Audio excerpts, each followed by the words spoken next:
Hopefully everybody's back in already. We prefer quality over quantity. We want to make sure we give you the best product imaginable and not some big piece of shit, which this might still be a big piece of shit. But we're going to do the best we can to make sure that you like this big fat turd, if it is a big fat turd, but hopefully it is not a big fat turd. And now, welcome to Garage Guy Chase. We were just talking about IMSA. First ever IMSA race for both of us. I've been a very casual IMSA viewer over the years, primarily the Rolex 24 because it's the start of the racing season, essentially. I've watched the Le Mans a good bit. But for you, first time really watching it, to my knowledge, and first time for us being here. I want your thoughts on the experience so far. Well, first off, I just want to say hello, Garage fam. It's the first time that we're live in 2023 for a NASCAR betting related show here on Dalescenter, the #1 auto racing betting show in the fucking universe. Motorsports, yes. Either way, it works. Auto racing, motorsports, auto racing, cars. Yes. IMSA. You know, I came out here on Friday and talked to our good buddy Brad Perez. We both like Brad Perez a lot. Great guy. He showed me around the garage, showed me the entire team, the way the car works, the ins and outs of it. Tony got to check out a little bit of it. Fittipaldi, got to talk to that guy. His grandpa is like God. Fittipaldi, yes. For F1, but only for Netflix, not for anything else. They've got a great bloodline. Emerson Fittipaldi is a two-time Indy 500 champion. 89 and 93. I don't know what the relation is there, but continue. He's a good race car driver. So got to talk with him, a couple of other guys, and I'll just say this much: they're not as loud as NASCAR's. Okay, not as loud as the NASCAR stock car, the Gen 7. They're not as loud, so we can hear each other, which is good. But it's an endurance race. It's a long time, so I feel like there's a lot of vibe out here. There's a lot of strong vibe. We got some guys over here. They've got on great NASCAR jackets. Everybody knows what's really up. We know in a couple of weeks where we're going to be. We know we're going to be here for the Daytona 500. I think everybody else knows it too. And so this is just kind of like a little party, you know, just to get things going. And you did compare this to possibly a turd. I want to say it's more like a medium-sized turd, not a full load of the toilet. So just keep that in mind. Bear that in mind. But, yeah, great to start off Dalescenter in 2023 at the racing capital of the world. We'll say that. Yeah, no, very well said. I want to make sure I'm reading the chat right now. Are we good on audio? We're good on audio. Okay. All right. I don't know what everybody missed. Fireworks popping off out here. First fireworks of the night. Got to get some nicotine. Fireworks go off. It's 10 o'clock Eastern time. You're going to see across your screen Hooters. Proud partner of the Garage Guys, backing in for 2023. I hope you saw our most recent Instagram post with Chase Elliott. We got to cut up some bone-in wings with fork and knives. We fulfilled the Ryan Blaney prophecy of a joke that now has become reality. That was good. We got to cut up. Yes, absolutely.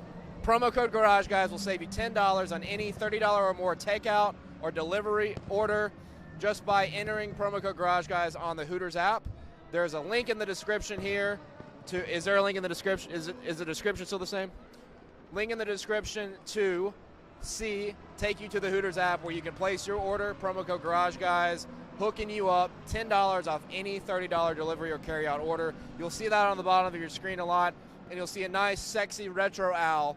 I'm not sure if it's to my left or to my right. I think it's to my left up there, and then the Garage Guys logo up there. And I'm doing this, I don't even see the stream right now, I'll be honest with you. I got my phone out, but I'm not really looking at it. Looking at a small camera. Absolutely. Small camera screen. But yeah, Hootie's retro forever. That's good. You guys know the deal with you can use the code for to go as well. Super NASCAR I'll fans leave back, fine baby. print and everything else with Dale. But you know, one thing that we did, we had Garage Talk with Chase Elliott. If you haven't watched it yet, go check that out. But I gave Chase Elliott some gifts. Damn, boy, anybody got PTSD is fucked out Bro, that's fucking loud as shit. I am telling you, PTSD triggers over here, you know what I'm saying? Dude, That's right. Tony, you should have told us about the 10 p.m. fireworks, bro. Dude, I'm ready to see somebody, like somebody's going to have a tough time. But we gave Chase Elliott some gifts. I wanted to give you a gift. Got you a Garage Guys NFT. It's old Dale. God. That is that is Dale when he first came to Garage Guys. It's Dale Coin, by the way. An NFT of a cryptocurrency. Right there. That's a very rare Garage Guy NFT. Yeah, must be. And yeah, so congratulations. It's got to be worth something someday. when we get our own sports book. Maybe this will be our currency, Dale That'll coin. be the currency, Dale coin. You have to deposit your money into like a Dale coin account, and Wallet. Dale coin is how you bet on NASCAR through us. So thank you, very appreciated. You're very welcome. I gotta get a bag to put it in somewhere. We got plenty of props throughout the night, but what people are here for is to talk bets ahead of the NASCAR 2023 season. There's a lot out there. I wish there was more. I wish there was more in the motorsports realm. I wish we had Rolex 24 odds. It would be an amazing event to bet on. It's insane. And if anybody had Rolex 24 odds on any offshore, let us know, because I am curious if it even existed anywhere. I have heard rumors tonight from a few people, I will not say their names, that there are certain offshore books that do have odds for this race. However, I thought there was, but I didn't find any, and I'm a big offshore guy. Right. So I know Tony offshore guy, like Offshore Tony. Offshore Tony. Offshore Tony. Tony's going to have a lot of fucking nicknames. Dude, I know. Get ready. I gave him his AirPods back, and I said, Tony Pods. Tony Pods. Tony's a great name, dude. A great name. Everybody just thanks Tony, and he's going to just come back with the Tony Stewart. Thank you. I'm obsessed with that. I would love to have a camera Thank you. on Tony, but I'm so scared that if we plug in that camera, it's going to crash the Streamlabs again. Lot of Shout out weight. Streamlabs. But yeah, so we want to talk bets. I want to get some bets on the screen. Let's talk trucks. Truck Night America. Hey. All right? I always start with trucks, baby. And 2023, it brings joy to my life. That Craftsman. I need some Craftsman built tough in the fucking chat right now, because the Craftsman Truck Series is back. We've missed Craftsman for the last 15 years, I think. I think they left around 2007. Camping World has been a phenomenal sponsor. Phenomenal sponsor. Thanks to Marcus Lemonison for everything that he and Camping World has done for the NASCAR Truck Series. It's amazing, I think, the progress the Truck Series has made as a legitimate sport, a legitimate motorsport at the least. And it is arguably the most fun sport to bet on, in my opinion, with crazy good value. I don't know where we should start first. Probably with championship futures. If we can get championship futures scrolling at the bottom of the screen, I'm going to pull up my notes, my Caesar Sportsbook, my Barstool Sportsbook. I believe these lines you're about to see. Well, let's get that scroller up. Okay. Get the scroller up, and then I just want to talk about the odds scrolling across the bottom of the screen. I think these odds are virtue of Barstool Sportsbook. Actually, no. Caesar's Sportsbook, which, by the way, just a tip, Barstool and Caesars are doing the most for motorsports, and in particular with NASCAR. You have so much variety. Barstool has head-to-head matchups on driver total wins. Both Barstool and Caesars have race performance total wins throughout the season. Can't wait to get into those. And they're covering that on Cup, Xfinity Trucks, and IndyCar, which we got to do some IndyCar stuff later in the program. Of course, might see a special guest on for that. But Caesars and Barstool are doing the most. So starting out here, as these odds flow on the bottom of your screen, I wish we had odds for Daytona really, really bad, but we have only championship odds right now. If you know of another book that has championship odds, let me know, because I've only seen it on Caesar Sportsbook. I've heard a lot of chatter about Betfred. Tell us about Betfred in the chat. I know my guy's Troy. Betfred, yes. Who the fuck is Fred? Betfred. I have not heard of Fred before a day in my life. Watch the pull up the stream and pull up chat. You will see people bring up Betfred. They have some fucking good ass value, straight up. Tell me about Betfred. They're legal in Louisiana now. But before I get sidetracked talking about Betfred, as much as I love Betfred, I've never bet on Betfred, but I want to bet on Betfred. Yeah. NASCAR Trucks Craftsman Truck Series Championship odds. Of course, Zane Smith opens up with a favorite, plus 200. You cannot take that. Hi. Hello. You cannot take Zane Smith at plus 200. That is absolute madness. You see a different driver win the championship every single year. Of course, Zane won it last year, coming off of a monster season, but not a monster season when you compare it to other guys' years, like John Hunter Nemechek, 2021, I believe, won 6 races, didn't win the title. 2020, Sheldon Creed won 5 or 6 races. He did win the title. Christopher Bell's had some dominance. Eric Jones has had some dominance. Zane Smith, not as dominant as a lot of guys you've seen come through the rankings and win a championship in the Truck Series.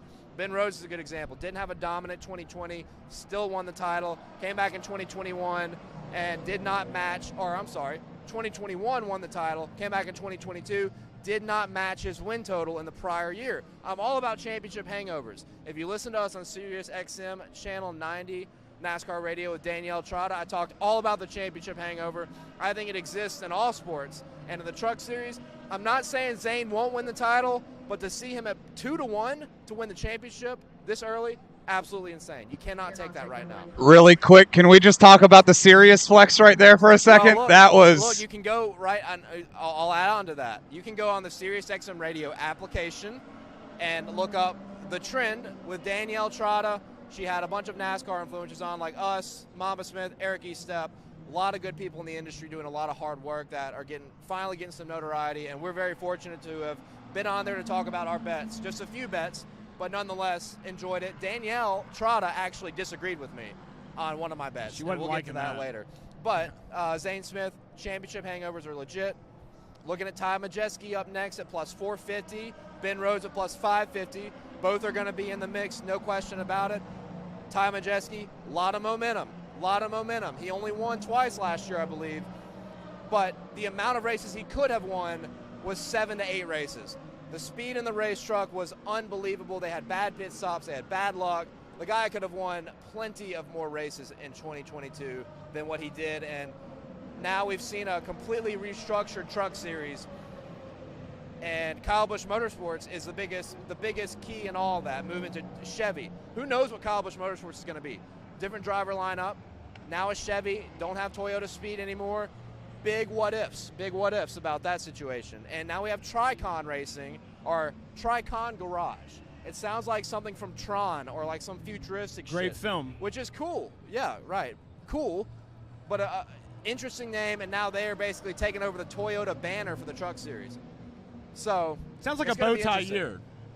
That's what it might sounds. be. It might be. But and talking about manufacturers, Ty Majeski, Ben Rhodes drive for Thor Sport Motorsports. They are moving to Ford with the addition of Haley Deegan. Haley Deegan, deep partnership with Ford. Very, very big commitment from Ford. They're switching from Toyota back to the Mustangs. Well, I guess truck's going to be a F-150. A lot of Facebook folks will be happy about that one. Yes, absolutely. Yes, good, very good input there. Corey Heim next up at plus 650. I think if you want to go for a favorite that has good value, let's take Corey Heim. This is a guy that could come out and win multiple races to start the season. At 6.5 to 1, that's a line that could diminish. We've seen the dominance that KBM has had. It could be a gamble because they've moved to Chevy, but let's be real. It's fucking Kyle Busch Motorsports. Corey Heim was great in a part-time schedule last year, won 2 races. The kid's a stud. The organization probably still going to be good. We know what Kyle Busch brings to the Truck Series and his commitment. I don't think a manufacturer change will ultimately affect their championship hopes that much. Moving down this list, Stuart Friesen at 7.5 to 1, way overpriced. Grant Enfinger at 10 to 1, had a good season last year with GMS, which is now Legacy in the Cup Series, but I think is still GMS in the Truck Series. Kind of a confusing deal there. Christian Eckes, now at the number 19 truck, McAnally, Higgleman Racing, whatever the fuck you call it. Good speed in the race truck. Derek Kraus did not get a win, but had opportunities to win. I like Christian Eckes, and right below him, Carson Hocevar at 15 to 1. I think are good future bets. Very good future bets right there. Carson Hocevar, another guy who's been knocking on the door. Scary. He reminds me of Sheldon Creed. When Sheldon Creed started in 2019, he was so close to winning but would crash all the time. Couldn't get it done. He comes right back in 2020, dominates the series, and wins the title. I could see that same exact thing happening with Carson Hocevar, back with Nice Motorsports, knocking on the door. We love guys that are knocking on the door. I see Tony bobbing his head. You like that bet? I love Carson Hocevar and Christian Eckes. Both iRacing guys. I've raced with them so much in my life. I know they're dogs. They are going to come out here, more experience on the track. Absolutely. I'm excited for this year for both of those guys because they were knocking on the door all year last year. Yes, and Eckes for a while, like 3 years, has been knocking on the door. So this is a big year for him specifically. But I've heard people hate racing with Carson on iRacing. He's a big hat guy. I mean that will do it to you right there. You think so? You think the sun hats are kind of a problem? He's got a lot of confidence, dude. People probably think he's got way too much balls, and they just they don't want to be around. He does have balls. We've seen what he does on the track. I mean, the man's out there. I will say this. I love the comparison he made with Sheldon Creed. And looking at these odds, that's why I just had to raise the Crunk Juice Cup. Caesar's Crunk Juice Cup. Caesar's has the best stuff out right now. I mean, just the fact that I'm looking at truck odds when no one else really gives too much of a shit is a great sign, especially the two main guys, the two main big books. So yes, got to give a big shout to that one. Yeah, Caesar's. He's the eye candy right now, especially if you're a Caesar Sportsbook guy. I mean, this shit is rocking and rolling. I see it way clear through these lenses. I broke this. We got these in Indy, and I broke my pair just from fucking around and being stupid. But I had to preserve that. I did want to go back and say a little something though about, at Zane at plus 200. If you do bet on that, you're one of those people that probably is not too adventurous in life. You might be in risk management. You may be a top level insurance executive. If that's what you want to do with your life, that's fine. But championship hangovers are real, as Dale said. And the thing about it, too, is I think it's got to be a lot harder for some of these books out here to really pinpoint what the deal is with trucks. And I think that we're through the years, maybe we'll see some progress with that. But, hey, good for us, not good for them. But the jump from plus 200 to plus 450 right there with Ty Majeski, I mean, it's going to be a wild season. We've had some of the bigger names they've left out, and it's highly recyclable, but the Craftsman brand name is going to take care of that. One guy that I like a lot, I could really see Ben Rhodes at plus 550. I love the fact Thor Sports going over to Ford. I feel like Ford needs a little more oomph in the truck series. We see a lot of bow ties and a lot of Yodas. That's just the way it's been, so maybe the move away from Yoda a little bit there definitely gives it a little bit more of that old classic value that Craftsman did bring. But, yeah, give me Ben Rhodes, dude, all day at plus 550. That's probably something that I'll lock in. And he's the veteran of the truck series at this point. But other than, Crafton, Enfingers, Friesen, he's a young guy. But, for the standard of the truck series, he's kind of old. So he's a more experienced guy. New Johnny Sauter.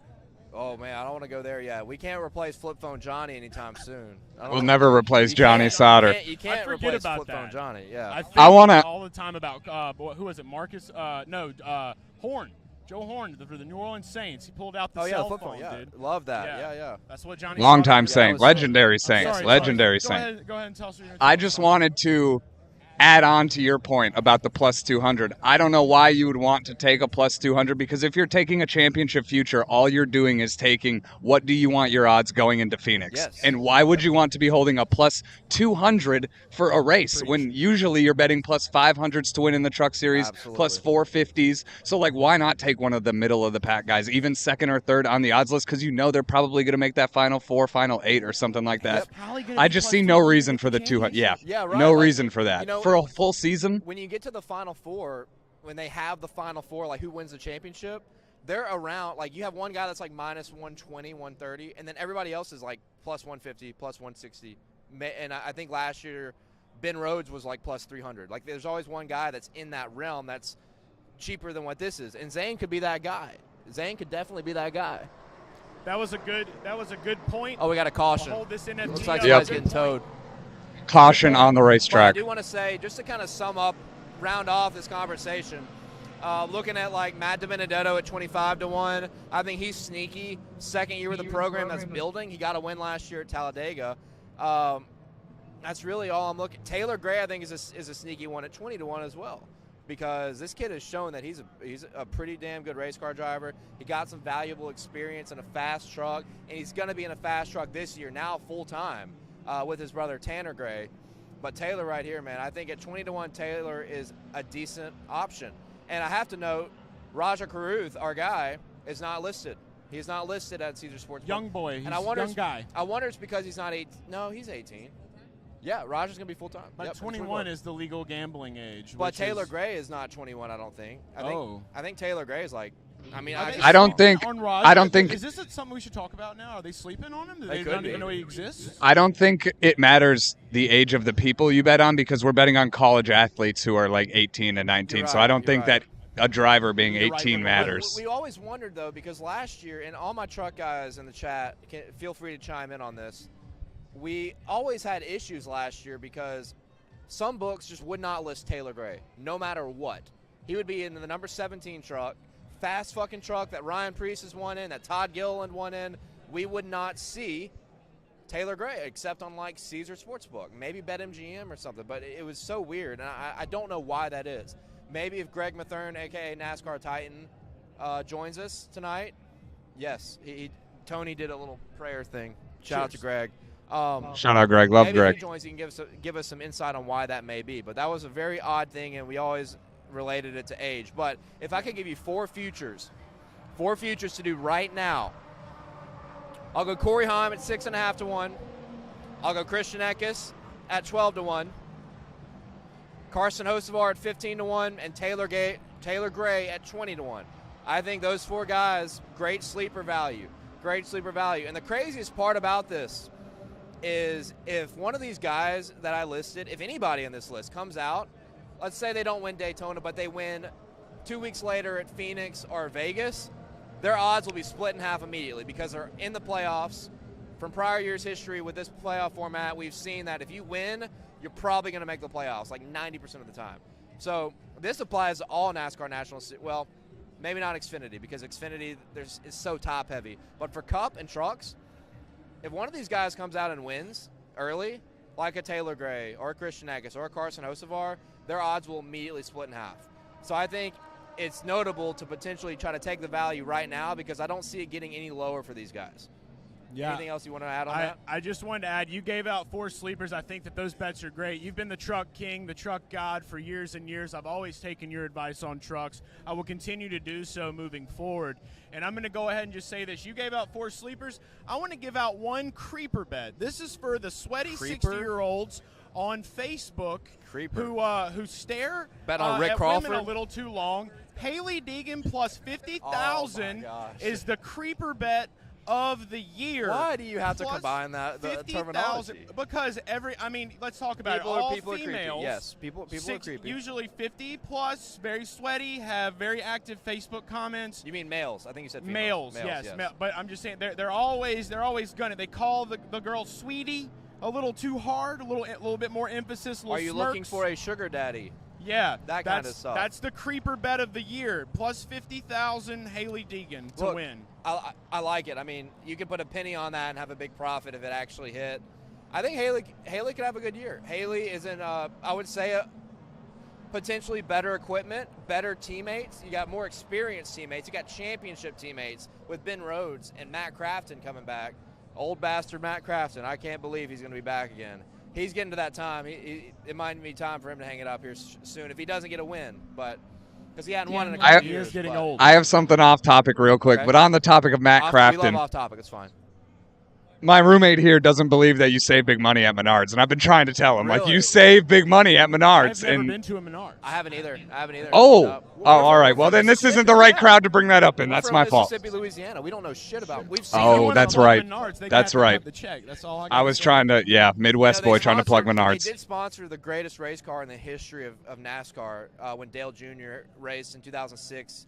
At the Winn-Dixie, maybe it was a Winn-Dixie 250. Winn-Dixie, what a place. Busch race, orangish Menard, hard for Menard car, literally gapped the field by like 8 seconds. I mean, there will never be another car that ever does that. So shout out to Menards for doing that. And they also won a Brickyard 400 with Paul Menard, if we're talking strictly NASCAR.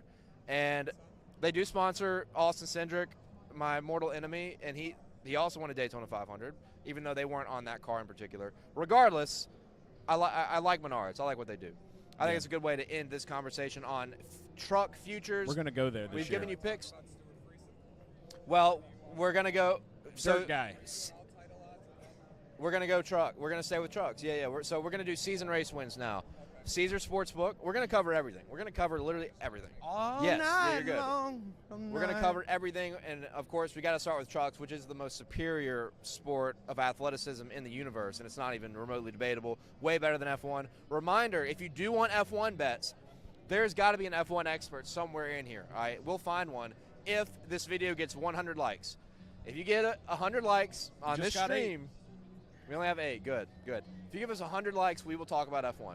But we also have to be really, really bored. So 2 conditions. 100 likes and us to be really fucking bored, which we plan on doing this stream, at least I do, for another 12 and a half hours. Tony is laughing right now. He doesn't believe me. But look, this is a milestone. No one has ever done anything like this. It's our time. This is what we're going to do. It's our own endurance race. This is the Dalescenter 24. Yeah. This is the Dalescenter. I should have titled it that. What the fuck? Well, I guess we weren't going 24 hours. We'll call it 12. To be fair. The Dalescenter 14.5. Okay. Whatever it is. Anyway, all right, let's move to trucks. We're going to be dead. Tony, pull up the first race win total, whatever you want to tell us, and we'll talk about it. Why don't we go over Stuart Friesen? Over, under right. Race wins. We got Friesen on the screen. These, once again, Caesar Sportsbook. If you didn't know about these bets, now you do. They have 4 Truck Series drivers listed, which is better than 0 offered by every other sportsbook on planet Earth. Stuart Friesen, 2023 Truck Series race wins, over 1.5. 1.5 race wins is the typical line for most drivers we're going to talk about tonight. Trucks, Xfinity, or Cup. Stuart Friesen has only won more than 1 race in a season one time, and it was in 2019. Last year, he kind of snuck one out at Texas, ripped a lot of people's hearts out because a lot of us were on Christian Eckes at like plus 1,800. Stuart Friesen came through on a late restart, stole the win away, and cashed some checks. I also bet on him that night, but didn't win as much as I wanted to, and as much as I would have if Christian Eckes had won. But I do want to talk about this line.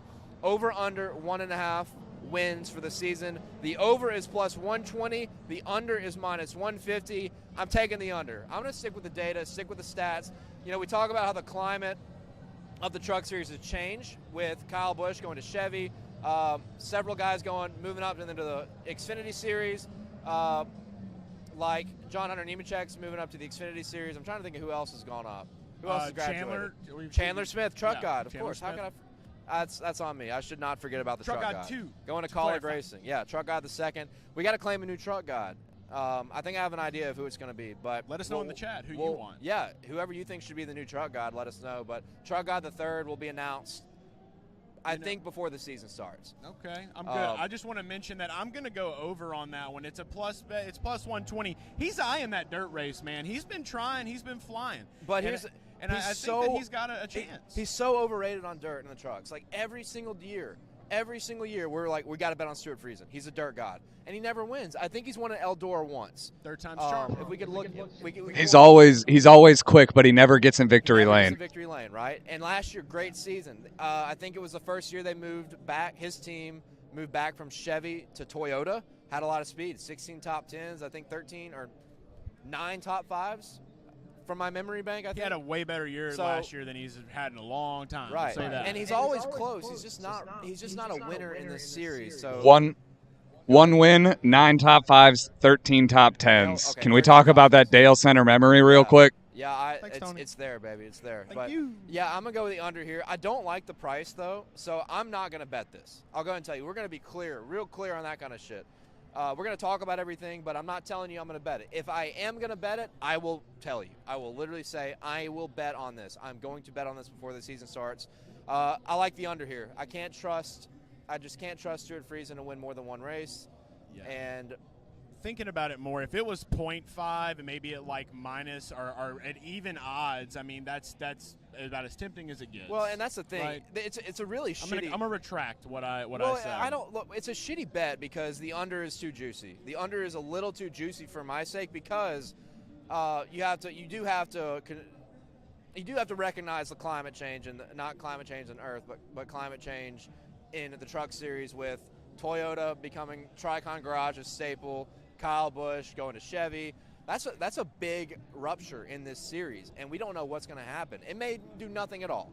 You might still see all the big dogs who ate last year and the year prior eat this year. Stuart Friesen is not one of those big dogs. I like Stuart Friesen. I think he's a great race car driver, but for betting sake, I cannot take that over. Cannot do it. He can knock a bag. I remember that much. He can knock a bag. He's a big dude. Big dude. What we got next? We are going to move on to Zane Smith. All right, Zane Smith, this is an interesting line. It's very, very 50-50. Another one that I'm not feeling confident in betting, but we're looking at over under 4.5. It's minus 115 on both ends. 4.5 wins. I stated earlier, I think 2 of the last 3 years, a Cup Series regular has broken that 4.5 mark. I think Nemechek did it in 2021, and I think Sheldon Creed did it in 2020. Last year, I don't think it happened. I think Zane won 4 races last year. I'm all about championship hangovers, for real. Zane had a great first half of the season, but really didn't do anything until Phoenix, right? I mean, a great first half, blistering first half. He won the season opener. He won at Kansas, and then he won at the road course. 3 very different racetracks, and then he comes out and wins at Phoenix. but he kind of struggled the second half of the season. 4.5 wins is a lot in this series if you're not Kyle Busch. That's tough. That is tough. Zane Smith can win 4 races and win the championship. But in my mind, I got to believe Ben Rhodes is going to win more than 1 race. He won 1 race last year. I think Ben Rhodes is going to be better. I think Ty Majeski, who only won 2 races last year, he's going to win more. He's going to be better. But for Zane Smith, I got to go under 4.5. Yeah, you went ahead and brought up Ben Rhodes. Can we move to Ben Rhodes? Can we go ahead and move that way? I'm with Dale on the Zane train. Those odds, everything that's sitting there is just it's a little much, and it's just not enough. But with Ben Rhodes, over 1.5 wins at -130. I'm not a big minus bettor, guys, but I'm going to go ahead and say that gets the serve up special right there. And if you haven't noticed what this is, Dale, I've got 2 NFTs here that are going to. Is that Dave Chappelle? That is Dave Chappelle serving up Charlie Murphy as Prince, though, actually. Wait, yeah, I remember that. That's when he told the story about Prince. Yeah, he drowned his sorrows in the waters of Lake Minnetonka. It was a great episode. I think I remember that episode. I think I've seen that one. It's one of my favorites. This is going to be an indicator right here of we're serving this up. Like, this is one that I am serving. At least for me, if you want to be a part of this, I would be happy to have that. We can use these interchangeably. However, if I'm not feeling something, if you remember the 90s Disney classic heavyweights, Uncle Tony does not believe in you. That is going to be a great one right there for no. So that's him on the intercom just letting you know, like, you need to fuck off. Like, this isn't happening. I like it. Ben Stiller's also pretty trendy right now with that TikTok that will not get off my feed of the whatever the fucking song is, where it's like, I'm not your bruh from Zoolander. Those TikToks are going berserk right now. Zoolander's coming back right now. It's hilarious, but like, goddamn, dude, they play all the fucking time. I think we need a remake with him and Owen. Because remember, I made the Dale Earnhardt one. It's like when Ben Stiller's like looking at the red carpet. Oh, like yeah. Dale, no, it's Terry Labonte at Bristol. And Dale. And then Dale just comes up just like intimidating as fuck. Yeah. That was a great one. Real quick, I'm looking at a few things right now. Dakota, shout out Dakota, Chairgating. Check those guys out too. He's got to climb the fence. Actually. We are going to talk about Daytona 500, but Dakota, this is a long fucking show. We're going to be here all night. Stay up all night. We're going to be here all night. Just go ahead and drive to Daytona and climb the fence like you wanted me to do. It's your job. Come do it. Yes, there you go. Got some Power Energies if you need any, Dakota. Hey, thank you. Hey, thank you guys. Hey, get ready. Daytona 500 coming soon. All right, we're going to make money. Guys, let's go. That's what we do. We make money. We tell you how to make money, and that's how it be. Looking at a few other things, Jack McCarthy, thank you for the nice comment. God bless the garage guys. God bless you. And Dale bless you. And Dale bless us as well. Mark from Mississippi in here wants the moonshot. You always want the moonshot, Mark. We love you. The finger. Oh, yeah, dude. Mark in Mississippi loves Grant Enfinger. I forgot about that. Yeah. 10-1, not bad. Not bad. I think that's a formidable play. Grant's been pretty good. GMS. I'm a little worried. Well, now they got Raja. They've got more funding, too. And not, Jack Wood is not going to be there anymore, I think. I think Jack Wood or one of those guys is going to do part-time with Kyle Busch. I don't remember if it's him or Dean Thompson or I'm trying to. Somebody's got to be a research guy to answer those random little questions. I think that would be Tony. I got some research here. I got some numbers, some money research here. But yeah, Tony stats. Super NASCAR fan. Well, let's not do it on this computer because I don't want it to die. Tony stats, Chase stats. So just go to racingreference.com and that's going to be our base. And you've got me changed over. I'm going to tell you the Racing Reference does have a great interface. Racing Reference is great. Do you want to my own data all the time? Sorry, yeah, I'm gonna be very off topic, Tony. Give me 1 second. I want to make sure I'm still interacting with chat because this is different than the typical Dalescenter you've seen that's in the heart of America.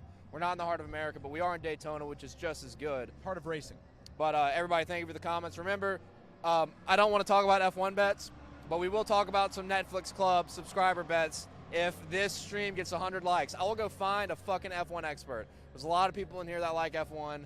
We'll get somebody to come sit and talk if we get bored and if this gets 100 likes. Anyone with a Ferrari shirt on, we will seek them out for you.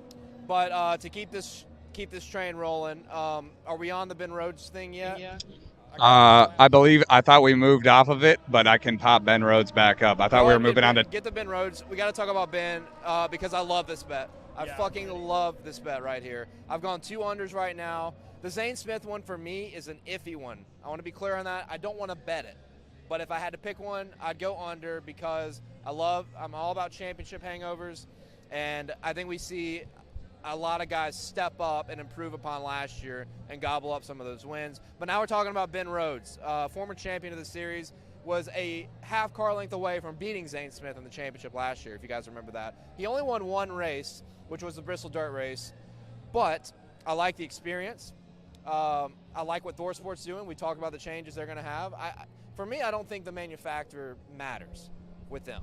They're a great program. They win no matter what they've had. They've done like 8 million swaps. I feel like if fucking Nissan came to the series, they're like, Nissan, like they would do whatever. They're going to move manufacturers all the time. A lot of gas would go into that one, I'll tell you that. But I like the experience factor with Ben Rhodes. Over 1.5 wins is minus 130. Under 1.5 wins is plus 100. Give me the fucking over. Ben Rhodes is going to take a next step. A lot of good stats here to back this claim up. Number one, last year Ben Rhodes, I believe, had, I want to not look at my notes and do this. I think Ben Rhodes had 6 top 2 finishes in 2022. And he's had 18 top 3 finishes in the past 3 years. Now, with the experience, we're going to convert a lot of those top 3s into dubs. Those top 2s, those P2s from last year, we're converting into dubs. And all you need is 2.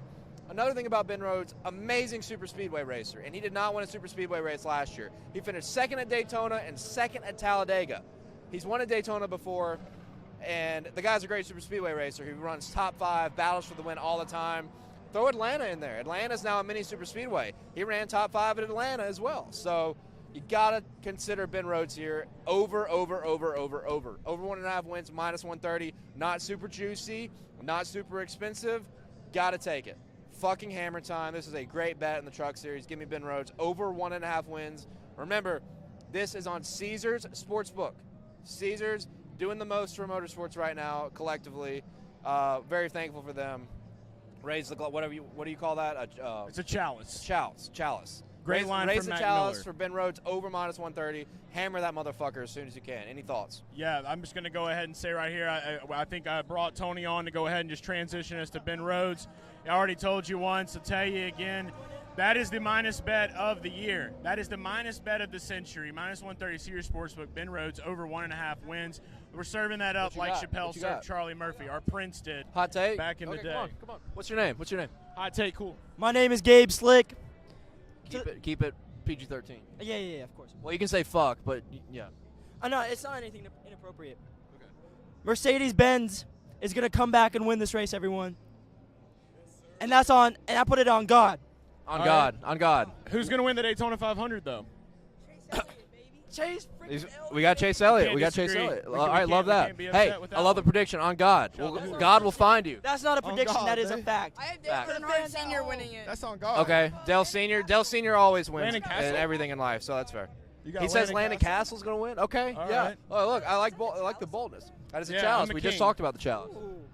All right, I fuck with it. I freak with Garage the Guys Caesars. Yeah, Chalice. Garage Guys chalice. Yeah. Yeah, this is a new Dale this is a coin. new currency in the future that we're You going need to have. Yeah, go. it's You called need to Dale go coin. to your wallet right now. One more Add time. that to You your do the wallet, program. Here you Dale Coin, and there's a special going on right now. If you buy 3, it's $1 million. $1 million. Mm-hmm. Hey, and also, you just send it directly to our Venmo. y'all like Chase Elliott? Hooters sponsors our podcast. If you go to Hooters, you can use promo code Garage Guys to save $10 on your meal just by telling your waitress about promo code Garage Guys. Be there, be square. Or typing it in on the Hooters app. You gotta go. There you go. Garage Guys Racing. Hey, keep- business cards. Yeah, Keep yeah, up. Keep up. With yeah, us. yeah. We're It's here. on. It's We're on. It's on everything. Podcast and video on YouTube. You said Chase Yeah. Elliott. There you All go. You said Chase Elliott will win. We're appreciative of you. Thank you, fellas. We're glad you're Yeah, enjoying. thank you. Thank Good to you see all. the youngsters out late here at Yeah. the Rolex Love you 24. too. They love Yeah. us. We love Let's you. go Mercedes. Take care. That boy said on God. It's I'm real, good. that's nice. Now they're gonna go back to their TikTok haircuts and Yeah. dances. I bet they do a lot of dancing. Probably Do a lot You of can- dancing. You can probably hear the roar of the thunder of the race Would you ever cars. do a TikTok dance? No, we just went back green, so it's gonna be loud every 2 minutes probably for a few hours or maybe 30 minutes. Yeah. But yeah, we've already told you Ben Rhodes hammer time. Take that bet. Is it still on the screen, Tony? Yes, it is. Okay. Wow, that looks good. Yeah, Doesn't it that does. look good? It's such That great. stream looks so good. You did an excellent job preparing this stream. You guys know me. I've been the post-production boy for a long time. Dale has taken over the Lenny live Castle. festivities. Lenny Lenny Castle. Castle? Shout out I to like it. Exit, What's by that? the way, our guy. Love you, man. The Majeski swap. But yeah, I am just blown away by it. Dale has done an incredible job with Thank you. Dalescenter, and this year it's just more great things to come as we transition into 2023. My tie's kind of fucked up, but I was rushing. You're right, so- Jack. That It is don't make a typical damn- it Elliott looks good, fans. What'd you say? Jack McCarthy said in chat, typical Elliott fans. I was like, you're right. Typical Elliott Typical fans. Elliott fans. Hey, On we guy. love Chase Elliott. Everybody has crazy fans. I was a junior fan my whole life. I was that. I was the psycho crazy fan. junior fan, Yeah. so. I yep. get it. I get it. But it's good to see some kids talking some motorsports. We love that. We love Oh, yeah. and that's part of the mission of Garage Guys. We want everybody involved in motorsports. I know they can't bet yet, but maybe they'll do it someday. And That was yeah, a good actually, point. I guess that's illegal to even talk about potentially kids betting. We're not going to do that. So They'll let's be move old on. one day, so it's in the future they'll be old. It's Yeah. not illegal. Yeah, Mercedes apparently is going to win. Is he talking about which class was he talking about? There's a lot of Mercedes. GT. Probably the GT class. Remember, guys, race is going on behind us. I hope you got your feet propped up in the recliner with some popcorn, a nice cold Budweiser on draft or in bottle, also good. And you're watching the Rolex 24, and then you got us, right beside it. That's right. What? Do jumping jacks if you get tired. Now, we'd love it if you put us on the 60-inch flat screen, 4K, triple mega HD, 5G cellular service TV. We'd love that. But we'll take whatever you got. So I hope you enjoy everything. We've been talking about Ben Rhodes and getting sidetracked for a minute. Let's which get is to gonna some more happen. truck bets for the season.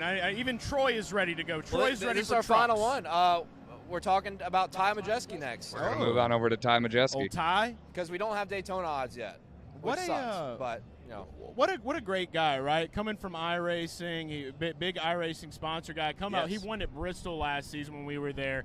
It was just great to see that. You actually bet on him. We told the world. You told the world to bet on him. You got the picture, the money victory lane with Money him. pick was great, He seems like a great guy.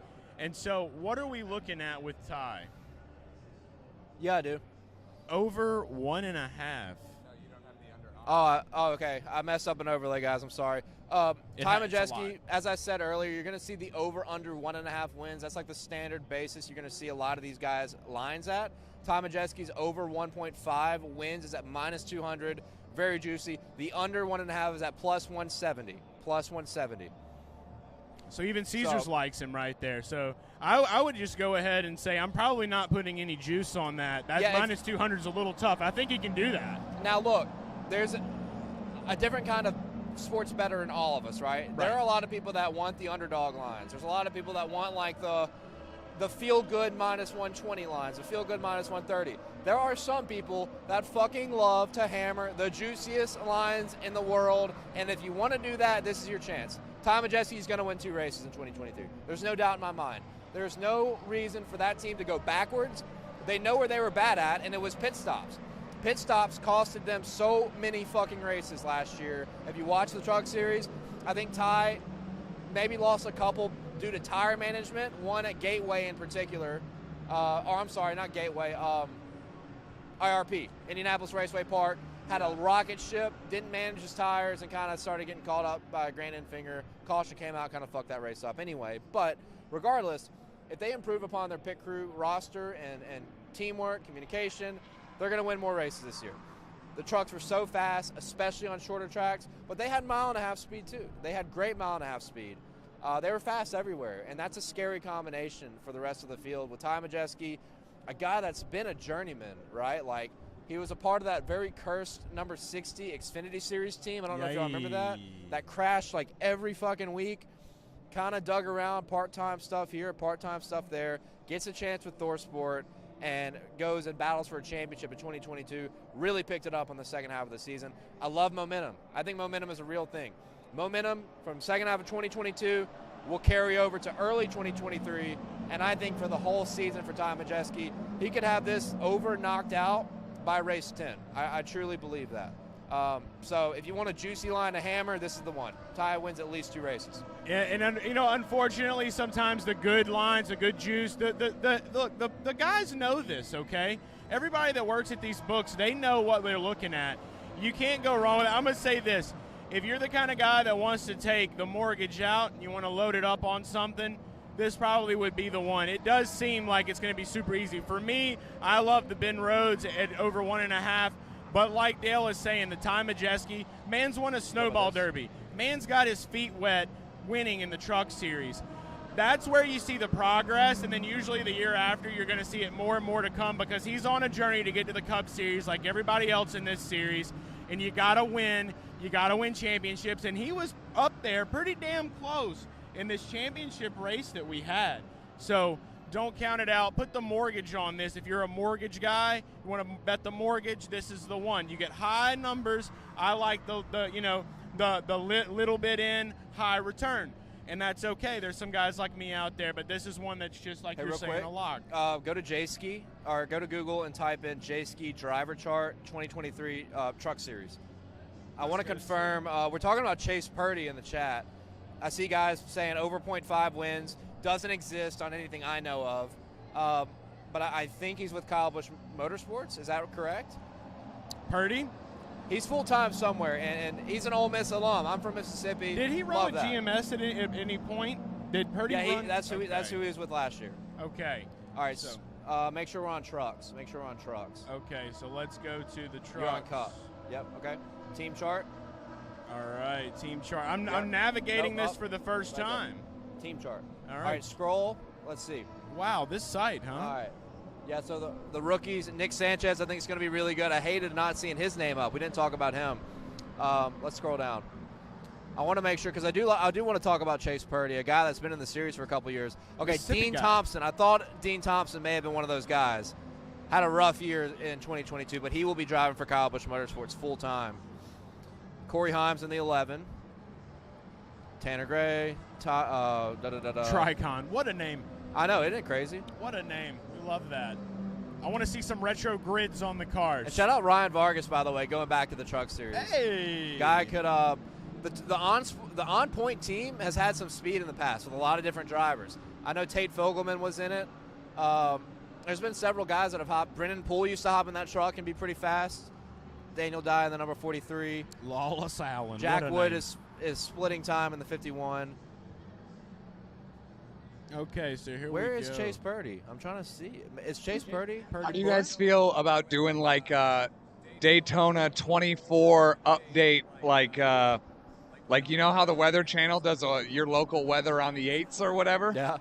Should do like a IMSA update on the 8s or something like that. Just update IMSA people on how the update. race is going, you know. We got to find a source.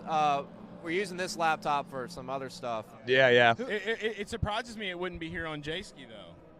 Usually J-Ski's No, pretty we're much talking like about the the Rolex. go-to. We're talking about the Rolex. Oh, the Rolex itself. Yeah, that's why I said the extent of the extent of what I know right now is cars are on track.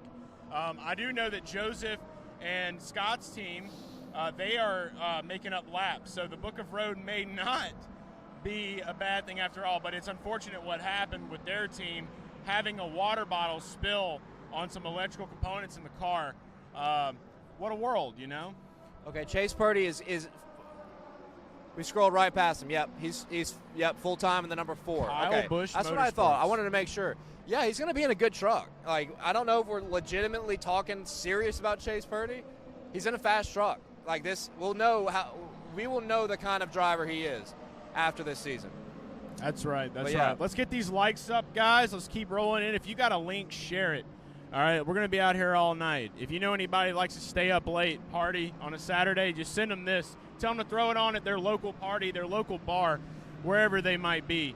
Absolutely. Because NASCAR is back, and that's that. All right, Tony, I think that's it for trucks. Let's go over to the Xfinity Series next. Hey. Xfinity Series. Got more lines here, a little bit more diversity when it comes to the amount of drivers they have on futures. And some big changes. And their race season wins as well. Super NASCAR fan, sorry, I wanted to get back to you. Over, under on 25 Sports Guide of the Week awards for BJ, over. No question. Minimum 50. And Gotta we're not even love going to have that. 50 episodes of Dalescenter. Minimum 50.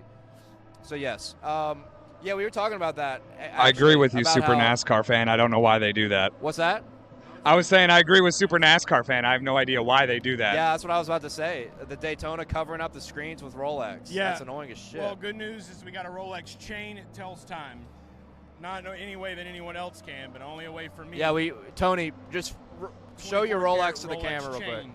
That is a fucking sick Rolex. I hope you guys saw that. And just want to let everyone know that we do have an actual camera And make here. sure you hide the truck one. Heard I some see a red rumors line that that with this camera we're using, there will be a little red thing flashing. Oh, that's YouTube. At any My bad. moment, this camera could shut down. That doesn't mean the stream is over. Hey, we're not putting that juju on this. But we're Let's not, even talk because about I've that. read too many Reddit forums. They said it just does this, and then it just keeps going. So we're good. Trying to bring the quality, not quantity, guys. Correct? Yeah, we're not going to put that juju. No. If you missed it on Twitter earlier, it was his idea, but we jinxed Scott McLaughlin with the Book of Roads, said it would bless them. It's a sacred book. Him and Joseph Newgarden both touched it. And somebody in the comments said Joseph flipped it off. Did he actually flip the book off? He was knocking on it, but it kind of looked like it. But if they want to blame us for real and want to really be upset, Steven, like, hey, it's Steven What's Young. up, dude? What's Rotor up? Grinders. What you got? He's out of here. Yeah. He's going to see Steven. the kiddos. Great guy right there. Big DFS magnet of life. Oh, yeah. Big DFS beast, bro. Yeah, he's DFS got the beast. young ones. He actually lives 20 minutes here up the road in Daytona. It's pretty awesome. Really? He's a Didn't know Daytona that. boy. He's a Tona boy.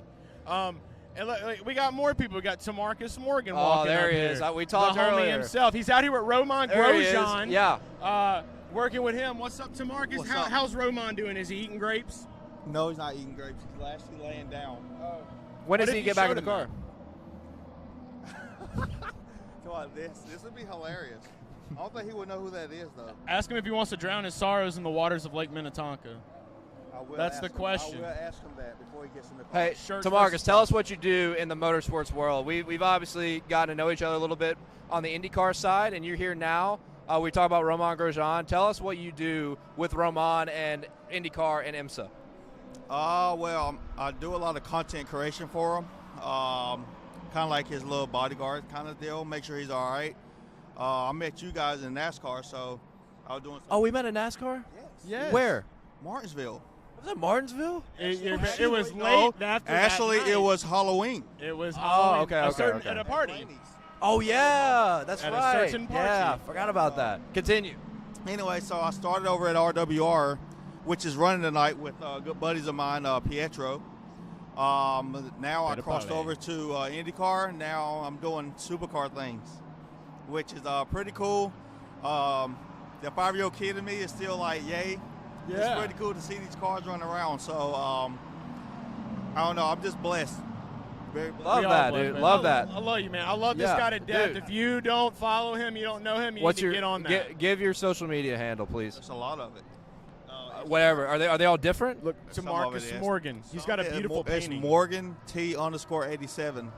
That's pretty easy. Yeah, TikTok is Morgan Vans, so it's all over. You got to get on that one handle life. I We got to get you on it. I had that, then it got hacked, so I'm sure a lot of you guys know my I got account. hacked. Okay, so you Oh, I guys didn't know that. I didn't know yeah, that. it got hacked, so I had to. Where's she going? I had to I had to start over, and so it's okay. I started over, and I'm doing great now. So. Hell yeah. We're at the Rolex 24. Sorry from the bottom, now we're here. Literally on Instagram. Absolutely. Sorry from the bottom, now you're here. So who's all watching this? Right So, now, it looks a lot like of we the Garage got. fam. So typically, all degenerate sports bettors, motorsports bettors. So the point of the program, Cheers. which we're going to be going another 12 hours, I think. The point of the program is to go over everything betting related in NASCAR and IndyCar. And if we get 100 likes, we will suck it up and do Formula One bets too, which is like not what I want to do, but I will, because we're probably going to get kind of bored and delusional. And if you know anybody that is good at Formula One bets, maybe mention them.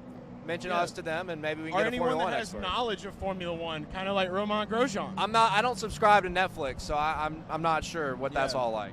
I have a pretty good guess. I got some guys in my pit crew that's in there right now with Lambo. Probably could give you guys a good bet. You know, maybe Chip could do it. You know, Yeah, you never no. know. Oh, We've yeah.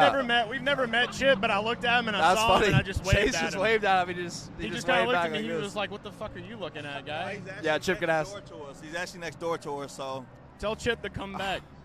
Tell him Chip, go see those I mean, guys. Chip, come back. No, no. That's hilarious. Yeah, it is. I want to see him and Mike Harmon race in a supercar. No, I want to see them race like foot race. You know, Chip used to be an Right. IndyCar driver back in the day. Yeah, Chip was. He looked like it. Look at him. The unit. He's got the He is name a of a unit. driver, I'll tell you that, because Chip he owned a Ganassi. race team. Chip Peterson. All right, well, look, thanks for stopping by. You're welcome to stop by as much as you'd like because we're going to be here for another half a day. So tell Roman we said hello. Good luck. I don't think he knows who we are, but I respect him. And Actually, if we have to walk Oh, by yeah, he probably stop by and say hello for like maybe a couple seconds. If we walk back through this way, I'm not for sure yet. If you want Roman Grosjean to stop by, you need to at least get this to 40 likes within the next hour and a half. So yeah, we're just hustle. going to keep bribing you guys on what to do here It to works. get us to do stuff. But It works sometimes. we're going to get back to some bets. Hey, the Thanks, man. Thank you. Brother, Thank you. Love you, my man. Follow him. To You Marcus. guys have a good one. We'll Yes, see you. Keep too, grinding, bro. You too. I'm sure we'll see him again at some point throughout the night. That's but it. Lots of folks. Yeah, yeah. Xfinity. And we- Xfinity. Where were we? Yeah, Chip Ganassi used to have an Xfinity team. He has an IMSA team. I gave him and the dumbest look. I saw you wave, and I look, and I just saw him do like this. It was Yeah. like a little, He did. He did. I should have put the card. I should have gave him the pointer card. Should have gave him the pointer card. Chip's a legend. A lot of people don't know that he used to be an IndyCar driver and had like a brutal crash that ended his career. I think it was at Michigan. It may have been Indy, but he was a pretty good IndyCar driver for a few years, and then hopped in the owner side of things and just took over. Absolutely took over. So A hustler. big, very influential in the motorsports industry, and he's got, I think. Well, his car was leading earlier. I don't know if it is now. I think he's in third. He's The got 0-1 in the Rolex is Ganassi, I believe. Tony, if you could confirm that for me. Do you know if the 0-1 is? That's Ganassi. Yeah, they're running third right now in their division or in their class. But, yeah, let's talk Xfinity bets. We'll start with futures. We'll get the futures rolling to the bottom of the screen if they're not rolling already. Once again, Caesar Futures. Sportsbook doing the most. Get the chalice ready. Get the shades on. Nice gold. I might beautiful need to get shades. some actual drink up in here at some point. Might need to do that. Maybe take it to the fountain, get some ice. Yeah. Get a little soda going on in the cup here. And Maybe not for you though. No Yeah. soda for you. I need another V8. If we can get another V8. Chase, Can you want to get grab another me one? V8? Oh, Can, wait. can we get another V8? Can we get another V8? Well, that's over Tony. here? That's Tony's job when he gets a chance. That's Tony- Tony's job when he gets. Tony- Oh, he's got him Tony- on deck. He's got him on Tony deck. V8. Thank you, sir. Thanks, Tony. Thank you. These, by the way, Tony Stats Gotcha. was doing some work. these are delicious. These are a good alternative to Red Bull, which is fucking terrible for you. 5-hour energies aren't great for you either. It has the same caffeine as a cup of coffee. If you don't like the taste of coffee and you need caffeine, you need that spark, these are amazing. Cut I the love check. these. Cut Love the check, these. V8. They keep me going, and they have been a good substitute for soft drinks, which was always my unhealthy source of caffeine. These, not bad for you, not great for you if you drink 6 of them, which is what I would do, but nonetheless better than Red Bull on the health side. Dale But they tells keep me I'm going. going to die every day until I start drinking them. So There you if go. I actually There you go. fully convert to drinking them, who knows? I've been on doing some Celsius. That's a new big NASCAR sponsor. A lot of people like Celsius, yeah. I've been doing some I grape just- drink. I just can't stomach the flavor of like sparkling water shit. Tony, get in here. We Michael got, Waltrip Racing. Talk about unhealthy caffeine. Yep. Clint Boyer, Martin Truex, Michael Waltrip, Mark Martin a couple times. Yeah. There you Does go. does that taste Yep. like race manipulation? Race manipulation? Yummy, yummy. Race manipulation at every bite. Tastes like I just made the chase. Yeah. You kicked Jeff Put Gordon to the Clint Boyer curb, on baby. that one. Put Clint Yeah, on if there. you know, you know. Talking 2013, I think. 2012 or 2013. But Good times. look, we're talking Xfinity Series. See the odds scrolling on the bottom of your screen. The most compelling story of all in this series in 2023, we start right at the top. It's Cole Custer. Ooh. Cole Custer in the Cup Series for a few years. Dude, the outfit's Good killing people it. right Let's here. go. Good people. That guy fucks. I'll Yeah, tell you that. 100%. He changed into another amazing outfit. Yeah, dude. That Um, dude's got a bag of tricks. So anyway, Cole Custer's the most compelling story by far. You're going to see him at plus 300. Crazy. Can't take it. The Xfinity Series, like you got several guys that could be primed for a big year, but you look at Cole Custer's last season. He won 7 races en route to a P2 in the championship, and he finished second in the championship the year before that too. He has 9 wins and 3 full-time seasons of Xfinity Series action, and was a mile-and-a-half juggernaut. I remember on the mile-and-a-half, that motherfucker would lead so many laps. He won a bunch of races. He's also won at Darlington. I think he's won at Dover. A couple of those more grindy or shorter racetracks. But in that 0-0 with Stewart Haas Racing was just a fucking menace. We saw him at Fontana last year come up. I remember that race very well because the books looked at his name and put him at like 12-1 or some shit. I was like, he's going to fucking win. Yeah, Dummies, what a win. Big dummies, yeah. And he went out there and spanked everybody. Got a nice That's the little kind of shit whooping. we're going to see from Cole Custer. He's probably going to be the favorite every single week. So get Also ready for falls that. off of cars. Falls off of cars in victory lane. Yes. I just did a reel about that. I was trying to find out who won the Daytona 500. Winston Wizard, all he wanted to do was look at, Cole Custer falling off cars in his crystal ball. So we already know who's going to do that. We'll talk about Daytona 500 later on. But, yeah, with Cole going back to – I think this is the best move for Cole. Let's be realistic. Let's be honest. No question. It has not been that pretty for him in the Cup Series. The 41 team really has had some trouble and struggles. I feel like ever since Kurt Busch won in that car, the Daytona race, Daytona 500, I remember him winning that one. Seems like ever since then they just really couldn't find their footing with any driver they put in there. So, obviously, Ryan Preece is taking Cole's place there. But with Cole in the Xfinity Series, it's going to give him a little bit of time to get a little bit more ground. He'll get the footing, and he's going back to somewhere he's been. So I think that this right here is going to be the move for him, and then maybe we can see him make a return to the Cup Series. But for betting purposes, again, this is another one like Zane Smith. It's just that could easily be there as we get closer to the championship. It's not worth it now. Yeah, I agree. I think, and I saw Tony had his mic. What did you want to say? Yeah, I think that Cole Custer this year, if he can start hot, he's going to end up being priced like Noah and Ty were throughout the entire season. Just they'll put him at 250, 300, and let you win money or lose money. Yeah, I think, and I'll be honest, I think Cole's going to win at least 5 races. We'll talk about his over-under, where it's at, and what's valuable and what's not. But regarding the championship winner, it's just not a good bet. It's not a fun bet right now. Like, you got all these guys, like Josh Berry is due for another big season. Justin Allgaier is always in the mix. I think John Hunter Nemechek is 100% going to contend for a championship. No question about it. That number 20 car has always been good with these younger drivers. John Hunter Nemechek has won races in the Xfinity Series and in the Truck Series, and now is in a great race car. That number 20, he's got funding. The program's going to be strong. They won the championship last year with Ty Gibbs, so you know JHN's going to be good. Sam Mayer at plus 800, don't think it's worth it. Still hasn't broken through to win a race. You got to think he's going to be good too. I think he's going to mature into a level where he won't make those late race mistakes. He won't make those mistakes on pit road, and his pit crew's got to be better. If you want Sam Mayer to win a championship, got to be better on the pit crew side. I know Junior Motorsports is totally aware of that. Then you're looking at Sammy Smith. I think there's going to be a lot of people that love Sammy Smith. In that Joe Gibbs Racing ride in 2022, had some glimpses. Very, very young, but he did have some good outings, led some laps, and had pure speed. And it looks like he can or is capable of winning races. So I don't hate Sammy Smith right there. I just still think it's a little too early. Brandon Jones is compelling at 10-1. In Noah Gragson's car, that number 9 car has been amazing no matter who has been in it over the past several years. William Byron was in it, amazing. Tyler Reddick was in it, amazing. Noah Gragson in it, amazing. Those 3 guys have very accomplished Xfinity careers for their time they spent in this series.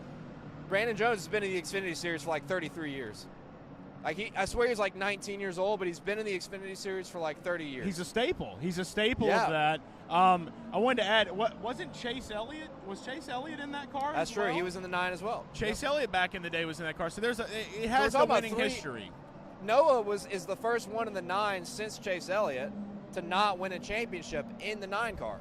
Chase Elliott won a championship back in like 2014. And then William Byron came through a couple years later. He won a championship. Tyler Reddick won a championship as well. Noah really has been the odd guy in that number 9 car, which Noah's had a great Xfinity Series career, don't get me wrong. But unfortunately, he had to go up against Austin Cindric and Ty Gibbs in these championship years, right? Daniel Hemrick is, very, very fluky championship win. So you want to count that, go ahead. But that's part of the reason why I started hating Austin Cindric was when he gave that race away. I just wanted to add, never fucking won. Brandon Jones, just was curious. I have the Magic 8 ball. I asked it in my mind if he would win. It says signs point to yes, so plus 1,000 is probably not so bad. Yeah, if you want to be that guy. This is one of those situations, and Brandon Jones has won races before, right? Like, he's been good. Now he's in a potential situation that could advance his career in a car that has been a championship contender no matter who's been in it. So I like Brandon Jones at 10-1. I think that's a line that you could see move early in the season in a more expensive direction. He got cup checked by Ty Gibbs at Martinsville too. Don't forget that. Some guys out there, he may be one of those guys that like are quietly vigilant, you know, and I think that might add a little bit of fuel to the fire. Maybe now he's like, hey, I really got to step up and prove my point. No doubt, no doubt. I think he's going to be there. I think he's going to make the top 8 and potentially make the Final 4. I'm going to let you continue. I definitely see something right here that I love. I can't wait to talk about it. Continue on. And maybe we'll be on the same boat, but Austin Hill at 13-1, not a bad bet either. A guy that has been a winner in everything he's gotten in, and he's the best super speedway racer in the series right now, no question about it. The guy is a menace at the super speedways, so you can go ahead and lock in that he's going to win a race. I'm hammering that.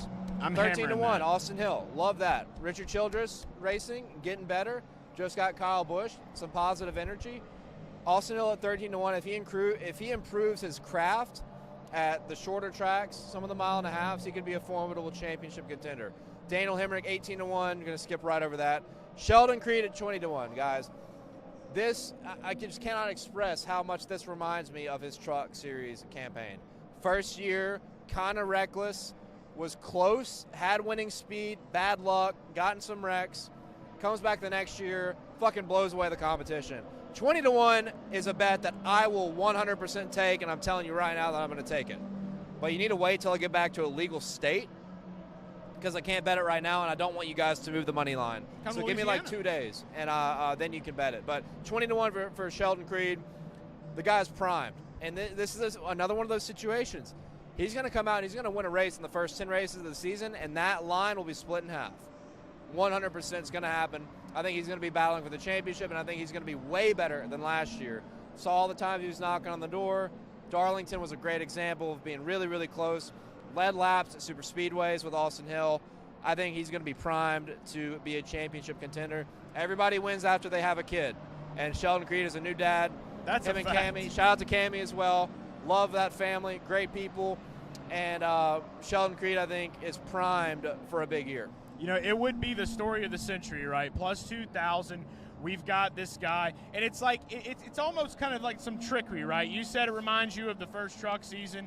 I feel like personally, when somebody that you know has the winning mentality, someone that you know that has the winning spirit in them, we know Sheldon possesses that. When they have that bad season, you can't wait to turn around and see what those odds are going to be for the next year. And that's why I love the Sheldon Creed. RCR, I will say this, RCR in general, they're bringing the 3-car back some part-time. I think Ty Dillon's going to be running in that some. Yep. People have been asking, do we think Kyle Busch shows up in that 3-car at all with Larry Mack up in there? It's a possibility. We don't know that for a fact yet. I'll go ahead and let you. Did you have something here in the chat that you wanted to mention? Yeah, I just want to make sure we stay in touch. Scroll up a little bit. Scroll up a little bit. Yes. I've been talking to you guys a little bit in here as well. Custer Finity, love that. Custer Finity, no juice at plus 300 from Todd Johnson. Dolbowski, Custer, 15 wins. I think it's possible. I actually think it's possible. I think he's going to win at least 5, yeah. And also, great point about Tyler Reddick was hardly amazing in the 9-car, and he snuck out a championship against, like, I don't know, I think it was like Christopher Bell, Cole Custer, some really good Xfinity drivers who had amazing years back in, 2018. He was not great in that 9, and I think that proves that's a testament to how good that 9 team is in Junior Motorsports program. So I think that adds more to the idea that Brandon Jones could be a Final 4 contender this year. And another big thing about Brandon Jones, a thing I talk about, I'll go back to that for just one thing. He's really good at flat tracks. Great flat track guy. Phoenix. Final race of the season. Gotta consider that with Brandon Jones. He's won there before. So that adds more fuel to the fire at 10-1 for Brandon Jones. But let's go ahead and put Brandon Jones as the Taco Todd. What is up, Taco Todd? Miss you, bro. I was going to say shout out to it. Had a great time in Vegas with Taco Todd. Good guy right there. Shout out to him and his wife. Great people. Great people. Shout out to y'all. Look, and I know Sheldon Creed did let us down. I've talked to him about it. I'm like, hey, look, I lost a lot of money because of you last year. But you know what? He doesn't care. He doesn't care. He's like, yeah, well, Because he knows. He doesn't care. And, you know, he could have been a dick about it. Maybe, maybe not. I don't know. Got to get him on the show, by the way, at some point. Yeah, but shout out to Show. Micro Sprint guy. He's been doing a lot of that stuff in Millbridge. Like, if you can, seriously go back and look at the 2019 Truck Series season, and you'll see so many comparisons on, like, him adjusting from an ARCA car, which he came through and won a lot of races, and I think he won an ARCA championship. See the comparisons between 2019 and 2020 versus 2022, 2023. I think there's going to be a lot that are in common with how he progresses in his performance and his championship quality racecraft. So Sheldon Creed 20-1 is my favorite bet for sure on this entire list. Moving forward, Chandler Smith, I think he's going to be good. Colleague still hasn't broken through and won a championship. New driver lineup this year. I think that we're going to see some potential regression from Colleague in the Xfinity Series because you lose AJ. You still got Daniel Hemrick. You got a rookie coming in with Chandler Smith. Way more Cup focus, it seems like, this year. And, well, you lose Landon Castle's full-time ride, which is a big deal with his partnership falling through with Voyager. I think that could be, you know, that hurts financially. And now that number 10 ride is going to be a part-time ride. You're going to have Justin Haley run some races. You're going to have Landon Castle run a few. But I think that hurts the Xfinity Series program a considerable amount. So I think that's going to be a work in progress for Truck God II, a.k.a. Chandler Smith. But the final bet I want to talk about here, you can scroll through all these guys. You've been seeing it flow across the bottom of your screen for fucking 30 minutes now. Parker Kligerman, and this is not a biased play. Of course, we love Parker Kligerman. Big Machine Racing won a race last year and was close to winning more than one race in 2022, and Parker's full-time in that ride. He is plus 15,000 people. Plus 15,000. In a car that bet can a win. nickel, bet a penny. And if he breaks through and wins a championship, oh my God. We already know about Bristol, right? If you got to watch Garage Talk with Yes, Parker Kligerman, he called his shot. He said whether it's trucks or Xfinity, he's going to win at Bristol in 2023. Right. That's confidence. That's and locks. the positive momentum for him after winning at Mid-Ohio last year, amazing. Great road course driver. He's really bloomed into a good veteran race car driver, and I think he can get it done. And the road courses, we have several good road courses in the Xfinity Series this year. If he wins midway through the season, early in the season, he will go from plus 15,000 to like plus 1,000 or plus 1,500, maybe plus 3,000.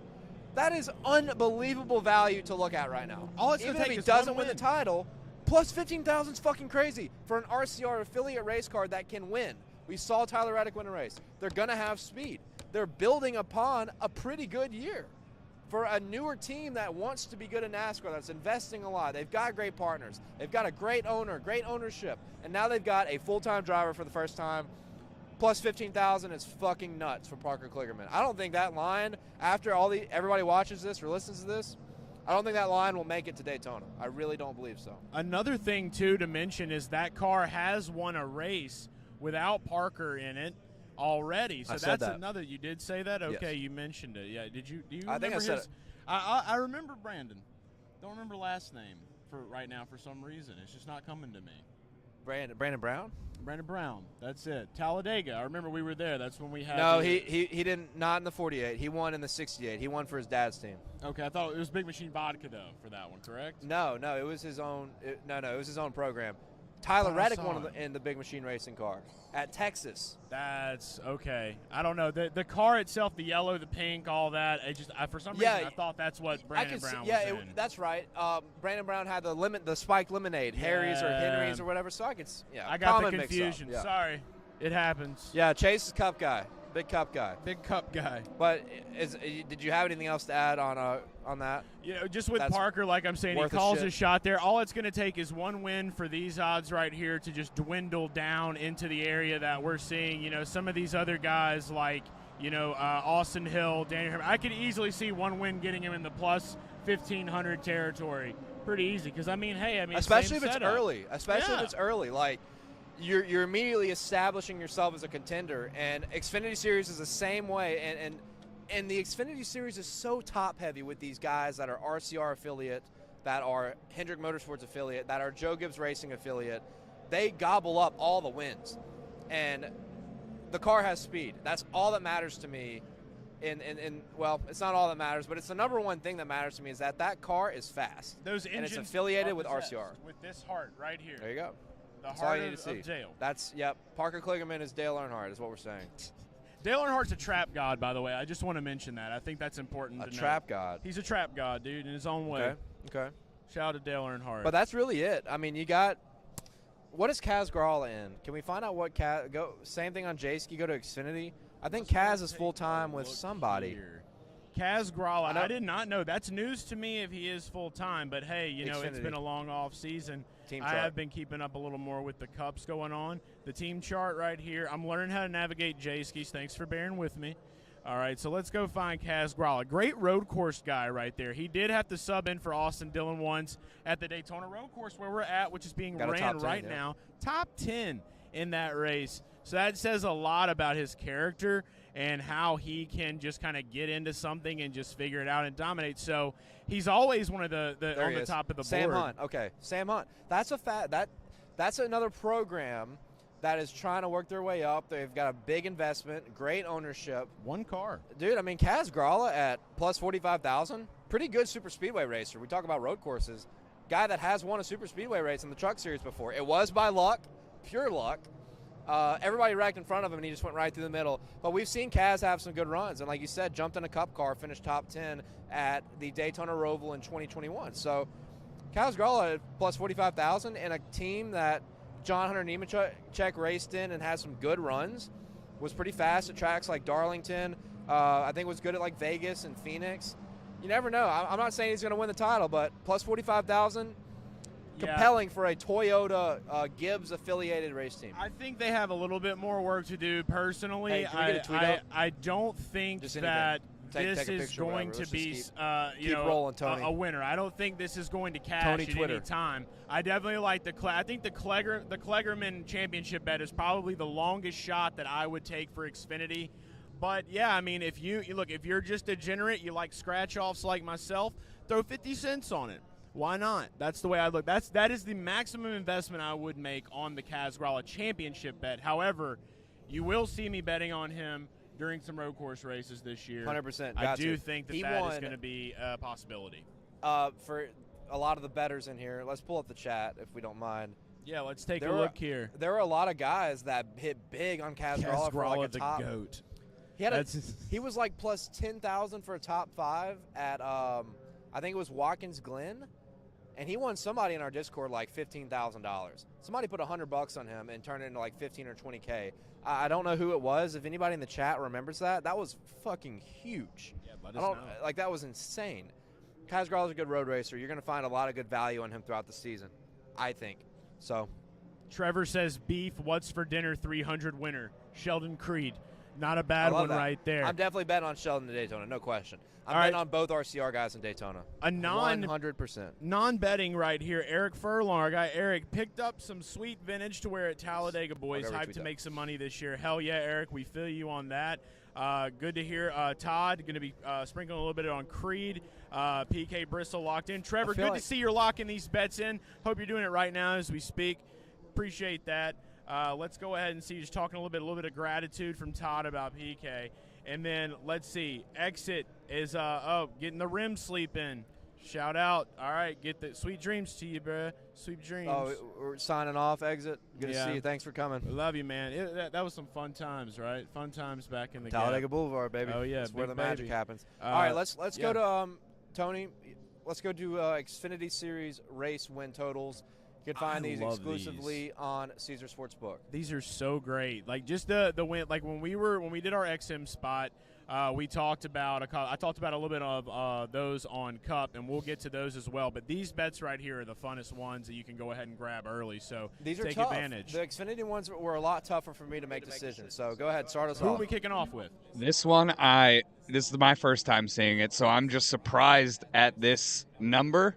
We're going to go with Sammy Smith, and I'm just surprised it's so juiced up and they just didn't put it at 1.5. So Yeah, you guys, it's what? you go ahead and talk about it. Sammy Smith over 0.5 minus 240. Yeah, I mean we talked about Sammy, right? I think Like, about Martinsville. Well, I think that's Talladega, exactly what they're maybe. telling you. That's exactly what they're telling you. He's going to be in a Gibbs. He's in Gibbs equipment. He had glimpses of speed, glimpses of promise for a very young race car driver who absolutely shredded in the ARCA series. Absolutely shredded in both ARCA series, actually. So I want to go back and apologize real fast. I can't take. Go ahead. I was just going to say I got Sam Smith and Sam. I'm thinking about Sam Mayer, not Sam. I don't know why that always happens between those two. Sammy Smith, Sam both named Sam. Yeah. No, it's all good. It's all good. Sam. We're getting ready to hit the delusional state beginnings in about 45 minutes. Thought we already got there. Yeah. Sammy Smith over under 0.5 wins, and it's juiced up. Juiced the fuck up. You got to think a guy in Joe Gibbs Racing Equipment who has been very successful in ARCA. What sticks out to me, right? He's going from ARCA to Xfinity. No trucks. Ty Gibbs, which of course is Joe Gibbs' grandson. Which, by the way, we hadn't talked about Ty, but I do want to say, like, aside from betting, all jokes aside, still thinking about Ty Gibbs and his entire family. With the passing of Coy Gibbs last year, just so tragic. And I'm excited to see him back on the track, and hopefully he has a good year. Very, very sad and a lot of adversity to go through. I can't imagine what that's like, and I know you can't either. And no, there'll be a lot of dedication this year, I'll say that absolutely. No, it's just very, very sad deal, very sad for NASCAR Motorsports, and I wish the best for him. Still thinking about his entire family and the entire Joe Gibbs Racing organization, all jokes aside, all bets aside. But to get back into this, we're in a Joe Gibbs Racing car. Something about the transition from ARCA to Xfinity has stuck out to me in recent years. I feel like there's several drivers who've made that transition, skipped straight over the truck series, and been really good. Like, really fucking good. So I think that Sammy Smith is going to for sure win a race. I'm not betting this, though. I cannot, for the life of me, bet a minus 240 in motorsports. I can't eat that juice, minus 240. I would like to see what their number is at 1.5, and I'd probably be willing to take maybe the over, but just because. That's the key. They want you to hammer this, or they want you to be like, oh, the under looks good. I'll take the value there. It's just not. It's not realistic for the under to hit here. I think. That's my opinion. By the way, have we been under caution for like an hour? What happened? Cautions are very long in IMSA. Very, very long. Like when you're at the track watching this race and a caution happens, you're like, oh, wow, we haven't been green for a while once they go back green. Gotcha. So, yeah, a caution came out, I would say, about 15 minutes ago, I think. Dude, it's been forever. It depends if there's like a wreck or if it's just somebody who spun and they needed to get him. I think there might be a wreck. I'm trying to see the thing right now. And there. Go to like YouTube TV or something and let's pull up the race. Let's just have it going so we can, there is a race going on behind us, just letting everybody know if you forgot. It has gotten a lot quieter here. It's starting to wind down a little bit. See if we get this. Just talking about this event real quick, while you can hear us well, we're not screaming. This infield, like, it is fucking lit, dude. This infield is so lit. Going on the trams and shit, like, there's people partying everywhere. And, of course, in the fan zone, people are getting lit, more closer that way. Oh, really? Who was it? Going back green right now? Explosion. Yep. All right, and they're back at it. They're back at it right now. So I'm trying to get a live leaderboard pulled up. So it looks like. Can you not sign into YouTube TV or something? Like, I mean, we can try NBC. Oh wait. Who's airing? What program's airing it the whole night? Is Peacock airing it, or is it USA? I bet Peacock. Let's go sign into my Peacock. That sounds kind of weird. Let's go. We got a lot of tabs that we're managing. Let's sign into the cock, baby. Come on. Yeah, Peacock. Shout out to the hub for baby boomers watching Yellowstone. That is Peacock, essentially. What? You guys just saying Peacock with the Royal Rumble. Peacock. Oh. Yeah, the Royal Rumble for all the WWE fans out there. If you like wrestling, when I was 8 years old, as a small child, I loved to play with Sting. Somebody DM'd me. Shout out to my guy Matt, who's a big Dalescenter guy. DM'd me. Was like, no, you have to do Dalescenter doing Royal Rumble, and I was like, what the fuck is? The only thing I know about Royal Rumble. Okay, let me say this. This is actually really cool. Big dedicated fantasy football guy, right? One year we downloaded WWE. I think I bought it actually. WWE like 20 on the Xbox or PC. How'd that go? I downloaded it just to set our draft order. We did a Royal Rumble where it randomly. Yeah, I assigned all of our names to 12 different wrestlers, and they all came into the ring and threw the fuck out of each other out of the ring and shit. And that's how we determined our draft order. It was actually lit. That's It awesome. was That's super like lit. So, one of yeah, the best ways I've ever heard of doing it. Let's I have a see. Peacock account if you don't. Yeah, you go ahead and do that. I'll talk a little bit about. Yeah. I wasn't ahead. big into the wrestling. I was bigger into. I'm big into the Peacock. What was it? Yeah. I don't want to be big into Peacock. I'm big right into the now. cock. There's a Peacock actually that lives down the road from my grandmother's house at a guy's house. He has a real peacock. It will wander the field at times. What? That is crazy. That is like, real shit. They're a majestic creature. Is it man. actually colorful like the logo? Very. Like that? It's blue. Well, it's a blue. Most peacocks are blue. They have a very bluish green tail going down. They're basically, from what I see on, They're like guard dogs. They're like walking pride flags. I feel like based on Yeah. what you see on like this. You see that coloration? Like Yeah, I can see NBC, that. like, yeah. NBC loves peacocks. Peacocks also known as a symbol of birth. So if you are married or That's if you have a great girlfriend insight. and you are sexually active and you see a lot of peacocks around, you may have a child on the way. Just keep that in mind.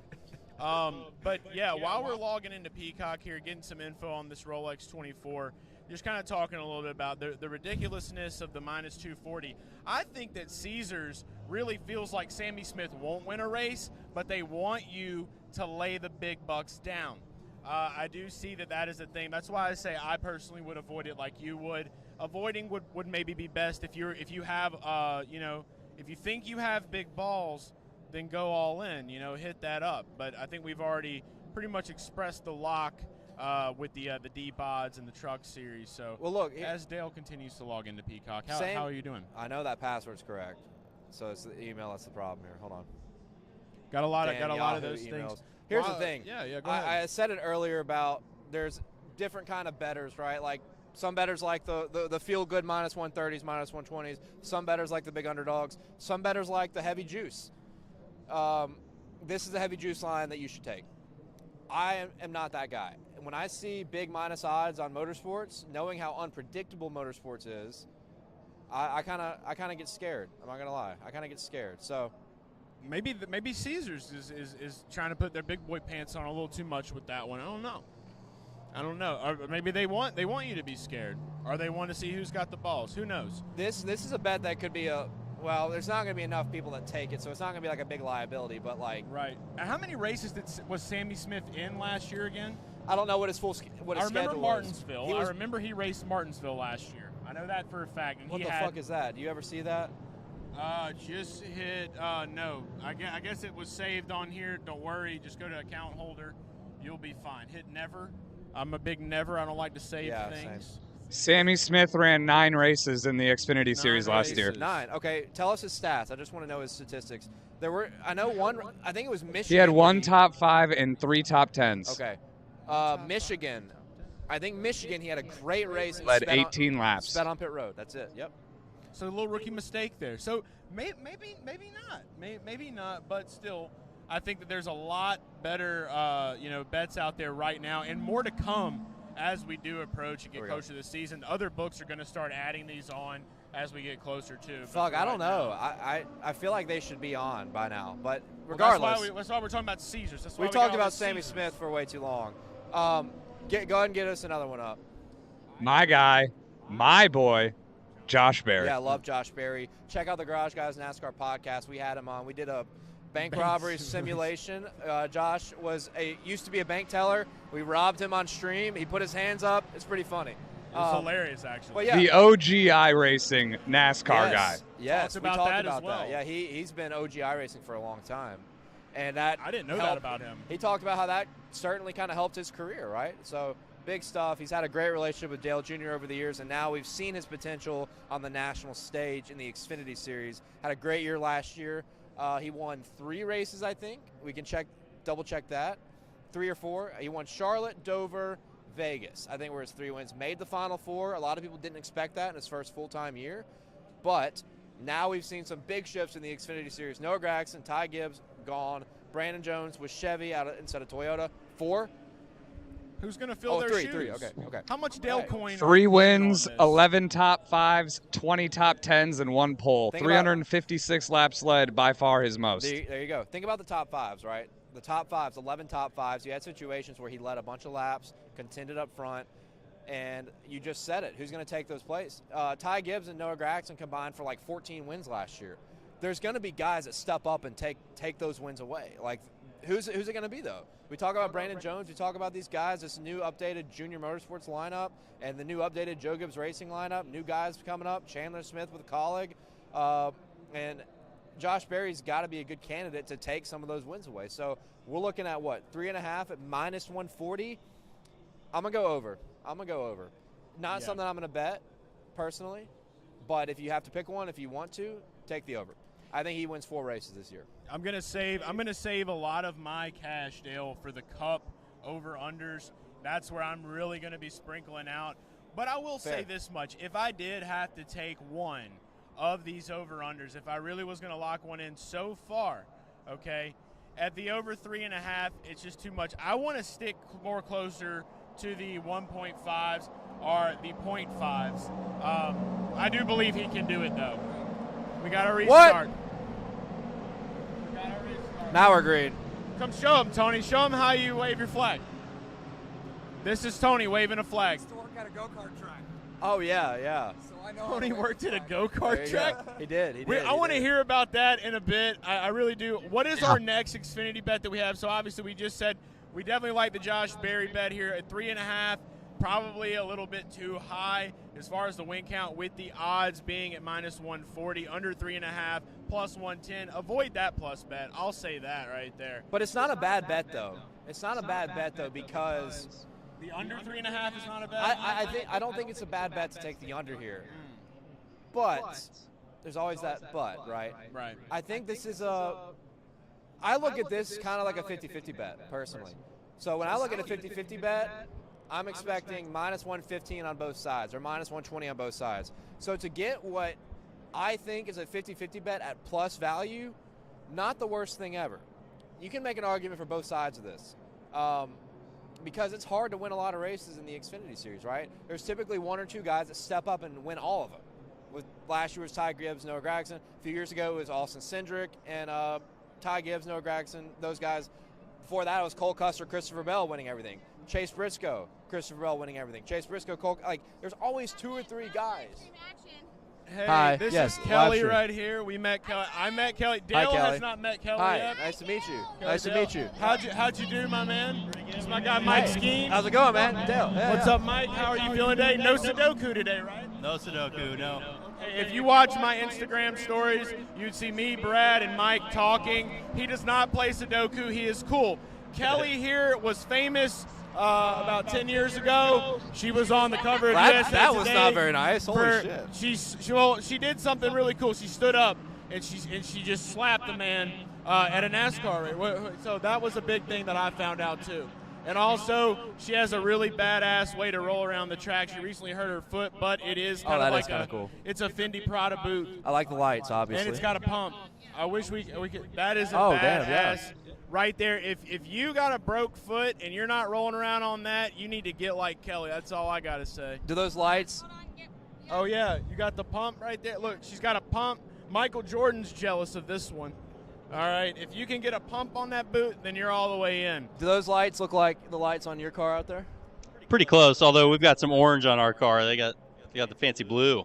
Oh, there So, you go. There you so go. how are you feeling about this? Who do you feel? I know that you obviously we want you to win, right? We want Obviously, your team to win. clearly. Who is currently leading the race right now? How is the track? How are things compared to maybe, let's say, last year? Well, obviously the temp's way nicer. Standing around here in pretty comfortable clothes, it's 60 or whatever, and sure beats 25 degrees. So the outlaps are a lot easier. Still a little bit dicey, but pretty good. We've mostly been leading in our car. Dropped back, I think, to third, second, third, somewhere there. But just with some pit stop cycles, we're moving around, but it feels great. All right, and Oh, tell us yeah. for anybody, we're primarily a NASCAR audience, right? So tell us your name, tell us who you're driving for, and what team so they can watch you tonight. So I'm Mike Skeen. I'm driving the 32 Korthoff Motorsports AMG GT3. There you go.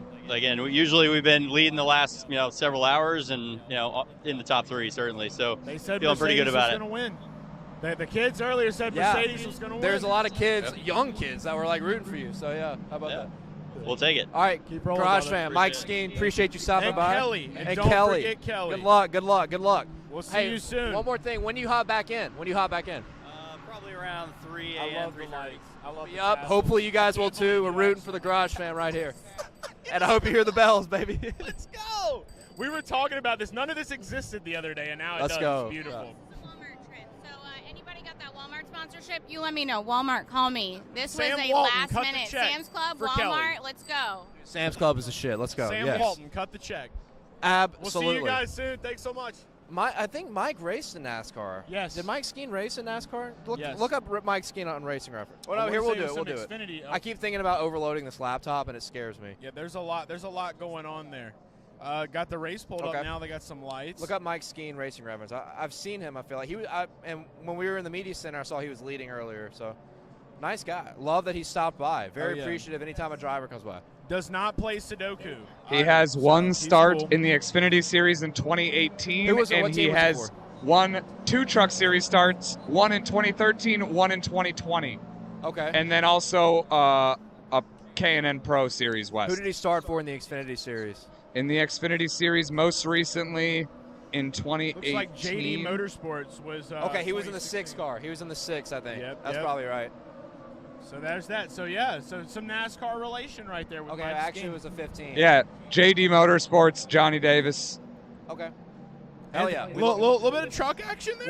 When did you meet him? So we met him on Friday when Brad and I went around. If you look at my Instagram story, you'll see Sports Car 101. Great time. Me, Tony, Brad walked around the track. We got to meet a lot of the drivers out here, and we got to talk a little bit. And Brad really kind of gave us a very thorough walkthrough, the ins and outs of their car, racing with Acura, I believe, the JG Wentworth.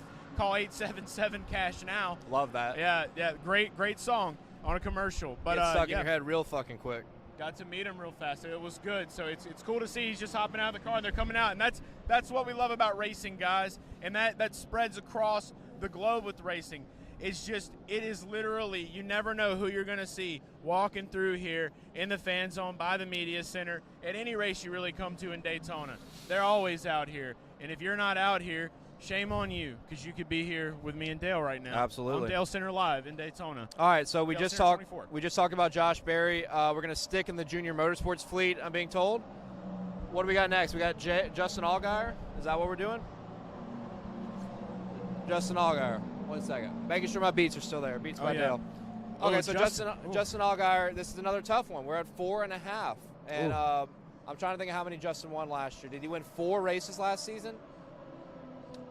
Justin, I don't know. My most memorable with Justin, the main thing Nashville. I remember is I've got to buy toe shoes. I never bought toe shoes. If you watched our Bristol show, race preview show, Justin came on, talked after he lost Dale a chunk of change. You got to question. That was a great episode. We had a lot of people on that episode. Brad Man, Perez, we were he just talking fucking about. sped on pit road and ruined Yeah. my life, and I hounded him for it. Just taking a picture here. We might have a special guest coming by soon that is in the NASCAR world. Oh. So I've got to send him a pic real quick. Yeah. Let love him that. know what's going on right now. So stay tuned. If you know people that like NASCAR and NASCAR Cup Series drivers, tell them that they better get their ass to Dalescenter 24 on Garage Guys YouTube. There you go. So, yeah, we're talking about Justin Allgaier. I think this is a surprisingly high win total. Justin, I'm looking at these stats right now. The last time Justin won more than 5 races in a regular season was in 2018. It's really crazy and sad in life that was like 6 years ago now, or 5 years ago. That blows my fucking mind. I feel like 2018 was like 2 years ago. But nonetheless, I like the data here. Justin Allgaier has obviously been a staple in the Xfinity Series. He's been very good. We continuously talk about the changes that are happening in the series, with drivers moving on, switching teams. You think J.A. can Flip the switch. Well, I don't know. Like, what switch is there to flip? He's been really good. He made the championship 4 again. That he's done that multiple times, and he won 3 races. I think he won Nashville, New Hampshire, and Texas maybe. He's got himself in a Denny Hamlin situation almost in the Xfinity Series right now. I think Yeah, I think for Justin, that's a good comparison. everybody wants to believe that it's the most realistic thing, right, for him to win a championship this year. He is one of the older guys. He's with Junior Motorsports. He's been there multiple times. He's knocked on the door multiple times. I'm here to say this. He seems to have a tough time at Darlington. He Bristol. won Darlington. If he was to win at Bristol, that would definitely make me feel like maybe, okay, he kicked that in the ass. Maybe he can really go ahead and get this. Oh my God, it's championship raining. knocked out. It's raining. It's raining. It's raining. Are we raining? It's fucking raining. Hold on a second. Is God crying? I saw sprinkles. Yeah, it's sprinkling. Is that camera gonna die? No, the camera's still alive. Don't talk about the camera. No, I mean, is the rain a problem for that camera? I don't believe so. I don't think so. I've never Might had be a problem it for everything else, though. Yeah. There's some electricity going on. We better hustle. I'll say that. So hold on. We might have to. No, it was not on the forecast. We might have to take an intermission, guys. Hold on a second. What is this? Is this kind of like? Is it gonna rain? Who was that? I've started my panic. Is Okay. it gonna rain? Is it gonna rain? Guys, is it gonna rain a lot? We're gonna. 5%. It feels like The fucking weathermen were wrong. Hey, all right, Tony, let's take a break. Let's keep the Is it stream gonna on, but rain? we're gonna move stuff. Look, it's getting heavier. It Tony, said it's decidedly so. Shit. Put the intermission on. We're gonna take a break, guys. It's We're an taking an it's an intermission due to intermission. rain. We're in It's a rain. Dalescenter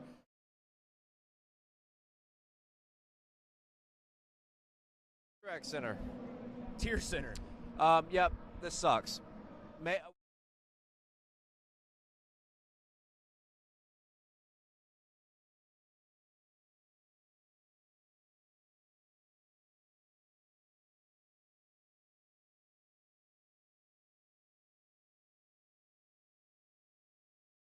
I think we should take an intermission. Don't turn the stream off, but just we'll go to the floating head for a little while.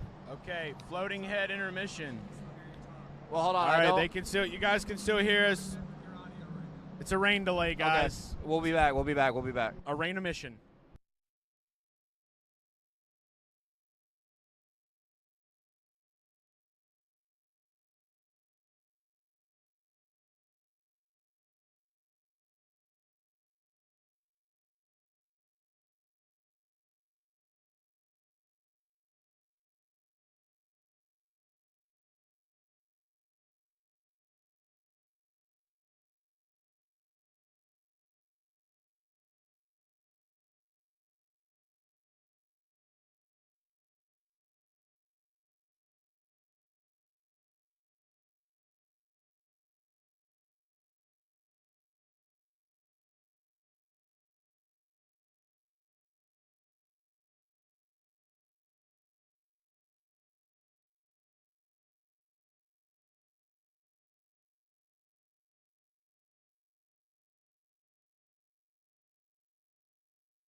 Yeah.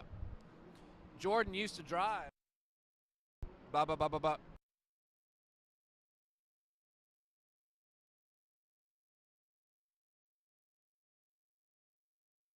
Oh, well, they definitely just heard me. And now they hear me again right now. No, Jordan used to talk or race for Acura, I think. If you hear us, type the letter All right, guys, Y. we're back. Let's get it going again. The light rain has stopped. Light rain has stopped. Tell your friends, tell all the night owls out there that Dalecenter's back on. If you want some additional coverage of the Rolex 24, talking about the motorsports preseason from a betting standpoint, from an energy standpoint, and kind of talking about the Rolex as well from time to time. We've had like a million cautions.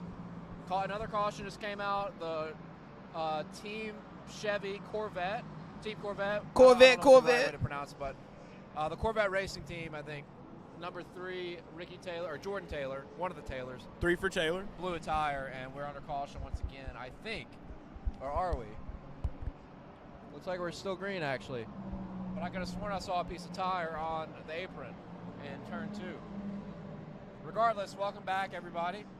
Let me get this retweeted real quick.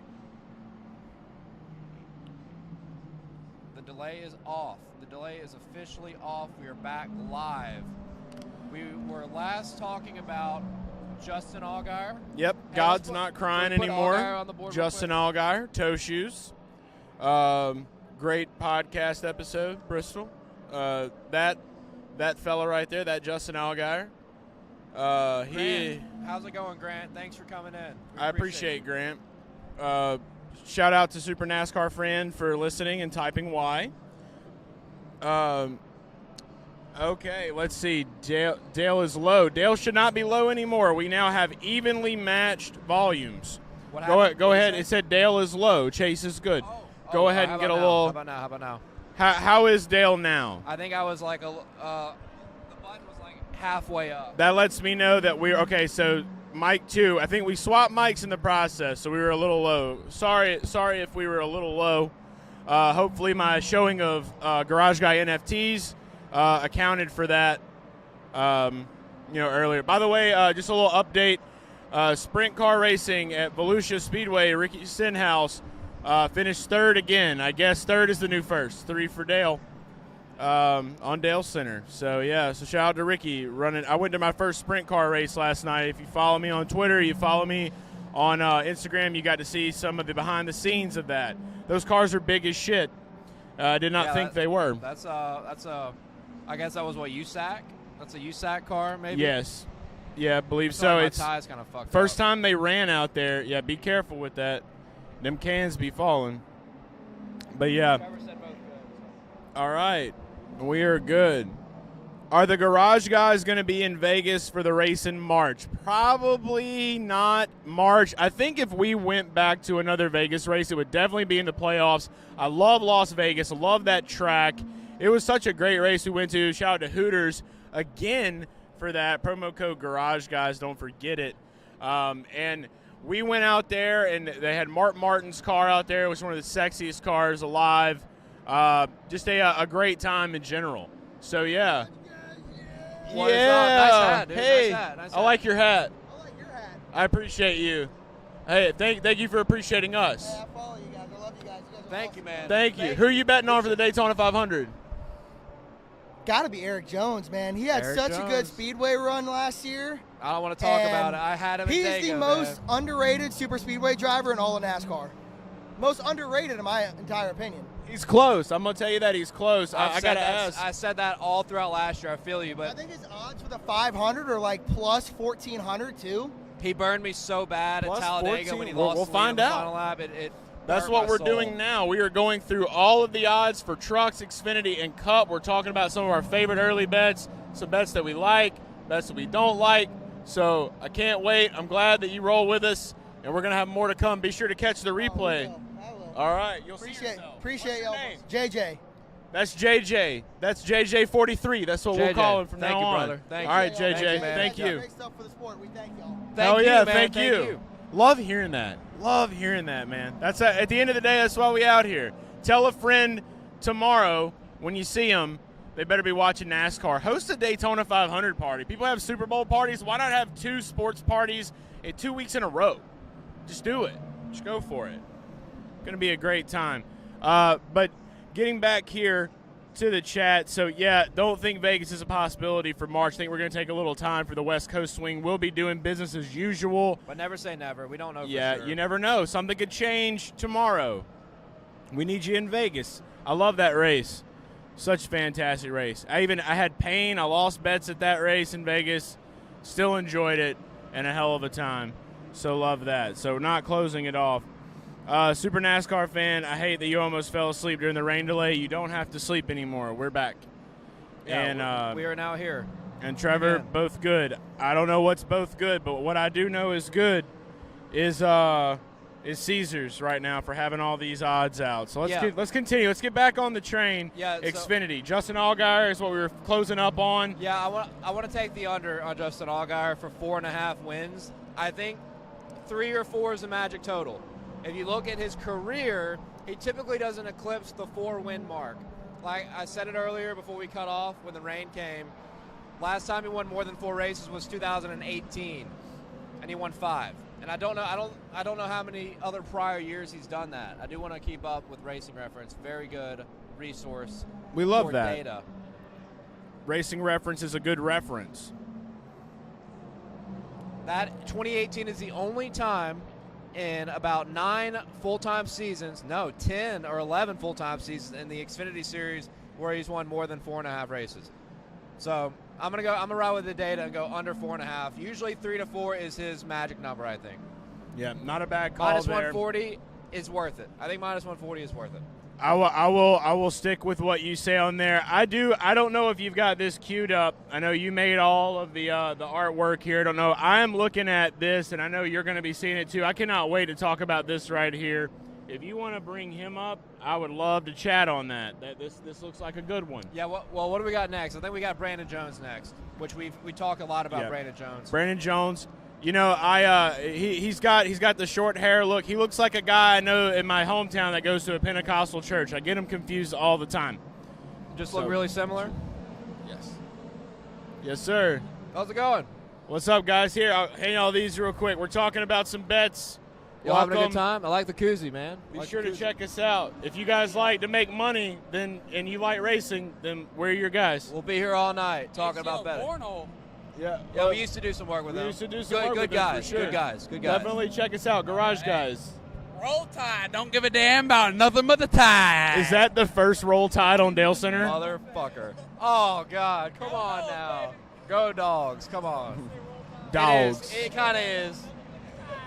It's like the most annoying thing ever, but it is like kind of fun. Yeah. Me personally, I would Have a good prefer night, guys. to put my teeth on bricks before I say Roll Tide. That is if you're not a best way. fan of Bama and say it, it's cool. But like if you're an actual Bama fan, it's the most annoying fucking thing on planet Earth to say Roll Tide. I think you can tell the seriousness between a non-Bama fan Roll Tide and a real Bama fan Roll Tide. Yeah, I think that was a fake. I think that was they were genuinely like not Bama guys. He did say Nothing go is Dogs. more annoying than barking adults for Georgia Bulldogs, and just once you get the OHIOs going, they don't stop up in Ohio. Yeah. Once you start the OHs, the IOs do not Ohio stop. State's really fucking annoying. Yeah, I will say that. They're gonna owe me a new fucking eardrum. We'll put it that way. Well, let's stick with the SEC. Georgia. Our guy Brandon Jones is from Georgia. I think he's an Atlanta native or somewhere right outside of Atlanta. Ray Charles. We're looking at over under 1.5 wins. The over is minus 150. The under is plus 120. I'm kind of not sure where to go with this. one. So that tells you right there, I'm not betting this. I'm not betting it. This is probably one of the more uncertain ones I've seen. Now, we've talked good about Brandon Jones recently because we locked him up. He's in that 9 car, right? That 9 car has been really good with whoever drives it over the past near decade almost. Yeah. We talked about Chase Elliott, William Byron, Noah Gragson, Tyler Reddick, all have been really good at that number 9 car. So, I don't know. I feel confident. If we're gonna put plus 1,000, we already felt good about that. It seems like a reasonable bet for a championship. We shook the 8 ball. That said yes. I think if he's going to win a championship, he's going to have to win more than 1.5 races. So I think if you really believe that he's going to win the championship, you want to lock that down, you got to take that at minus 150 over on Caesar Sportsbook. I think it's a little juicy, but I get why they would make that line because of the car and because Brandon Jones has been in the Xfinity Series for 33 years, even though he's only like 28 years old. Right. Like, I thought it was 40. Dude, Brandon, look at this. I'm pulling up more His stats. picture's in white and black. We'll say that. Are they all in white and black 2, on this 3, site? 4, 5. Some of them are. This is going to be his 7th full-time season in the Xfinity Series. And he is, how old is he? Where's his age? He's 25 years old. He's younger than you. Insane. 30 years. And he's about to be in his 7th year in the Xfinity Series. He's only won more than one race one time in 7 full-time seasons. Now, granted, different team, different ride. We can't reiterate enough how it could make a big difference in his career and in his success this season. Man, that is a long time. He has 5 wins in 7 years. Last year had some serious regression from the prior 2 years when it comes to consistency, top 5s, top 10s. It's a make-or-break year for Brandon Jones, in my opinion. Make-or-break year. I'm not touching this bet, but if I had to, I would take the over. Okay, so with that new information out there, would you confidently lay some money down on him at plus 1,000 for the championship? I think you said you would. Yeah, I didn't. Well, no, that wasn't a bet I said I was going to take. The one we went over. The only future I said I will 100% take, 2 of them. Kligerman at plus 15,000 and Sheldon Creed at plus 2,000. I will for sure take those. Okay, all right. So we've clarified that. We know that that's kind of a toss-up. I personally feel like Brandon Jones will be in the championship 4. You can't really. I'm not ready to say whether I think he'll win or not, but yeah, I'm with you on the Kligerman. I like Austin Hill. I didn't get really talk too much about it. I feel like this could be Austin Hill. Like I said, I like RCR in general. We're not going back to that now, but good closing up on that. Can we move to this one? This is one that I'm excited to talk about. I think this is the last one or next to last one. So we'll go ahead and move to this one. I've had my eye on this one. So wait, did you say you're taking the over on Brandon Jones? No, I'm not going to take. I'm with you. I'm probably not going to even mess with that. If you had to, what are you taking? If I had to take that, I would take the over 1.5. Okay. It's just not a fun bet for me. It's not something I think is fun. It's not something. It's a little juicy. You look at the data is a little scary. Being in top tier equipment with Joe Gibbs Racing kind of scares you that he didn't have. He had one big season, 2020. I think he had 3 wins, but I don't know. I think that's a 50-50. I expect him to win one race for sure. So when I see a 50-50 and I see juice on one side of it, it's kind of a turnoff, right? Like you have heavy juice on one side, plus money on the other side. I feel like over 1.5 should be more like a minus 115 money line on over/under. So I'll take the over, but I don't feel super great about it. So that's just 2 wins. I mean 2 wins. He would have to win that if you want to win the championship. If you're going to bet on him for the championship, you got to take that one as well at minus 150. Let's go ahead. Here he is, John Hunter Nemechek. Caesars has this man juiced up. This is another one, the second highest to Justin Allgaier. Maybe actually tied with Josh Berry. If I'm going to look at 2 guys with the same odds, John Hunter Nemechek or Josh Berry over 3.5. At over 3.5, minus 180. I want to take this bet. John Hunter Nemechek, he has had his fun in the trucks. He's going to Xfinity. He's ran in Cup before. I think this is going to be the big year like we talked about. This is going to be a fat year. He's going to be a betting favorite at a lot of tracks once he gets that first win. The confidence is there. He knows how to harness confidence. He knows how to hold on to that. He's well put together. Some may even call him a Dapper Dan man. If you look at Brandon Jones and him, they got the same hairdo always. They just got out of the barbershop in 1925. These are the kind of guys that are about that business. But John Hunter Nemechek has that more. He's got the name. His dad, Burger King Joe, shout out to him. The energy's there. It's a lot. It is a very, I guess we would say it's a ton. It's a ton. I don't know. I'm not a thesaurus having some time, but over 3.5 minus 180. I'm going to take that. I know it's a little wild for me, probably. I'm on the over, but I'm not touching this because I think the Xfinity Series right now is very wide open, but you can't sleep on the idea that Cole Custer might literally win 8 to 10 races this year and prevent anybody from winning more than 3 or 4. So I'm on Josh Berry over 3.5. It's hard to say that I can't take John Hunter over 3.5 too, because now we're running out of races, right? We're running out of a total races. We have what, 30 on the schedule? Yeah, that's what it said for John Hunter. I may doubtful. Okay. 8 Ball doesn't agree with me. It agrees with Dale a little bit here. You don't want to touch doubtful. it, but Okay, does that help know you what? lean a little more to the under? I'm taking the under. I'm taking the under now. 8 Ball bets, baby. Plus It's- 150. It's 4 plus wins money. Is still a lot. I think. What are 4 tracks that you think John Hunter Nemechek could win at without a doubt? Richmond. Okay. Great at Richmond. 33. Thank you. I said 30. Tony just clarified. 33 races on the schedule in the Xfinity Series. He's going to be a threat at like every short track. Okay. I'm going to get him pulled up especially, here. definitely going to have the chip on his shoulder after getting bumped out of the way by Ty Gibbs in the spring of last year. Really good at Darlington. Pretty good at Phoenix. I mean, he's a good short track racer, and he's proven he can get it done at 1.5 miles too. I don't know. I think he's won 2 Xfinity Series races. We can check that. Yep. Taking a look here, with man. Chip Ganassi and GMS. When GMS had an Xfinity Series team, I think he won a race there. I think his 2 wins were at Charlotte and Vegas, if I'm not mistaken, but we can double check that, which are 1.5 miles. So you could say John Hunter could be a threat at every single race this year. Yeah, I do remember when he did fill in. I think it was click that. Was it Texas that he was running?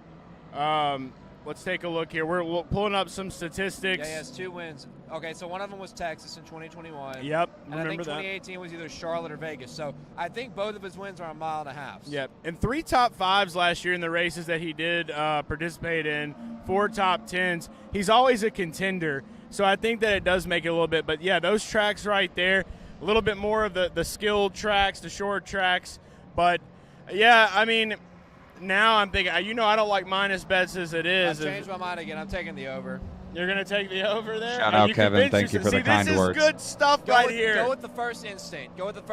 But like I said, the 8 Ball is just a toy. I don't like this bet because you're looking at minus 180. I just think it's a little too juicy when you have the potential for 2 guys. I said the series feels like it's wide open, but I think no matter what we do, we're going to underestimate Cole Custer. I really think Cole could win 10 races. Like Chase Briscoe, last Stewart-Haas driver that was a beast in this series, won 9 races in 2020. I think we could see that exact performance replicated by Cole Custer. If Cole wins 9 or 10 races, a lot of these overs are not going to be very obtainable. Because you're going to have Cup, think about this. You're going to have Cup guys racing certain races too that are going to steal wins away. Tyler Reddick is going to be racing. We know Hendrick Motorsports is going to have that number 17 back for 5 or 6 races. RCR in the 3. It may not always be tied. Yeah, with Ty Dillon, you got to consider Ty Dillon too, a former Xfinity Series winner. Junior Motorsports is going to have the 88 for several guys throughout the year. There's a lot of ways. What's up? Shout out Greg in the chat. Greg just came into the chat. The fucking chat. It's not a sport. He hates Xfinity, and I understand. It's not a sport. Not a sport. Xfinity. NASFinity. Yes. Look, I ended up doing okay in Xfinity in the end of the season. So I kind of retracted my statement. If betting goes well, Greg, in 2023, you do have to admit that it's a sport. If betting goes well, that's then we fair. can say it's a sport. That is beyond fair, I do actually. want to say now that we've got this back. Yep. Seth going to put 1.4 mil on the over. I don't know who that was about. Maybe it was Nemechek. Maybe Brandon Jones. A lot of guys talking highly about Brandon Jones. Reed, good to see you, my dude. Love Reed. Big Garage fam guy. Reed Disterman. We appreciate you, my friend. I'm looking at what Kevin said here. Kevin. Been great seeing the growth of your guys' channel. Keep it going. You guys are awesome together. Thank you, Kevin. We appreciate that and the support. Much. Thank you. Thank you, brother. Appreciate that. Very, very kind words. Let's keep this chat rolling. Keep those likes going. We're up to 27. If we get to 100, we will be forced to talk about F1. Roman Grosjean could even come by. Yeah, we might see Roman, and that's not even a joke. Our guy Tamarcus, who does a lot of work for Roman, stopped by, and Roman might come say, hey, and stop by. We saw Scott Dixon earlier. We've seen a lot of drivers walking by. Might have a NASCAR Cup Series driver come by. Who knows? Old Parker himself could come through here. He's working for NBC tonight. He might walk through here. Would love to get Kligerman on here to talk for a little while. So stay up. Be a degenerate. We're going to see more drivers. Just Mike Skeen. Big Mike Skeen guy. And Kelly. I love Kelly. Yeah, and shout out to Kelly, of course. Yeah. We've had some good guests already come by, several. I think David Land is going to come on the show and talk IndyCar a little bit later. Big IndyCar guy. I think that's it for Xfinity. I think it's. Yep, that's it. So we've agreed we're going to stick with our first instinct over 3.5. John Hunter Nemechek minus 180. 100%. All right, we've locked it in. That's a double. I don't have my. Oh no. Oh no. Hey, real quick, let's do a recap for anybody new. Let's just do a recap. If you want to go back to trucks. I had to get my Tony, chalice. You're good. Perfect. You're fine. Let's do a recap All right, for it's anybody official. that just joined. So go to the trucks race win totals, and we'll just roll through them real quick. Guys, I just want to make sure anybody that's tuned in late, we've had some technical difficulties. We've had rain come through and pause us for a minute. If you're just getting here, I want to go over the bets we talked about real quickly just to get you back caught up. I think you can rewind and check them out as well, but we have all fucking night. We literally have the whole night to do this. We're staying up till the break of dawn at the minimum. So we are Wayne's World tonight. The Wayne's World of NASCAR. I want to see. Well, I can't see it right here. Let's see. I have another gift for you, by the way. Okay. Something to add to the collection. So this right here is the famous Dale Earnhardt Dale Jr. photo. Love that photo. I never noticed that there was a signature there. I don't know if it's real or not, but it's there. It's just something to add to the collection.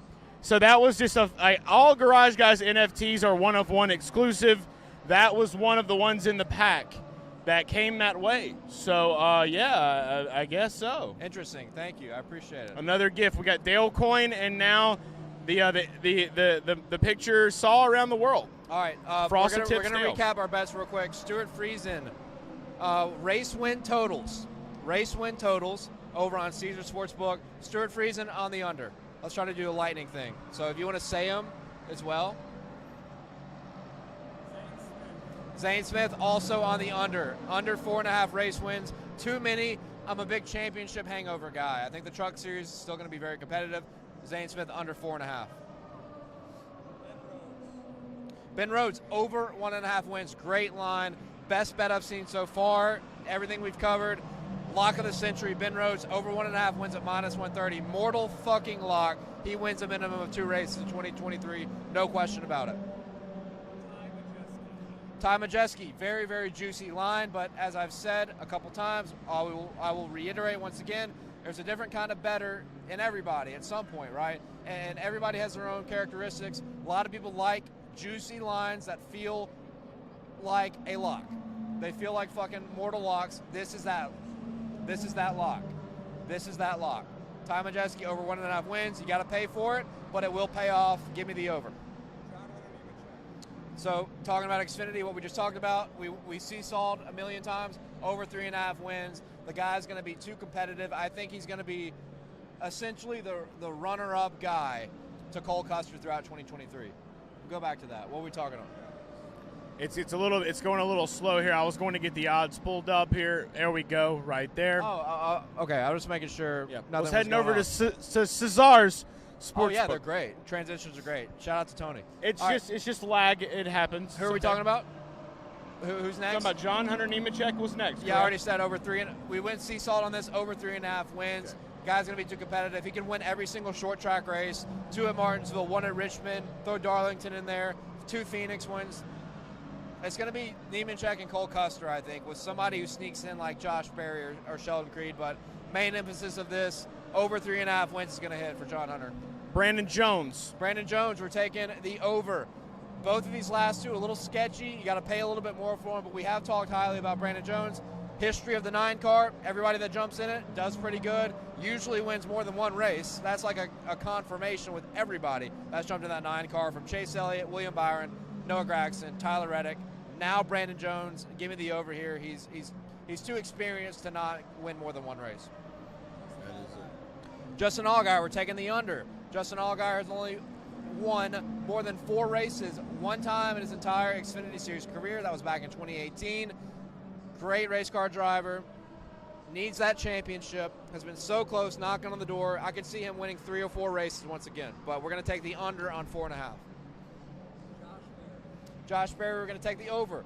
over 3.5 wins for Josh Berry. I like this bet. And at minus 140, not super juicy. I think this is one of those good comfort bets. I think Josh Berry is going to increase his performance from last year. Great 1.5-mile speed. Always a threat on the short tracks because of his background. 2 Martinsville races right there. He could sweep Martinsville with guys like Noah Grax and Ty Gibbs leaving the series that really owned Martinsville over the past couple seasons. So already got the 1.5-mile speed, cleared out Vegas, Charlotte, great at Dover as well. There's just too many good tracks for Josh Berry to not win 4 races. I think he gets that done. Take the over. Sammy Smith, take the over. Not a lot here. It's a fucking juicy ass bet. Minus 240 is way too much for me. But if I had a gun against my head and I had to bet, I'm taking the over on Sammy Smith to win 1 race in 2023 in prime time. Joe Gibbs Racing Equipment. That's official. It's time for the Cup Series, guys. Cup Series bets. The moment we've been waiting for. So I guess we'll start with futures. We'll start with championship futures. Let's get that rolling on the bottom of the screen. Chase for Cup. Here we go. And we'll just talk about what sticks out. Go to Barstool Sportsbook. All right, so yeah, we have a lot of selection here. We're going to be hopping around, not just on Caesars. We'll kick it off with Barstool. Daytona 500 odds are up. We'll cover that later on. Let's go ahead and get into some futures for the championship, and we got a lot that we can roll into. So, quick question, and just to let everybody that's viewing know, we're going to be hopping from Barstool to Caesars to DraftKings, and I think FanDuel is up as well. FanDuel doesn't care about racing, though. Are we skipping FanDuel altogether? Probably. Remember when this just came up in my feed? Remember the famous Hurricane Katrina thing on NBC when it was Mike Myers and Kanye West, and Mike Myers is like talking about the relief efforts. They're live, and then Kanye West just goes, "George Bush does not care about black people." That was the most awkward moment. The most awkward thing ever. For some reason, I think of that when I say FanDuel does not care about NASCAR. Chris Buescher. And he's on FanDuel. What are the fucking odds? I don't know. JP43, bro. I don't know. Chris Buescher or Ricky Stenhouse at those odds? We love Ricky. We love Ricky. Ricky's a great guy. Ricky at every plate track. Yeah, absolutely. But Chris Buescher? No very chance. Underrated. No chance. I don't know. No Maybe maybe at a road course race. He seems to be taking a turn there. He won his duel. He did win a duel. I bet on that. That was the one of the biggest bets. That was a 14-unit banger for everybody that remembers the 2022 Daytona duels. That was great. He had Brad Kay in the first. I had Chris Buescher in the second. Remember that simpler times. We thought Ford was just going to run away with the year. They did win a championship, we'll say that, but we just thought that team was going to be something after that race. Thought we could have easily seen them win Daytona, but it didn't happen. But yeah, we were just talking about our hatred for FanDuel and how they hate auto racing. Yeah, that's the only thing you'll see on FanDuel. Yeah. You're good. Barstool, no, we say fuck. You can say fuck. It's okay. I know, I just didn't know if I should say, you know what? It's okay. Fuck FanDuel. Hey, get in here in the middle because you're not on screen. Yeah. You want to keep talking. And it's JP. JJ. JJ43. JJ. Can we change? Can you change your name to something with a P? JP43 just slaps, dude. All right, JP43. It's JP43. This is, dude. One more time. You guys make the rules. It's your track. All right. We like to hear that. It's our track. You hear that? We need to talk with our lawyers. We need to make this official. He's on Ricky Stenhouse. We like that. I like that. I like Ricky. I like Chris Buescher, which is underrated. I like Eric Jones, obviously. Those are my 3 underdog picks, but my main pick to win the 500 would honestly probably be defending Cup Series champion. Joey Logano. How about it? How about it? Okay. Joey L. We got a fun. He's got a new hairdo. Full fucking head does. of hair. I know. I was gonna say that is so. I believe in championship hangovers. I'll talk about it a million times on this, but Joey Logano with a rejuvenated full head of hair is fucking terrifying for the competition. He got his balls back, dude. So scared. Dude, it looks great. I need to go to his guy. Like, I'm balding, dude. You're looking good. Oh, okay. That's good. I got that Rolex chain. It tells time. You're looking good too, Dale. Thank you. I appreciate it. Yeah, you got some good flow too. I'm trying. I was thinking about pulling some hair off my back to go into my head. I think that would be I could probably donate to like an entire country if I did that. I have a lot of back hair. I do. Hey, we're going to get back to some bets. get into the Cup Series, yeah. Come I on by love later. I love the fact that this man walked away to Rolex. sing. Is your first time here? Or? Yeah, first time. It's awesome. I It's got a been really Rolex cool. 24 chain. Nice. It tells time. Well, hope you boys have fun. Once again, thank you guys for doing all this for the sport. We love it. Thank you, man. JP43. Cheers, bro. Cheers with the chalice. Have fun tonight. Yes, sir. He brought it out. That's it, baby. That's it.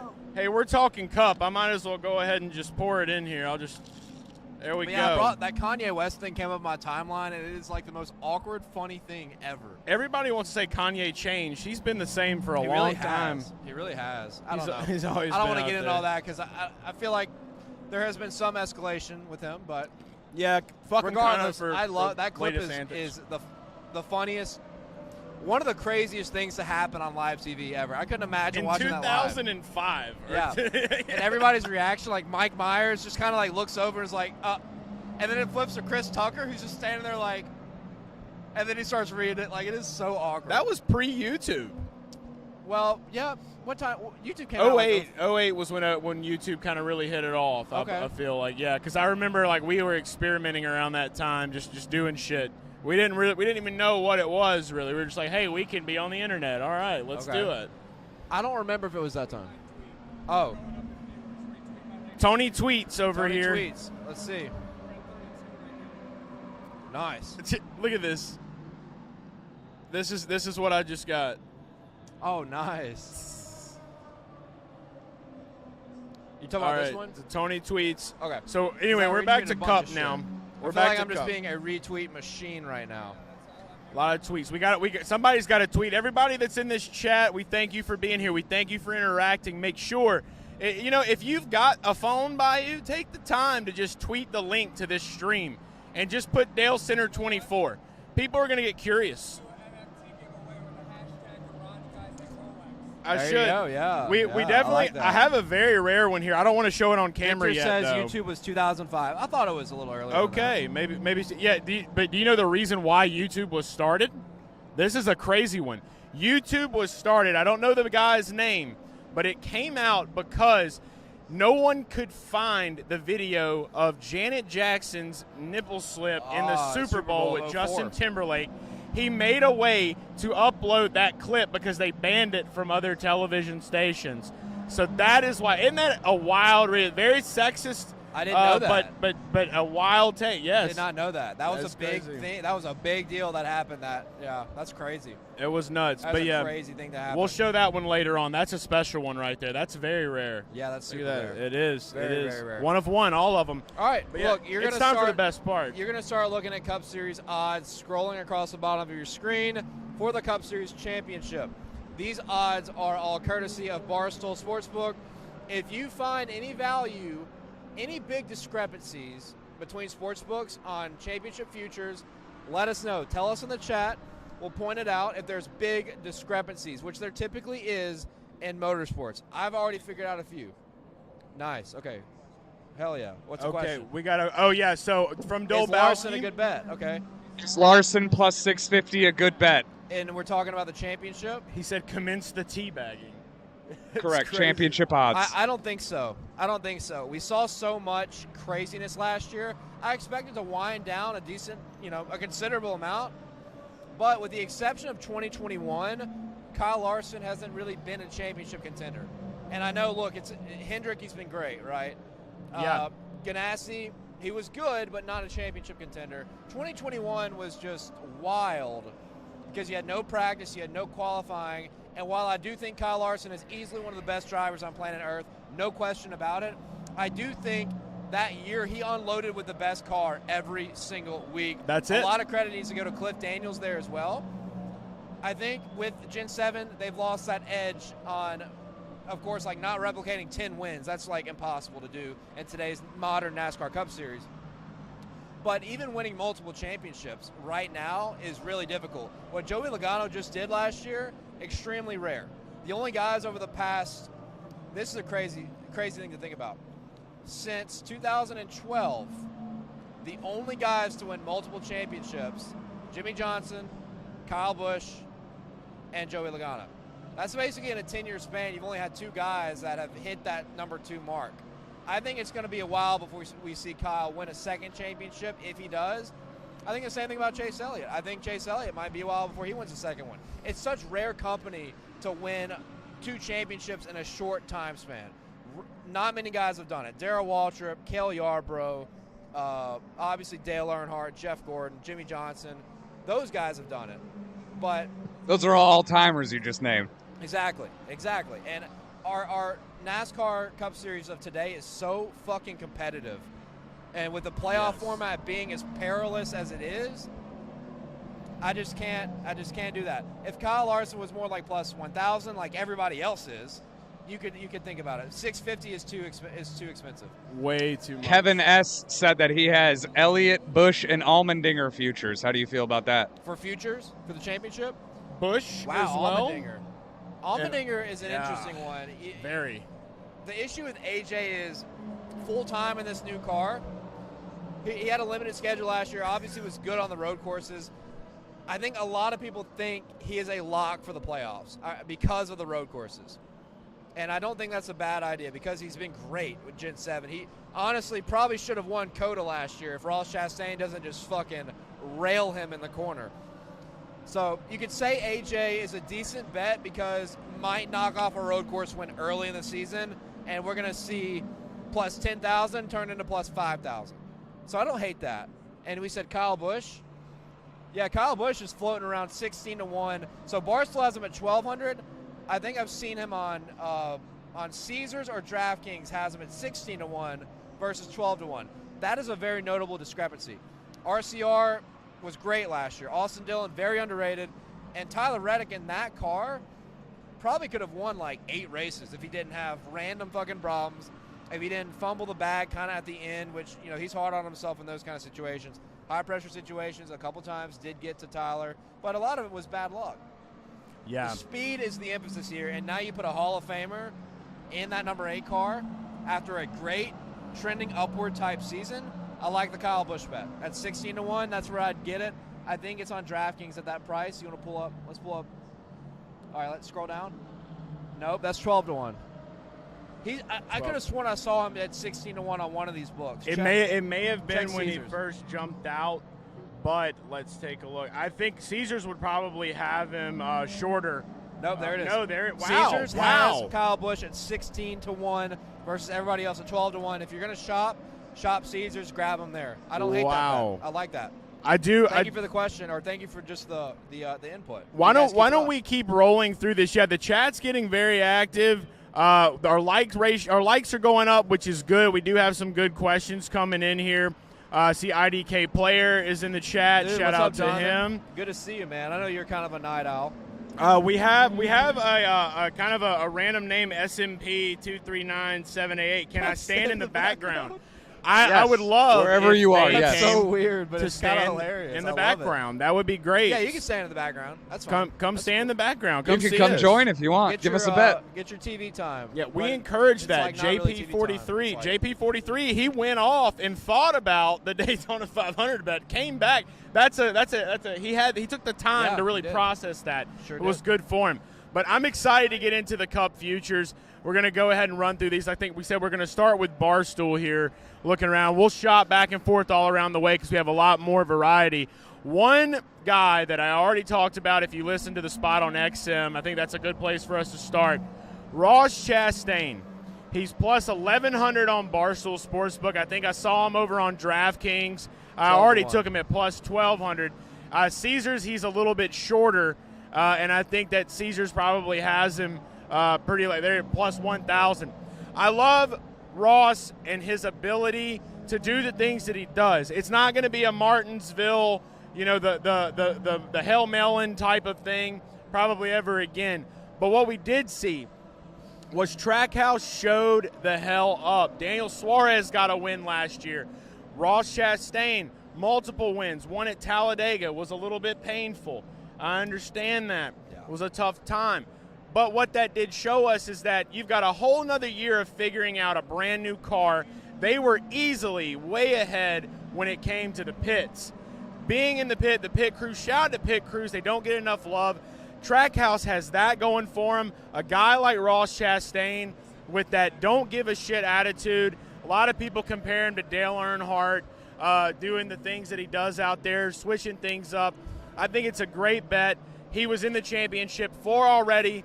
I think we can see it happen. I think those odds are great, and I am smashing the shit. I almost smashed this, and that would have been a tragedy. I have drink in here now.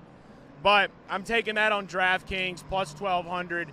That is my favorite Cup Series future this season. While you did that, our buddy who wanted there. to stand in the background has decided to stand in the background. Someone we already talked to? He's Someone- there, yeah, SMP. someone No, I don't standing in think the he's come up background? and talked to us at all. All right. Just chilling. I love it. I see him. That's our guy.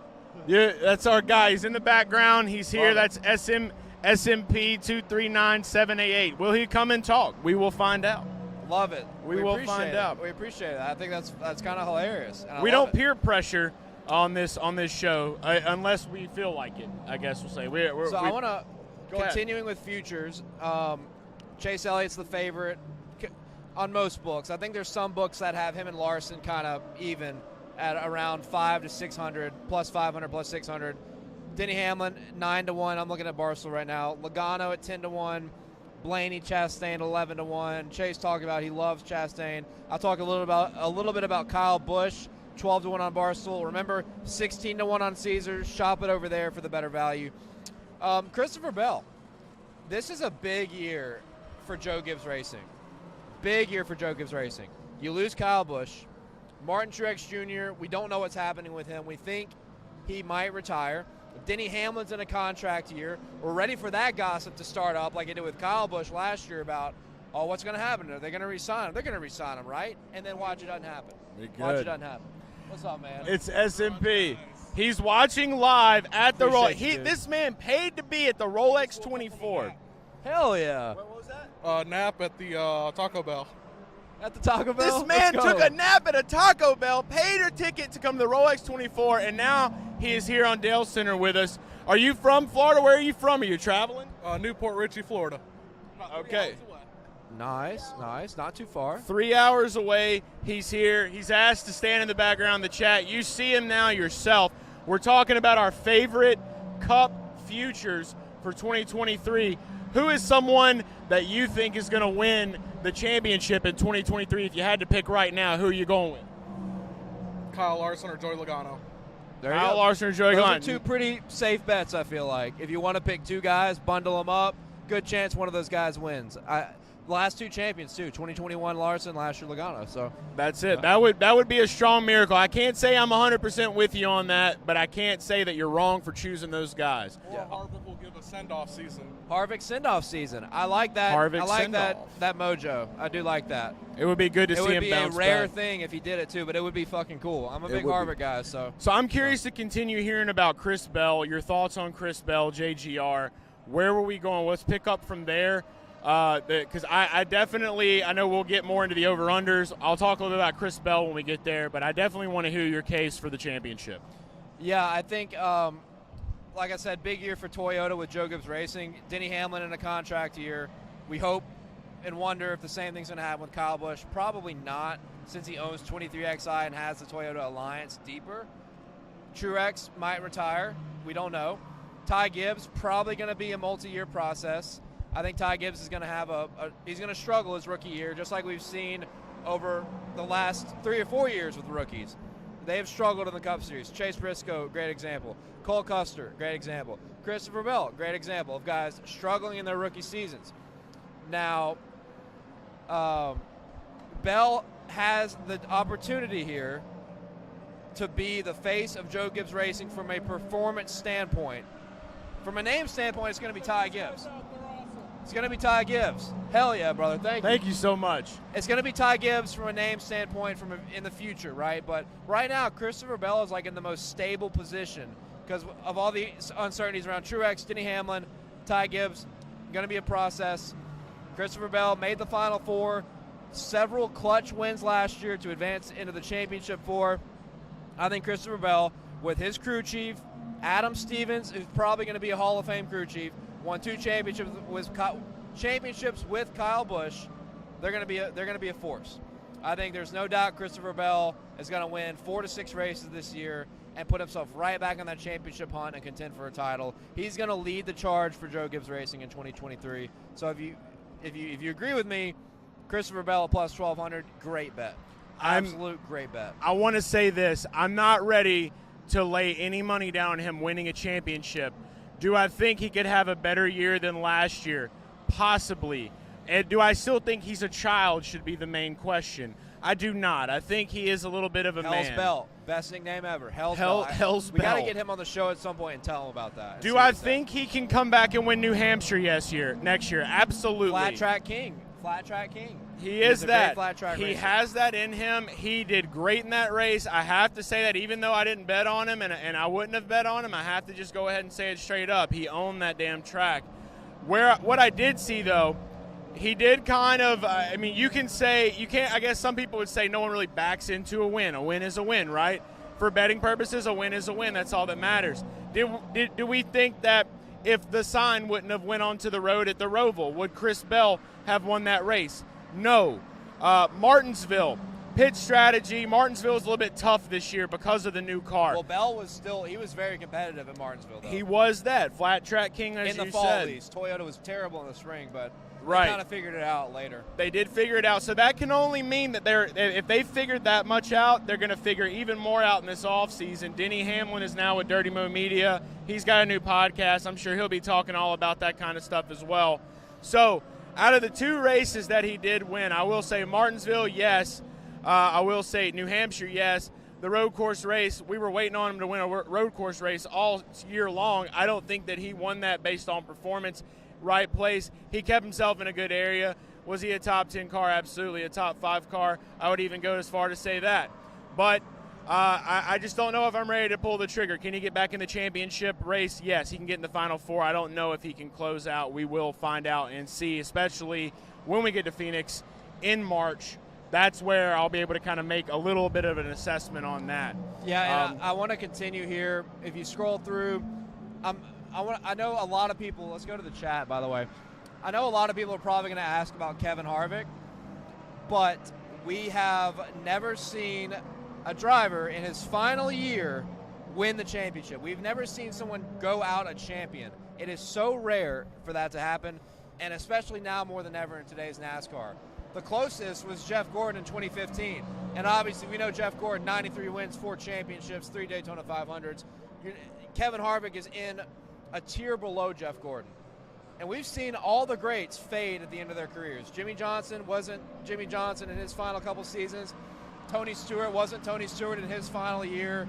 Even Jeff Gordon, in his final year, only won one race. You want to hold an NFT? That's the Lamb of God, Kyle Larson spitting out wine. Love that one. That's a great NFT. You can show that to everyone. S&P is showing you Lamb of God. That's your He's Speed going to Week hold on gift. to this. Big spit. Kevin Harvick, back to that. Yeah, so it would be unprecedented territory to win a championship in your final season. I just don't see it happening. It's never happened before. It would put Kevin Harvick in just an unbelievably rare tier that we may never see again, and especially at his age. He's in his late 40s. Like, that doesn't happen. Really the only guy in the last 30 years that has truly competed for a championship in his late 40s was this guy right here. That's Dale Earnhardt Sr. Finished second in points at the age of 48. That's fucking nuts.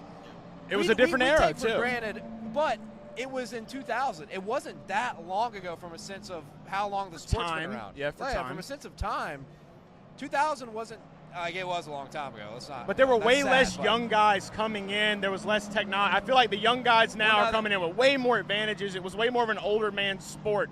So It was. That's it's, a good point. It's hard. It's really kind of hard to make that comparison there. But what you're saying, No, I think- completely no, agree with I think you the about Kevin comparison is Harvick. right because around the late 90s and into 2000 is when the sport just became ultra competitive. That's when Tony True. Stewart came in, was really good. Matt Kenseth came in, was really good. Kurt Busch came in, was really good. You did have young guns come in that were really good right off the bat. Jeff Newman- Gordon being one of them. Well, if we're talking 2000, Jeff Gordon came in 93. Gillette Young Gun guys. Yes, Gillette Young, literally, Ryan Newman came in, was a beast. Dale Jr. came in, was winning races. Like, these guys were coming in winning immediately, and Dale Earnhardt second in points at the age of 48. I just don't think that's ever going to happen again. I really don't think that will ever happen again. You see all these guys retiring early. I've gone way too far about Kevin Harvick. But hey, it's his last season. You might not get to go this far ever again, so it's not a bad thing. Yeah, my point, yeah. We don't need to go this deep on Harvick. Let's move on. Kevin hater. My point here was I wanted to talk about his teammate, Chase Briscoe. On DraftKings, like the odds you're seeing are on the bottom of the screen are Barstool.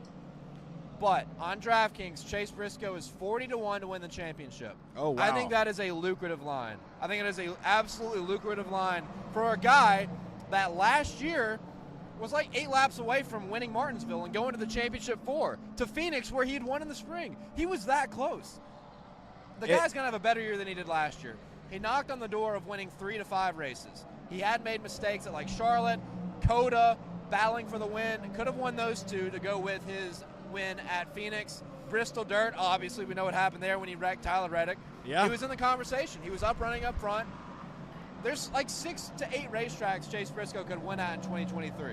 I'm going to go ahead and just agree. I know we talked about this one. You mentioned this one specifically on the XM spot that we had with Daniel Trotta. We talked with Chase Briscoe ourselves. It's a Garage Talk episode here on YouTube.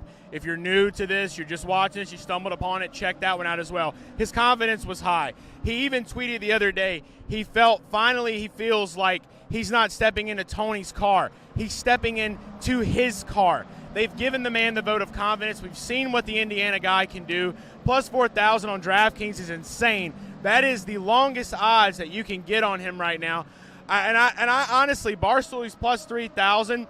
Caesars probably has the best understanding of it right now with him, and I think that he's DraftKings plus 4,000. I already said it. No, I'm saying for him being shorter odds, they have a better understanding that he has a better chance and a good chance to do this. I mean, Martinsville, he was so close to winning the Martinsville race, Dale, which was by strategy, but nonetheless, that's what championship teams do. They find a way, and he was on that border of finding a way to get into that Final Four at a track that he was not good at. He's not been a great Martinsville guy, even. I guess. I'm not sure if they were racing there yet in the Xfinity Series when he was racing, but I think he's talked about how Martinsville's not one of his favorite places. And Stuart Haas wasn't great at Martinsville in a few of those shorter tracks in 2022. And that is very much so. So we've got a note. We've got a note coming in. We might have something happening here, guys. Stay tuned. Go ahead and share the link to everyone. We'll wait on that. Could be exciting. We've got SMP back here holding up the Lamb of God, Kyle Larson spitting out the wine. We've got a couple of Garage fam that are starting to come around there. See, I don't even know what is happening right now, guys. Dale just found out. Tony knows. We're not going to say it yet. We're not going to say it. It's going to be a surprise to me. That's fine. I love surprises. Great big surprise guy. Chase Briscoe. You just got a surprise from DraftKings, plus 4,000. Hammer the shit out of that bet right there because he showed you how close he can get. He can do it again. Dale, right here, plus 5,000 at Phoenix last year. Biggest bet that he hit. I had Ross Chastain right behind him. 2 plus 5,000 bets. He got the better end of it. Didn't even know what the fuck to do. This guy right here, he didn't even know how to celebrate it because it was that big of a deal. You could be sitting in that position by betting on Chase Briscoe today. DraftKings has the goods there. Let's move down the line. And just to round off, that's one of those bets. Chase could win a race in the first 10 races, and that will cut in half. That will go from plus 4,000 to somewhere in the teens, plus 1,500, plus 1,700, something like that. I'm going to hop in here to the chat real quick, and let's see if we got any future talk. If you guys have some futures that you want us to go ahead and talk about right now, then get us in on that. Go ahead and log them down. I see some Daytona 500 action. We're going to get to that. But for right now, we're going to stick to the futures. So just kind of reading through here, let's go ahead and move back into it. I'm going to go just kind of pick up over here on DraftKings. Go ahead and let's get rolling. So another big discrepancy in the books. Barstool Sportsbook has Eric Jones at plus 6,600. Caesars has him, I think, at plus 7,500. DraftKings has Eric Jones to win the championship at plus 10,000. So that's 100-1 versus 66-1 or 75-1. There's a lot of changes going on, but I'm curious. Once again, not a bet. I'm not saying Eric Jones is going to win the title. But a team that was good last year, had great mile-and-a-half speed on several of the mile-and-a-half racetracks, won Darlington. We know Eric Jones is a great short-track racer and a program that's got, 1, a lot of momentum. 2, They won a race last year, which Richard Petty has a history of not winning a lot of races since his retirement. That's what I'm wanting to find out now. When was the last one? And then it was Eric Almirola in 2014. Wow. And then number 3, the fact that Jimmy Johnson is involved, big investment in the team, big time money being spent now at what's called Legacy Motor Club. I think they're trending up in a great direction, got a lot of great people, and they're building off of huge momentum with a race win. And Eric Jones, we know Eric Jones is legit. He's won at the top level multiple times with Joe Gibbs, now with Petty. He could be a force. And another guy that could come out and win a race in the first half of the season. We were talking with our guy JP a second ago. Underrated super speedway racer. I always say that. Talladega burned the shit out of me.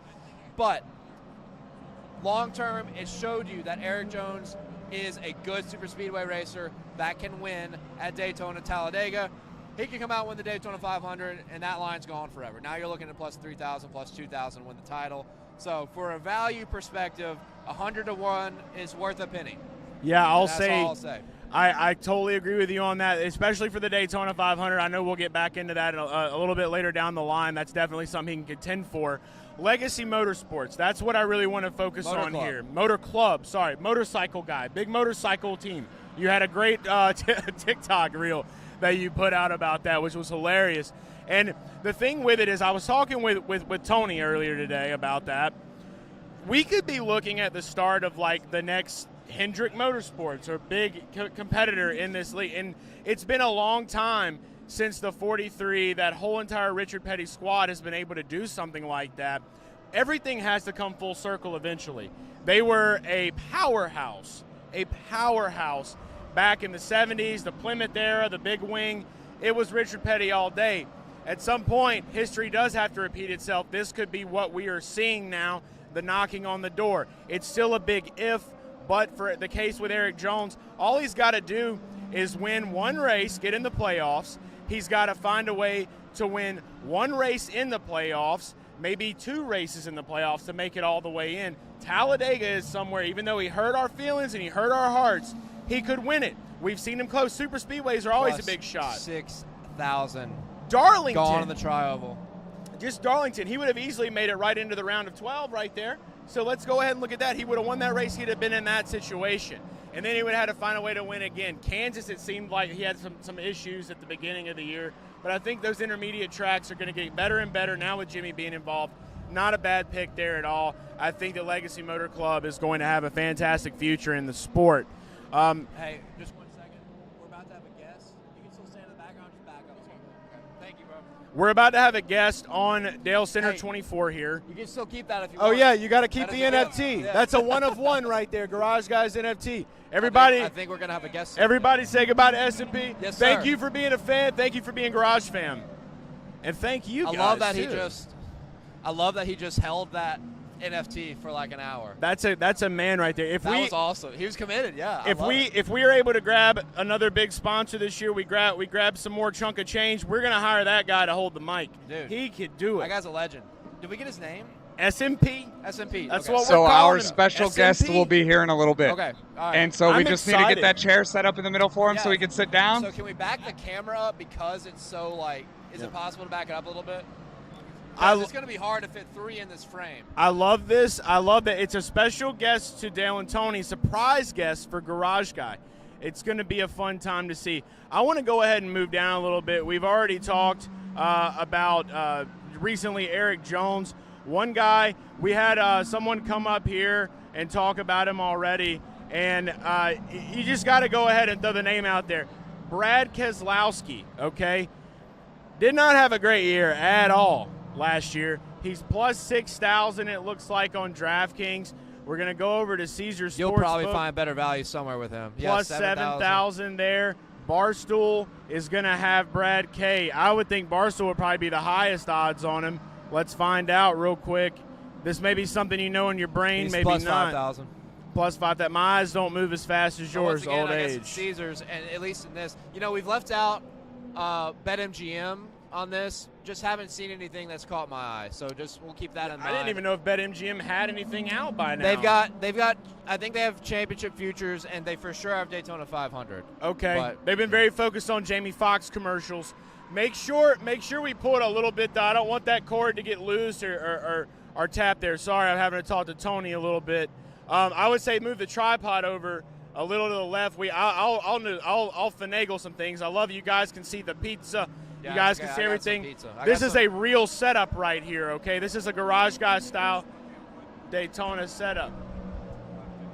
Okay, whatever you have to do to make it work. Where I'm nervous about the cable cord itself. I'm big cable cord. We got people walking up here. Before we get too deep into Brad K, let's go ahead and welcome on real fast. Before we have this surprise, I got a surprise guest coming.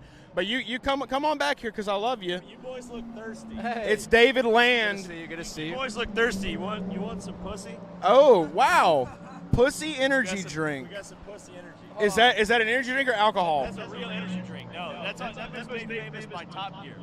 Top Gear. Can I drink it? Yeah, someone just handed it to me. So Echoey because everybody super needs some echoey. pussy, especially this time of night. So is it good? Okay, That's so you good think I should pussy. Turn it off. I want to make sure we can hear David. That's good pussy right there. David Land brought me some pussy. Shout out to him. What? All right, explain this, please. Why is it called pussy? I have no idea. Is that American or is that from a different country? It's from a different country apparently. I know. Oh shit. It was made famous on Top Gear, the British Top Gear, like on the BBC. The only good Top Gear. I was just worried it had alcohol, and as long as I don't have alcohol, we're Gucci. I don't taste alcohol. Yeah, it definitely does not. It's have just alcohol. pussy. Yeah. So That's amazing. yeah, you want to try a pussy? Literally Okay. just got We handed don't share pussy on this show. So, shout out. Yeah, shout out to it. So for those of you that don't know, David Land is a very well-known YouTuber in the IndyCar world. If you have not checked out David Land's YouTube channel, check it out. Okay, he does a lot. How's your Rolex 24 experience going? We're just talking about some NASCAR Cup futures, but how are you enjoying the supercars? Things are going well. It's been quite an exciting race thus far. Not as unpredictable as I think we thought going in. The new GTP cars have been a little more reliable than I think we would have expected, but it's been an exciting day. I think the garage guys may have jinxed a team. Yeah, we did. That was Chase's idea, by the way. No, we didn't jinx the team. Scott had a negative mindset about it, and I'll tell him that if he comes by. But I think that they're doing better. How many laps down are they now? I haven't checked recently. I know they made up one lap, but Joseph came in the media center about probably an hour and a half ago and said, they could have made up 3 or 4 laps under caution, and they just haven't been able to. So they're not exactly confident, I'll tell you that. He was not a happy puppy. I figured. Yeah, that sucks. Got you. Yeah, Scott quote tweeted us and said, "This thing sucks." Yeah. And I was like, damn it. Maybe the book of road needs to stay in NASCAR. Maybe that's where it belongs. It's just a NASCAR book for road.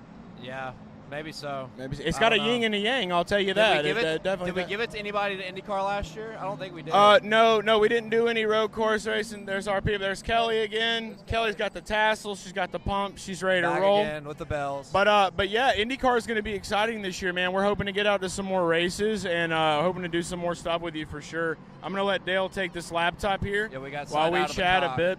But yeah, so the team that they're running for, I also think Austin Cindric could have hexed the book after the fact because he stared at it very mean and he had some cross words, but I won't go too deep into detail on that. But Austin Cindric could have very well hexed it. He hexes a lot of things that we do, especially Dale. Dale has had him on the wall for a long time. As he's been on the dead to Dale slot for at least 50 weeks. he's not a real person to Dale. He's dead to him. He's gone. It's called the dead to Dale slot. Yes. Cindric is on that. Well, what did he do to get on your bad side? So every time this actually started back in the Xfinity series. Hey, Tony, you want to tell us this? Every time I would bet on him, he was a favorite every race, like in 2021, right? I bet on him every single time, and something would happen. He'd blow the race, or he'd lose, or speed on pit road, and then the championship race, where him versus Hemrick, I had the house on Austin that night. Oh no! And me and him were watching it together, and I just I threw my head on the table in agony when he blew it to Daniel Hemrick, who might never win another race again. No disrespect, but he's only won one race, and it was that race, right? So, yeah, it started there, and then of course the the first race of the following year, I had the house on Ryan Blaney to win the 500, as everybody did. Yep. And he put Blaney in the wall and stole that from me and just fucked my life up. So that's why. Well, that's tough. I'm surprised he even talks. Well, I guess he only talks to you, Jay. So. Not really. I went up to him. No. I don't want to reveal what we talked about because it's going to be good content. And it was genuine. Like, we walked up to him and he was. Let's just say, we did not agree. We did not agree on something. And, Oh, boy. yes. Big agree to disagree, guys. Yes. Oh, that's exciting.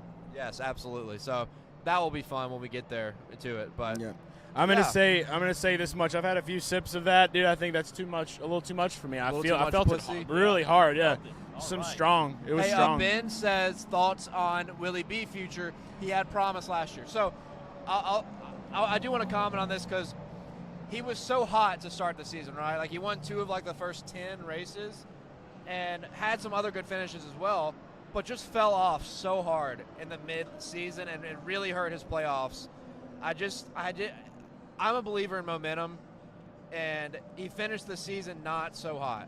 He was in the mix. I think he made the top 8 and didn't make the final 4. But where is he at? We're looking at DraftKings. So right now we're 16 looking to 1. 16 to 1 on DraftKings. For a guy that at one point last year probably was a championship favorite when he won the second race at Atlanta, that's not bad.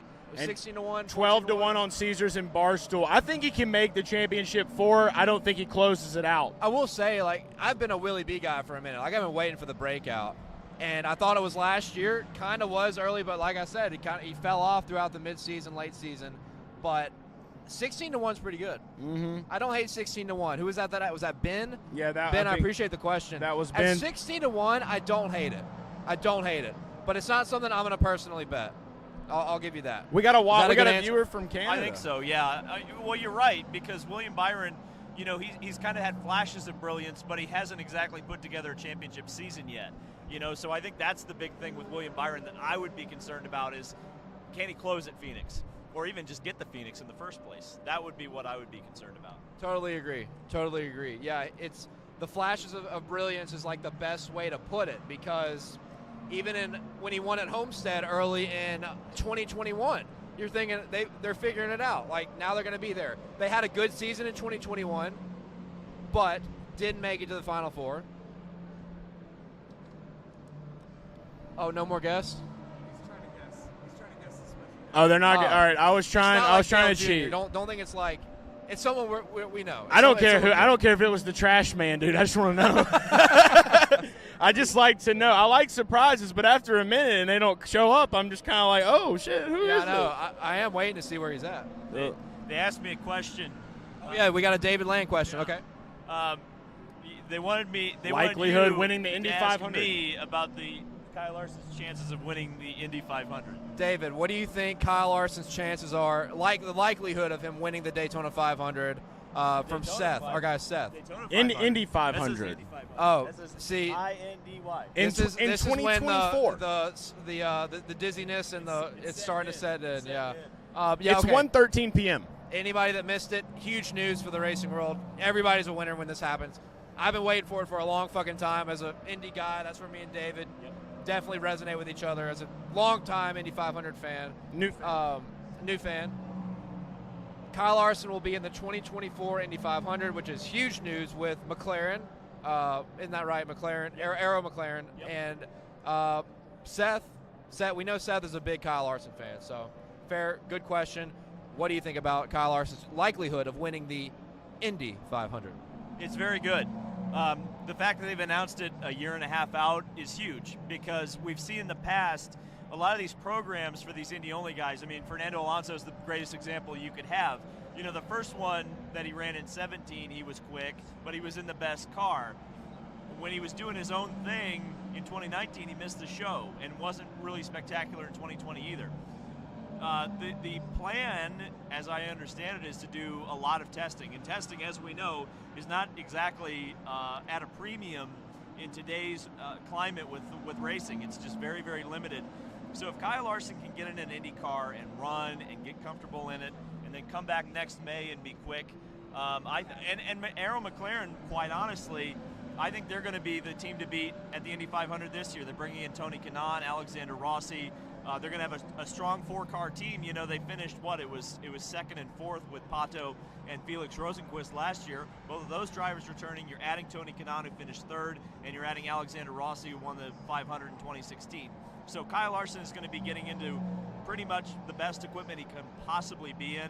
And quite honestly, I think there's a really exciting angle with the Kyle Larson thing that very well could mean that Hendrick Motorsports is going to have an involvement in a stronger capacity in IndyCar. I asked one of the higher ups at Hendrick Motorsports. His name was Jeff. It wasn't Gordon. Yeah. It was the other Jeff, who's a higher up at Hendrick. The guy that was up on the stage earlier. Yes. I asked him about that because I was like, you know, they've been doing a lot of one-off things. They're doing a one-off at the Indy 500.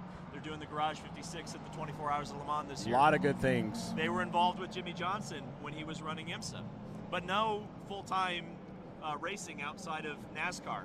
And you know, the answer was as straight up as I think they could have given, which is that these things are a toe in the water to expand into other forms of motorsport. I think that's really a big thing that Jeff Gordon is bringing to Hendrick Motorsports since they've elevated him into the upper level management. Big Indy love for Jeff Gordon. He loves it. And that's something that he never got to do. So in some ways, you know, you see Michael Andretti trying to get to Formula One because he kind of failed there. In a lot of ways, it was a failure that Jeff Gordon didn't get to run open wheel at the top like level. A proud papa living vicariously through his child.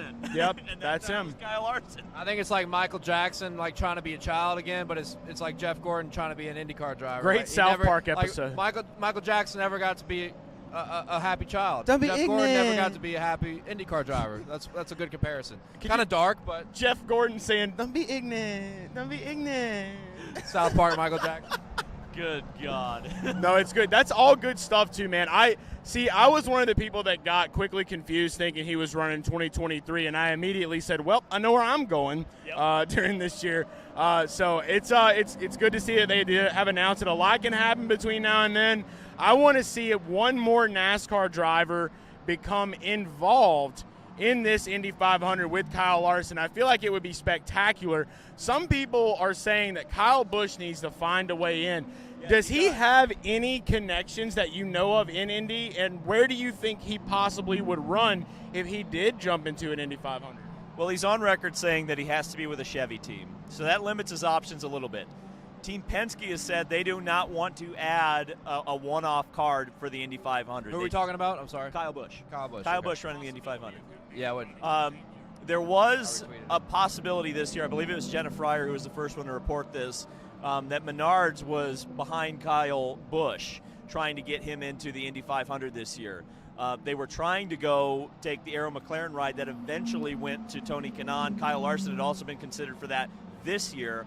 But Zach Brown at McLaren decided against bringing Kyle Busch in because of the fact that he has a lack of open wheel experience. He's run some open wheel stuff, mainly like sprint cars and midgets, but not a whole lot and nothing on pavement that I know of, open wheel wise. So, you know, Kyle Busch, if he really wants to be serious about an Indy 500 program, which I hope he is, because quite frankly, he's exactly the type of driver I want to see in the Indy 500. You know, it's kind of like with the Rolex here. You have the Daytona 500 champion. You were going to have the IndyCar champion with Will Power. Unfortunately, he had to drop out right at the end. But you got race winners like Scott Dixon, Joseph Newgarden.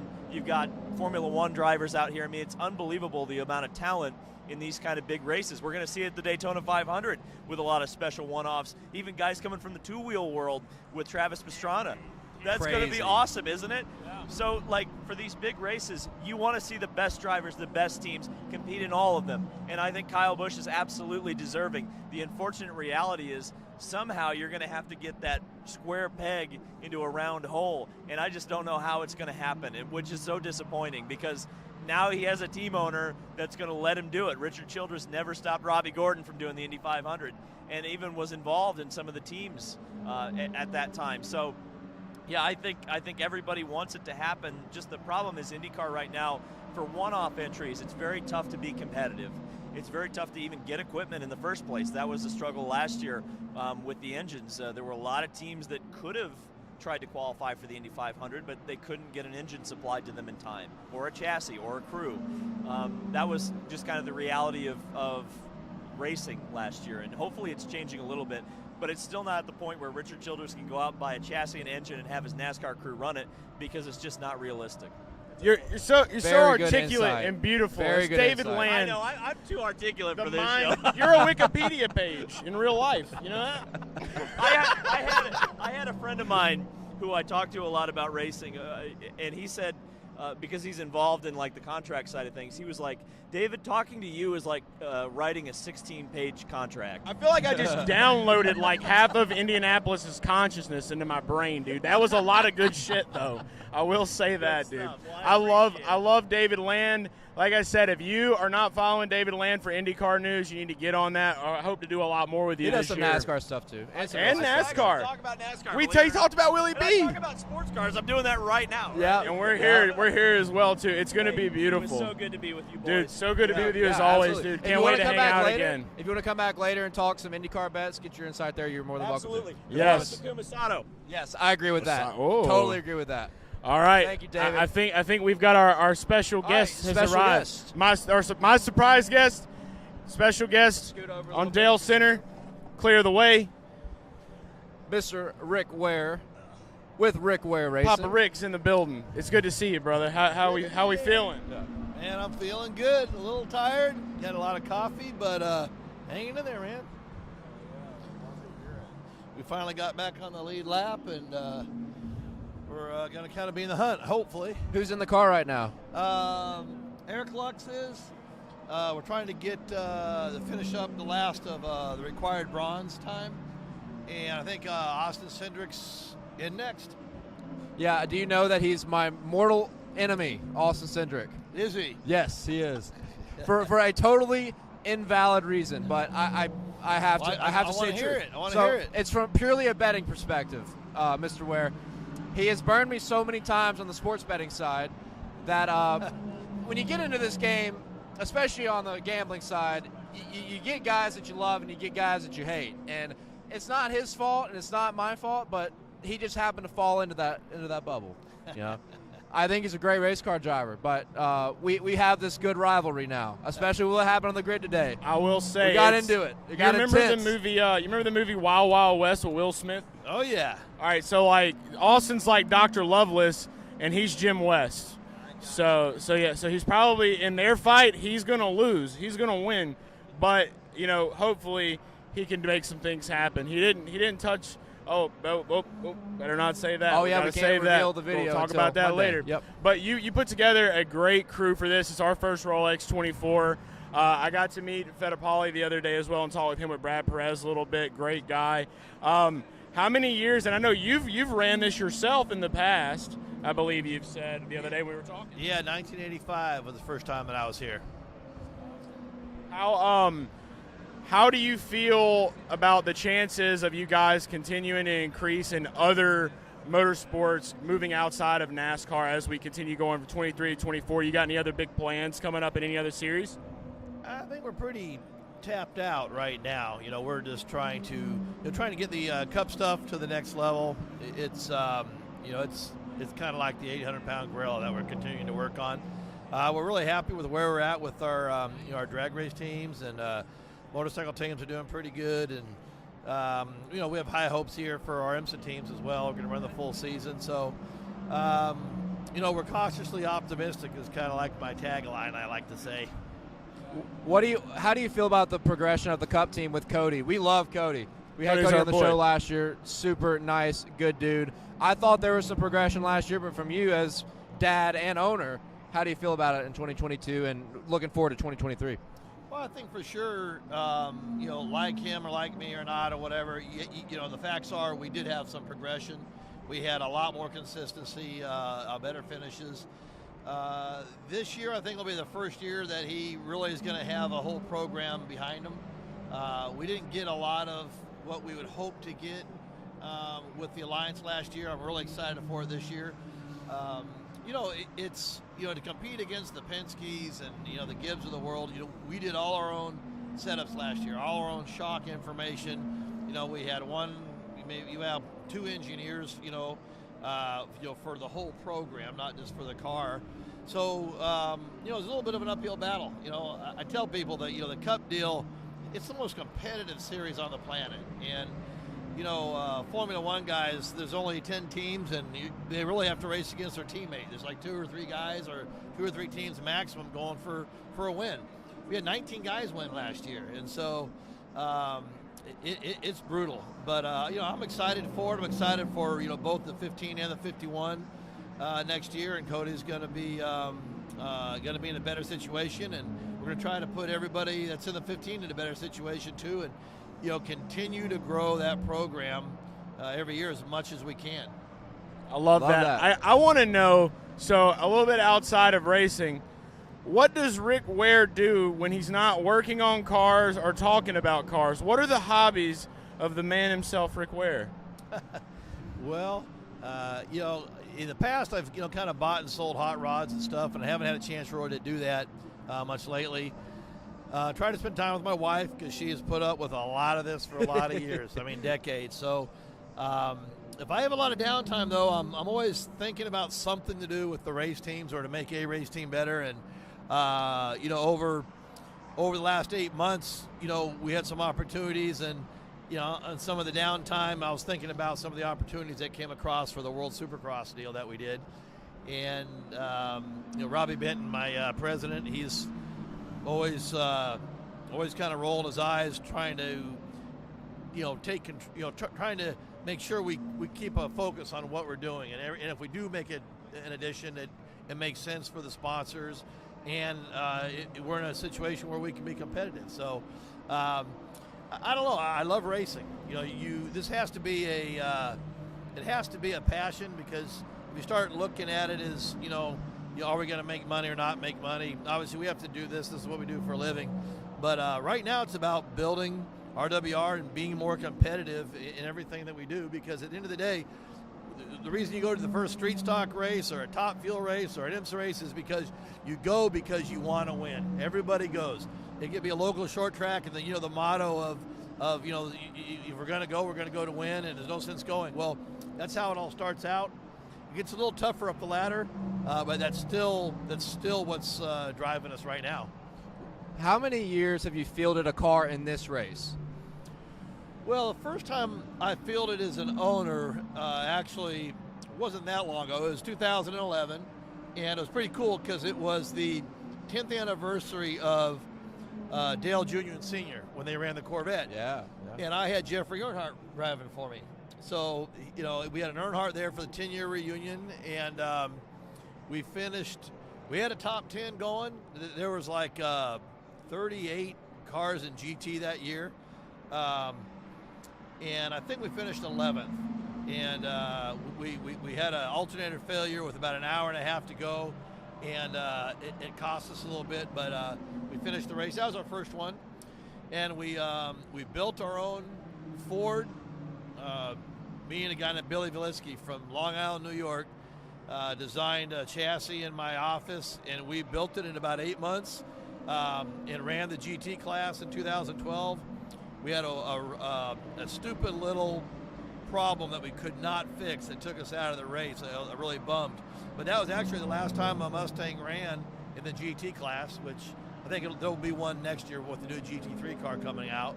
But I was really happy to do that, to build it, you know, in-house completely and run it.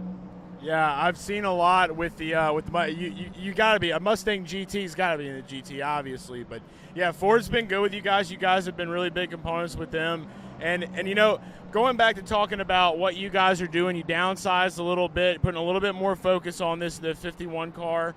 You know, your son, I know you can't talk about betting, but your son was a part of a bet that won a man like $13 million at FanDuel for Daytona. He can't talk about betting, but we can. He was a part of a bet that won a guy. It was like he bet $13 to win like $1 million, and I know that was one of the best runs. I remember texting Cody after that happened. I was in a grocery store watching it on my phone in the buggy. I was just so hyped that he got that, and I know that he's going to continue on that. Last year, also, they had top 20 odds back on DraftKings. And they got big rid mistake of them. by them, because I cashed in on Cody getting that top 22. So we know that performance is there, and we know that you guys can take the time. That's all it really takes at the end of the day is time. You got to put the time in. You got to get the right people to build the right thing. I don't think it's impossible for you guys to be running, in this thing in the next few years to where, you're like right up there with everyone else because it's all about the passion, like you said. And you're all Biz Rick. That's what I'm going to call you. Because when I ask you about your hobbies and you're still talking about cars, that's all business right there. The first comment in the live stream said, "It's Daddy Rick" with an exclamation Daddy point. Rick, that's our guy. That's right. Yeah, no, we love it. Love racing, and it's like what you guys do. You gotta love what you do to build it every single day. And if you start looking at the clock, we're all in trouble. But we just I'm really thankful to be able to be racing, and to be able to pay the bills. And it's I don't know, racing's cool, right? It's why you're here.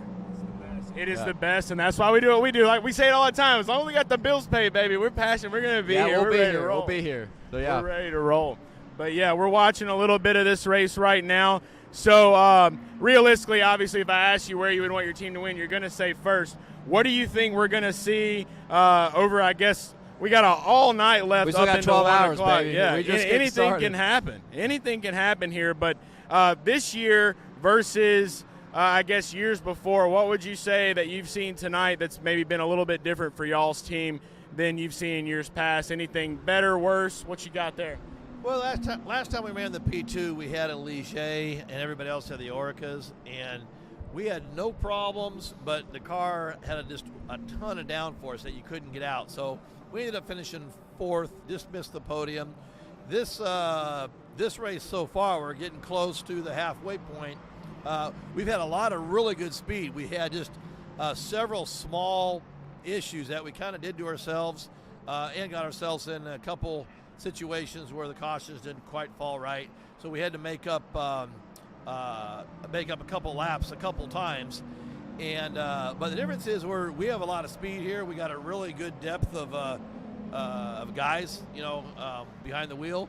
So, realistically, I think we got a shot. I think we got a shot to be on the podium. Now, saying that, it's 12 hours. That's like 2 more Coke 600s, right? Right. Right, exactly. Is that you guys right here in 5th? Is that yeah, we're in 5th right now, and we're on the lead lap, and that's important. That's what I was going to say. Is every year I watch, I feel like if you're on the lead lap at this point, got to feel pretty good about having a chance. Yeah, the strategy is good because everybody has to have the Pro-Am driver, and we do. And Eric Lutz misses his 12th or 13th 24-hour race. He won last year, so we're trying to get the bronze driver all this time that we can. So when the next cautions happen and they bunch all the cars up, we got one of our our hitmen. Whether it's Cindric or DeFrancesco or Fittipaldi. All 3 of those guys are really good racers and show a lot of speed. Awesome. When is Austin? So when did you say Austin was getting in the car?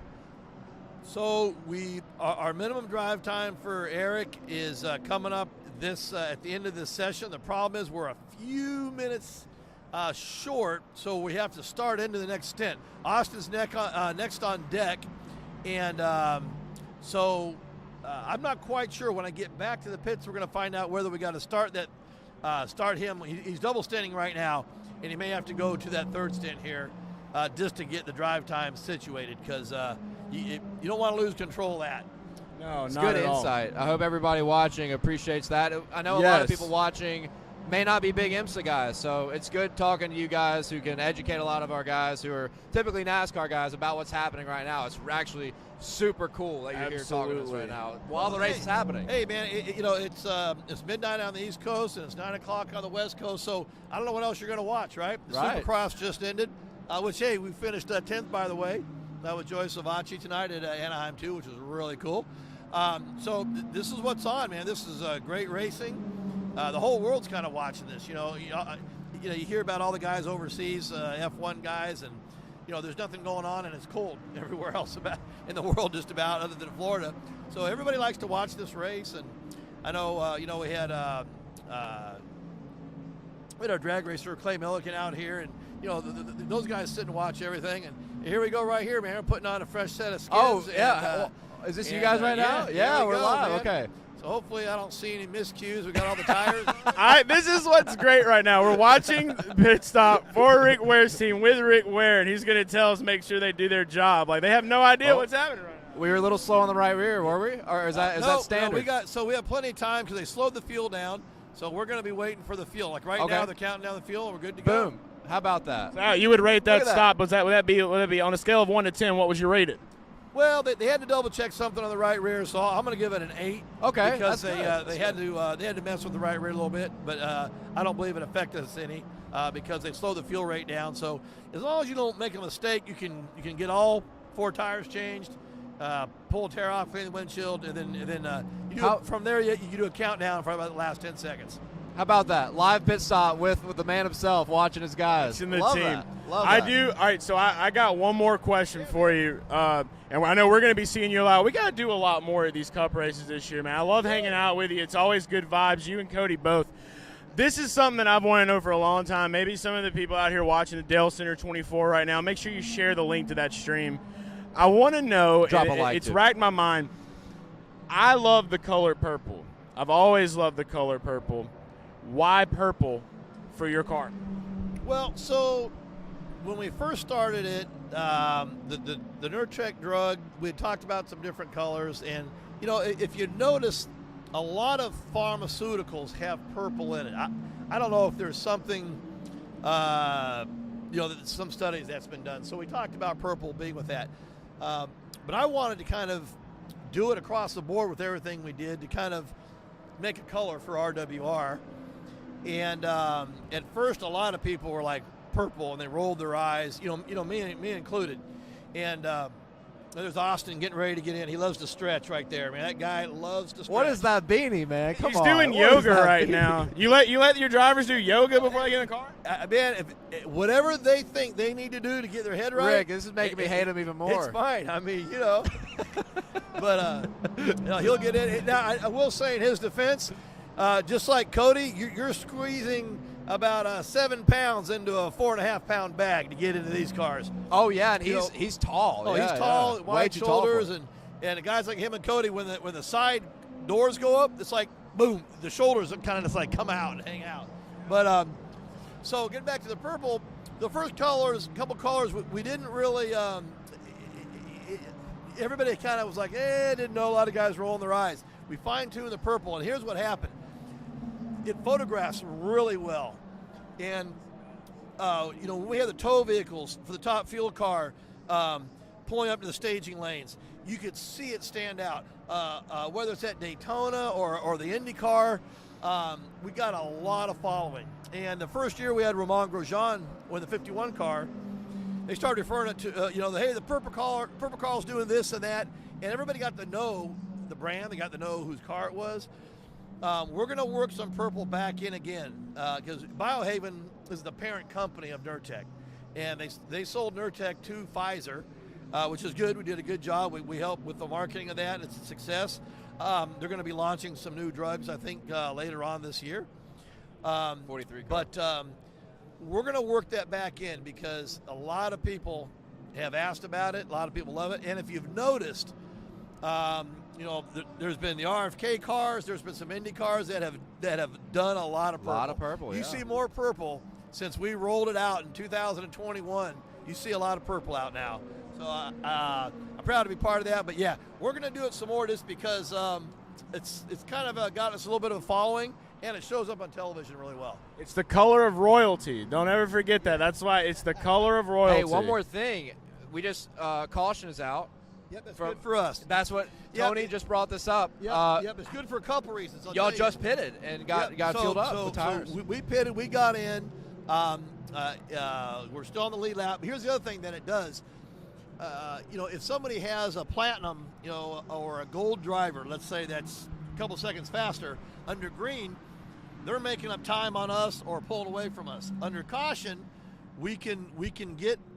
As they're spotlighting you right now. Yes. So what's happening is that we're getting our drive time for our bronze or pro-am under caution, and nobody's passing anybody. It's ideal for us. How about that? Every once in a while, we need a break. Good for that. Yeah. But now we're really back in it, right? Great strategy call. It's going to be Sometimes good you need to a little watch. luck to get in it too. We need a little luck on the gambling side, I love that. That's part of racing. So We that's gotta awesome. have that. Do you bet? So we're not talking about betting on auto racing. Are you a gambling Illegal. man? You like to run the horses, the greyhounds, football, basketball, baseball? Am I a gambling man? I run a Top Fuel car and a NASCAR, and I'm That's here. enough gambling, right? And if I win big, we cover all our costs. Yeah, I'm a gambling man. I gamble every weekend. That's a good answer. But I love to play cards. Love to play poker. As I've gotten older, I've gotten to where it's like losing even $1 bothers me because it's like I've been so tired of chasing dollars my whole life. But man, but I love if I'm with the right guys, I can sit down and play hours of Hold'em. Love 21. So yeah, I love to. I love to play cards, and a lot of that has to do with who you're playing with too, as well, right? All right, so when we go to Dover, we can count on you to be at a table at Dover Downs, and we're going to play some cards. You can play some cards A with the little boys. bit of poker at the Dover Downs, which I don't even know if they call it that anymore. Yeah, but so the poker tables there, I think, are upstairs. They don't have any downstairs, right? I don't know. See, it's all blackjack downstairs. Yes, blackjack they and don't roulette. have- Yeah. But yeah, hey, if I'm there, man, I'm because me and Cody Cody will hang out a lot longer than. Yeah, We've seen it. We We've saw seen Cody it. playing slots last year. So, Yep.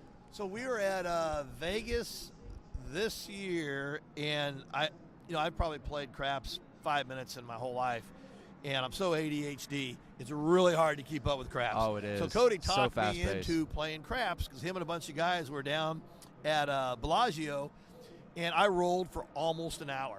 It was the longest that the pit boss guy running the deal had said he's only seen that a couple times in the last 6 months. So you But were almost rolling and just kept sold out. Oh, I made that's a the best. bunch of people a lot of money.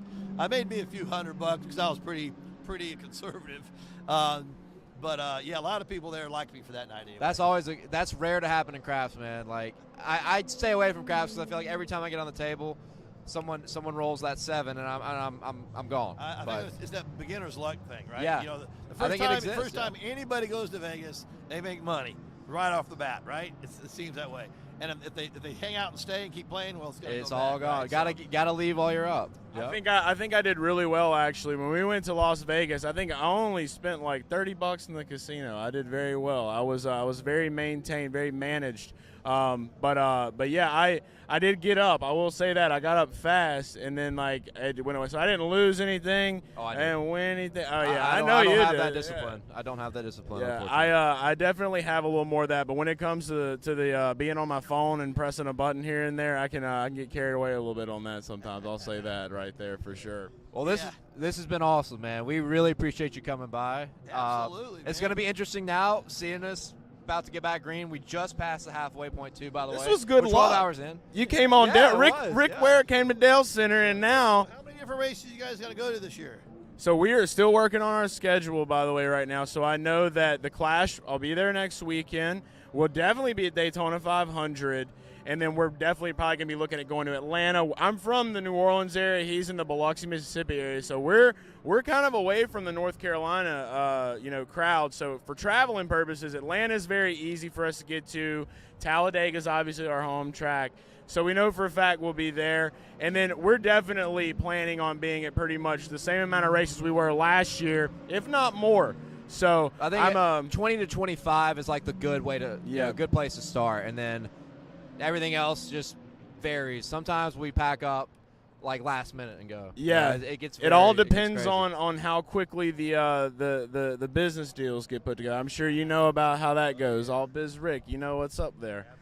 But yeah, so we plan on being in a lot of them. We love this sport. We love NASCAR. We love everything about it and racing in general. We want more people to be a part of that. I know you share that same love and passion as well. It's just always good to see and always good to hang out. And I'm gonna get to hang out with you again next weekend. We might just have to do something like this again. Who knows? Absolutely. Yep. You guys, so you're going to be in L.A. I will be, yes. And he is going to be last minute decision. I'm in a wedding on Saturday night before, so it's gonna be tough in Nashville. So. I hate my friend. I love my friend, but I hate him for having his wedding the night before the Clash because we went to LA last year and loved it. Loved it. First time. It was so really good. I think it's going to be better this year. I think so too. Are you excited for Wiz Khalifa? Yeah, man. My youngest kid Carson, who's does he's writes music and whatever. Man, he loves the guy. So Love Car. We got to do the deal with Carson where we were. I think it was pizza at the time. He had a pizza sponsor. Yeah, y'all had a pizza company sponsoring. Yep, it was a good-looking race car. I remember that. Yep. It was at Bristol. Yeah. Carson's a good kid. Yep, that's exactly right. It was Bristol. I'm ready to see him get back out here, but I know he's doing a lot with his music and stuff. I always think that's good. Anything in art. I got 2 cousins myself. Carson kind of reminds me of one of my little cousins rapping. He lives in Montana and he raps. It's a very weird combo there. He doesn't ride horses, doesn't do anything from Yellowstone. He's rapping in the mountains. So shout out to him. But yeah, I can't wait to be able to hang out with you guys again. Hopefully, we should be having Cody on Garage Talk pretty soon as well. Talked to him the other day when he got back from the mountains. So I know he had him a good vacation. I'm going to try to make sure he keeps his mustache going strong this year. Yeah, it looks great. Girlfriend Cassidy got him going on it, and he loves it, man.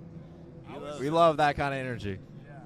I was actually surprised when we first met Cassie. I could tell she was a little new to the world and everything going around it. She wasn't much into the jorts and the jeans. And then the next time I see her, like a couple weeks later, she's like, "Yeah, I made him shave a mustache. We're ready. We're all good." Like she's all in now. So I love seeing that with that.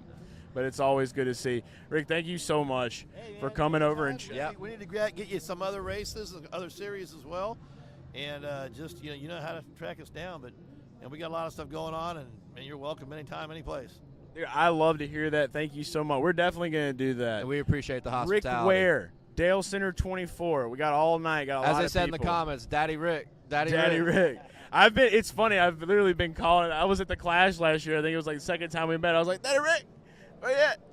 I love it, though. I love everything we got going on. I'm excited. Thanks so much for coming, man. I appreciate it, brother. Yeah, absolutely. Hey, we got another half a day to do. So yeah, go win this thing, man. Go at least get a podium. Next time you come back here, get the podium, then come back, and then bring your guys with you too. Even Austin. Even Austin.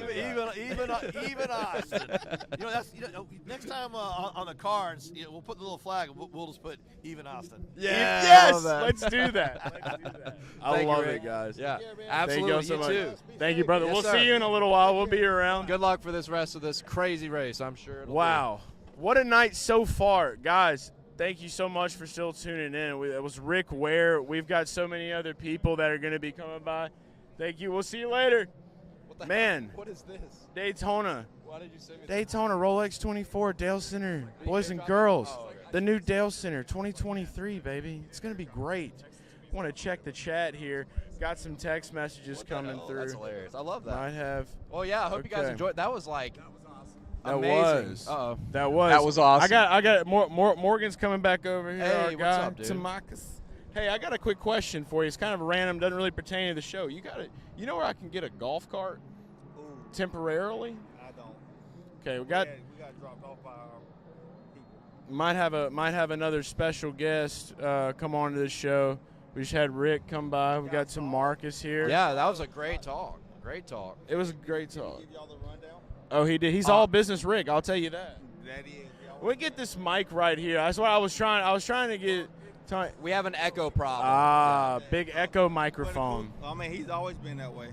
Even when I worked for him, he was. I love him. Love him to death. Yeah. He's a fantastic guy. If you would have let him talk, he would have talked probably forever. Oh yeah, no, we love that though. He'll talk about anything too. Like that's the down to earth people, the good people that you know, man. You sit here and just have a convo. Because this guy was here, waiting on him. Like, come on, Rick, we got to go back. Oh really? I see. So I'm gonna be honest. Yeah, I'll be honest with you. I was looking this way the whole I time. love Rick. In the corner of my eye, I'm a big peripheral guy. I noticed him like kind of squirming and looking, and he was just kind of like trying to like get his attention. So I was like, well, I know they got stuff to do. Well, that was a really cool moment because we were watching the Rolex. And they just had strategy work out in their favor big time because they had just pitted. Caution comes out, and we're watching him like commentate the pit stop. Like that was fucking cool. Love that kind of stuff. Watched it. Sat here and watched We it. sat. We here asked him to and rate the pit stop on a 1 to 10 scale based off how they did. He said he gave it an 8. Dang, that's crazy. I know that they got their laps back. I saw, which is good. Their car looked pretty strong. At the beginning, it was really strong. I guess because at night now, I don't know if that car's turboed or not, but I think it is. I have no clue. So at nighttime, cold air, you know how that works. Yeah, but we fought back. Grosjean got back to first, but pit stops, bring it down a little bit. But we got one of our good teammates out there right now. Whoa, what's going on here? Uh-oh. Who's that? Who's 93? What that? Oh, is that Brad's? Is that the team Brad's spotting for? Brad is his car is green. Oh, I couldn't tell. It was dark. Look, the green headlights. Wait, had give it a the second. It'll go away. Had All the right. Harry Where Osborne are you guys green. at? I don't even remember what category or not category. So what we class. are GTD Pro. So right now our teammate's actually in first. So Oh, Lally's driving for you guys? no. So we're here. Oh, GT Pro. Okay. Yeah. Okay. Caldarelli? Yeah. Yes, sir. Hell yeah, dude. Fuck yeah. So that's a good thing for us. Did Stenhouse show up? That's why we asked about the golf cart. Yeah, we don't know. So if you're watching right now and you're paying attention, you just heard that. But we're not going to say it again. You broke the other special guest. Yeah. So No, I for didn't. whoever No, I was didn't. whoever No, I was did not. where- No, I whoever was didn't. listening Okay, got it, but never we're not mind. going to say it again. You lied. But this is where we're at with that right now. So I've got I know where this person's at. Oh, I meant Clay Milliken, guys. Clay Milliken. Yeah, That's what I Clay, meant. totally Clay. But yeah, if I can find one of these right here, one of those golf carts, might be able to go and scoop up somebody. Yeah, that special guest. Like shortly, I know he was in the said he was in the booth earlier watching the race. We're gonna find. We're gonna find a way to make it happen. lot of 'em out there. Man's talking about Waffle House too, and that really caught my attention. Yeah. Yeah, we've been to Daytona Waffle House a couple times. It's pretty. Is it like every other Waffle House? Yeah, this one night we went, it was rowdy. It was very rowdy. It was like after the crowd leaves, like Coyote Ugly and that other, what's that fucking club at the end? Razzles? Razzles. I think that's what it is. Yeah. On the strip, right? I hate that place. That's but why. yeah. and We that's always where end I up there. That's where I saw you guys at, actually. Remember? Makes sense. I got the iconic photo. If I can still find it, was with you and Garrett Smithley. Garrett, if you watching this. Oh, shit. How long ago was this? 20. Was it It's 2021? before the new cars. So, yeah. I think I remember that. Dude, that was That was okay. a great night. I remember that. Were we at the pizza place together? No. Were we all at the pizza place? We were at No? Coyote Ugly. We were all at Coyote Ugly. Yeah, Okay. sure They enough. all run together so much, Because dude. it's all on that one strip. It's like everything's there. So. Yeah. Dude, y'all show is badass. Can we say badass on here? We can say fuck on here. No, I'm Dude, not saying that. That's okay. That's I'm okay. not saying You that. can You don't say have that. to, but I'm just letting you know that is the limit. You know what I mean? Well, we said pussy earlier, but that. But that's because of Look at this. that. There's an actual energy drink called Pussy. How is it? How crazy is Dude, that? I had like 3 sips, dude. I thought I was gonna have a heart attack, dude. Oh, It's that's from not the good. Netherlands. That's not whoa. Really? It's like that Chernobyl. You remember Hot Tub Time Machine when they found the energy drink and he thought it was a Russian bomb? Yeah. Great film, Great by movie. the way. Great movie. Yeah, Yeah. absolutely. So how long have you guys been awake? When did y'all get to the track? Okay, so we got here to Daytona. We got here Friday at like. No, I'm talking about today. Okay, today got here at 9 a.m. Is that about right? No, about 10.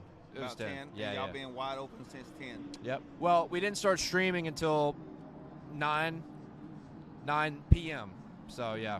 Oh, okay. Well, I mean, like. We saw you on the grid. Like we did some content or whatever. Then after, who is this? That's another one? Jesus. All right, Another one. Are we having any particular? I know something was up with BMW in one of the series in one of the classes where they were slow or had some There's issues. Brad's car. Okay, there's Brad's car. Brad. Is there any other specific issues that are happening to certain manufacturers or?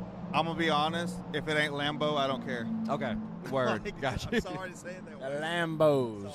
Well, I wonder who number 5 was in the LMPDs or LMP2s, whatever it is.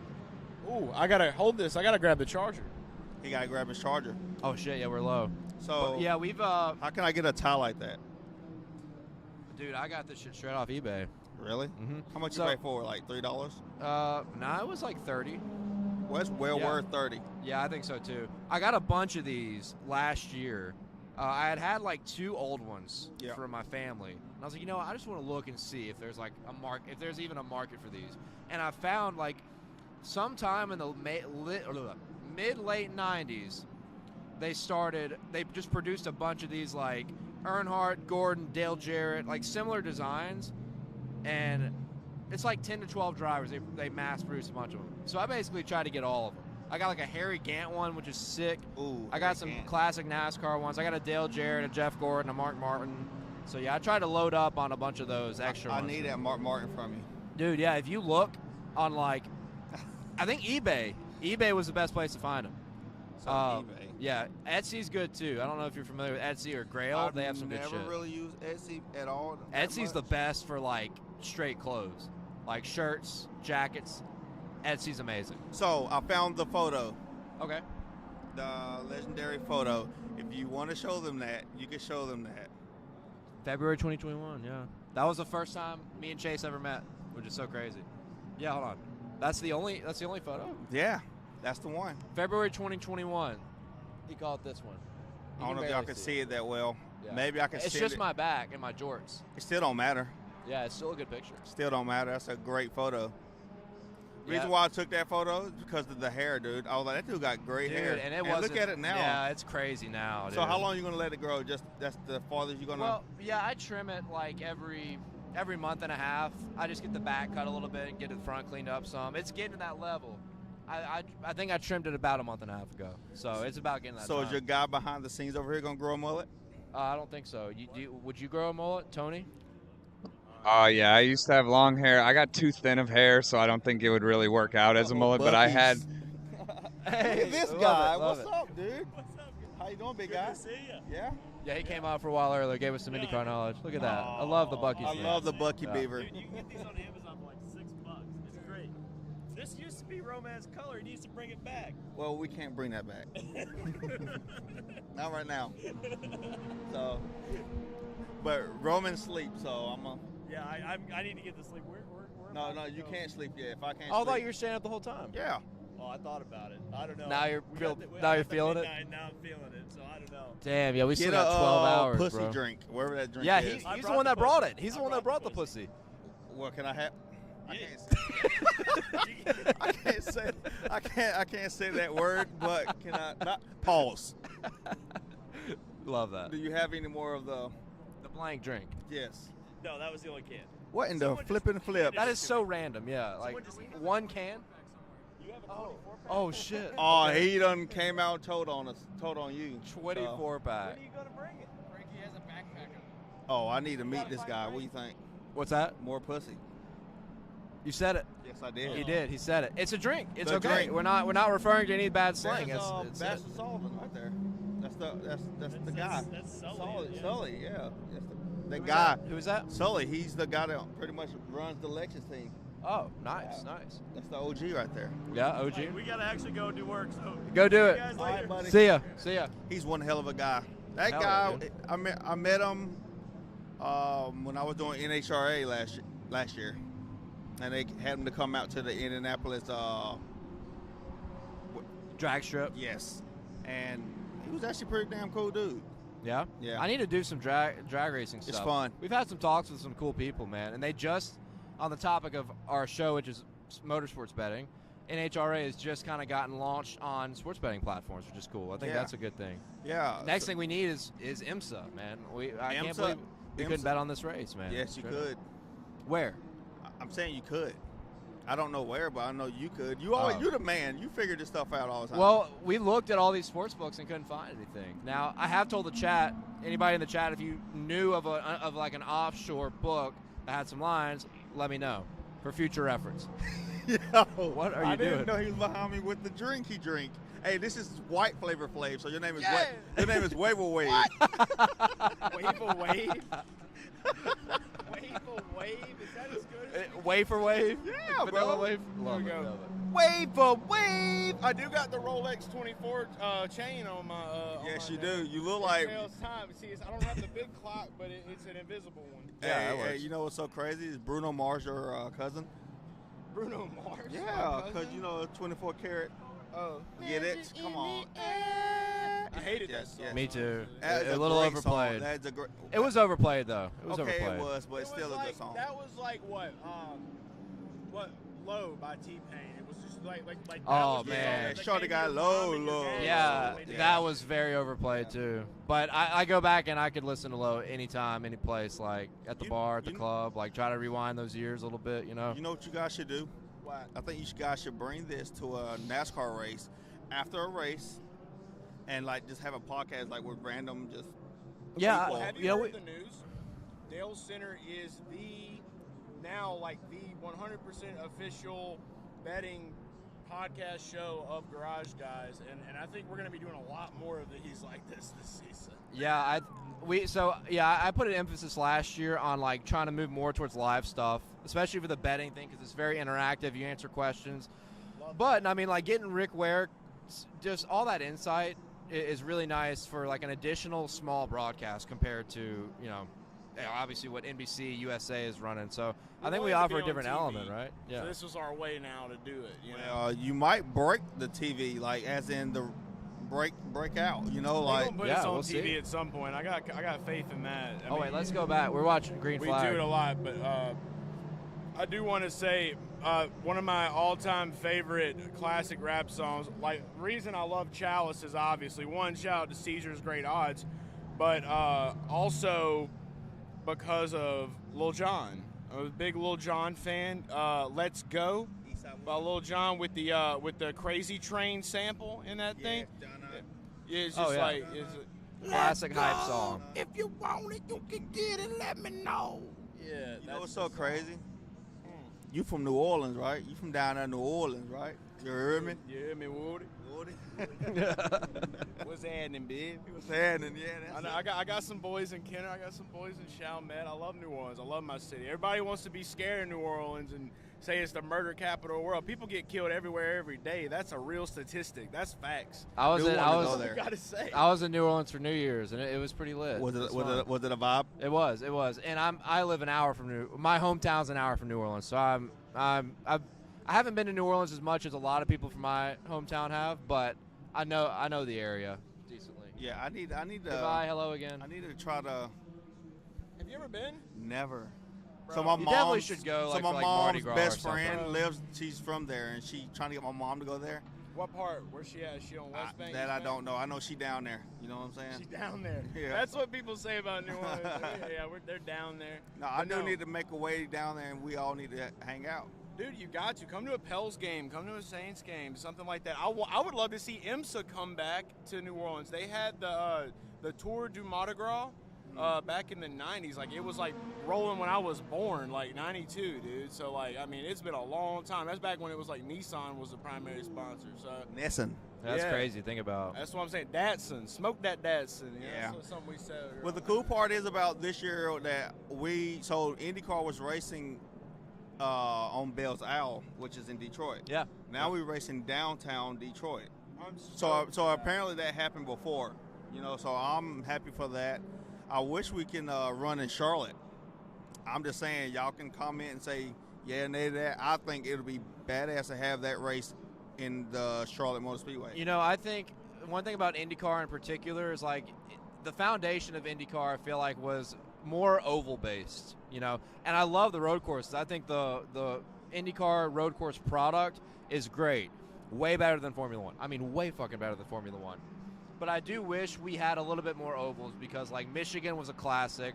I know Pocono, we've had some bad wrecks, but Michigan's had bad wrecks too. IndyCar is just dangerous, straight up, when it comes to the raw speed you get on ovals. But I do miss seeing IndyCar go to ovals like that. I think that was like the foundation of the series back in the day. So a place like Charlotte would be cool. They used to race at Charlotte. Yeah, and then but it wasn't long though. Something happened, I think. I don't think it was a good thing. Oh, I actually don't know that. In New Orleans. So IndyCar was in New Orleans in 2014. It rained, and it was just a shitty race. It didn't really turn out that great. They never came back. NOLA Motorsports, like the NOLA Motorsport Park, they got a great road course out there. They're building a dirt track out there right now. They're building like a little pavilion for monster truck events. They've got a dirt road course, goes into the woods, dude, and comes back around that they have a certain series of cars run. See, you teaching me new shit I didn't even know. Yeah, they got karting out there. Look, all I'm saying is NASCAR trucks, primary spot for them to come to New Orleans. I think the truck series would be great on road out there. Even if it's just some test sessions or something out there, they need to make something happen at that place and really give it another shot, especially around Mardi Gras season, man. Right when the season started, I think a perfect thing before the West Coast swing with NASCAR. What my dream would be is to see NASCAR go to Daytona, and then to see them, I guess, on that next week before they make the West Coast, Go hit New Orleans and make a street course race in New Orleans in the city, and then go hit the West Coast. That's right there during Mardi Gras. You're going to have people from all over the world jamming into New Orleans. Gives NASCAR a primary stage around a giant event that everybody in the world knows about Mardi Gras.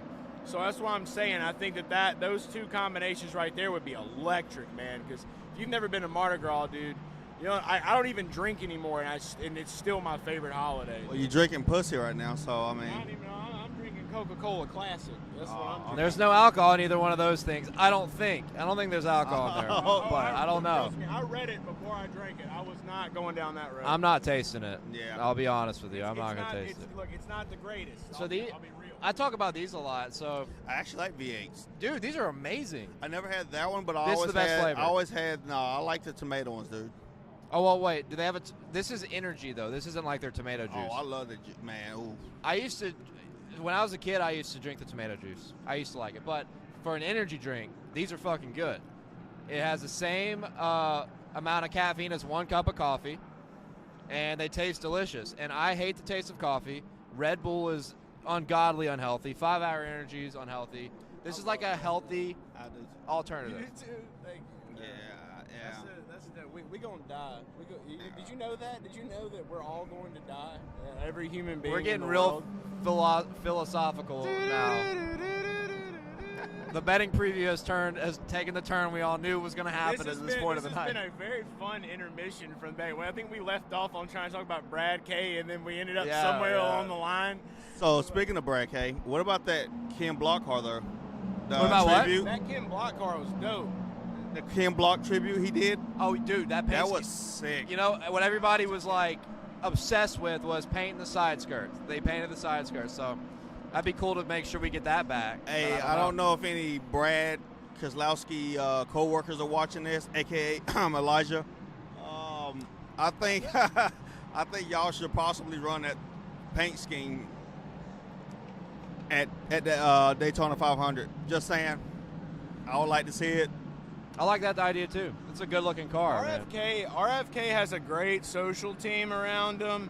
They all love to wear Boston Red Sox hats at races. Shout out to them for that, I guess. If you're a Red Sox fan. I need one. I am a Red Sox fan. Well, we know why they wear them. We get it.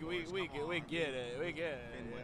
I love the movie Fever Pitch. It's the only romance comedy that I'll watch with my wife, and she refuses to watch it. But I tell her that's the only one. How did that come up from from Boston Red Sox? I'm just curious. Fever Pitch was a great film about the Boston Red Sox. It's a romance. It's Jimmy Fallon, Drew Barrymore. Great. He's obsessed. He goes to spring break after they start dating, and she sees him acting like he's 7. I get it. You just didn't bridge the gap to start out with. It's an older film, but I will say RFK, I think that they definitely have the ability to explore. They need to be exploring. They're the only other team other than Rick Ware that had a purple car last year. I love purple cars. I think they're great. Yeah, and Rick, it's funny. We had a conversation about the purple cars, and you were working with Grosjean when he had purple cars with Rick Ware, right? Yes. He was talking about how that was kind of like a thing. Like that was purple. Helps with like just notoriety, right? Like you get recognized for having a purple car, I guess, because like it's kind of different. And dude, you talking about you love purple, and Next Gen NASCAR has really sparked purple, especially with RFK. Ally with Alex Bowman, their paint schemes look good too. I want that purple stuff. Yeah, shout out to Dave Chappelle. I think the purple actually broke the internet because it was like everybody known pretty much Rick Ware for the purple. So it was 2 years of banging purple. You get what I'm saying? So I miss it. But, you know, maybe. We got some news. I don't think it's going to be all purple this year. I think it's going to be a little bit different. He said they're going to work some purple into the car. So that right there is kind of a confirmation that Rick Ware will have a new paint scheme. I thought their paint scheme on the 51 last year was amazing. Dude, I thought it was such a good paint scheme. The black one was wet. Oh, yeah. You're right. That black paint scheme was wet. Yeah, with a little bit of purple, a little yellow, with the sponsor, which is the Nurture Tech or whatever. Oh, yeah. That did look good. I forgot about that one. Nurtec or Symbicort? Nurtec. Whoopi Goldberg was on some of them commercials. I was like, I'm trying to get Whoopi. I want Khloe Kardashian to come to NASCAR races with Rick Ware. Yeah, I would like to see her at some of our IndyCar races too, but, you know. Whoopee. Maybe one day. Rascals? Maybe one day. Whoopee. But before I go to the bus, I just want to say I am starstruck between these two guys. These are the two most famous people here today. Yeah. Bullshit. But we appreciate the kind words. I love this guy. Thanks, dude. We appreciate We it. appreciate you loving us, and we love Now, you. I'm not going to come back no more. This is my last time. I ain't going to bug you guys no more. You going to sleep? You'll never bug us. I'm going to try to take at least 30 minutes of a little nap, but our bus is like legit on this horseshoe, so every time something pop or come around, it wakes me up. So Word. You're going to lay down and play Wordle probably. That's what you're going to go do. I'm going to play probably on Instagram, swipe and like a lot of shit. And swipe? Yeah. I don't have good service at my house, unfortunately, so I spend a lot of my time playing 3 tiles. It's a very cheap game. I don't play phone It's a games. puzzle for your brain. Very fun. I'm on the fashion theme right now, where I have to. Clearly, and I like it. You know what I miss? How old are you? I'm old. Like, you don't want to say? No, I'm old. Okay. Well, do you remember 30? Do you remember Doodle Jump?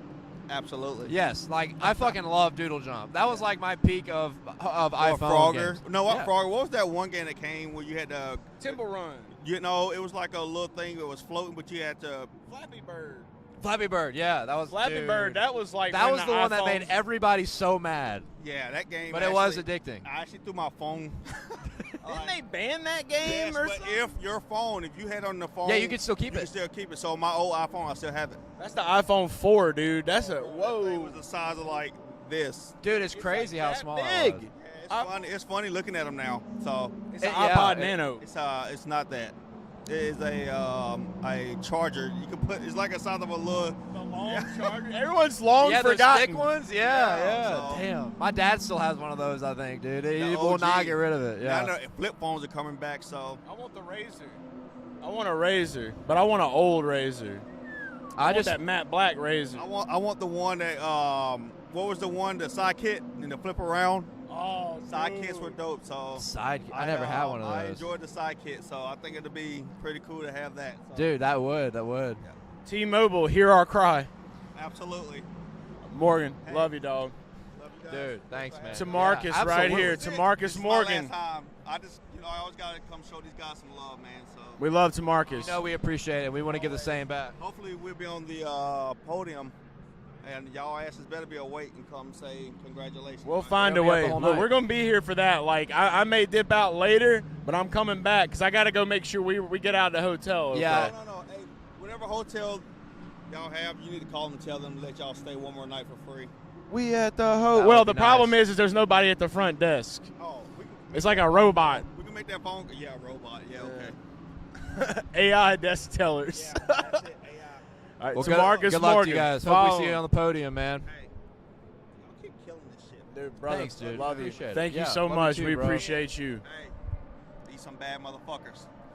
Now, don't drink no more pussy. All right, I'm out. I'm not. That's I'm a good way to done. close it off. I'm tapped out. I'm tapped out for the night. Love you, dog. Be good. Our That's a man, good to Marcus right there. All right. We've well, taken a long pause away from betting. Yeah, we just killed like 2 hours just having people walk up. All right, we need to look That at was it. a great 2 hours, though. I'll So, look up the chat.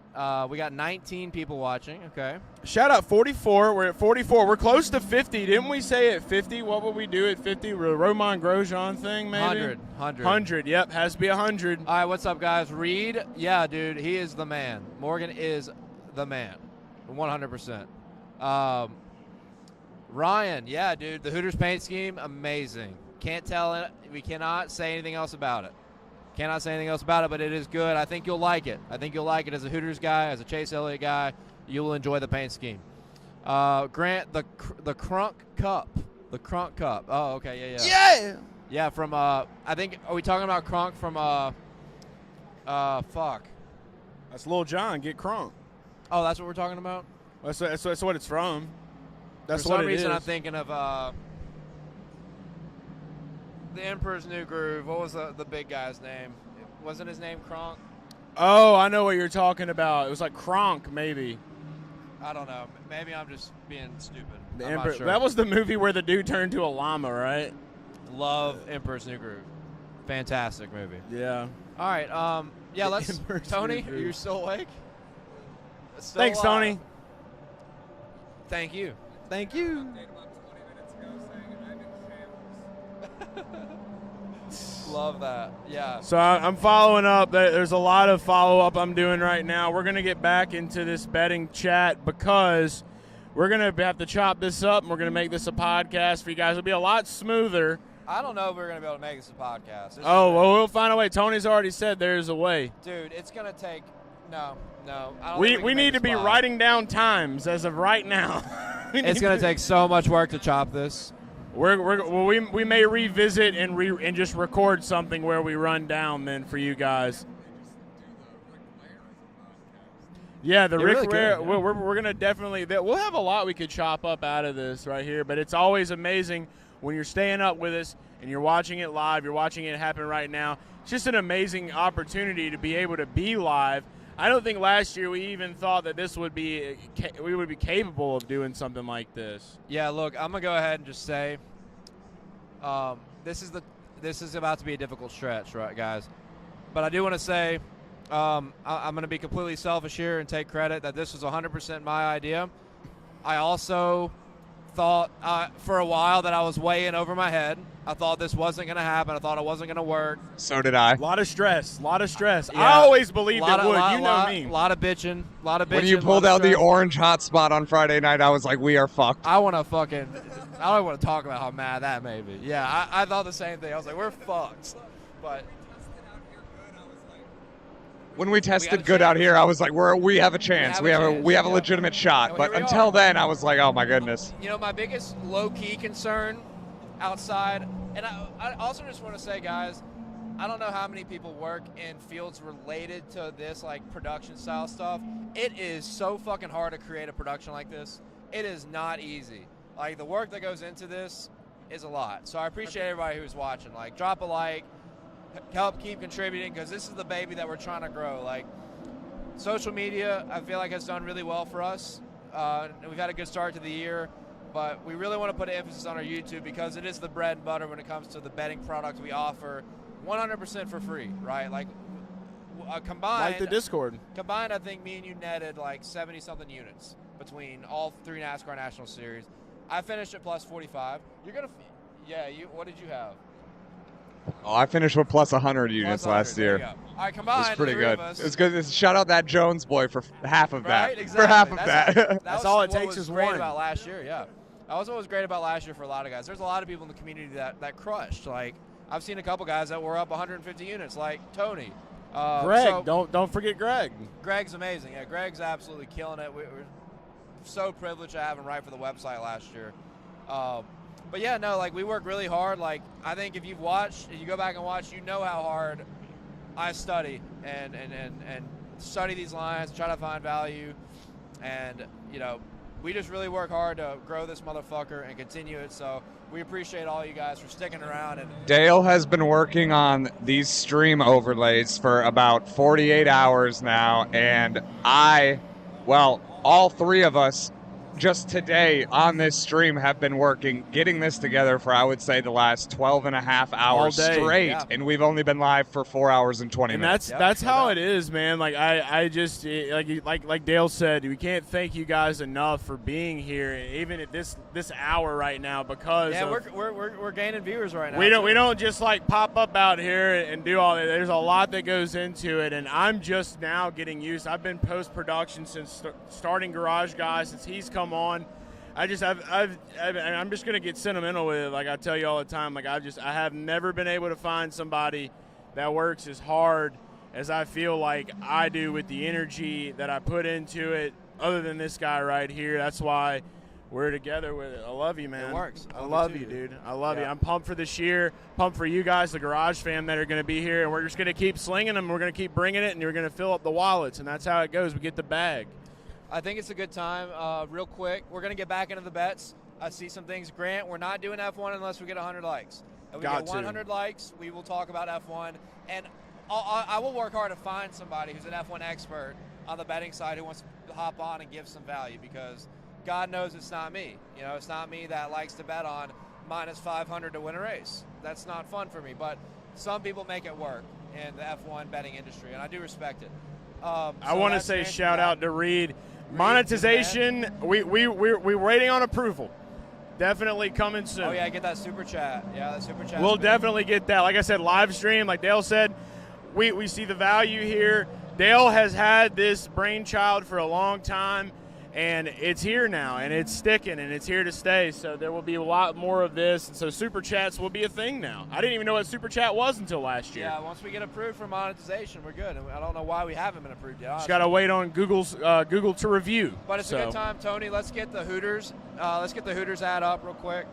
Got to give a shout out to our best partner, biggest, greatest partner, the greatest restaurant in the history of the universe. That is Hooters, and right now you can order Hooters. Well, maybe not right now because it's fucking 2 or 3 in the morning, but if you're on the West Coast, you might have a shot. $10 off any $30 order, Garage Guys. What?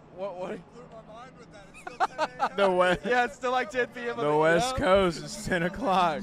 Tony was mind blown. Mind-blown thing. But yeah, use promo code Garage Guys on the Hooters app. You can save $10 on your $30 plus order just by using promo code Garage Guys on the Hooters app. That's valid at HOA locations for delivery and carry-out orders. And we still have the dine-in code. We haven't really talked much about the dine-in. $10 off any $40 dine-in order at your Hooters. You go sit down, have a good time. Just by telling your waitress about promo code Garage Guys, she will hook you up with $10 off. It's that easy. It's very, very easy to use. And there's a link to the Hooters app in the description below this YouTube video, so check that out. Great app. You get rewards points, get everything that you get offered at other restaurants, but even better with Hooters. Proud partner of Garage Guys, and I hope you guys all saw that Chase Elliott post we did. Check us out on Instagram. We fulfilled the Ryan Blaney prophecy on eating made him do that. Bone-in wings with forks and knives. And Chase Elliott did it with us. It was great. So just like, hey, we're going to just sit here with forks and knives, and he was just chill as shit about it. It was great. And we squeezed him in the middle of us. Yeah, whoever commented earlier, you gave him the bitch seat, bro. Like, that is pretty funny. Yeah. We did give him the bitch seat. We thought that would be way funnier if we did it that way. And special thanks for him for playing along with it too, right? Yeah. I promise you guys, that dude has personality. He's a fun guy to be around. So much. If you watch our podcast, you'll see that.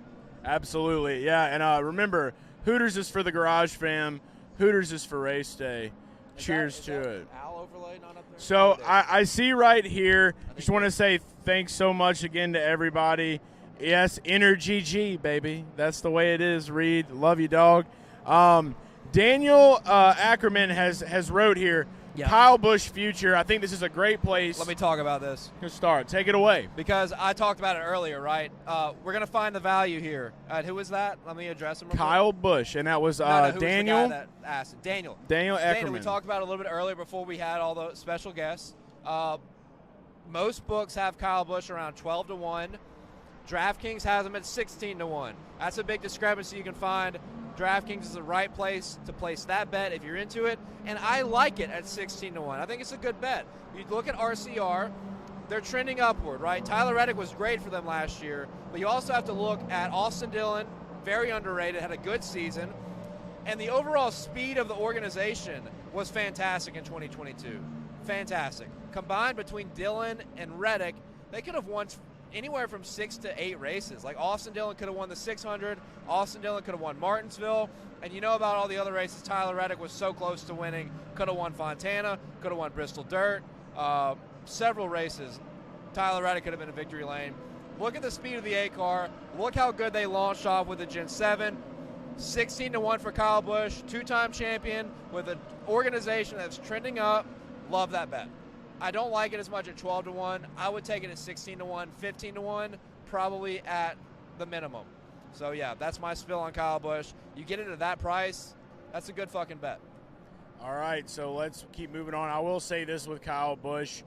I don't know. I mean, when you first jump to a new team, I do feel like there is going to be some change and some struggle that you got to kind of break through.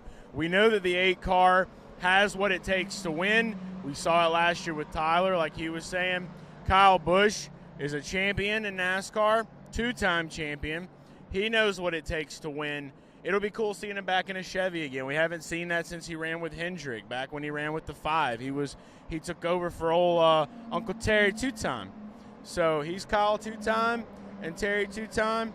Good times. Don't know if he can hammer that out.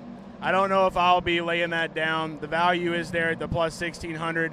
Personally, I would probably move into the direction of William Byron at the plus 1,600. Yeah, I think it's weird that they're both priced in that range, and they're both like pretty similar, right? Like didn't have a great 2022. Both you could say both guys started off the season good, like got wins in the first half of the season, and then did nothing the rest of the season. Yeah. So it is interesting they're priced in that same bracket, right? I think there's value for both of those guys, and I know someone asked about William Byron earlier. Hunter asked about Harrison Burton, 75-1. Are we talking about championship or Daytona 500? Because it's about time. We got to talk some Daytona 500.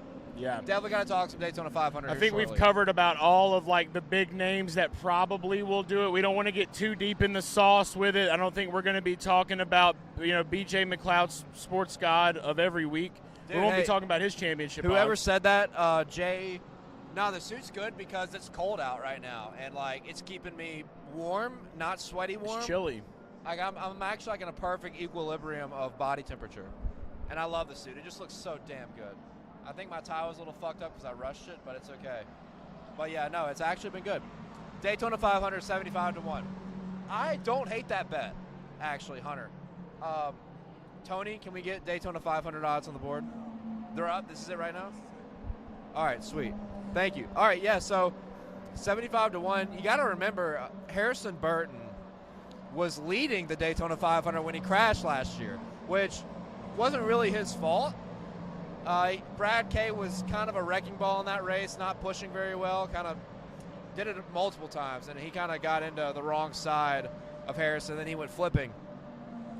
I still believe, and just if we're going to talk Harrison Burton in general, which we could put his graphic up on the screen, I think Harrison Burton kind of got rushed to Cup Series and expected because his dad, Jeff, good career, won a lot of races with a couple different teams, and obviously he's very well known in the industry with his work with NBC and his continued support of the sport. I think Harrison should still be in the Xfinity Series right now, or he should have been in it last year. You just can't go a full Xfinity Series season and not win a race, which is what he did in 2021, and then get a Premier Cup ride, which, Wood Brothers has been all over the place in the past 2 decades, but they have that Penske affiliate, so we know they have speed in the race car, right? We know they're being prepped similarly to the Penske cars that just won the championship. I think Harrison should have spent one more year in Xfinity to run for a championship and then go to Cup. And I don't know the details there. Maybe it was an opportunity they had to take. Maybe the leash was short on Joe Gibbs Racing. I don't know the ins and outs there. But I think this is kind of an important year for Harrison Burton. Absolutely. I think this is an important year for Harrison Burton because he's in a good car, second year in the Gen 7 belt. And, yeah, you're probably going to say, well, Jeff's his dad. He's going to be able to race as long as he wants to. That could be true. We all know NASCAR is a family sport. But I think it's going to start at a super speedway for Harrison Burton. I think Jeff Burton got his first ever win at Daytona in fall of 99 or fall of 2000. I could be wrong. Electric Jeff. Great 99 paint scheme. So, I mean, I kind of like the juju around it. It would be shocking. And, it's a bet that you can only put a nickel on and you'll make some money if it hits. So, I don't hate that bet. I'm not going to bet it, but the Fords were really fast on super speedways last year, and in particular the Daytona 500. Harrison Burton was in contention before he wrecked. So, I approve. I approve of that bet. Kevin, Chase Briscoe, 50-1 at Daytona. I took that last year, and he finished third or fourth. I had him as one of my winners as an underdog play. And Briscoe's not a super speedway guy. That was kind of a juju play, and I don't know how I feel. I'm in this weird state of don't know what to do about Chase Briscoe, in particular for Daytona. I don't know if he's ready to win that race. I don't know if he's ready to win the Daytona 500. Another thing, if we're talking about trends, I'm a big trend guy. We've had 2 years in a row of very unlikely winners. Michael McDowell in 2021. Austin Cindric, rookie, wins the Daytona 500. That never fucking happens. I feel like we're due for a guy who's a veteran, a guy that's done it before, a guy that is a Chase Elliott, a Ryan Blaney, a Joey Logano, someone. We're due for a normal Daytona 500 victory. Yeah. We've had 2 crazy ones over the past couple of years. We're due for a guy that's actually a legitimate, has a legitimate track record of great super speedway racing, who's won at Dega, who's won at Daytona, someone who's been knocking on the door. We are due. We're due for that kind of winner, so that makes me want to fade guys like Burton, like Briscoe, like the big underdog plays. Eric Jones is a good play that falls in that category, though, of Daytona 500 guys who've been close, who've won on super speedways, who've proven they're good in the draft. So I think we're kind of due for a veteran guy to win it who it wouldn't be a big surprise. So that kind of makes me want to fade and stay away from the Burton, the Briscoe crowd. I hope that makes sense. Yeah, no, absolutely. Because, like you said, I mean, I know we talk about, like, it's hard for certain guys to win when they're over a certain age. What was the age that you said? So, yeah, over 40. When drivers hit over the age of 40, super speedway wins just don't happen anymore. Gotcha. They just don't happen anymore. And see, and yeah, I think the one person that we could maybe say that is not a part of that category moving forward could be Denny. You know, I know that he's one of the favorites up here, and I guess that's maybe somewhere that I can start with this. I'm getting all of these odds pulled up on all of these different books right now. Yeah, these are the ones on the bottom of the screen are via Barstool Sportsbook, just a heads up. Yes, remember that. But we will be talking and going through. I think we've already agreed we're not going to do FanDuel. We're not going to talk about them. Big Formula One sportsbook of auto racing. So I'm just going to go ahead and start. We got the Barstool stuff up already. I'm going to go ahead and go to DraftKings. I think they have some pretty decent odds. One guy that I think will be good for the Daytona 500, I do like Kyle Busch at plus 1,600, and I'm going to say it like this. He is a veteran guy.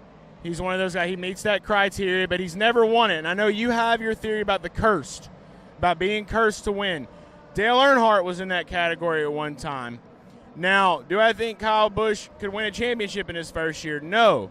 But after seeing Austin Cindric win the Daytona 500 as a rookie last year, it made me realize that anything is possible in life.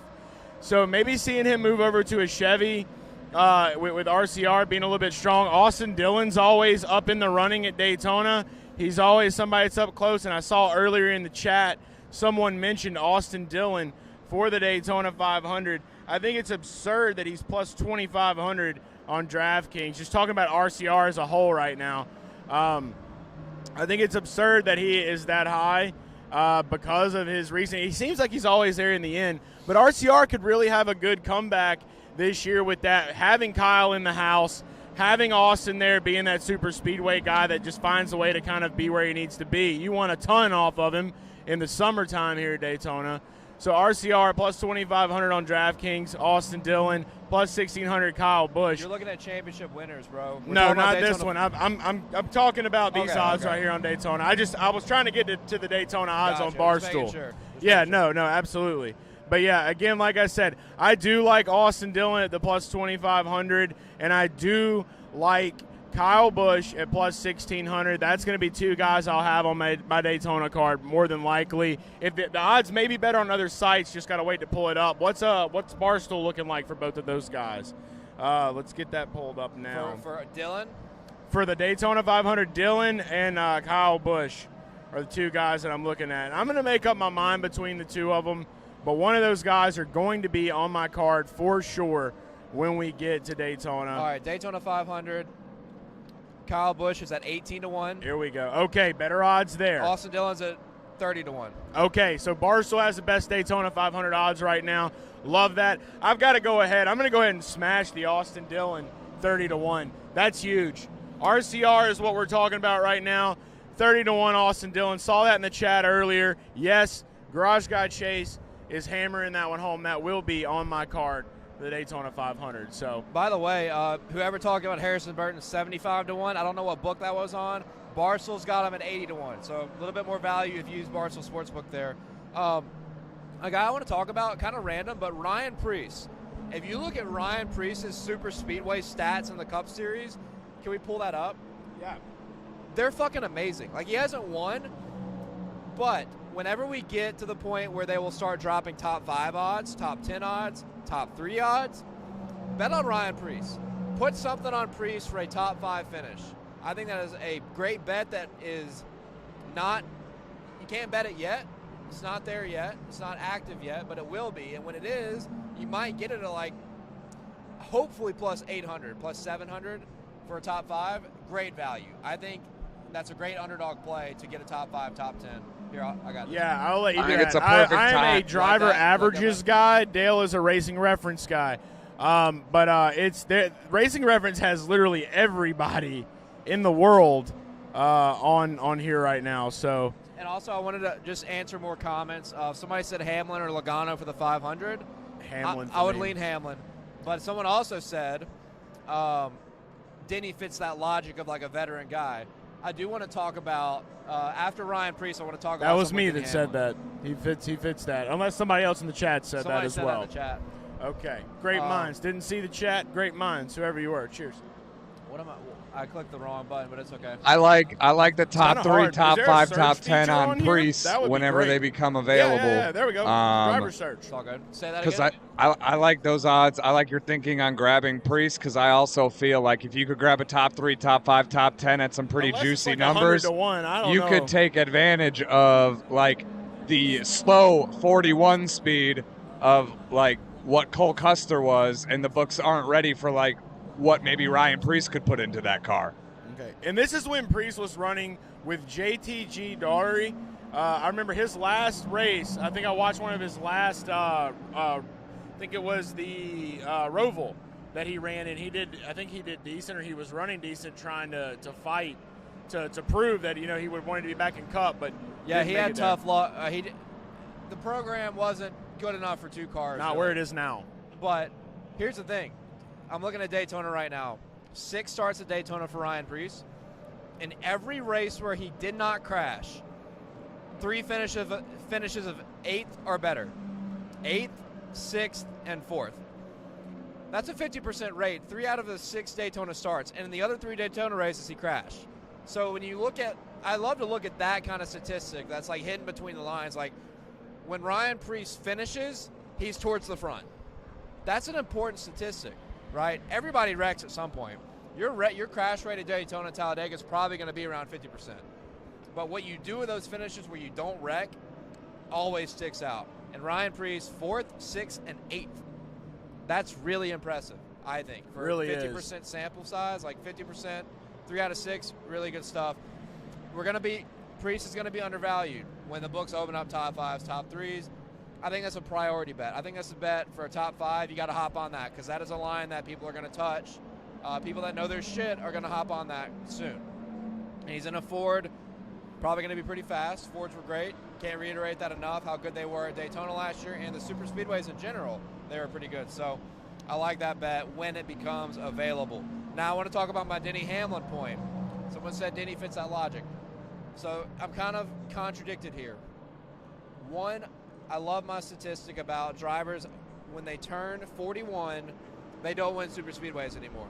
It doesn't happen.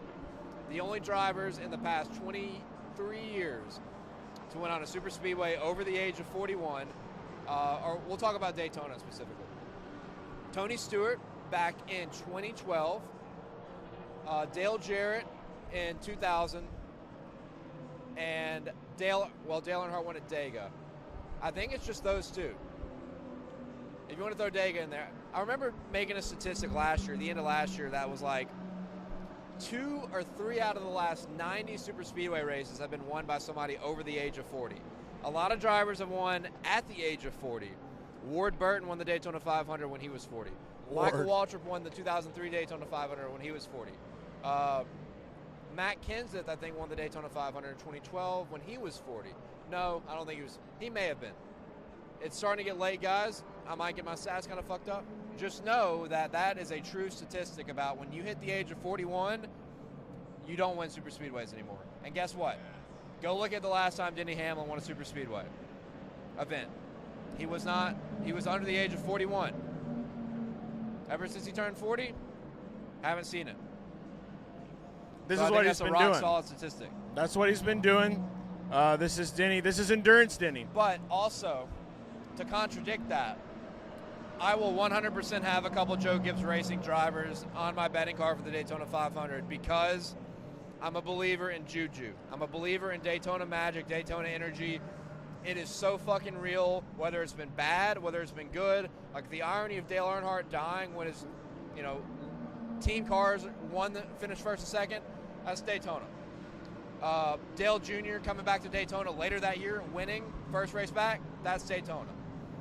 Kevin Harvick and Austin Dillon, Dale Earnhardt's former car, both won the Daytona 500 on the date that Dale Earnhardt died. Those are the only two Daytona 500s that were run on the date that Dale Earnhardt died, and they were both won by Dale Earnhardt's car. The number 29 car in 2007, Austin Dillon, the number 3 car in 2018. 2019, J.D. Gibbs passes away in January. Joe Gibbs Racing goes on to finish first, second, and third in the Daytona 500. Daytona Juju is legit. We see great, crazy redemption stories. Michael Waltrip, even in 2001, great story. Outside of Dale Earnhardt dying, of course, but great story for his career because he broke the greatest winless streak in the history of NASCAR. Michael McDowell, 20 years to the date, does the same fucking thing in 2021. Like, there's a thing, every 10 years, there's a crazy-ass winner, whereas 2001, Michael Waltrip, 2011, Trevor Bayne, 2021, Michael McDowell. There's all sorts of scenarios where you can find crazy-ass Juju. And I think superstition is a legitimate fucking thing at Daytona. Last year, you could make the case of Juju. Brad Keselowski in the number 2 car, so good at the super speedways, but over a 10-year period could not win the Daytona 500. Austin Cindric in the 2 car in his first fucking start wins the Daytona 500 after Brad K could not do it after all those years. That's Daytona Juju. The shit is real. So I think Denny Hamlin, these guys at Joe Gibbs Racing are going to have an extra chip on their shoulder to get one for the boss after Coy Gibbs passed away very tragically. I think they're definitely going to have more determination, more motivation, and it would make the win that much more special. Everybody's going to be rooting for them. That makes me want to bet on a Joe Gibbs Racing driver. I think that is legitimate. Look, I'm going to add this to everything he's saying about this Daytona Juju when it comes to Joe Gibbs Racing. You want to talk about Juju, you want to talk about, go back to Sheldon Creed has nothing to do with JGR, but how he had a really bad year in Xfinity, and you're betting on win a championship. Let's talk about some recent NASCAR news that went down. Martin Truex Jr. and his longtime girlfriend broke up. Martin Truex Jr. hasn't been able to win a super speedway race. Yeah, it's kind of breaking news. It's surprising. Did not see that coming. I think a lot of people thought they were married. He's done a lot with the foundation. I mean, it's just over time those things happen. Yeah, it sucks to see. It really does. But you want to talk about the juju of that, of like overcoming the losses or whatever. He's going through that as well. He's just coming off of his worst season he's ever had. Martin Truex Jr. plus 3,000. If you want to go heavy on JGR, there's you a guy right there that would shock the damn world and is a veteran. So that's a wild one. I mean, it's out there, but I mean, if you've got the unit or whatever you want to throw a little bit of change on it. Hell, I'm kind of convincing myself to maybe throw a couple of dollars on it myself, because that would be something that everyone would be kicking themselves in the ass if they believe in this juju for not rolling with. Yeah, and, I think some people would hear this kind of stuff and be like, this is kind of sensitive, right? Like going to this. This is life, dude. This is life, and life does work in mysterious ways. And I do think that happens in anything, whether it's betting, whether it's just sports outside of you betting on it. Like, fucking life is crazy. Yep. And I believe in juju. I've seen so many instances of crazy weirdness, redemption moments at Daytona. Like, that's what it's all about. And don't be surprised if we get that special moment in February with Joe Gibbs Racing. And I know people will be like, oh, well, that's a dumb thing to say, because it's not like the driver's going to race harder. Like, can he race harder? Like, he wants to win the Daytona 500. It's not exactly that as much as it is, for me, like, the superstition part of it. I truly believe that is a legitimate thing. And Daytona's just full of juju over the years, man, whether it's been good or bad. But I just have that gut feeling that we're going to get a good moment for Joe Gibbs Racing in February to provide a little bit of healing for what happened. And honestly, the biggest story would be if Ty Gibbs won it. Yeah. I mean, that would be fucking awesome. That would be awesome. And I think nobody would see it coming. And let's take a look. He's at plus 3,500 over here on Barstool, DraftKings. You've got Ty. Ty's at plus 4,000 Which I on think DK. I think that's a little too expensive. A super speedway. Yeah, for a guy that hasn't really raced one. Anything that could happen. Well, I think he raced Dega Fall, but like, you know. It's got to be because of the team, right? It's because of the team and the name that we talk about. Sometimes some of these things can be influenced by that. But yeah, I would probably maybe throw a little something if we were like at the plus 6,000, plus 7,000 range. It's just pretty wild to me that you've got Justin Haley right here with the same. I feel like Justin Haley would probably have a way better shot of winning than Ty Gibbs. I mean, just because of his experience that he has. But and that's actually the next guy I wanted to talk about. While let's go. Let's get right into it. Colleague Racing, Justin Haley, our RC racing guy. Yeah, so I think Justin Haley is just an insanely attractive underdog play. A guy that just owned the Xfinity Series at the Super Speedways for like a 2.5-year span.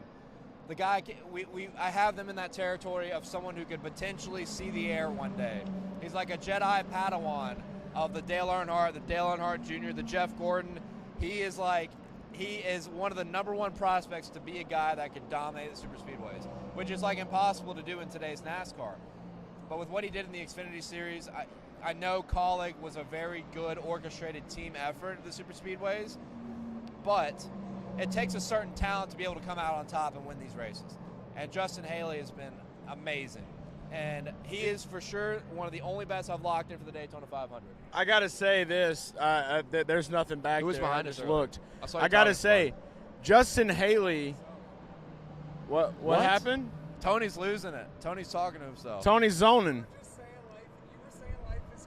Zone tone. Yeah, go ahead. You were going through your spiel about life is crazy with Ty Gibbs, and I was just going through my own little mini moment over here about like last year at this exact time, I was up in the grandstands in the 400 section, like absolutely miserable, and I was just thinking about just all of this year, and now I'm just sitting here producing your guys' fucking thing. Yeah, so. I mean, life works in crazy ways sometimes, man. It works in I crazy appreciate ways. you kind of like, I guess, absorbing, year to year, right? Like I do the same thing. I do the same thing with my job, like, Yeah. Dalescenter, an eye-opening show. Yep. Yeah. Well, yeah, Justin Haley. I gotta say this about Justin Haley. He taught AJ Allmendinger how to win on a super speedway track, and I will stand by that forever. Justin Haley taught AJ Allmendinger how to win at Talladega. That wouldn't have happened if he wouldn't have known Justin Haley. That's a guarantee. He probably would say he would probably agree with that. I think Justin is prime, and it takes luck, right? A lot of it is luck, being at the right place at the right time. Justin Haley is a Cup Series Daytona winner for being in the right place at the right time when the rains came in fall of 2019. He has won a super speedway race in the Cup Series. We got to think about that. That means something. I don't give a shit how it happened. It does mean something. That was with Spire, right? Yes. Yeah. 77. I remember the DFS lines. I wasn't betting during that time, but I remember watching that in the DFS lines, and like everybody that just loaded down with Justin Haley, dude, just racked. Yep, it was insane. And you look at Justin Haley last year, the super speedways, including Atlanta. I think Atlanta, by the way, anybody curious, if you're not for sure, I think Atlanta is an appropriate sample to pile in with super speedways now, because it is a mini super speedway. It's drafting, it's right place, right time, very similar. So when you consider both Atlanta races and all the super speedway races, Justin Haley was there at the end. And that's like the first step as a young driver, is finishing the races and being there at the end. The only race that was a super speedway he did not finish was the Daytona race when he was swept up in the rain. And you know where he was? He was fucking battling for the win when he wrecked. That's really good progression when if you go back and look at the tape, see where he wound up every single time. I think he had like 4 top 15 finishes between Daytona, Talladega, Atlanta, and the one time that he did not finish a race, he was battling for the win when the rains were coming. So I think that's great progression for a guy that's going to be 50-1. I think DraftKings showed him 40-1. I think you look at Caesars or Barstool, they're going to have him at 50-1. I can't remember which one. 40-1. We're going to go ahead and look over now at Caesars. I think it's Caesars that has Haley at 50-1. Let's take a look here. We're going to go down. And that's good. See, yep, Boom. 50-1 Justin Haley on Caesars Sportsbook. That's where you're going to want to grab that one at right there. So the two bets that I have for the Daytona 500, 100% locked in, Justin Haley and Ryan Blaney. Someone just asked, I think it was David, are you betting Blaney again? Yes, because we're both on Blaney. The data just shows that it's going to happen. That he's the clear, maybe not clear, because I think Denny is still there, but he's one of the Pied Pipers of super speedway racing. He's really become that guy that's got that feel. I mean, literally a tri-oval away from winning the 500 last year if Cindric doesn't get real aggressive with him, which I actually don't blame Cindric for that, but it is fun to be mad about. Yeah, you do. Don't say you don't. I mean, yeah, look, if it's a Daytona 500. It was literally Austin Cindric's best shot to win a race in 2022. And make history. Also, he did it. He made it happen. Now, and that, Blaney was a good teammate. I think the gear's got to shift for 2023. Blaney's got to be the guy that's getting the pushes. Blaney's got to be the guy that's getting in the situation where he controls the final lap in case a wreck happens. He's been in this situation so many times in the 500, 2 runner-up finishes, multiple top 5s, led so many laps, multi-time super speedway winner at Talladega and Daytona. He is so due for Daytona 500, plus 1,200 for Ryan Blaney. Lock it in with Justin Haley as the underdog play, and then everything else in between will be determined when we get closer to the 500 weekend. So those are my 2 bets I have. That's all I got for my Daytona 500 picks that I personally am on. And for me right now, I'm going to go ahead and say I'm 100% locked in right there. I think Dale and I both, just like after betting Blaney last year, we had to come back and do it again. I genuinely feel if it wasn't Daytona and the odds weren't so long everywhere, this may be one of those races, Dale, where I do the one-shot wonder with Blaney. But every time I do one-shot wonders with Blaney, terrible things happen, like Pocono, for instance, where he got back and he was there and then he wrecked. But another guy I think we can talk about for Daytona that we have to note, Ricky Stenhouse Jr. Yeah, I like Ricky. He is over on Caesars right now. I want to say at plus, he's plus 3,000. I may be wrong. Let me double. Yes, plus 3,000. So 30-1 over there. And then he's 30-1 on DraftKings. Let's see if Barstool has him a little bit longer. Nah, 30-1. He was up there. So he's 30-1 across the board. Everybody pretty much knows it's kind of the flip of the coin, the toss-up. 2017 was when he had his hot trot. Got out there. We always believe in Ricky. We love Ricky. Great guy. And I love his enthusiasm when we had him on Garage Talk about JTG this year. They got a lot of good things going. He's got a new guy in the box with him, the guy that he has had success with in the past. Things are lining up there. I mean, it wasn't long ago that he got qualified first, brought him nacho fries, and then it all started from there. So I think that's another guy that could get up front. Definitely probably will see him lead some laps at that race. Whether he can finish, he's going to send it. We all know that. He's going to do whatever it takes, and he can be a little bit more rough with it. But, yeah, Rip Top Ricky. I like that one. That's got to be on the card. Ever since 2017, when he was with Roush and won those 2 races, I just always thought that he was destined to win a Daytona 500. And I still believe that. I feel like he's going to be one of those guys that eventually will break through in this big race and knock it down. That's not a bias play. I actually think that will happen. So this could be the year. It could always be the year. But Ricky's very excited. We definitely like the optimism he had and the energy level of the rapport he has with Mike Kelly, who's a new crew chief that he won championships with in the Xfinity Series back about a decade ago. He said it's like the most amped he's been for a speed weeks in a long time. So I like the energy level, I like the confidence, and if he survives most of the race, he'll be towards the front at the end. It's just a matter of can he finish, can he avoid the wrecks. Last year, we forget, with like 3 laps, or maybe not 3, but with a handful of laps to go, he was leading the Daytona 500 with less than 10 to go on a restart. So we're on 47 likes as well talking about Ricky. That's good juju. In Daytona, 47 likes on the spot talking about Ricky. What a moment here. I'm going to take a photo of this. Got this here. Send that to him. Send that to Ricky.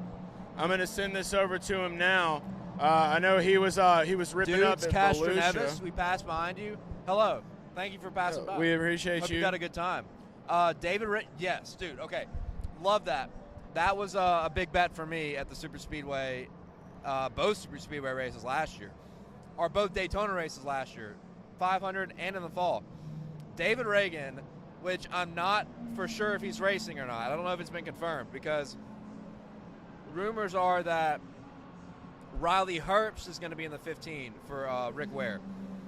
I don't know if that's confirmed or not. I didn't want to ask Rick and make him put him on the spot because I don't think it's been announced. But David Reagan's so good at super speedways, man. He is always a great bet for a top 10 at plus fucking 400 to 800. And maybe the books will learn this time when he gets back in a car that you don't price him like that, because at Daytona Fall, I think I had him at plus 1,000 for a top 10, and he nailed it. It may have been something lower than that, but That was in the 38 at Talladega, right? He won in the 38 car at Talladega. I think he was in the 34, but yeah, David Gillen was in the 38 pushing him. Okay, yeah, all right, I get him mixed I think that's up. right. I think Gillen was in the 38. I thought McDowell was in the 34 during that. I could be wrong. No, not Don't 2013. No, McDowell was with fucking way back then. Levine Family Racing around that time, who shut down a few years back. But yeah, It David is Reagan 3 top 10 a.m. is a lock if he races every time. I fucking love that bet. You wanna cut to Matchbox 20's 3 a.m. for intermission? No, I don't want to get tired. I want to keep going. Get the Mentos popping. Yes, we do, absolutely. So in the if you wanna chat, go, you can take a break. no, I will let you know that I will be going to pack up, get some things ready, and be back. So by the time I get back, you'll definitely still be you're here. thinking about doing that soon? Oh yeah. Shit. After we get done talking Daytona and we get done talking that, when we finish up Cup, chase for the Cup, man. When we get done talking about the Cup, I don't know. I know you're going to go into some other bets. Is there any other bets you're looking to go into, like with any other series? Yeah, I do want to talk IndyCar for sure. Okay, so I'll definitely probably let Dale will be handling the IndyCar of that. When we get done talking about some of these bets, I've got some other things out. But while we take a quick moment, this will be a perfect one for IndyCar. I've been waiting to pull this one out. That's a great one. It's our buddy Connor Daly here peeking out of like a trash can, but it's not. It's a car. I had the bowl cut for a long time. Yeah, too, the bowl bro. cut all the way. I can't wait to give him that in person. But yeah, Denny Durrance, Garage Guys NFT. That's another great one. Just a fantastic old Denny too. Big shade Denny, right there. Gotta love it. Andrew says, I don't like betting anyone running up front on super speedways. Betting anyone running up front?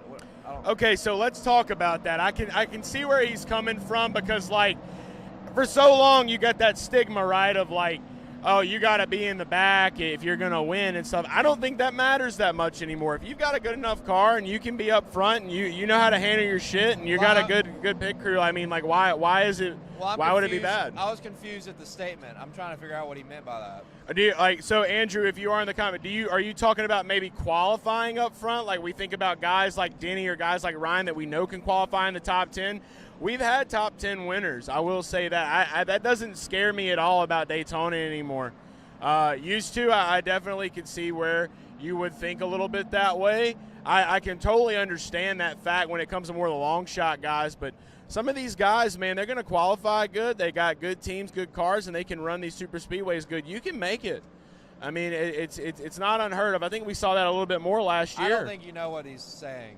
I don't think we either of us do. So I'm assuming. Andrew, that's all. Tell us what you mean by that, and I'm going to say, David. Last question. Yeah, Kevin. Good statement.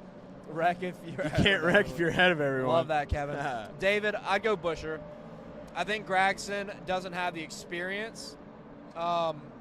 Chris Buescher, I don't think I'm going to bet on Buescher, but he did win one of the dual races last year. Remember, Roush swept the duels before the 500, so that's notable.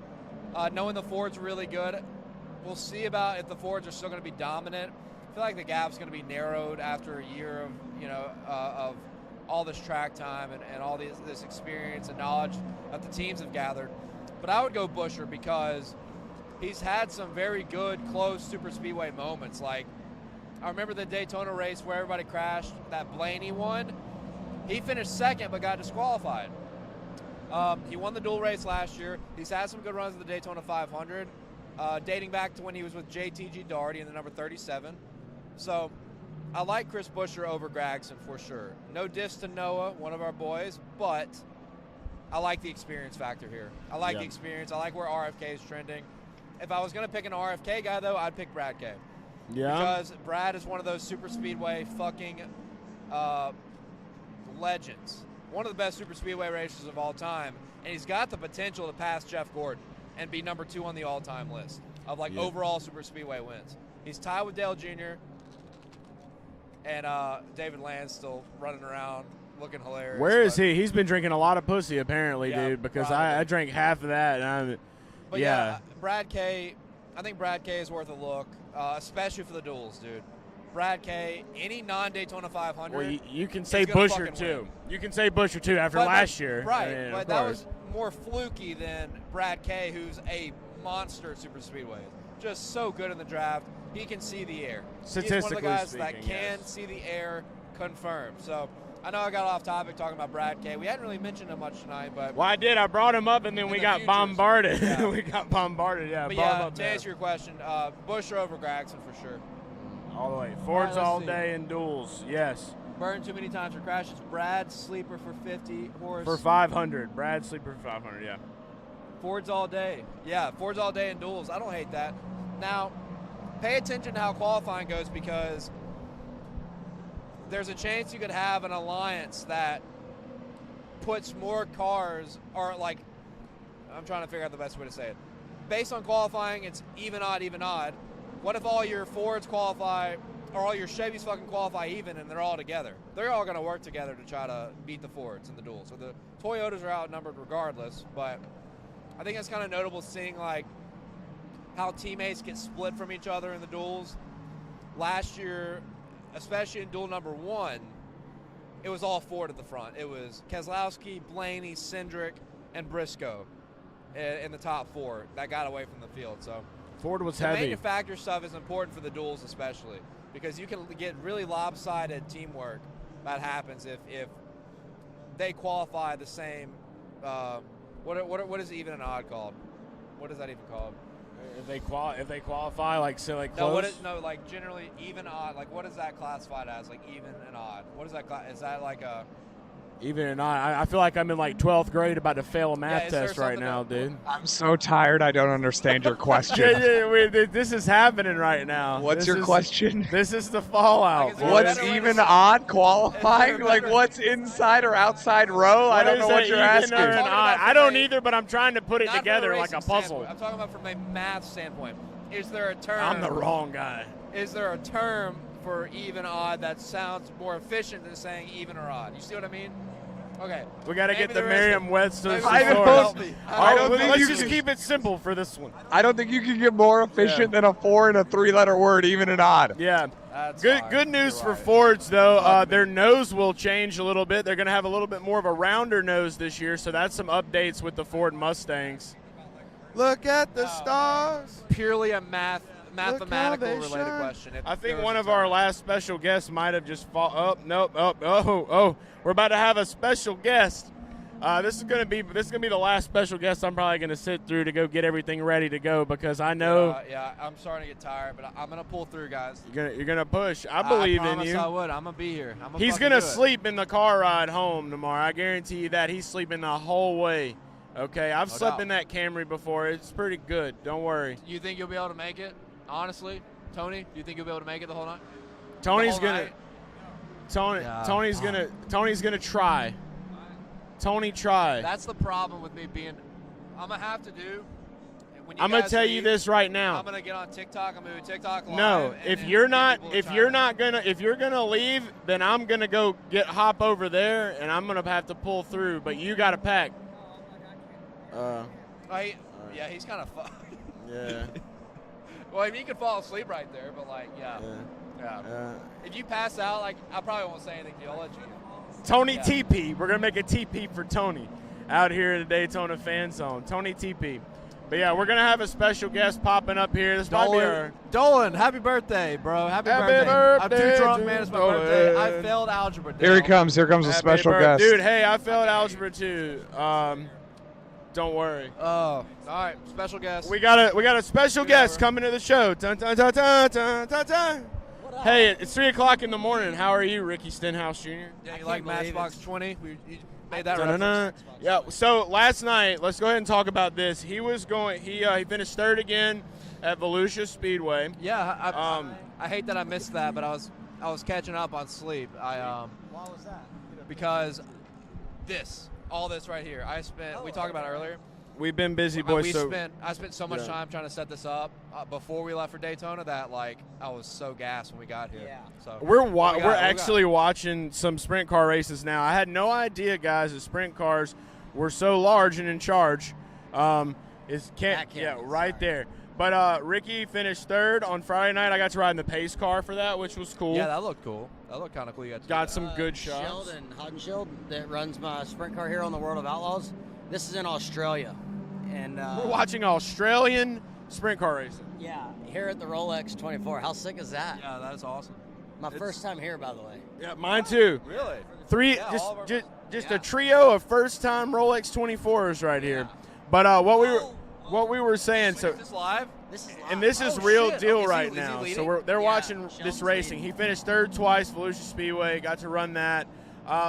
What's crazy to me is that we just got done talking about you not long ago. We were talking about Daytona 500. We were on 47 likes. You're back here now on there. We were at 47 likes though. It was good juju for you maybe getting up there. Yeah. Rip Top Ricky. But you also said that if you won, you would have sung a Brad Paisley song. So that's unfortunate. I would love to hear the Mud on the Tires song. Yeah. But you could sing Matchbox 20 if you wanted to. Nah, that's more of a sing-along, not like... Yeah, after you have a few adult beverages kind of at the party scene. Yeah. Well, it's not... Mud on the Tires, Alan Jackson, George Strait. Hey, you're a big country. You're a big old country guy. Like, you name their songs, and it's like you can probably kind of roll into that. Matchbox 20, I got to have, some... Have a little juicy. I feel like that's very end of the night, like when the wind down time, right? Closing time. It's like in that same category. Yeah. That kind of shit, yeah. I feel that. Yep. Yeah, there we go. So why are you awake right now? Did you just get done racing? No, so somebody, I just love this comment. Oh no, my driver just is losing shit. the lead. He's in trouble. Oh damn. That guy's, I love that comment. This is a fever dream. This is a fever dream. Yeah, he had a race, dude. You got to be amped up when you get done with those races, bro. Yeah, so raced the dirt car, got done probably I left there at 11 o'clock, rolled over here, went up to the booth, watched a little bit, jumped on the broadcast on Peacock there, and kind of checked it out from that side, and then came down here in the bus lot. Got a friend that works out at the ranch, and so he's running. I'm not sure what all the classes are. He's running one of the classes in a car. Is that the guy that we Patrick? Yes, yeah, Patrick. Well, he was on your show, right? But Gallagher? You talking about? Yeah. He came out. He was on the story. Brad introduced me to him. Okay, yeah. So he works out at the ranch, and so I just went and saw him. He's gonna go back in the car at 6:30 or something in the morning, 7 o'clock. So, would you run this? I definitely would. Definitely would. I would want to be in the fast class because, man, the slower classes, looking behind you all the time, seems a bit of struggle. Yeah, kind of having to constantly get out of the way of the fast guys. It seems like it is a struggle. We saw a wreck earlier of one of the whatever the class is. We got the Rolex right here. It was one of the GTPs just running right through one of the a Porsche or something. Yeah. They keep signing me out. We'll get it back. There's no Peacock right now. Really? Peacock gone? Everything's off from that. The last one was 12 to 2, and then it's IMSA radio right now. That's it. That's You're it kidding. until 6 a.m. Dude, that sucks. What the hell? I thought it was on Peacock the whole night. I don't think so. Well, I'll sign back in and check. There's nobody in the booth. They're all asleep. That makes sense. Yeah, I figured they have somebody. I left the booth. There's nobody there. Oh, they all went home? Yeah. Damn. Okay, yeah, I forgot you were up in the booth. When have y'all been on air? How long? I think about 7 hours. Solid. 7 hours of continuous infield coverage. I've made a at Rolex. commitment that I'm going all the way to the end. Yeah. To the end of the race. I am not going to make that commitment. Yeah. I'm running this motherfucker all the way, and we're starting to get to that delirious stage, but we're gonna get through it. Yeah. With some more energy drinks, but yeah, I'll going bring all the way through. I'll bring some NOS energy drinks. Oh yeah, there you go. Good plug. Yeah. Shout out to NAS, by the way. They ended up liking some of the stuff from the race the other night. Damn, that place is packed. Yeah.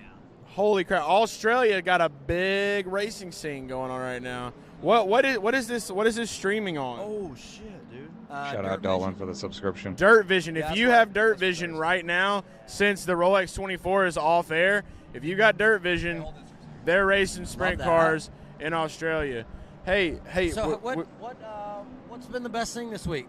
So far, really just kind of getting to go around the garage and learning more about this series and IMSA itself and the differences between like it and NASCAR and everything else, I guess. So it's just so much variety, so many cars on the track. It can get kind of overwhelming if you're just kind of a NASCAR guy, you know? Yeah, there's so many moving parts and classes and rules. Oh, dude. Love that. Yeah, Love no that. audio here. So y'all should yeah. pipe in your audio. We should do what? We should somehow figure out how to pipe in your audio. That's what I'm saying. Yeah. Go get the keys from Old Boys Bus and let's go up to the booth. Yeah, that'd be sick. We didn't say that, but yeah. So is Waffle House in your future? Waffle House is definitely in my near future. I think Waffle House Damn. might be in my near future. I know I gotta go get suitcases. We're gonna be ready to roll out of here tomorrow. He's gonna be sleeping on the way home because he's about to pull the ultimate. It's Dalescenter 24, I guess. That's what we're doing. Yeah. That's what's happening here. Belt action. Yeah, old Dude, Scott yeah, Bennett. that's like one of my idols. I fucking love Scott Van Pelt. He's the guy. So we had Rick Ware come sit with us earlier. He got to rate his team while they were doing a pit stop, which was pretty cool. How were they? Well, they didn't do a change on that particular stop. They just I changed see they're tires. fifth right now. Yeah, they were on the lead lap earlier, but now they've gotten They back. might have just pitted. You know, that's what's tough about this. Right. Like watching all the pit cycles and stuff. I couldn't imagine. It's just like I said, there's just something going on at every part all the time. You really got to like be on the move. You got to keep moving. We've seen some guys that cover this thing a lot, and like they are nonstop, dude. They're definitely not sitting here in one location. I wonder what happened to Acura, dude. They're always in the mix at the end. They're 2 laps down. Well, so You think that? Well, you won't lose 2 laps on a driver change. but- they own that one and the 60 car, right?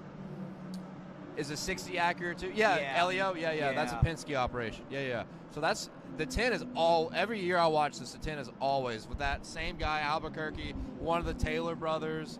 They're always up there. So I wonder what happened to them. They had to go to the garage. They this was while I was up in the booth. Oh, okay. So where they put oil, back into the engine. You know, they flush it out, just try to keep things fresh. The neck that they stick it into broke away from the body, so they had to go in the garage, get that put back on so that they could put oil back in it. Damn. Okay.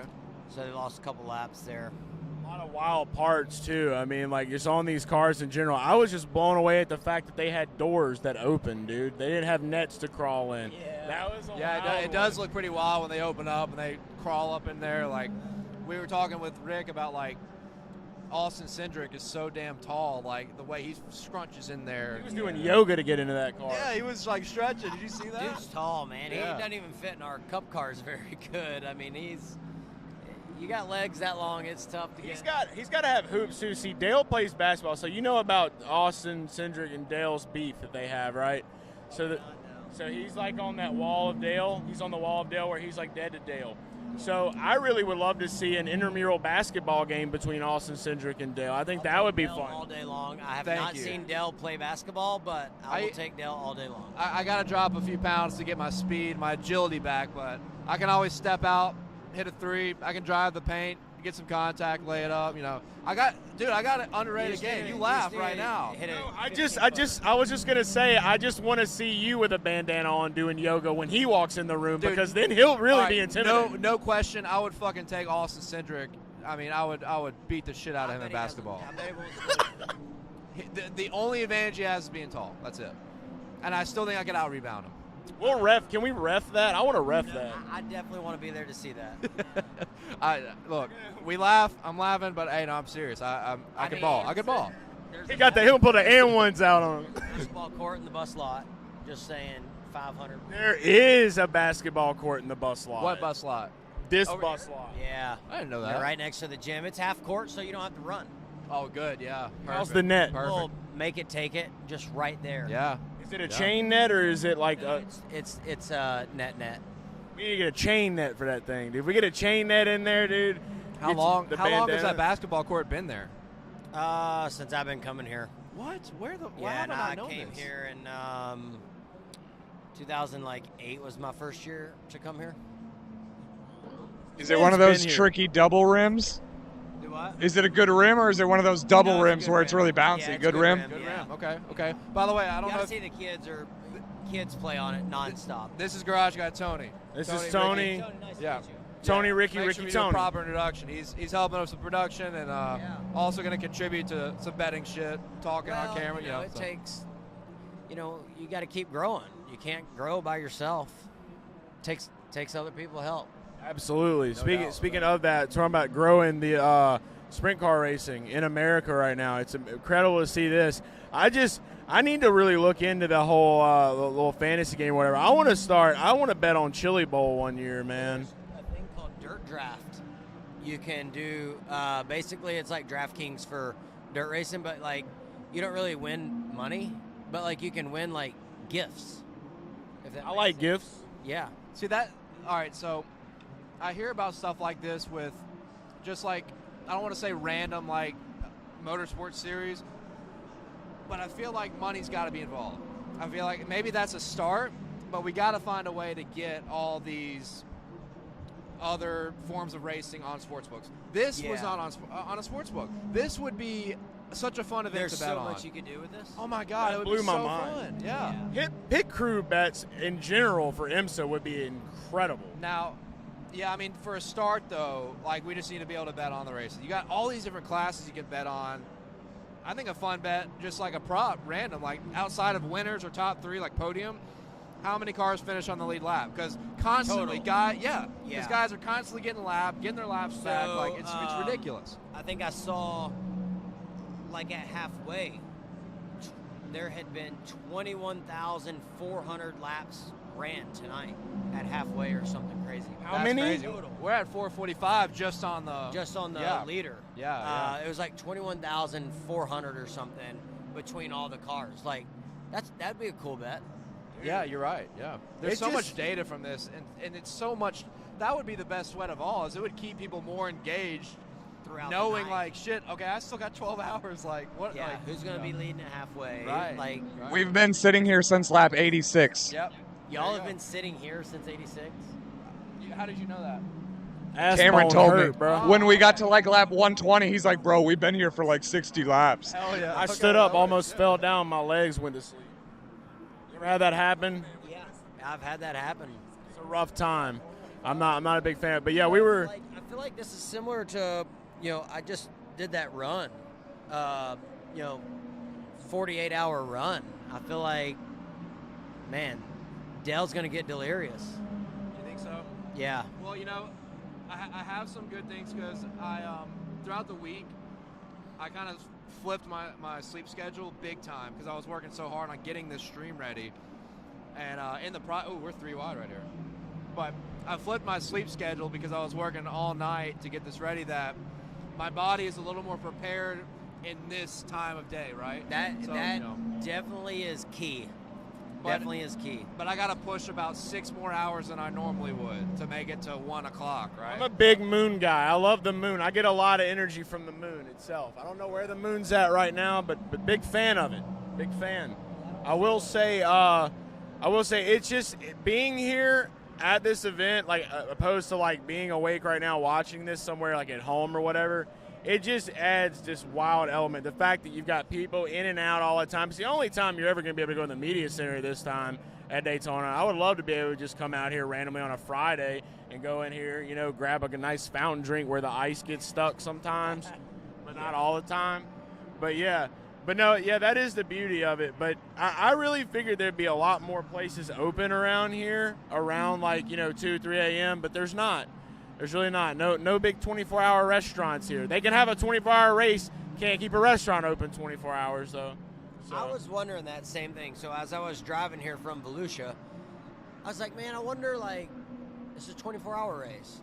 Surely the whole town around the track would just buy into it and just stay open. That would be so awesome. Imagine Imagine if you had like 2 or 3 workers from a couple restaurants, like just like say, hey, I'll take one for the team, I'll stay open. Like, well, imagine if like Mexican joint across the street, they should stay open. But imagine if like taking that to the next step. Imagine if like some of the bars in downtown Daytona would stay open all night. Oh too, my right? God, dude! That would be lit. Like it might get a little crazy, but like feels it's an weird endurance coming thing, here and not going to like those places. Like we usually, that's like the Daytona 500 tradition, at least one night. Even though I'm ready to go home after about 2 hours of that, I mean, it's still fun to just see everybody and do everything. You go out and eat, you have a good time. That's when it really comes alive. But they did say the crowd today I was blown away by the biggest crowd ever. Yeah, I couldn't believe it. It was so especially for this. I mean, it's no Daytona 500. Don't get me wrong, but we're a lot of people in the Garage Fam. We're excited to see you run the Daytona 500 this year, and you're feeling confident. Like you said, we told everybody to watch the Garage Talk we did with you. But anything changed since we talked last on Garage Talk that making you feel even more confident about the 500? No, not yet. Everything's really good. Sounds like somebody's backfiring over there a little bit. Thought it was fireworks again, dude. That was 10 o'clock fireworks. I missed that. That caught us by surprise. 10? We didn't know that. I understand why they don't do it at halfway. Yeah. I don't know. That's. I mean, they need to do it now to wake us everybody up. Maybe because more people are awake. Yeah, it's not too late. I don't know. Hey, show him that drink. I just am blown away by this. Somebody brought us this drink from Norway. It's called Pussy. Yep, that's a drink. There was a lot of fun jokes made. Yeah. With that one, I'm gonna put it away now. Norway. Also, Norway. Not a big comment on that one. Also have a great picture of one of your good buddies there, and it's Enduro Denny. That's funny. That's the NFT game right there. We're keeping it strong. But yeah, it's been crazy. Got Dale Coin here, got V8 energy drinks. I'm gonna go find another energy drink soon, probably. I got you one. You got that grape? You got that grape drink? What flavor you got? Grape? I like grape. Grape's my go-to on the north side. Ricky knows about it. He knows about that grape drink. That grape drink life is where it's at. Great. So good. I'll take one too, please. Okay. Yeah. We'll definitely do that. Well, yeah, no doubt. No doubt. Yeah, like I feel like people just walk by and look at y'all. Do y'all feel like we had a guy that came and stood here for an hour. He just stood here behind us for a whole hour. Dude, that's it is dedication. He was we gave him one of the NFTs of Kyle Larson spitting the wine at Sonoma. Yep. He literally just stood right behind us, maybe for 30 minutes, just holding it. It was kind of weird, but also kind of awesome. The dedication. He also in the chat recently. I'm gonna go over here. He might still be watching. He said himself, yeah, hopefully he is. That's SMP or SYP, I think was his name. Yeah. Where'd SMP go? He said that himself, dude. This is a guy right here. I didn't see that comment. If we were gonna if we get a large surplus of money, I'm gonna hire him to hold a microphone. Like he's the guy that could do it. Yeah. Oh hey, I gotta read this comment to you because this was one of my favorite moments ever. Ricky had the best post-race interview at Daytona. America, 1776. We are the champs. Yeah, July 4th. I loved that interview. That was July so 4th. awesome. Yep. I mean, we should be here in Daytona every July 4th. I don't know why we're here in August, but, Don't you feel like it will come back, though? Like, don't you feel like it's kind of an experimental time? Like, good example right now, and it's kind of in the news, probably going to be back at the Oval for the Brickyard. They said that yesterday. Like, probably going to be back there instead of the road course. Don't you feel like? I hope so. I feel like there's a thing where traditions just work themselves back in. I feel I can see that happen with Daytona. Yeah, like North Wilkesboro. Exactly. Yep. Southern How are you 500. feeling about that? You excited? Dude, it looks cool. I've never been there. It looks super cool. The only like old track that I've ran was Rockingham, and that place was. Which you ran that in ARCA, sick. right? ARCA, yeah. I remember that. Dude, there was like 63 cars there when we ran in 08. It was so Wait, cool. was that the race when? Hold on, I'm trying to think. Was that the race when? Was it Scott Speed or somebody? No, that was the last race of the year. I remember that. I remember. At Toledo. Logano won the ARCA race at Rockingham that year. Okay. We finished third. Honestly, I think Kenny Schrader finished second. Yeah, dude, Ken Schrader is like one of the most underrated, Dude, just he was overall digging out wheelmen of all time. They're laying new pavement on Rockingham right now. Have you seen They that? already did it. Yeah, it's done, I think. So that's gonna come back at some point too. It's got to. The cool thing about Rockingham was the pavement. Like, it was so old, wore the tires out, which, North Wilkesboro would be the same way. Yeah, the last, it's crazy that they left, which they had I think the plans were there, but like the last Cup race at Rockingham was a classic. Like photo finish at the line with Kenseth and Kane, like I always remember that one as a kid. Like, yeah. And then I always wondered, like not understanding, I was like, why do they not race there anymore? Like the year after, So, but North Carolina seems like they have put like a big initiative into. I don't even say seem like they are putting initiative to restore all these racetracks. Yeah. It's Big been time. awesome. Big time. Well, yeah, the more short tracks that come back, the better. We know that much. Super Speedway, they're going to be fun this year. I really do feel good, man. I'm not going to talk about betting because you're here, but I've already made my comments. Yeah, that's illegal. I've already made my comments about you, and I'm excited. And just from a fan standpoint of the sport, I believe in the Kroger machine. Is Slim Jim going to come back this year? I'm not sure. I haven't seen the lineup of, what our paint schemes or primary partners are for certain races, but I mean, that was a sick car at the Clash last year. Macho Man Randy Savage, dude, all day, every day. That's the way we roll with it. Well, dude. Yeah. Hey, I feel like there's so much going on. Like, when I just rolled into the infield here, I was like, there's just people everywhere. Yeah, there's still people hanging out. I love it. I love this kind of stuff. I kind of want to go around and I saw there was a big party bus, 2 or 3 of them with decks, and apparently in Tent City they have a bar and grill where it's one of those $10 grills from Walmart. Yeah. And it's really busted. And apparently our guy Rowdy Maglight told us that we needed to go there at 7 o'clock this morning, and I just remembered that now. 7 o'clock. Get some. No, eggs and 9. Bacon. Oh, 9. Get some eggs, bacon.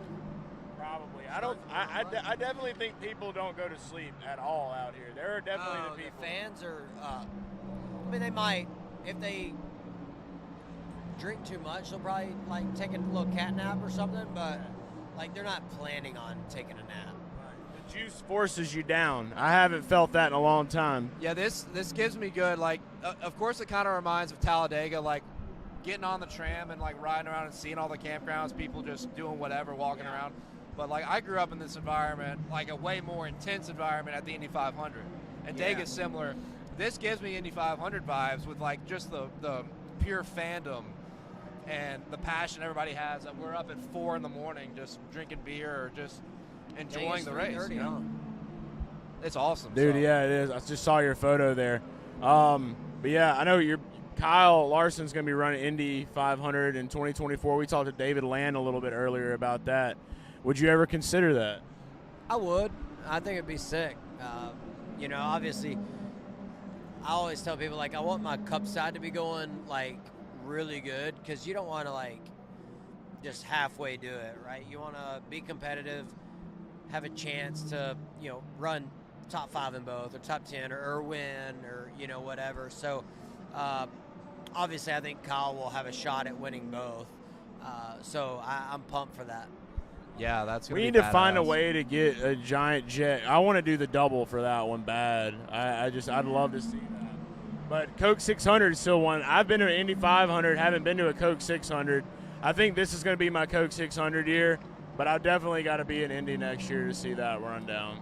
Yeah, the 600 is so fun. It's one of my favorite races. Our longest race, obviously not a 24-hour race, but it's our longest race, and It's a lot of attrition, kind of like this race. Just so much can go wrong. But if something goes wrong, you have a lot of time for it to work itself back out. That's it. I'm going to say this. This is one thing that he just made me realize this. No more bitching about the Coke 600 being a race you want to take a nap at. I think I was the one that even said that. I'm retracting that statement. This is definitely a nap race for sure. This is the nap race. This is the nap race. You can get a whole night of sleep if you choose. But it's an incredible vibe. I'm ready to get back here in the morning for sure. Finish it out. I'm going to be coming back here. I'll be back here on this stream as well too. I know we've talked a lot about Daytona 500. We've answered the comments. Dale, I think this is where I part for a little while. I'm going to go get you ready to go. I'd love to go to Waffle House. I really do, but I have made a commitment. I have to. Would you like me to bring you food? Yes. If you brought me Waffle House, yeah. I'm gonna go to Waffle House and I'm gonna bring Dale Waffle House. What? And you just let me know what you want. Tony, do you want Waffle House? I got y'all. I'm gonna come back here and make sure that I'm gonna go pack up these bags. Like this one. The official Budman said, "Tell Ricky that the Budman was glad to get him see him win in sprint cars at the Dega Dirt Track." Oh yeah. Yeah. When was that? Was that last year? Yeah, been there. I hadn't either. 2 years ago, we finished, I think, third one night last year, and I don't remember where else the second night, but the year it rained a lot. Oh wait. Well, 2 years in a row it rained. It was a swamp, dude. I think fall of 2019 it rained out Sunday, and we literally couldn't stay. No, it wasn't 2019. It was like 2021. Oh, okay. This is when Big Baby came with us. That race got rained out too. Yeah. You're right. That would have been fall of 21. Yeah, because remember he went to go get in the porta potty and he was like, I couldn't get back without getting my feet wet. Yeah. He had to walk through a puddle of water. Dude. Yeah. We've been through some rain a lot recently at Dega. It's been shitty. I know. I wish Dega would just get like a good, smooth weekend, good weather. I just wish they had lights. I get it, like it's a project, but if they had lights, it would be. Man, that'd be a lot of work. Yeah, and maybe it would take away a little bit from like traditional Dega in the daytime. You've never seen a Dega race at night, like trying to keep it that way. Yeah. I guess. Yeah, Daytona is definitely the super speedway for night racing. I think. I don't think Atlanta now. Could you imagine a Dega night race, guys? Really think about this. Think about what happens in Talladega at nighttime. Think about the boulevard. Think about everything else. Could you imagine those cars? Dude, somebody would die every year from walking onto the track, not knowing where they were. Probably. Yeah. You know that? I would take the under on that. You would take the under? Well, look, that one guy, wasn't that Dega years ago? The pace car. Hijacked the pace car. Yeah. What a legend. Yeah. I think that was in the 80s, but. That's why they keep the lights out, so people can pull those antics and we have things to talk about the next morning. Yeah, maybe that's it. That's the good things there. All right, well, guys, I've officially made my Dalescenter debut as a man, and not as a what was my name in Bristol again? I can't even remember right now. Bristol? What was my name? What was the female Hooters woman that I was? Chazelle. Giselle. Or Therese. Yeah, Therese or Giselle. So, Garage Guy Chase has made his Dalescenter debut. I will be back. I'm going to get you food and energy drinks or whatever we need. I'm definitely going to get grape drink. And then we're getting packed up. I know you got a lot more to roll into. Yeah. I've loved this. There's so much more to come in 2023. And, I will be back. Text me what you need. Yeah, I gotta pull up the menu. I'm trying to think. Yeah, hash brown dude, bowl. yeah, the hash brown bowls are good. That's all you get. Bacon and sausage and a pecan waffle. Yeah, because you can like customize the hash brown bowls. So fancy at the Waffle House. Ricky, you get a pecan waffle? They have blueberry waffles? Yeah. Damn. I'm learning. I'm just an all-star special boy. That's how it goes. All right. In the all-star special. Wait, yeah, that's Waffle House. Yeah. I was thinking of Denny's for some reason. I don't even know what. I've never been to a Denny's in my life. So Denny's in Indianapolis is pretty good. That was like our traditional spot when we would pull up from Mississippi at like 5 a.m. Yeah. But you've been to Charlie Brown's, I'm sure, right? Yeah. Charlie Brown's. That place is dope. That is the shit. Yeah. I love Charlie Brown's. All right. Well, I'm making it out. I love you. We'll take an intermission real quick, guys. I'll be back in a little while, and we'll talk some more bets. Let's go. You want to play some music? Yeah.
right, guys, welcome back.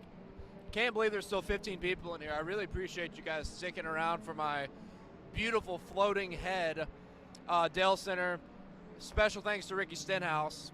Always been a good friend of the Garage fam. Super down-to-earth guy. Just sat here and talked to a couple fans for a while after we stopped talking. So Ricky's a super good dude, and there's a reason why we hang out and are real chill, because he's just like us. He's just like us, and he'll be racing at the Daytona 500 next month, and I think has a legitimate shot to win. So we're really excited for that. Speaking of NASCAR Cup Series, the one thing we haven't talked about yet, and you guys, I'm going to be answering every question you have. Every single question. Casey, let's go. I love the fucking energy. Any question you guys have betting related, feel free to let it flow.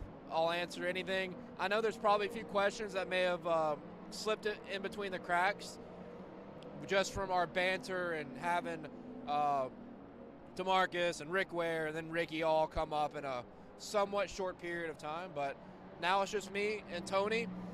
And anything you guys have, let me know.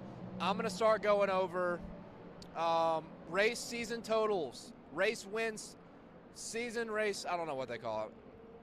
Season race win totals on the Cup Series side. We've already talked about it for Xfinity. Already talked about it with trucks.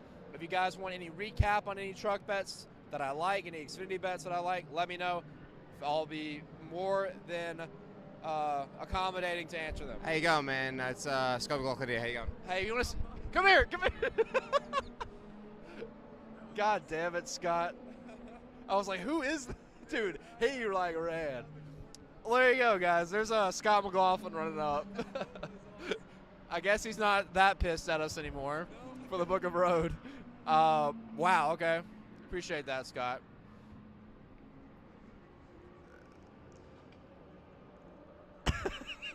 I just saw the replay. Did you? I just saw the replay, yeah. Damn it. Hey, can you hit right there? Okay.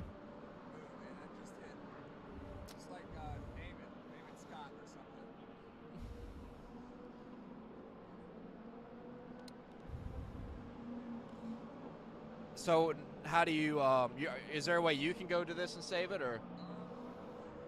Just hit that save clip, and then I think it's gonna, oh crap, oh that's Chase's account. Yeah. Alright, never mind. I can just go back. I'm still gonna do it though, so it's in the thread of the. It comes in at 5:51.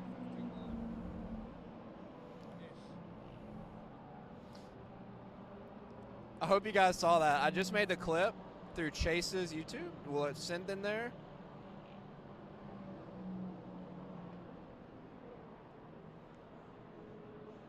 That's hilarious. Okay.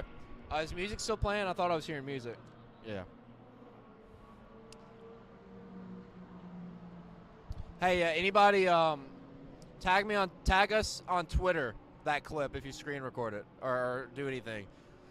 We got to post that. That's fucking electric. But yeah, we're going to talk about season race total wins on the Cup Series side.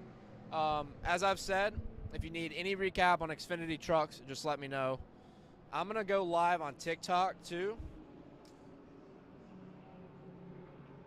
just to kind of keep myself busy, stay even busier than what we have now.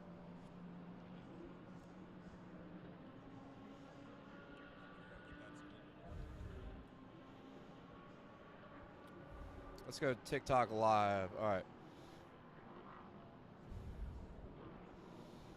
Give me 1 second, guys. Bear with me here. I'm making another stream.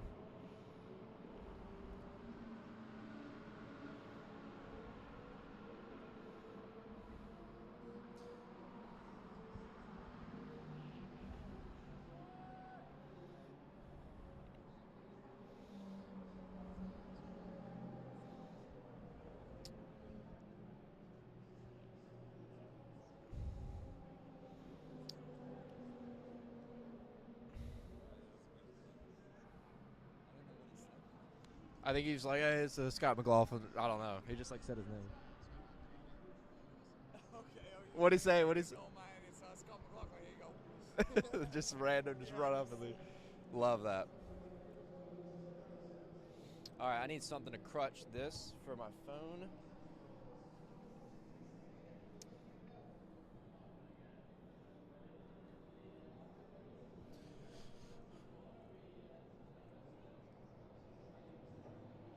All right. All right, everybody. Any questions you guys have, let me know. Tony, let's go. Let's get it going on some NASCAR race win season total bets. There's a couple in here that I fucking love. Who are we starting with? Okay, and that is what's the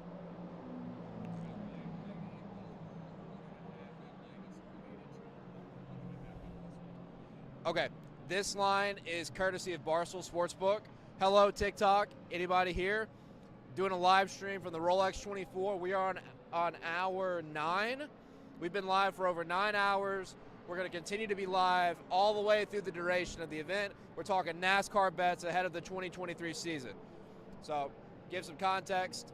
We have had a big, long stream. We've had drivers come up, Ricky Stenhouse Jr., Scott McLaughlin. We talked with Rick Ware, my guy Tamarcus Morgan who works with Ramon Grosjean, super cool dude. David Land, who works with IndyCar. All sorts of people come up and talked, and it's that difficult stretch of the night. We're trying to keep it going. Everybody's getting tired. Everybody's passing out. Not me. I'm here for the whole fucking night, all the way to the end of the Rolex 24 at 1:40 p.m. Eastern Time. So, welcome. Hope you guys enjoy. If you want more, I guess, personal, like where you can chat, I answer a bunch of questions, head over to Garage Guys Racing on YouTube, and you'll get a better personalized experience where you can ask me questions. I've looked over everything in the sports books. I will answer anything.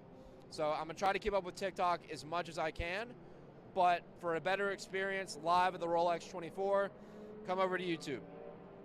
Regardless, hope you enjoy anything I see. Dreadboy, the refs rigged the game. That was a foul. How is that not a foul? I don't know what the fuck you're talking about. I'm at the Rolex 24. This is motorsports. This is a real sport. All right? This is a real sport. And I'm just kidding. Basketball is a real sport too. But I don't know who's inviting me to join live. I'm not going to do it. Sorry. But regardless, hope you guys all enjoy. I got to start talking bets. So, my guy Tony put on the board over under 1.5 wins for Ryan Blaney this season. Now, if you're over here on YouTube watching, this line right here is courtesy of Barstool Sportsbook. At Caesars, you can grab this bet at like minus 164 for the over. For that line, that reason, I'm taking the over on Ryan Blaney over 1.5 wins. Think about all the races in 2022 that Blaney was knocking on the door of winning. He could have won the 500. He could have won at Dega. He could have won both Phoenix races. He could have won Atlanta. And we probably haven't even scratched the surface. I think he had a great car at Richmond.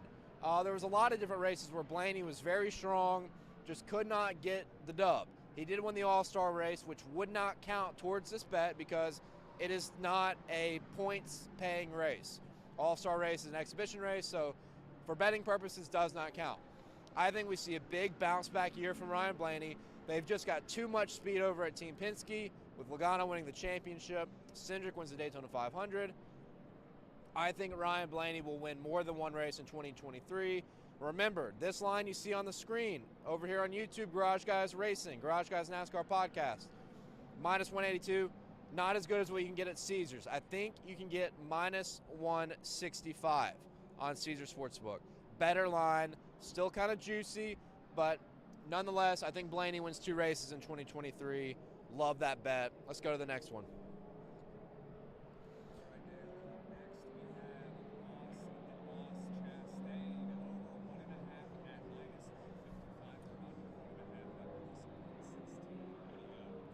Okay. So people are talking about the Celtics-Lakers game in the chat, that it was some bullshit foul or something with LeBron. Look it up. But they're talking about it in both my chats right now.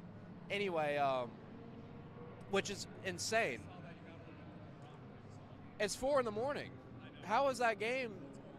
Yeah, did we go into quadruple fucking overtime? Yeah. I don't know. Maybe people are just trolling. I don't know, but okay. Let's look. What do Go look at this. I just want to know what the score was. Like, if the game just ended. No, these tweets are all happening 4 hours ago. Oh, okay. You got to look into that LeBron BS, though. I see. Okay. Casey was over a long time ago. Got you. Okay. I just think it's funny that people are bringing that shit up. Yeah, Joe Burrow is daddy, by the way. Joe Burrow is daddy.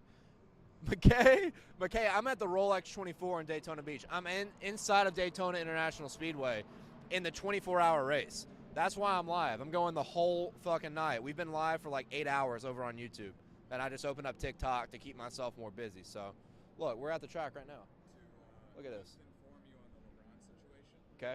It was 105, and LeBron got clean There you go. blocked at the buzzer. And they called a foul? And they did not call the foul, and LeBron then freaked out. Technical? Freaked out. They did not give him a technical, and he was laying on the ground for 57 seconds. They did not give him a technical for it. And I'm talking Damn. flailing around before he went to laying on the ground. Look at this clip right here. Was it a clean block? Jumping up and down, and I mean, people are saying it's a clean block, but you know LeBron haters. So who won the game? I'm Look at the final score. I guess Celtics won then. Yeah. Okay. Let's talk NASCAR. We're talking about Ross Chastain now. For some reason, Garage Guy Chase, who has left the program to get some sleep, pussy, loves Ross Chastain this year. It's like his favorite bet to win the championship. I get this kind of feeling that we're going to see some regression from Trackhouse. I don't know why that is. I don't know if there's any statistical evidence that purely back that up. What do you They kind of did. Yep. Now Ross could have won Vegas. Kind of gave that one up at the end to Joey Logano. With all this being considered, this is a stay away from me because I have a gut feeling that there's going to be some regression. If I had to pick, I would take the under because you can get plus money for it on any sports book. I would take the under. But I will not put my money on this. It's not going to happen because I don't feel super confident about it because my gut tells me something that feels a little bit different than what my brain's telling me. I hope if you guys are degenerate sports bettors, you bet all the time, I hope that makes sense. A lot of times your gut will tell you something, your mind tells you something else. You stay away from that if that's the case. This is one of those bets. But if you put a gun to my head and said you have to bet, I would bet Ross Chastain to take the under. So, TikTok also. Let's see. Yeah, everybody share. Ryan, for real, Truex Jr. for the 500. Truex Jr. for the 500. My guy, Garage Guy Chase, who's left the program, said he might think about that bet. Maybe some good juju. Got to feel bad because him and Sherry just broke up. Big news thing. It'd be kind of a good story for Martin after a tough year last year and then tough start to this year. He goes out and wins the most elusive race he's ever faced, which is the biggest race of all in the Daytona 500. So I don't hate that. I think there could be some good special juju around Joe Gibbs Racing to try to provide a little bit of healing for the family and the organization with the passing of Coy Gibbs. I'm not saying the guys are going to drive harder, but there might be more motivation, and you never know a Daytona juju with very superstitious things that have happened over the years here. So I don't hate that bet. I'm not a Martin guy. He hasn't gotten it done on the super speedways, but if you are a Martin guy, you think it's his time, he's due, go for it. I will not fault you for going for it in that sense. Now, ready for the next driver? Yeah, so Ross Chastain under 1.5 is what I would go with if I was forced to, but it's a stay away for me. Next driver we have, speaking of Gibbs, Denny Hamlin, over 2.5 at plus 115 or under 2.5 minus 155. Yeah, I want the over here. Because Denny should have won 3 races last year, but got disqualified at Pocono and was in contention to win a lot of races. Remember early in the season, aside from Joe Gibbs Racing being terrible early in the season at tracks like Martinsville, they weren't good at Fontana, they weren't good at Phoenix, they weren't good at the road courses.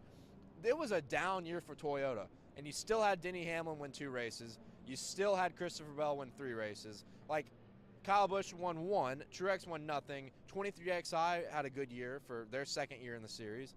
It was a down year for Toyota, and it still wasn't that bad. You know what I mean? So I think Denny Hamlin has a bounce-back year for a guy that essentially has contended for the championship almost every year since we've had this playoff format since 2014. He's been in the Final Four so many times, I can't even count. I think with a year under his belt with the Gen 7, Toyota expecting a bounce back. If Toyota is slightly better than what they were in the first quarter of the season, Denny Hamlin will achieve this total. If Toyota starts off hotter and faster than they did in 2022, which was abysmal, Denny Hamlin will hit this mark. And Joe Gibbs Racing and Toyota will have a better bounce-back season. I think Ty Gibbs is going to be a work in progress, being a rookie. Rookies typically have struggled over the past 4 to 5 years. I think Truex will have a bounce-back year. He had his worst year with Joe Gibbs Racing last year, 100%. I think there's a lot of motivation inside of Joe Gibbs Racing to come back stronger, better. And then, of course, Christopher Bell, who led the charge last year. I think Christopher Bell is going to be good, too. I think Christopher Bell is going to be very good. And we're going to talk about C-Bell later in this little segment. So, yeah, Denny Hamlin, give me the over because love plus money here. Love plus money. I think Denny will win 3 races in 2023. Alrighty, next we got Red Dog over 1.5 at -143 or under 1.5 at +108. This is a stay away from. I get the feeling, same kind of theme I just talked about with Tyler Reddick, Toyota is due for a bounce back year. 23XI was more of the bright spot, I think, in 2022. Tyler Reddick now moving to a Toyota, I feel like is a lethal combination, man. I really feel like Tyler Reddick and this number 45 Toyota is a combination that could be fucking scary for the sport. But for some reason, I just get spooked on this line, which I'll tell you guys, as I said earlier in the show, anybody on TikTok, if you missed out, go to YouTube, Garage Guys NASCAR Podcast. You can watch, get a better experience. I'm going to stay away from this one, but if I had to bet it, I'm taking the over on Tyler Reddick because I think the talent combined with the momentum of 23XI Racing is going to result in some success. And Tyler Reddick won 3 races last year with Richard Childress Racing. They had very good race cars, but we know 23XI also had great race cars many times throughout the year. Kurt Busch and Bubba Wallace both won 1.5 mile racetracks. That's huge to do that in the first year of Gen 7 and only in the second year of the history of 23XI Racing. So I'll take the over here. But I'm not going to personally bet it. Let's just make that clear. But if I had to, give me the over. All right, we'll move on to the guy you were just talking about, old C-Bell, over 1.5 at -139 or under 1.5 at +105. Christopher Bell, this is the fucking mortal lock of the century right now. And anybody watching this, I want you to come back and thank me when it hits by week 15.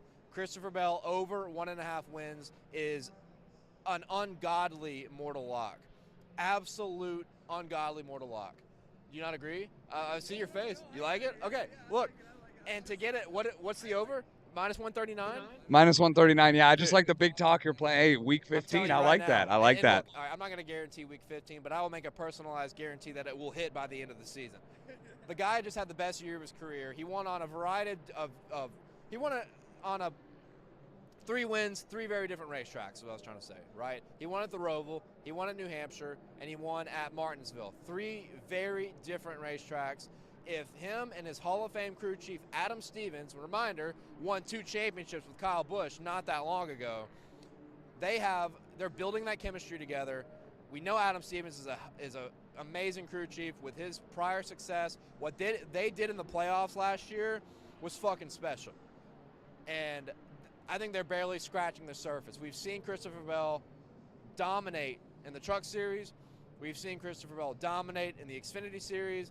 Now we think last year was the breakout year. No, this is the breakout year. There's no one at Joe Gibbs Racing that has more momentum and a more secured future except for Ty Gibbs. But like I said, Ty is going to be a work in progress. From a pure performance standpoint, Christopher Bell has an opportunity to lead the charge for Joe Gibbs Racing for a long time, pending that Ty Gibbs is going to be a process, being a rookie, being really young. Bell's in that point where he's going to break out. He's going to have a great year. He's going to crush this over. Crush it. -139, lock of the fucking century. I am betting on this. No doubt about it. My retirement fund will be on this bet. Next one. We got Joey Logano over 3.5 at plus 100 or under 3.5 at minus 134. All right, so we're talking about Joey Logano next. And I'm going to throw this plug in there again, throw this flex. I was on Sirius XM Radio, NASCAR Channel 90 with Danielle Trotta to talk about some bets ahead of the season. And you can go listen to that anytime. It's called The Trend. You can check it out on the app. And I gave some advice. And my lock that I gave on Sirius XM Radio was Joey Logano under 3.5 wins. Let me tell you why. No driver has replicated their win total from their championship season in the prior year since Jimmy Johnson in 2008 and 2009.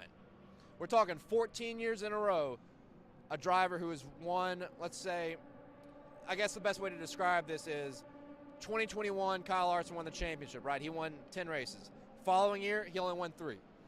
2020, Chase Elliott won the championship, came back the next year, or he won 5 races this championship year, came back, only won 3. That trend of regression has happened 14 straight years.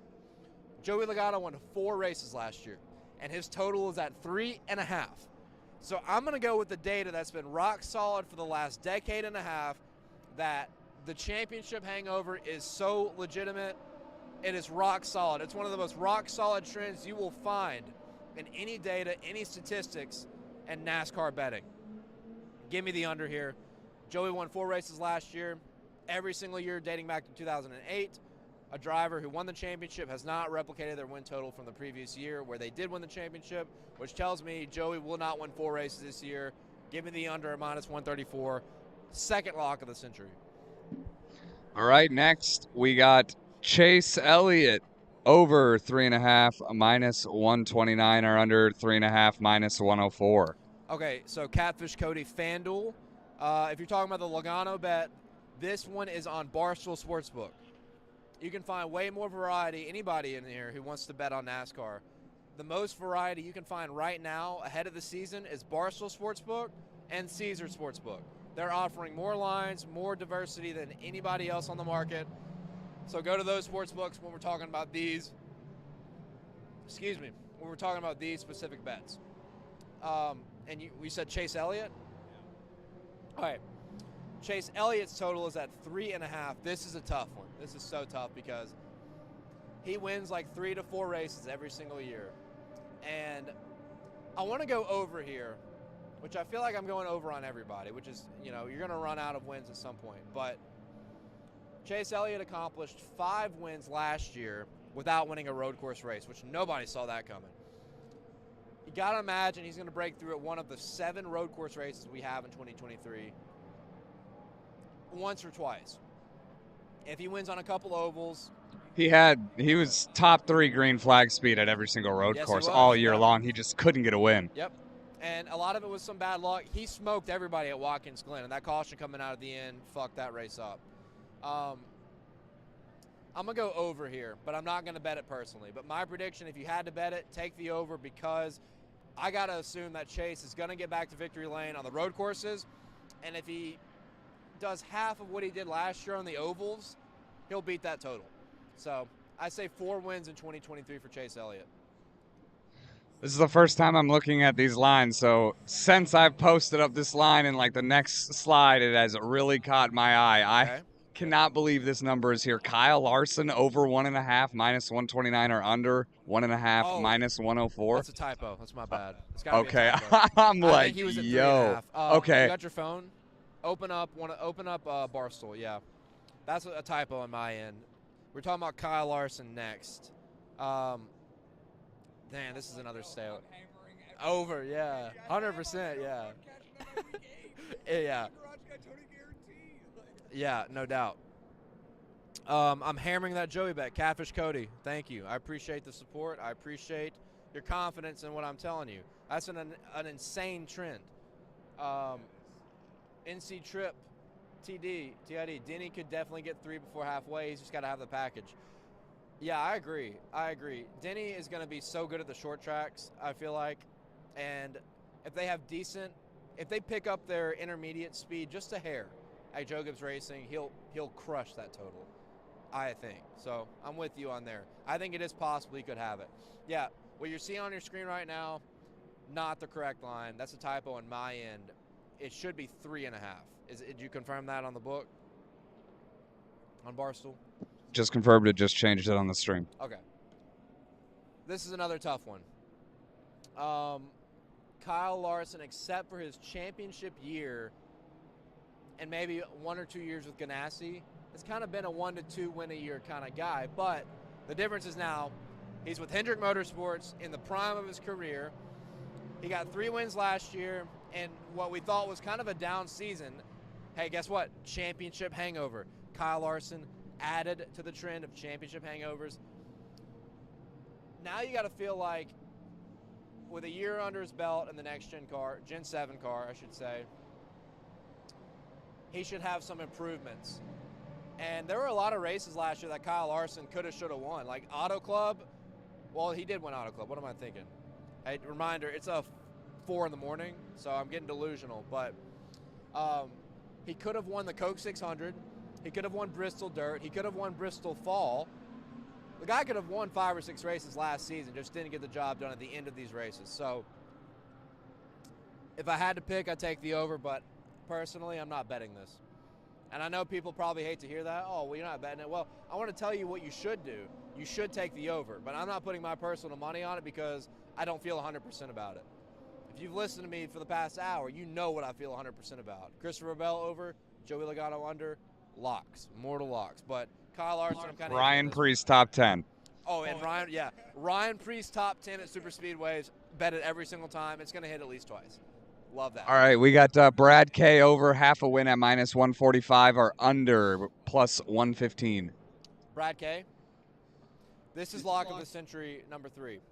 Over minus 145. Mortal fucking lock. You're not going to hold Brad Keselowski, one of the greatest super speedway racers of all time. You're not going to hold him out of going winless at a super speedway 2 years in a row. It's just not going to happen. The guy's probably going to win Talladega. I think he's going to win spring Talladega. The guy's going to be contender at Atlanta, and we know he's going to be contending in the Daytona 500. For more confidence, let's add on the fact that Chris Buescher won at Bristol, and Brad Keselowski probably would have won at Bristol if they didn't keep cutting down tires, and he cut down a tire from the lead with only a handful of laps to go. And the shit show that was, it did lead to his teammate winning, but RFK brought some heat late in the season. Now combine that with the fact, I'm going to call it a fact right now. Brad Keselowski will win a super speedway race in 2023. No question about it. And that includes Atlanta. Atlanta's like a mini super speedway now, so we're going to lump Atlanta into that category. Atlanta, Daytona, Dega, Brad K will win at least one of those races. Mortal fucking lock. I will have my money on this. Moving on. All right, next we got Wild Bill Byron over 1.5 minus 150 or under 1.5 plus 120. We're back green, by the way, here at the Rolex. Loud noises. Race going on behind us. Just one more thing. Probably not going to be able to see the cars, but you can hear Shout it. out Wild Bill. I'll take the over on this. You like the over? I'll grab the over on Wild Bill. You like Come over, on. Huh?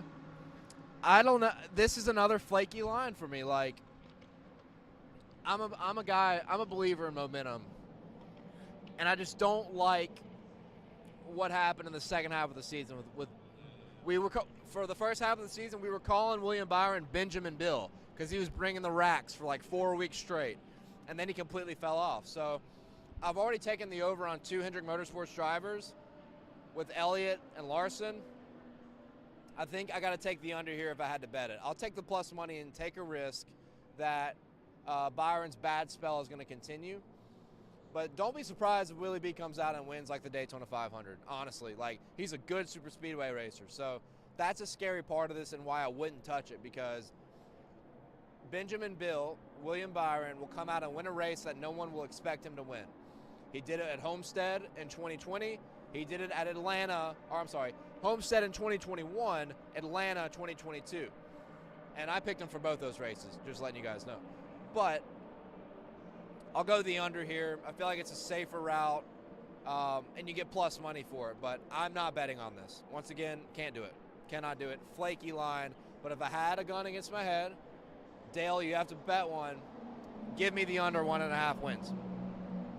All right, next we'll go Chase Briscoe, over half a win, minus 175, or under, plus 145. 0.5 wins?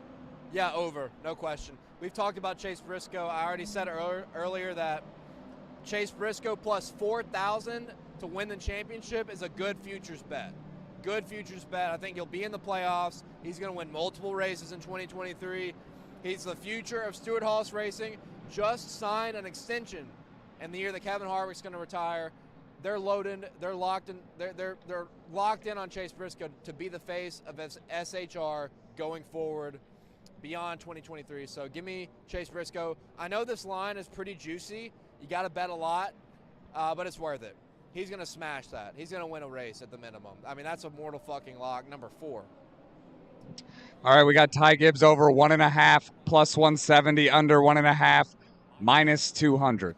Yeah, you got to take the under here. It's too juicy for me to bet, though. Like, when you hit minus 200 and more, or minus 200 more expensive, it's tough to bet that in auto racing because it's so unpredictable, especially with today's NASCAR. Gen 7 racing is proven to be more competitive than ever.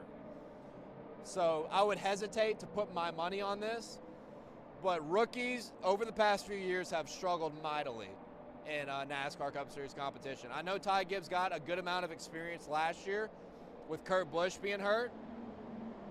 I don't think it's enough to overcome winning 2 races in 2023, which is like his true rookie campaign. So minus 200 is way too juicy for me to bet on personally, but definitely like the under here. Take the under. All right, we got Martin Truex Jr. over 1.5 at minus 180, under 1.5 at plus 125. What's up, Jonathan? Race has been good. Race has been good. It's been all over the place. We still got fucking 8 hours left, though. So, I mean, I don't know. I'm looking at the pylon right now trying to see who's in the lead. I got the broadcast up here, but I've kind of got you guys on the chat pulled up. I don't know who the 6 is. Is that? No, that's not Elio. They're the 60. I think 6 is like Bourdais. Anyway, still talking bets. I'm kind of high on everybody at Joe Gibbs except for Ty Gibbs. I like the Truex under. Yeah. Minus 180 is tough, but you got to feel like with everything. I'm just a big, my Truex opinion has been Truex really has not been the Truex that everybody really loves since Cole Pearn has left. That's true. Yeah. And Cole Pearn was that dude. Like, you know, he really, like, they dominated, dude. When he, like, when they were at the top, they dominated. Yes. Like, yes, crazy he retired, but they were so dominant. Like, they were great. And the second he left, Truex has, like, kind of, like, you can kind of see it instantly, like, that it. Which James Small was, like, their lead engineer during those times, I think. James Small, I have some trust in. I think he's a very smart guy. And Martin Truex, if not for just terrible luck, bad strategy, and a couple of those races, probably would have won a few. Remember, he was unstoppable at New Hampshire until the last pit stop. And he took 2 tires, Bell took 4, he got stuck in traffic. And then he probably would have won Darlington. He got so pissed at New Hampshire, too. He was so pissed. You talk about pissed, I was fucking pissed. Because I was like, I'm going to do it. I'm going to bet on Martin. I think he's going to do it. Biggest fucking mistake ever. I bet on him at Darlington. Biggest fucking mistake ever. Because he blew up with like 10 to go. Regardless, I do think like JGR and Toyota are due for a better season. They're going to work all the kinks out, all the issues they had in the opening season of Gen 7 racing, and I think Martin's gonna hit this total. I think he's gonna win 2 races. But you know goddamn well I am not putting my money on this one because Martin Truex has burned me so many times. I'm not doing it. Too juicy. Minus 180 is just too much. I can't bet it. Are we going to see a Hooters live after the truck race? We're gonna do a live for the duel on Thursday, Jonathan. Thursday night, we're going to live stream the duels from Hooters. So that's kind of the big thing we're going to do that weekend. But yeah, anything else is up in the air for the 500. But encrypted, encrypted, okay. giving an update on the Rolex. Porsche leading GTP, but they're 3 pit stops behind the other GTPs. Holy shit. Okay. All right, yeah. Martin Truex Jr. We'll go over 1.5. Next, we got Alex Bowman over 1.5 minus 150, under 1.5 plus 120. Same kind of thing. Yeah, I think Bowman only won 1 race last year at Vegas, which he kind of stole from the field. Just on a bad trajectory. And I like Alex. I love everybody at Ally Racing. They do so much for the sport of NASCAR and motorsports. They're following Alex Bowman at dirt car racing. They sponsored a Rolex 24 car last year. But you lose Greg Ives. You've been battling the concussions. Paint scheme's going to be sick, but that's not going to translate to wins. I think you got to take the under here because you didn't have a great trajectory to end the season with Alex. So, plus money, I think there's some value here on the under. I'm not going to bet it. Once again, not betting this, not putting my money on it, but if I had to, I'm going to go with the under on Alex Bowman because I'm just not a fan of the way 2022 ended, and I feel like they're just, I don't know, something seems eerie about this situation potentially going forward.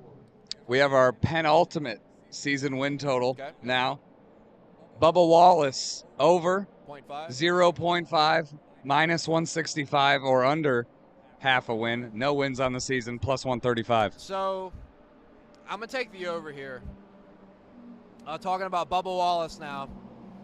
23XI's program just was so good at the end of last season. They were so good on the mile and a halves. Bubba Wallace got a win. Kurt Busch got a win. And I'll throw that in with the fact that Bubba is a great super speedway racer. I think it's going to be tough to hold Bubba out of a super speedway win out of the 6 opportunities that he has. 2 Daytona races, 2 Atlanta races, 2 Dega races. A little juicy, a minus 165.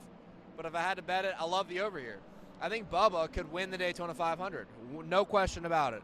The guy is a great super speedway racer. And that's all you need. You just need one dominant performance out of Atlanta, out of Talladega, where he's won before. Or you get, hopefully, the same similar mile and a half speed they had towards the end of last year. And you're guaranteeing a win with that. So, yeah, over 0.5.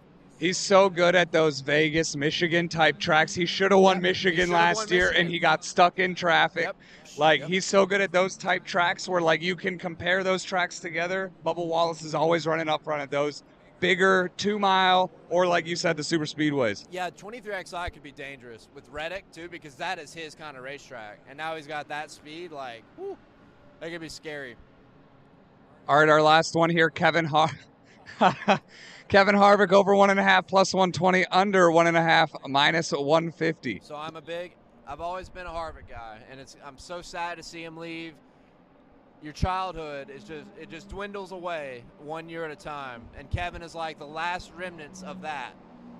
And the data tells you to take the under.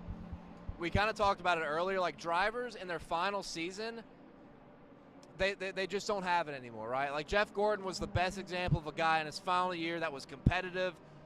Because of the playoff format, he used that to his advantage to make the Final Four. But he only won 1 race in 2015. Tony Stewart only won 1 race in 2016. Dale Jr. didn't win in his final year. Jimmy Johnson didn't win in his final year. Matt Kenseth won 1 race in his final year. All the data with these guys that get to their mid-late 40s in their retirement season tells you they will not win more than 1 race, if they even win 1. But this is the one time. I'm a big stats guy. I'm a big data trends guy. This is the exception. I will take the over with Kevin Harvick because my gut tells me him and Rodney Childers are going to build very, very strongly upon their strong finish to 2022, and they're going to be really good at places like Richmond, Bristol. I think they're going to be good at Dover, New Hampshire. He won Michigan. Kind of used a strategy call to win that, but nonetheless, there's a lot of good tracks that Kevin Harvick could secure some wins. I think I'm taking the over. Over 1.5 wins at plus 120. So that's it on all those. Hey, if you're watching, be sure to like the channel. Subscribe. Leave us a like. We're going all the way to the end of the Rolex 24, 1:40 p.m. It is only 4:28 a.m. right now. Are we even halfway? I don't even know if we're halfway through the stream yet. But yeah, guys, drop a like on the stream if you haven't already. We already said if we reach 100 likes, I will talk Formula One bets. But right now, I do not want to talk about Formula One bets. I'm not a Netflix subscriber, so it's kind of hard for me to jump into that realm with all the other Drive to Survive guys that are Netflix subscribers, and that's really all they are when it comes to Formula One. They just love Netflix. So I'm not there yet. Maybe one day. But I will talk Formula One bets if we reach 100 likes on this channel. Oh, shit, we just got 2 more right there. I really don't want to reach 100 likes, but I do at the same time. So everybody on TikTok, let's see. Oh!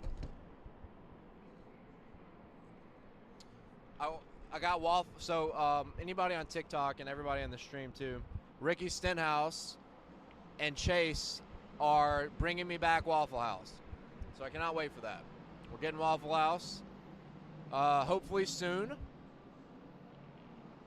But Catfish Cody, help, I have fallen and I can't get up. That's unfortunate. Bubba's going to break hearts this year, 100%.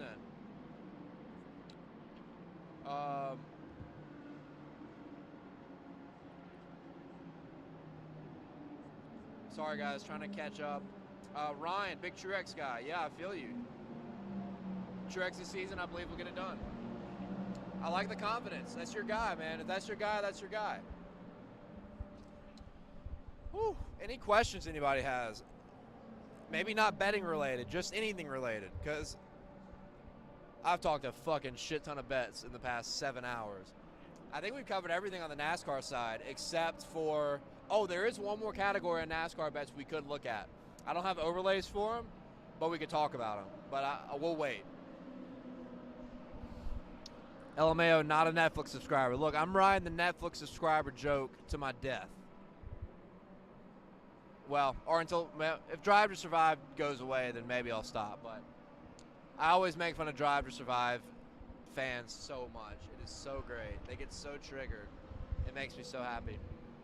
Eric, let's talk football bets. Oh, shit. It's tough. I'm in a tough spot because I'm going to be so low on sleep when the AFC Championship starts.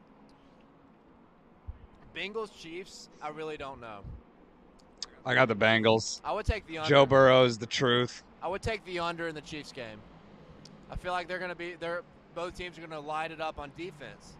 Everybody thinks it's going to be a high-scoring game. It's going to be a 24-21 ball game, I think. Give me the under on the Chiefs game. If I had to pick Chiefs-Bengals, I would take the Chiefs. I think they're due to beat Cincinnati. Andy Reid, I just feel like it's not going to lose to the same squad 4 times in a row. So I'd go Kansas City. And I hate that because I love Cincinnati. I've been watching the Bengals play football exclusively for like 12 years because my best friend who I watch football with has been a diehard Bengals fan his whole life. And I'd always go to his house to watch football, and we would watch the Bengals game no matter what. So I've seen all the crazy bad times, the amazing Andy meltdowns, Dalton. yeah, all the crazy ways they've lost football games. Like, it's been so fun watching my friend melt down over it, but it's cool to see them good. I think the Eagles beat the Niners. I don't know what the spread is for that game,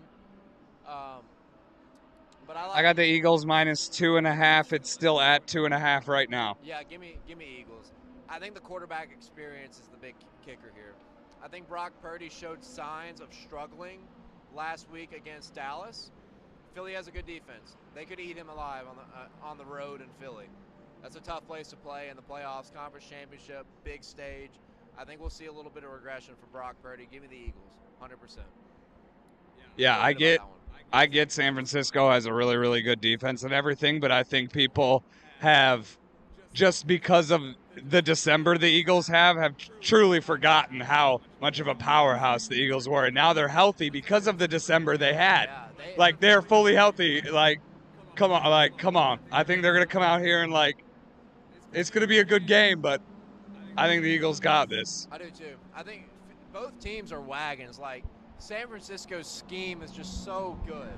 their offensive game plans are amazing, and they've got great athletes on the defensive side of the ball too. So they're Purdy's throwing it. I mean, these guys are wide open. You know what I mean? It's easy. Well, it's not easy, but easier to throw it to somebody wide open on a crossing route Kyle than. Shanahan's scheme makes it easy on the quarterback.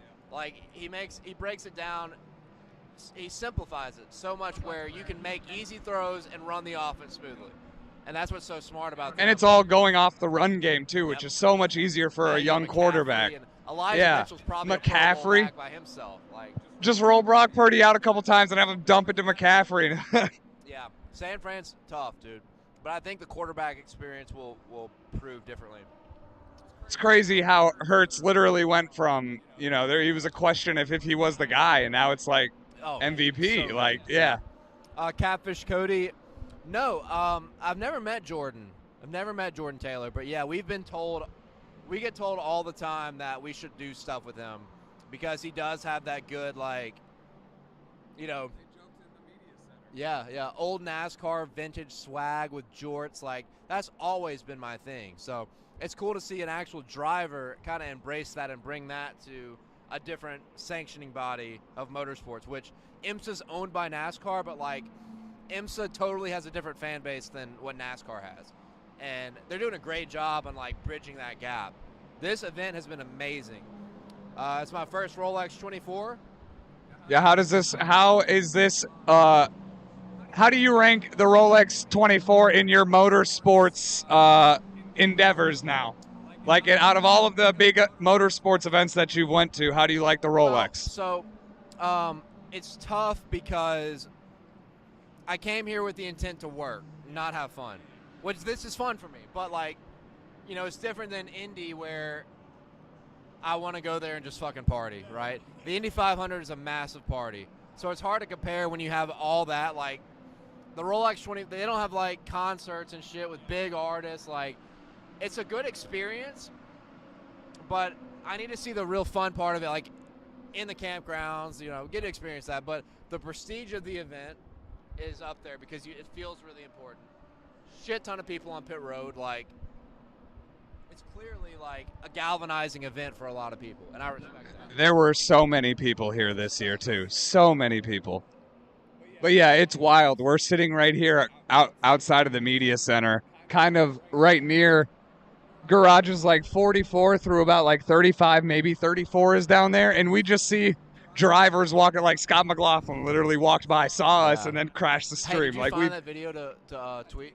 Oh, you did? Hell yeah. Yeah, for anybody on TikTok, Scott McLaughlin fucking video bombed me and ran away. Yeah, we've done a little bit of content with him, but yeah, this has been a cool experience. Joseph, what's up, man? I met Jordan Taylor at work once. How about that?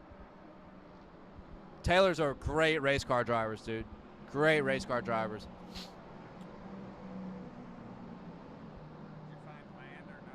We are at 60 likes. What's up? Did you find David? I actually forgot to look for him, but I feel like I would have seen him. But we're gonna keep rolling, baby. We're gonna keep rolling. I'm trying to think of what I should do here. I kind of want to take the TikTok live. Hey, you guys on YouTube? Okay, Kevin, what's up? What do you think about the Chicago race this year? I'm really looking forward to it.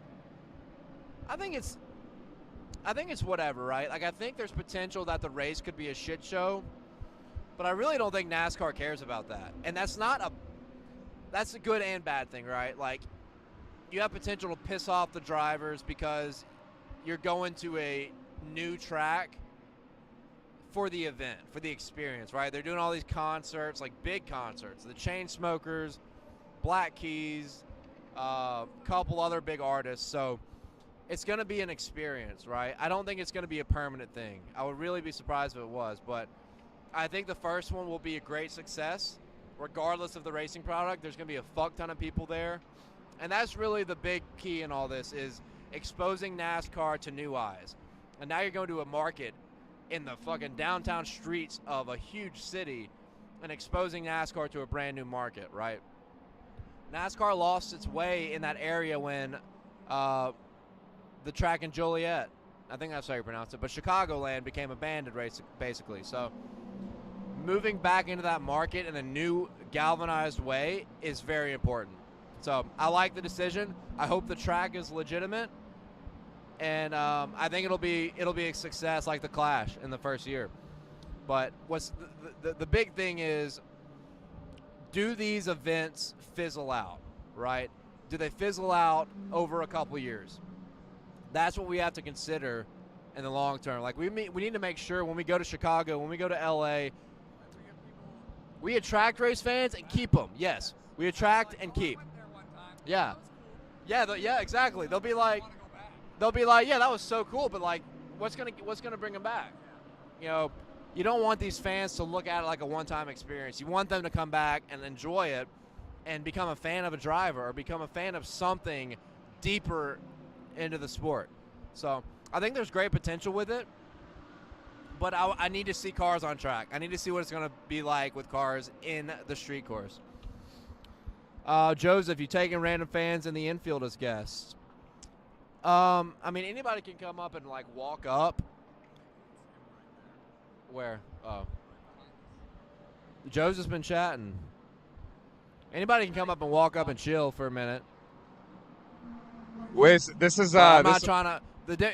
You have to be a driver to stay for more than like 15 minutes. I think that's got to be. I think that's got to be a rule. Yeah, and that's not a disrespect thing. It's just like, you know, you can get carried away in long conversations, like, and I don't know. This might be a little embarrassing for me to say at 27, 28 years old, but we're at almost 5 a.m. now. If I make it to 7 a.m., it will be the first time in my life I've been up for 24 straight hours. Really? Holy shit. I've never been that guy. Like, I'm always going to bed. Dude, that is wild. That is so wild. Holy fuck. Let me charge my phone real quick.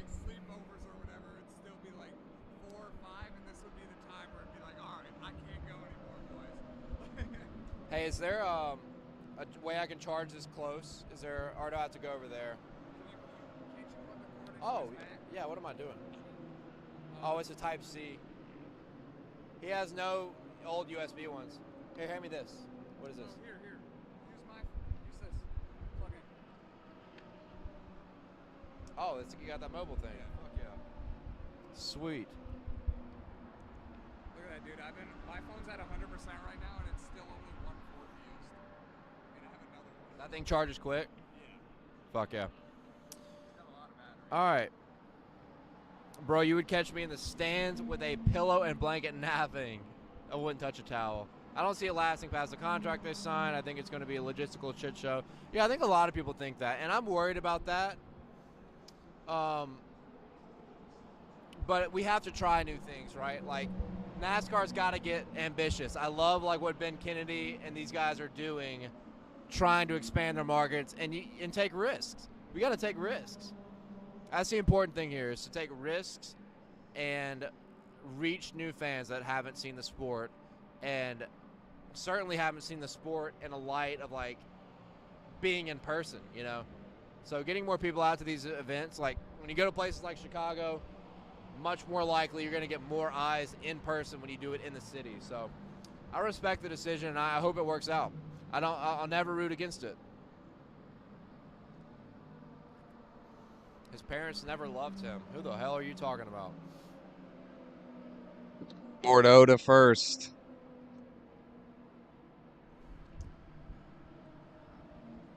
Yeah, Chase was talking earlier about how he calls the Coke 600 a nap race.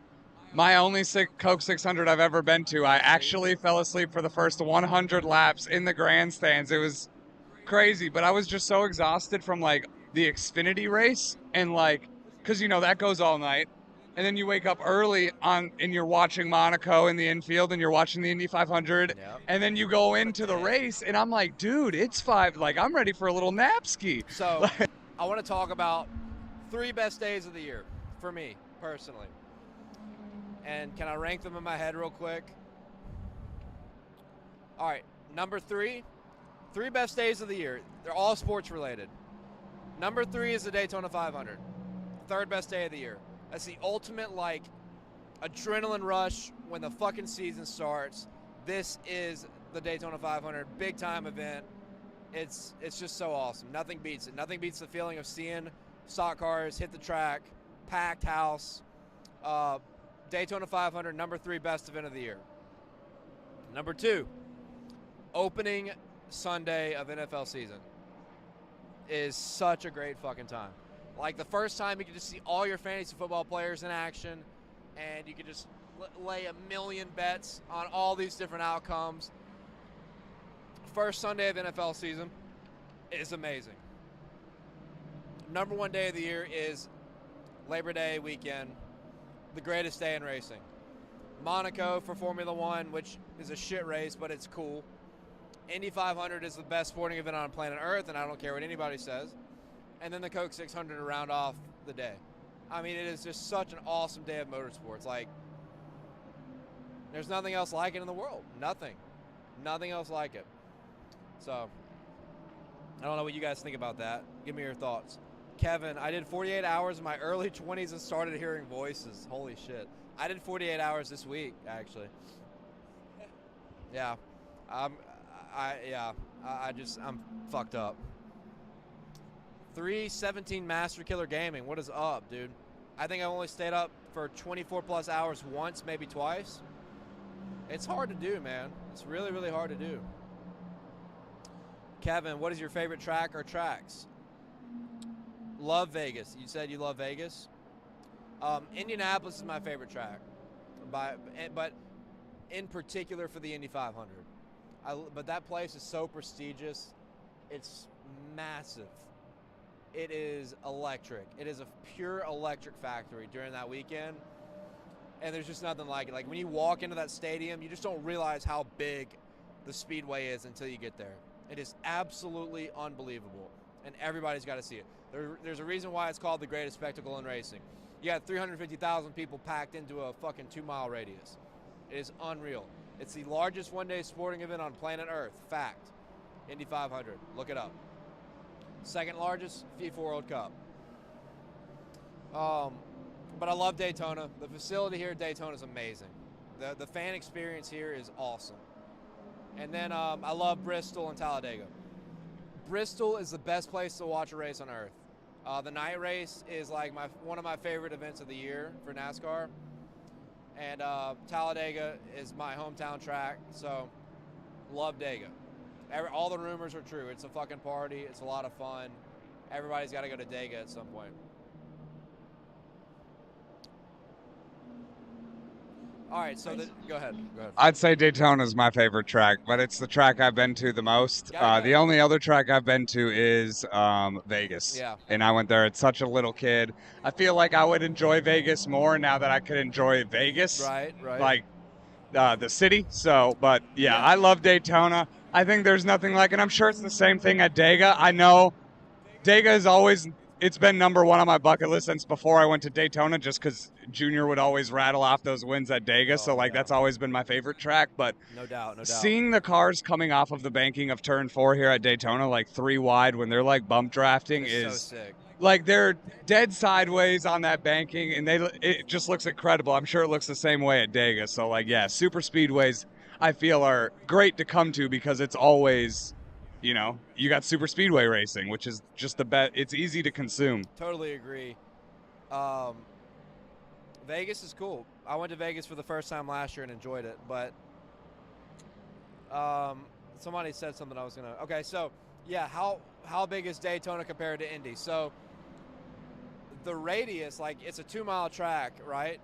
But Indy, the way it's built, yes, it's the track, the inside of it is just so fucking massive. And because the track layout is totally different, like Daytona takes up way more space, from the track itself. And there's more to it than just that. But the way the designs are, same mileage on the distance around the track, but Indy is way bigger. It is a way bigger facility. Walking around Daytona and just seeing sky footage of Indy, I feel like it's almost double. Dude, yeah, it's not even, honestly, it's not even close. If you go to Indy and go inside, you'll be lost. You'll be like, dude, this is fucking nuts. You can walk so far. for perspective, we talked about this earlier. There's a golf course inside of Indianapolis Motor Speedway. Like, that's how fucking big it is. I don't know if it's 18 though. It may not be 18. Maybe. And I should know that, but I didn't get into golf until like a couple years ago. Yeah, yeah. And it's nice, dude. It's nice. So, yeah, and it's not even close. Like, Indy is so much bigger than Daytona. It's insane. And it's hard to believe that because the mileage is very similar in distance. But Sean Traylor, 2005 Pepsi 400, longest 10-year-old ever stayed up. So that would have been Tony Stewart. I went to 06 Pepsi 400 when fucking Boris Said had the lead with like 3 laps to go when he took 2 tires, and Tony Stewart passed him and won back-to-back and climbed the fence again. And I hated that race. It was so hot. That was the second hottest. No, well, okay, third, maybe the third or fourth hottest race I've ever been to, because 2006 Daytona, shoulder to shoulder, we had seats in the tri-oval. I mean, you couldn't fucking move, and it was so humid, dude, just sweaty as shit. And I was 10 years old. But races that were hotter, I think it was the 2017 Indy 500 was like a record race. It was so fucking hot. I had the worst sunburn of my life. And then Texas All-Star Race, NASCAR 2021. Oh my God. Miserable. Fucking miserable. I'll never go back because of that heat. And then Atlanta fall last year was really fucking hot. Those are like the 4 hottest races I've ever been to in my life. I will not. Having an Atlanta race in July is the dumbest shit I've, like, I think the NASCAR schedule's good, but having an Atlanta race in the heat of July is such a fucking terrible idea. So dumb. So when the sun gets to beating down on you here, it hurts. Like last year when this race got rained out, and we're sitting here at noon watching the race, and it is like no cloud in the sky, just like, oh my God, I wish it was raining like it was yesterday, because I'm dying right now. Dude, summer Daytona is rough. The humidity is next level. Flying over Indy is massive. You can land. Yeah, you really could. Yeah. But yeah, no, it's everybody's got to experience Indy for the 500 at some point. It is a bucket list event, and it's my favorite sporting event of all time. There's just no better cumulative experience as a sports fan than the Indy 500. The magnitude of the event, how you're surrounded by 350,000 people in such a small radius, it's fucking unbelievable. It is amazing. It just gets me so hyped thinking about it. I'm pulling back up the Rolex right now, actually. It signed me out again. I want to check on the race. Yeah, by the way, there is a race going on right now. I have to remind everybody. 8 hours and 48 minutes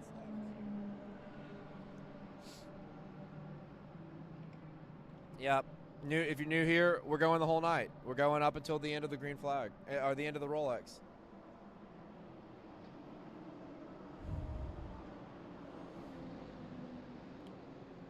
All right, Sebastian Bourdais is leading. He's got about a 1-second lead over the 0-2 team in GTP. Whew.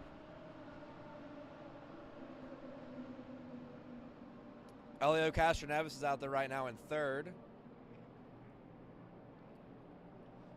We are at 61 likes. Remember, if we get to 100 likes, I will talk Formula One bets as much as I don't fucking want to. We'll do it. We will do it just to have something. Yeah, dude, Back Home Again is so underrated how fucking cool that is. I love that. Love that. Thank you for saying that. I feel like people overlook that. I hate it because I missed it. Not last year, but the year before, I was like running to the stands and I fucking missed that part of the ceremony and I was a little sad. But yeah, that is a really special part of it. Races, timing and scoring broke. It looks good here. What happened? Elio, what is up?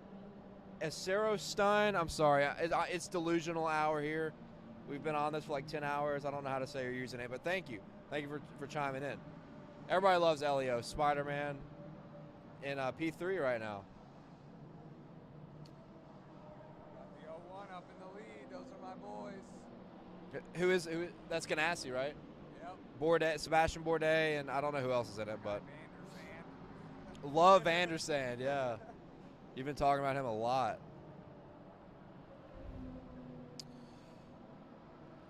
The 60 Acura has been dominating everyone all race. Catfish Cody, okay, been watching that. Sean Taylor says he wants to get a last-minute ticket for the Clash. Oh, yeah, it sucks.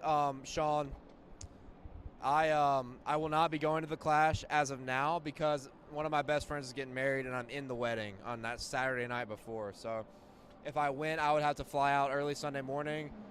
Logistically, it's just kind of a nightmare. But, dude, if you're out west, you need to go. The Clash is awesome.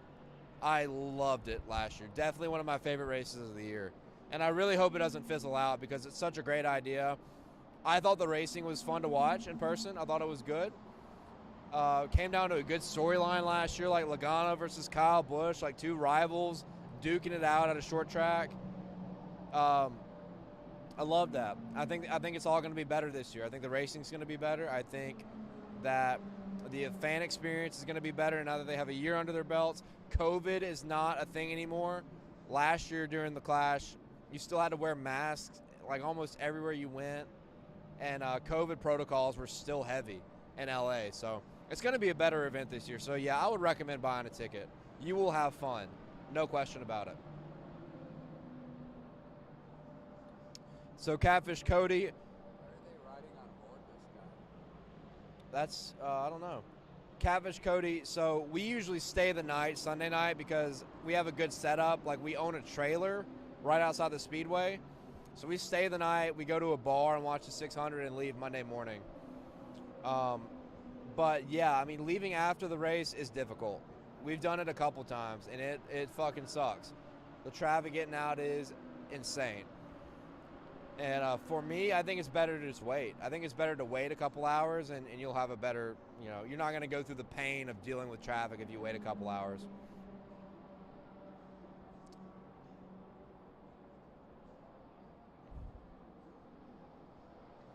Man, that wave of tired is hitting, bro.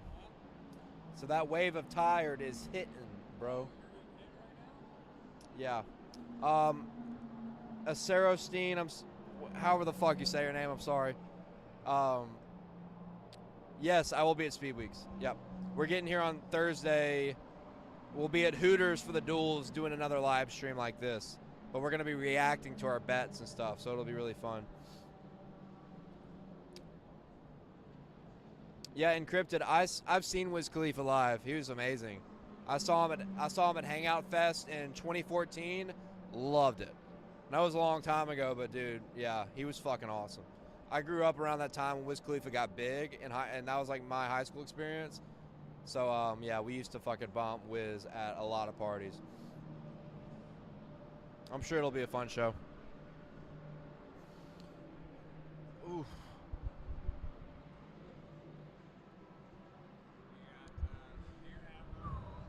Dude, Travis, what the hell? Moon. I just remembered to look at your text. I'm sorry. 8 hours and 40 minutes more. And those vocal cords. They're going away. Yeah, they're starting to get hoarse. I'm not giving up, bro. I'm not giving up. Dude, Moonhead. I need some I don't know what emojis you can fucking do on YouTube or whatever. I need some shout out to Do you have like a rapport with like Parker at all? I bet he has a plug for some of the broadcasters spray. Oh, yeah? Maybe so. Everybody give a shout out to Moonhead in the chat. The GOAT. Yep. Encrypted was already there. Already there. Saw some entertaining shit on the Moon Car session we did the other night. Dude, street stocks, for any iRacers out there, street stocks in Michigan is fucking awesome. That was so fun, dude. I was up there in that lead pack with Moonhead. close, and then I wrecked everybody in the front pack except the one guy that won. But it was so fun. I clipped one guy, he clipped the next guy, they all piled up. But yeah, dude. Oh, I knew from immediately. I saw them all wreck, and I was like, yep, I did that. And I went up high to avoid it, and they all just flew up the track, and I got swept up. But yeah, Travis, I don't know if you're coming down for the 500, but if you wanted to come down early, you should come join our live stream on Thursday night at Hooters and come watch the duels with us. I'm kind of looking for another guy to come in and hang out with us. We did it last year, and it was a huge success. So we're at 62 likes now. 62 likes. Keep dropping those likes, people. We get 100, I will do Formula One bets. If what? Well, yeah, last year did 1,200 views. And that was our, yeah, it was like the only other live stream we did. Sean says, had a dream Briscoe won the Clash. Oh, shit. Hey, remember, which it sucks if we don't have Clash odds up. I really wish we did so we could talk about it. Remember the Clash? Chase Briscoe had a lightning fast car and his car broke. Like 3 guys were runaways and their cars like broke. Tyler Reddick was one of them. Chase Briscoe was one of them. And I think somebody else broke after leading a bunch of laps. May not be a bad bet. Okay, Ace Ross Tyne 49. Ace Ross Tyne 49. That's how you say it. Thank you for clarifying that, and I apologize. It's like, for some reason, it's like, it's kind of hard to, aesthetically, the way it's like, no space, kind of hard to read. I don't know. Maybe I'm just stupid. I mean, I look stupid, so. Yeah, transaxle issues. I remember that. I remember, because I had Logano. I was scared shitless with Briscoe. I was like, damn, dude, he is booking it. And then he broke, and I was like, okay, we're good.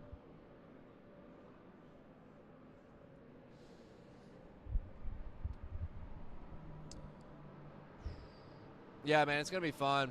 We're going to have a lot of really fucking good content, too. I'm so excited to continue all this. We got some good stuff in the works. So I hope you guys all enjoy it as much as we do. I know y'all will. But we're going to... No. Fuck no. You kidding me? Hell no. I couldn't do a fucking handstand. I couldn't do one at all. No way. No. I've gotten too heavy. Oh, I'm not light enough. It's a good time to skateboard. Yeah. It's a good time to skateboard. Yeah, for sure. I got a weird name, and I thought the same thing. It's the lack of sleep. Yeah. Yeah, I kind of figured yours out. Encrypted. Yeah. That one was a little easier, just because it's shorter. You know, we still haven't talked IndyCar bets. I can save those. I think I should save those. Does anybody care? Like, honestly, I want to know. Yeah, I wonder if he's going to be back. No, I am. Yeah. I know you keep saying it, and we keep saying if you are. How many? Yeah, I got to. How many NASCAR guys in here that bet on the sport are also interested in betting on IndyCar? I'm just curious. I want like a head count because IndyCar's betting market is really, really young right now. Like they need to do more, and I think they will do more. Oh, dude, offshore IndyCar is awful. Awful. It's like betting on MotoGP, basically F1. Like, you know, the only numbers I get worth a crap anyway are outrights. Right. So when your outrights in these IndyCar races are like, you know, minus 225 or something like that, it's like, what am I really doing here? Yeah. Ian, what's up? I feel like I hadn't seen you. So you like betting on IndyCar? Good. IndyCar is so fun, man. IndyCar has the most talented driver roster in the world. Like, I think it's not even up for debate. It's like, I mean, I guess kind of besides like the next gen car, it's like the most fixed series you can get, like in racing, and you get people from all levels of racing go into IndyCar. Like, Yep. They a lot of guys go to IndyCar and have fun, you know, and Formula One drivers usually make really great transitions to IndyCar too. But I do wish, and we were talking about this earlier, I wish IndyCar raced on ovals more like they used to, because that was kind of like their foundation that differentiated them from Formula One, and honestly made them way cooler because it was more on edge, way more dangerous, and yeah, we've lost some lives, no doubt. And maybe that's why there's not as much oval racing anymore, because we've had some serious accidents. But like, that's what, we were talking with Connor Daly about that on the Garage Guys podcast. He's like, I'm okay with it. Like, I'm okay with the danger. Like, this is what we do. This is what we sign up for. We know what could happen. And that's what's so fucking badass about being a race car driver, and in particular, an IndyCar driver, because the Indy 500, other than, I think, the Isle of Man, I don't know if you guys are familiar with the Isle of Man, like the most dangerous motorcycle race in the world. So fucking dangerous. People die there every year. A premier motorsports event, I think the Indy 500 is the most dangerous in the world, because you're hitting a corner at fucking 240 miles an hour, 245 miles an hour. So one thing could snap and you could fucking die instantly. It's insane. It is spectacular. It is spectacular. It's so epic. And the drivers know what they know what they've signed up for. So, but Encrypted says, I like looking into the odds and talking it with friends, but I refuse to bet because of CSGO as a team? Because of Counter-Strike Go? I don't understand that. Maybe I have to explain that one. Maybe I'm missing something because I'm stupid and tired. Sorry I haven't missed championship bets, but I'm... Sean Trailer, I literally gave those two bets. Literally gave those two bets. Those are two of like the three futures I gave on Cup Series. And by the way, Sean, Bell is 12-1 like everywhere, but you can get Briscoe at 40-1 on DraftKings. So consider that. He's 30-1 like everywhere. I think Barstool has him at 25-1. Check out DraftKings, 40-1 for Chase Briscoe. I'm all over that. Great future play. No doubt about it. Yeah, the Iowa weekend was a great experience. And it seems like IndyCar has shifted and going to short ovals, which are okay, but they kind of have a big dirty air problem on ovals, especially on the shorter ovals. So, I think everybody kind of has a dirty air problem aerodynamically, Formula One, NASCAR, and IndyCar. But, yeah, in general right now, it's so weird. But I think IndyCar is better suited on fast ovals. Better suited on fast ovals like Michigan, Indy, Pocono. Those were awesome IndyCar tracks. And I'd like to see them go back to a couple. But, of course, yeah, they want to feel safe, and they don't. Losing Dan Weldon at Vegas was a complete catastrophe in 2011. Just can't have that happen again. I get it, but, it's tough. Well, that was a championship race, and it was bad. IndyCar looked bad after that because all the drivers were like, dude, this race is going to be bad.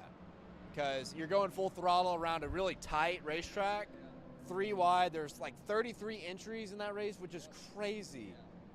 And they had one big pile up, and it was, they're so lucky 3 or 4 people didn't die. You had like 4 cars go airborne. It was, and I say lucky, like it's fucking sad that Dan Weldon died. That was a very sad day for IndyCar. And I get why that kind of opened up a gateway for them to kind of exit on these ovals. And then Justin Wilson dying at Pocono in 2015. It was either 14 or 15. And then Robert Wickens getting hurt. But that's another example of them going somewhere where they should just not be going. Pocono. I think Pocono. Hasn't Pocono killed 2 people just not even in race sessions? I don't know. Like, you talking about fans getting killed? No, I'm talking about drivers. IndyCar drivers. So Robert Wickens, who's here, by the way. I thought there was another one. Robert Wickens didn't get killed. He had a vicious crash and got partially paralyzed. Okay, all right. Justin Wilson got killed from debris hitting him in the helmet. RIP, for real. Sensitive subject, but, we're talking racing, and this is a part of racing, But anyway, the point is, like, I see why they've gone away from it. But as a fan, when you love that element of danger as a race fan, like naturally, you do kind of want them to go back to some ovals. But, you know, I get it. Moto is, yeah, dude, you're right. MotoGP, very dangerous. Absolutely. That shit's crazy, dude. When they slide off with just knee pads going 150 miles an hour, that is wild. You can tell, like, or when like they hit those like the rocks gravel? and stuff. Yeah. The gravel. You can tell it hurts. Like they like sit there for a while on the ground. They're like, oh man. Yeah, Milwaukee Mile is back on the schedule, I think, for IndyCar. I'm pretty sure, yeah. Is Craftsman going back? Oh, maybe that's what it is. I think the Truck Series. That would be fire. Mile. I was never a big Milwaukee Mile kid. I feel like I just aesthetically like it because of that lower groove with the black. It does look really cool. Yeah. But yeah, I mean, like the Worldwide Technology Raceway, which is Gateway St. Louis, that's a good IndyCar race. That's a good event too to go to. But yeah, like I would like to see Homestead. I would like to see Michigan. Kevin, talking about Truex. So we talked about Truex. I think there's just a big chip on his shoulder with everything that happened last year. Now today, the breaking news that him and Sherry have broken up. Like that's tough on the personal life, right? I think we talked about Truex's win total, over under 1.5 wins. I think he hits the over. I think it's a big rebound year for Joe Gibbs Racing collectively. I basically am high on everybody except Ty Gibbs just because the rookie experience has been tough for Cup drivers recently. Like Chase Briscoe struggled mightily in his rookie year. Cole Custer struggled in his rookie year. Austin Cindric last year, other than that Daytona 500 win, didn't do shit. So, and I'm sure there's somebody I'm leaving out. Christopher Bell struggled in his rookie year. So there's a common trend of rookies struggling in the Cup Series in their first year. So I know Ty Gibbs did get some track action last year, but this is his first full-time season. I think he's going to struggle. I think all the other Gibbs drivers, though, are going to be good. So I think Martin Truex Jr. will win at least 2 races in 2023. Ian, yeah, we actually talked about Harvick. That was another future that was intriguing. I don't like it. I don't like it at all. I'm just going to ride with the data that no driver in their final season walks off as a champion. It never happens. I don't think it's ever happened before in, I can't think of a situation when it's ever happened. It could have happened maybe in like the 50s or 60s when a guy either died the next year in a crash or didn't have the money to continue racing and like race part-time or something. But like, it's almost impossible for that to happen. And drivers in their mid-late 40s especially, like, just don't compete for championships. And you can look at the trends with Jeff Gordon, Matt Kenseth, Jimmy Johnson, Tony Stewart. Jeff Gordon was the closest, and he only won one race that year. So, yeah, talking about Harvick, I don't like that future bet. I don't like it. I gotta ride with the data. If he did it, I could live with that loss because it'd be the most unprecedented thing one of the most unprecedented things to happen in modern day NASCAR. No question about it. So, guys, we talked about guys in that same bracket at 16-1. William Byron sticks out, and Kyle Busch sticks out. I think those are sleepers at the 16-1 range. If you want to talk championship futures.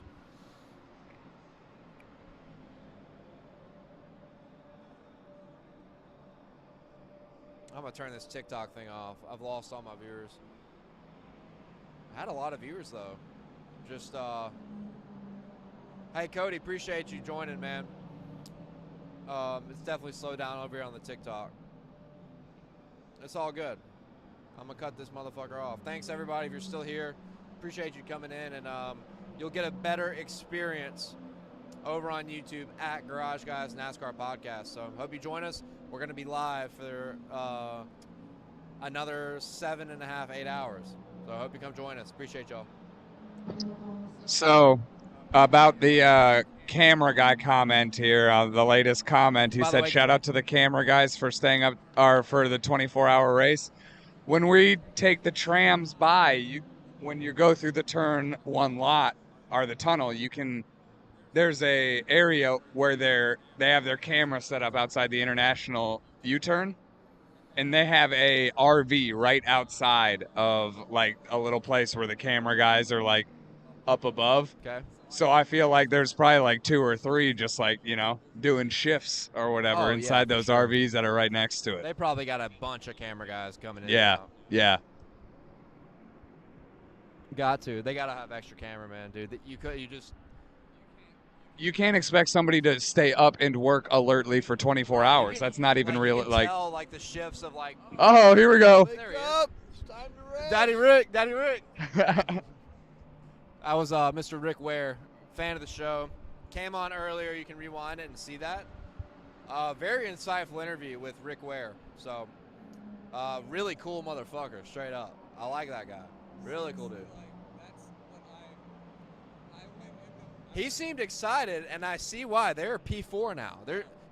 Devlin DeFrancisco's in the car, and they have moved up to P4.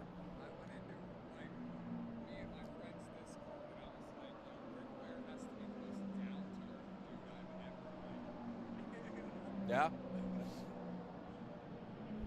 I want to see the intervals, but we're not seeing that right now.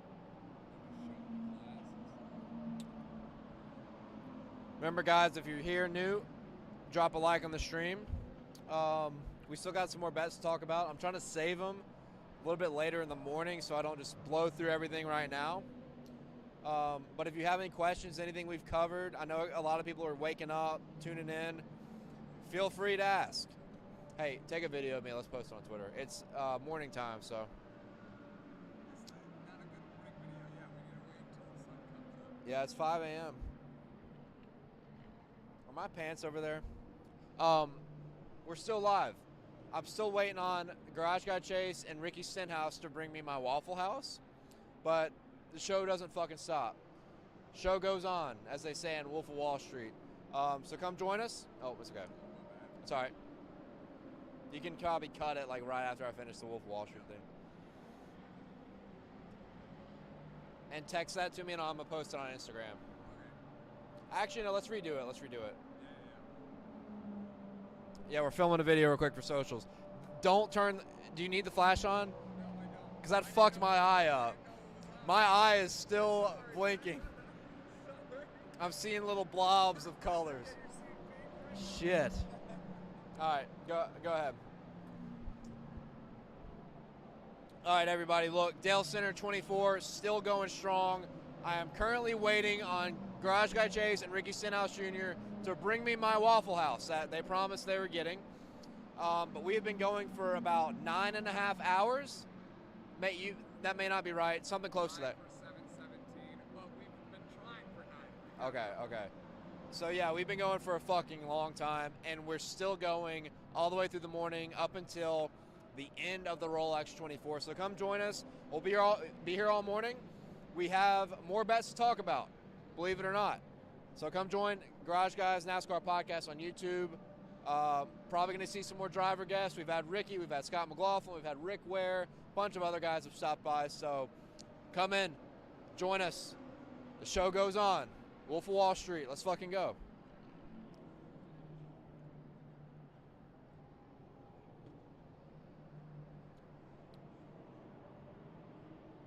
Woo! RWR moment, epic. Yeah, dude, yeah, they're climbing. I want to see where the interval's at with them. Okay, they're back on the lead lap. They're 97 seconds off, but they're still back on the lead lap in fourth. Yeah. Bourdais and Ganassi are still leading the GTP. And then text that to me. Oh, you did. Okay. Go ahead and put that on Twitter. All right. Thank you, sir. Just tag me. Huh? Update. Just say update from Dale. Post the link. Say we're still going live. Something like that. You know. Say Dale is committed to go to the end of this race. Like something like that. I think it'll be good.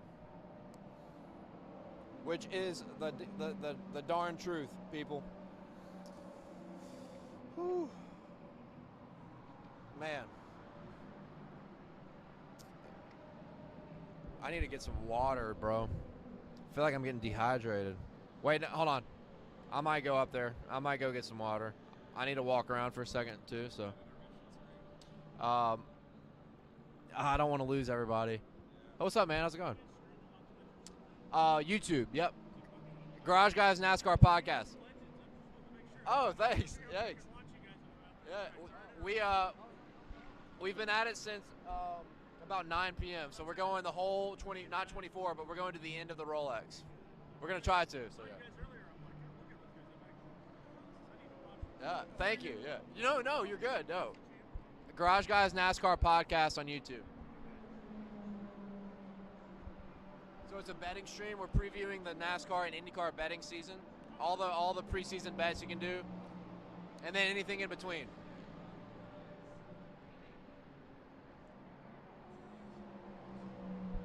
Thanks, dude. Almost 16 straight hours of racing W. Sam, what is up, bro? Let's go, boys. Live at 5 a.m. Yeah. Probably going to take an intermission, quick intermission soon. Mike, I'm going to take an intermission soon. One of our guys, Mike Skeen, just walked by. I wonder what happened. He didn't look too happy. Mike, they're in third. Okay. Yeah, he just walked by. They're in third right now. Anyway, might take an intermission here in a second just so I can go walk around, get, get some water. I've been living off of a few of these energy drinks. Ricky Stenhouse said he's going to bring me a NOS, a grape NOS, that grape drink, as Chase, Garage Guy Chase calls it. So, waiting on my Waffle House, and I should go get a glass of water. Yeah, I agree, Kevin. Let's go intermission, play some music, and we'll be back in a few minutes. Okay, guys? Gonna get some water, get a little hydrated. Hey, you guys chat. I want to see your favorite bets. You talk amongst yourselves about your favorite bets of the season. Daytona 500, futures, race win totals, anything IndyCar, Indy 500, Indy 500, anything you got. I want to see it. New ride? So, yep, we're cruising in style with Verizon Home Internet. Got it for just 25 Drop a like bucks on a the month. stream, and we'll be back here. Enjoy my floating head. That's it. I'm ditching cable. Switch to Verizon Home Internet. Plans start at just $25 a month with select 5G unlimited plans.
I have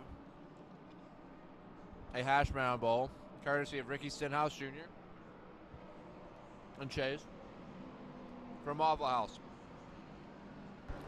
Hello, this is the voice And of it's so- God. Oh my God, I just spit all over this mic like a piece of bacon.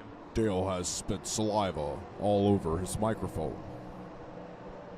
I actually spit a piece of bacon out, and it hit your touchscreen and activated it. Hand of God.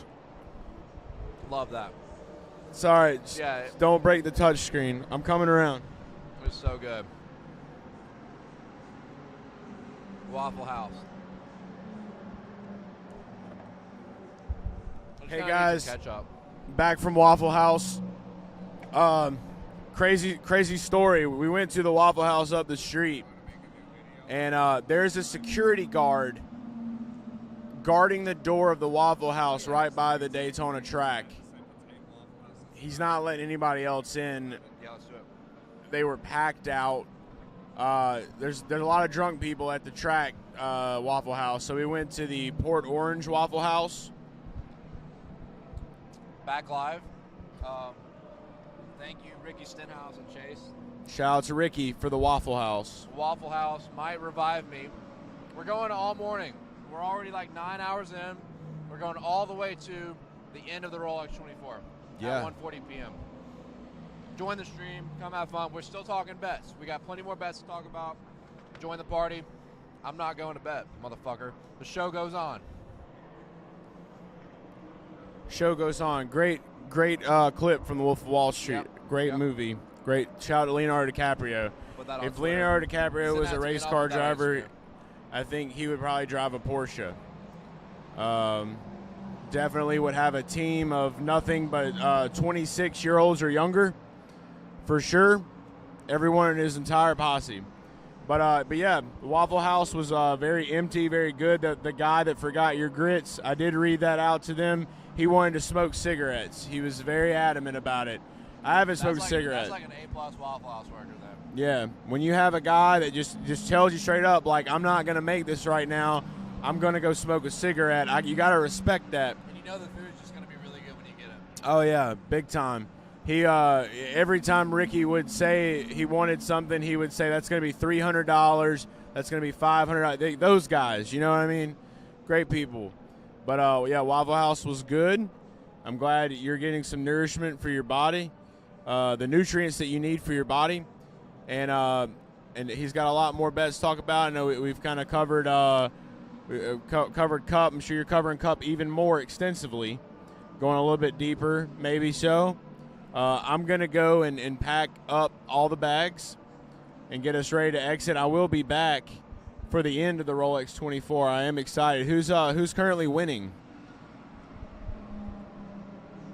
Yes, best chefs do chain smoke, by the way. I will say that. So, Rick Ware ran up and photobomb. Really excited. He was like, race is getting started, baby. They're up to fourth on the lead lap. Look out. Yeah. Rick Ware racing, baby. They got a lot of racing. They've got a chance. I do believe in them. I didn't show this Garage Guys NFT yet. I guess I'll go ahead and show it before I exit. This is one of the rarest NFTs we have. It's Mustacheless Dale with Jeff Gordon. This is a very rare one of one. How do you feel about Dale Earnhardt with no mustache? It's kind of strange. I think it's pretty badass because of how it happened. Yeah. You want to tell the story? He got burned off at a wreck at, oh shit, I want to say Michigan. Wow. I'm not sure what, I'm not for sure on the track. But it got like half burned off, so he had to shave it.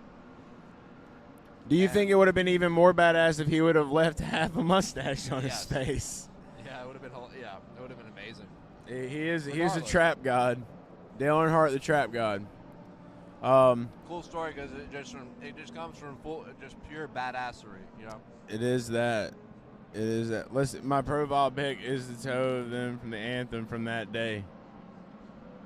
On IG. All right. I'm glad that Kevin is convinced of Briscoe plus 4,000. It's going to be a good one. Thank you for joining me on that. I love that bet. Yeah, it is. It's an exciting time. Well, guys, this is all for Garage Guy Chase. Going to pack, going to get some shut-eye before we got to drive back home. I love you, dog. Enjoy the meal. Enjoy the food. I'm proud of you for going strong. Everybody in the chat right now, I want to see you all caps say "proud of you, Dale" with just the letter U. And it better happen. I'm proud of Tony.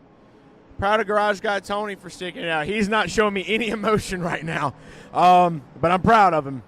Now he's showing emotion. Now he's showing emotion. All right. Yeah, it's okay. You probably yeah, you heard me, but you didn't hear me. You were in another dimension. But signing off, I will see you guys again whenever this race is almost over and this stream is almost ended. Godspeed.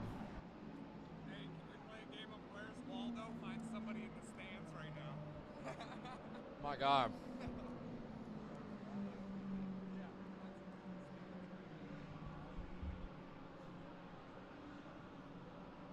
Thank you, guys.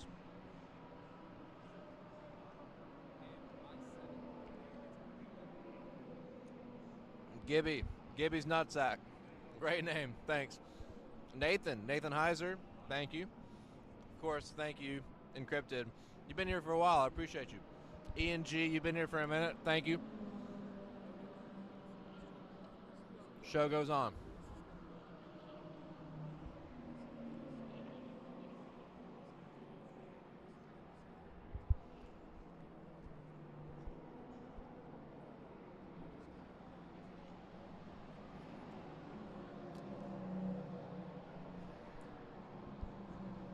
Thank you, Kevin. Thank you, everybody.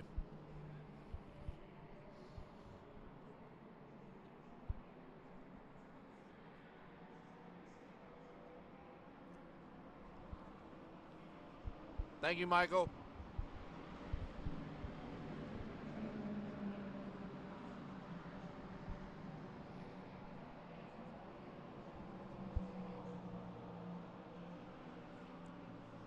Hell yeah. Thank you for joining the TikTok. It popped off for a while, just kind of fizzled out, but I never do TikTok live, so thought it might be a good opportunity to pop it up for a second. Thank you. I think if you're a NASCAR fan, racing fan, you will enjoy our content. We've got interviews with a lot of drivers. Chase Elliott, Blaney, Josh Berry, Anthony Alfredo, Chase Briscoe, Ricky Stenhouse, a lot of guys. And it's going to continue. Got some more guests coming up that I cannot reveal. But, yeah, thank you. Hope you subscribe, drop a like, and enjoy all of our content. We're going to have a fun season.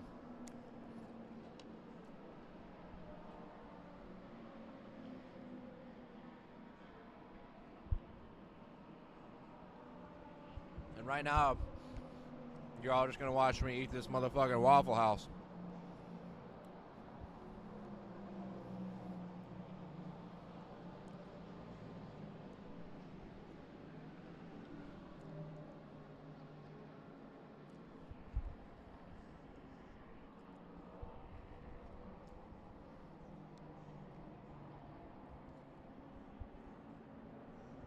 Tony's doing jumping jacks.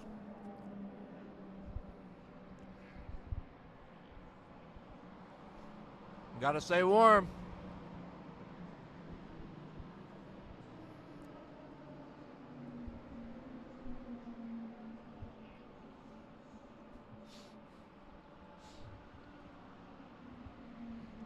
Dude, he's gotta be on like 50.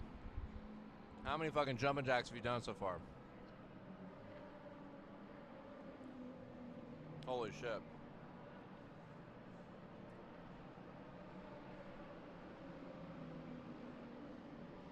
When does it end? How many did you just do? 65. Good Lord.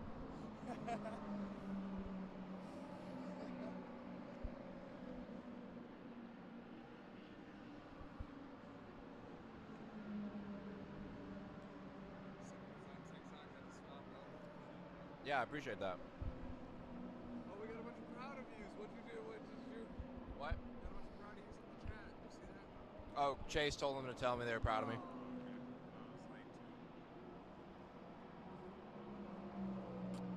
don't think Chase was happy with the amount of sleep he's about to get. Problem with Chase is like left a little late. What? Like, I don't think he wanted to be back as early as he's gonna have to be back. Yeah. Problem with Chase. Excuse me. He won't fucking wake up, dude. He will sleep through alarms like crazy. Well, I mean, he'll wake up to when they're cleaning the Gonna room at evict his 11, ass, yeah.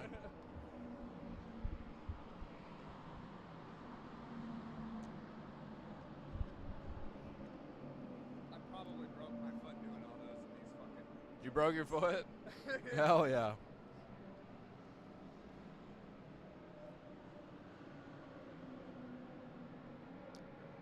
Eight hours to go.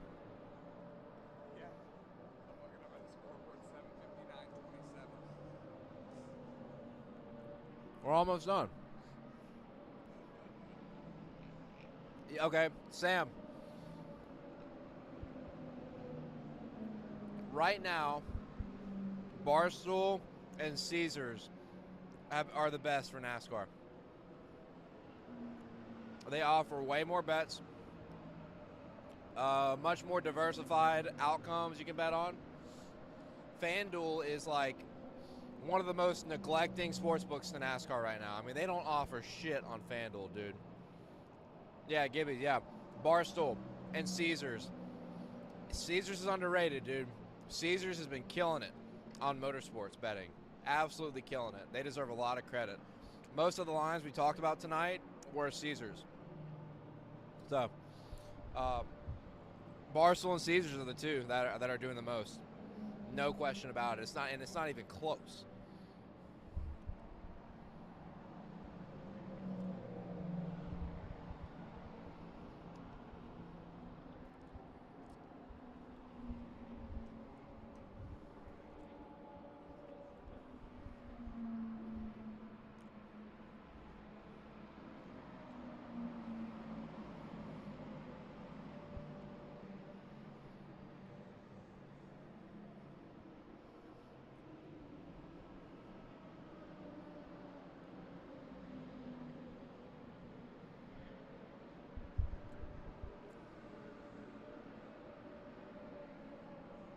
So yeah, I think it is. Kevin, talking about Chase Elliott.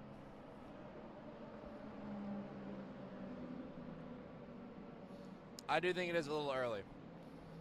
Just because of the rarity and drivers winning 2 championships in a short amount of time.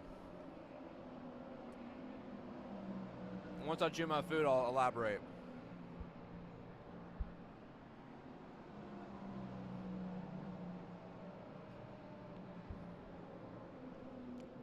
So, when you look at drivers that have won 2 championships in a short amount of time, Jeff Gordon, Dale Earnhardt, Richard Petty, Cale Yarborough, David Pearson, Darrell Waltrip, probably throw Bobby Allison in there too.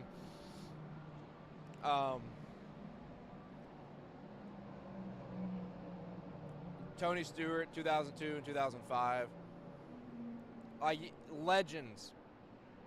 Legends are the only guy, and Kyle Busch you could throw in there too. 2015, 2019, not a big difference, not a big gap there. And combining that idea where it's like only the legends of the sport have done that, combining that with how much of a roulette game that the NASCAR playoff format is, it makes it so hard to win 2 championships. So hard. And Joey Logano got added to that equation last year. Very impressive because he's done both of his championships in the knockout, crazy playoff format. So he deserves a lot of credit for that. I think it's going to be really hard for another guy to do it. It's just so wide open. The Cup Series is now more competitive I mean, more competitive than ever now. I think it's going to be really tough for one of these guys to win 2 championships. I think you got a lot of guys that could come up and steal one. I think Chris Bell could win a championship. I kind of think Denny Hamlin, you can't ever rule out Denny Hamlin. Denny Hamlin's going to be a guy that could come through and win his first title. Kind of feel like he's cursed, but you can never count him out. Tyler Reddick might be a deadly force to the Cup Series this year with 23XI. There's potential Reddick could come out and win 6 to 8 races. I legitimately think that. You've just got all these guys. I mean, Chase Briscoe, I think, is going to be hard to beat. And you've just got so many guys that could rise up and be in the championship battle. I think Ryan Blaney's going to be better this year. Probably going to make the championship 4. And we haven't talked about Larson, which he would be in that 2 championship conversation if he got it done. But I wouldn't rule it out. Chase is one of those guys that makes the Final Four almost every year. So I don't think it's the worst bet ever if you wanted to bet on it. But I think there's a chance. If you look at most sports books, they have Chase Elliott at plus 600, plus 650 to win the title. Let's just say he kind of slumps to start the season. If he kind of slumps in the first 10 to 12 races, you might see that line go up to like plus 700, plus 800. I think you have a considerable chance of getting better value, in the first quarter of the season. I think plus 600 to pick a championship bet right now is just way too expensive. So that's why I stay away. Thank you. It saved my life. That's good. Yeah, appreciate you, bro. Yeah.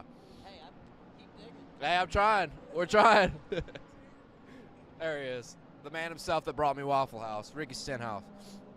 So, yeah, I think that it's just the line is too expensive at this moment to buy Chase Elliott. So that's kind of my spill on that.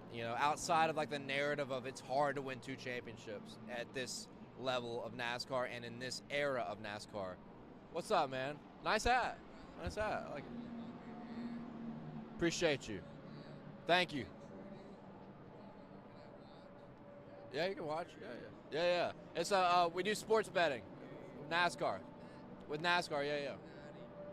Oh, you're on the Bengals? On the Bengals? Yeah. I think the Bengals are plus 1. I like the under in that game. I like the under. Huh? Ooh, they might, yeah. Probably, yeah. You know how that shit goes.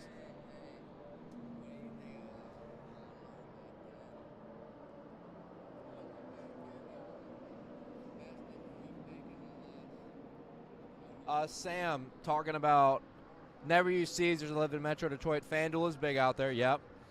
FanDuel's good for football, man. FanDuel is awesome for NFL football. But racing, they just don't care. They just do not care. Sam, we got time. Let's talk your perfect playoff or points method to win the championship. Hey, take care, man. Appreciate you, bro. Appreciate you. Have fun. Sam, I'm trying to figure out what you're asking there. Your perfect playoff. Oh, okay. Just kidding. OG Chase. So I think there's a little bias because I grew up. I love this question because it's always a topic. People hate the playoff format. Let me be clear. I do not hate the playoff format they have today. Is it the best? No. No chance. I think the best format that is the best of both worlds is the OG Chase they had in 2004. To me, that is the best. That is the absolute best because you still have to rely on a consistency to win the title, and you add the postseason effect into NASCAR. First 26 races, best 10 drivers, you're in the playoffs. And then you have a cumulative 10-race championship hunt. And whoever scores the most points out of those last 10 races wins the title. That is the best playoff format ever. So I love the OG Chase. The reason why it changed was because Jimmy Johnson was so dominant. I just don't think we're going to have that level of dominance for a long time. That was unprecedented. He just had the smartest crew chief, and he was a fucking generational talent, unlike anything we'd ever seen. Other than like Jeff Gordon, Dale Earnhardt, Richard Petty, David Pearson, right? So I just don't think we're going to have that level of dominance that fucks up another OG style chase format. So I like the OG chase. The only thing I actually hate about the playoffs today is I think 16 drivers is just way too many. It promotes mediocrity. The guys that are the last 4 seeds that get in rarely ever do anything in the playoffs. They rarely ever advance deep into the rounds. They get knocked out early. We should not have 16 teams. We're promoting mediocrity by allowing almost half of the full-time teams to be in the playoffs. Hate that part. Cannot promote mediocrity. You got to have the best 10 teams, in my opinion. Best 10 teams, best 10 drivers. Gibby, yeah, Ricky likes Waffle House. Well, that's the thing, man. Ricky, he just works out so much that he can eat bad a few times. He can eat slightly unhealthy and be fine because he fucking burns it off all the time. Like, you're right, he is a workout freak. He stays in great shape. And that allows him to be able to fucking load up in carbs every now and then, you know? Roy Clark, what's up?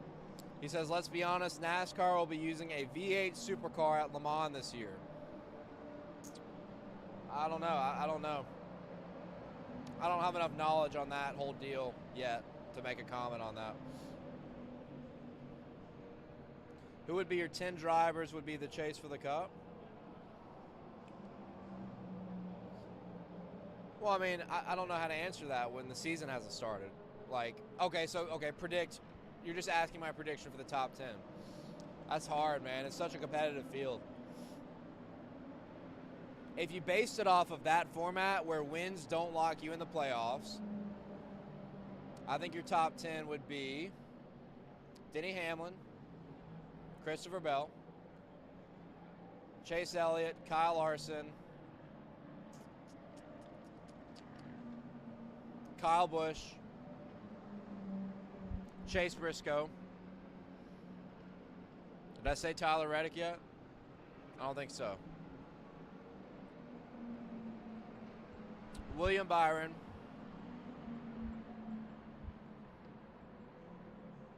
Top 10. That's tough. I'll throw Truex in there.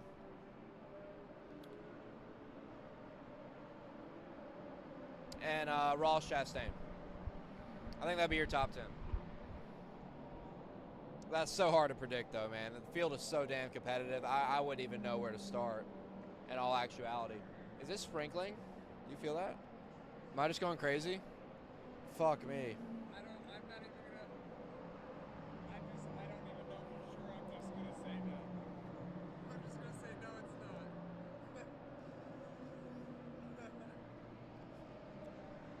Did Chase bring his backpack with him? Because he left his props.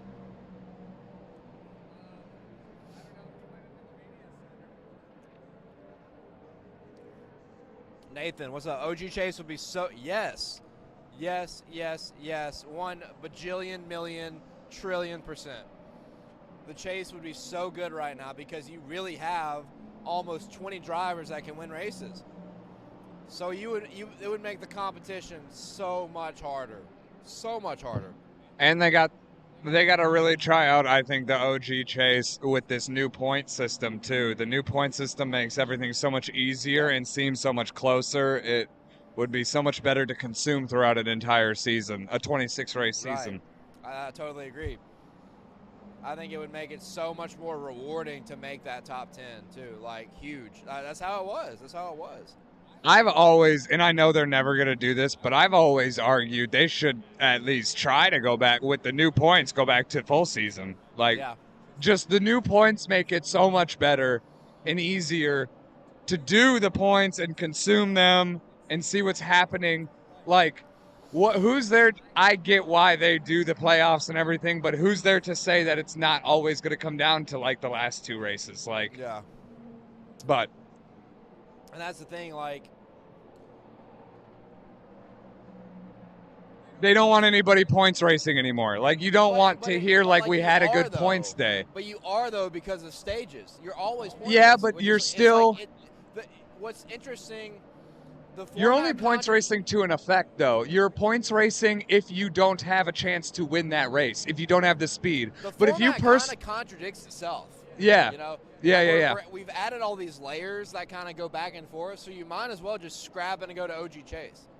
Because you're having a points battle, and then you're like Martinsville at the end of every year is a fucking points battle typically, right? Because a lot of times one guy will win his way in, and then you got a points battle for everybody else scrambling to get points. So, yeah, I like that drama it creates at the Martinsville race. The Hail Melon would have never happened. But what is the likelihood we ever see something like that again? I don't think it's super high. Huh? Yeah, the Hail Melon is what they call it, I guess. Yeah, the season would be better. I think the season would be so much better with just a 26 regular season races, 10 guys make the chase, and that's it. I think it would make it way better. But as I said to start all this, I don't hate the format right now. I do not hate it. I still think the best guy is winning every year. Because what I like about the format now is you have to be good every race in the playoffs. You cannot be bad. It really promotes being the best at the right time more than any other format. But, you know, you see those situations like Harvick in 2020 getting screwed when he was the best all year. But he wasn't good enough when it mattered. And that's, you know, NASCAR wants that. They want those moments to happen because it really promotes being the best no matter what's going on, especially when you get to those last 10 races. Yeah, look, Gibby, like Phoenix has done a good job. They've invested a lot in NASCAR, but it shouldn't be the finale. Like, it's not a good racetrack. It's not a good enough racetrack. And, you know, I think everybody It's agrees. never really provided good enough racing. No. They've tried to do so many things to that track to... Yeah, they reversed the fucking dog leg and the start-finish line. Like, yeah, they've tried. And I don't hate Phoenix. I feel like it put on a pretty good show with these cars, especially in the spring. But it shouldn't be the finale. The finale needs to be a driver's racetrack. The finale needs to be a Homestead. It needs to be a Charlotte, you know. A Darlington. Yeah, Darlington would be great, yeah. It needs to be a driver's racetrack. I've honestly, like, evolved to the point where I think I would be cool with the revolving finale.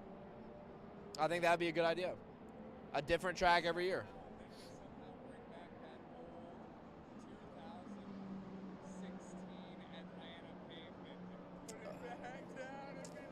Yeah, dude. I don't even want to get started on Atlanta, man. That's a fucking abomination. Let's just be honest. Like, it's going to be cool for the first 3 or 4 times, but the problem with New Atlanta is we're oversaturating super speedway racing. Super speedway racing is right. Super speedway racing is cool because you only get it 4 times a year. We're oversaturating it, adding Atlanta to it, because now mile and a half that are struggling in attendance, they're all going to think that's the answer, and it's only going to be the answer one time, and then everybody's going to be sick of it. So. And in my opinion, they outsmarted themselves on the way they configured the track. It's too skinny. Yep. At the backstretch, you see that you can't go more than 2 wide there.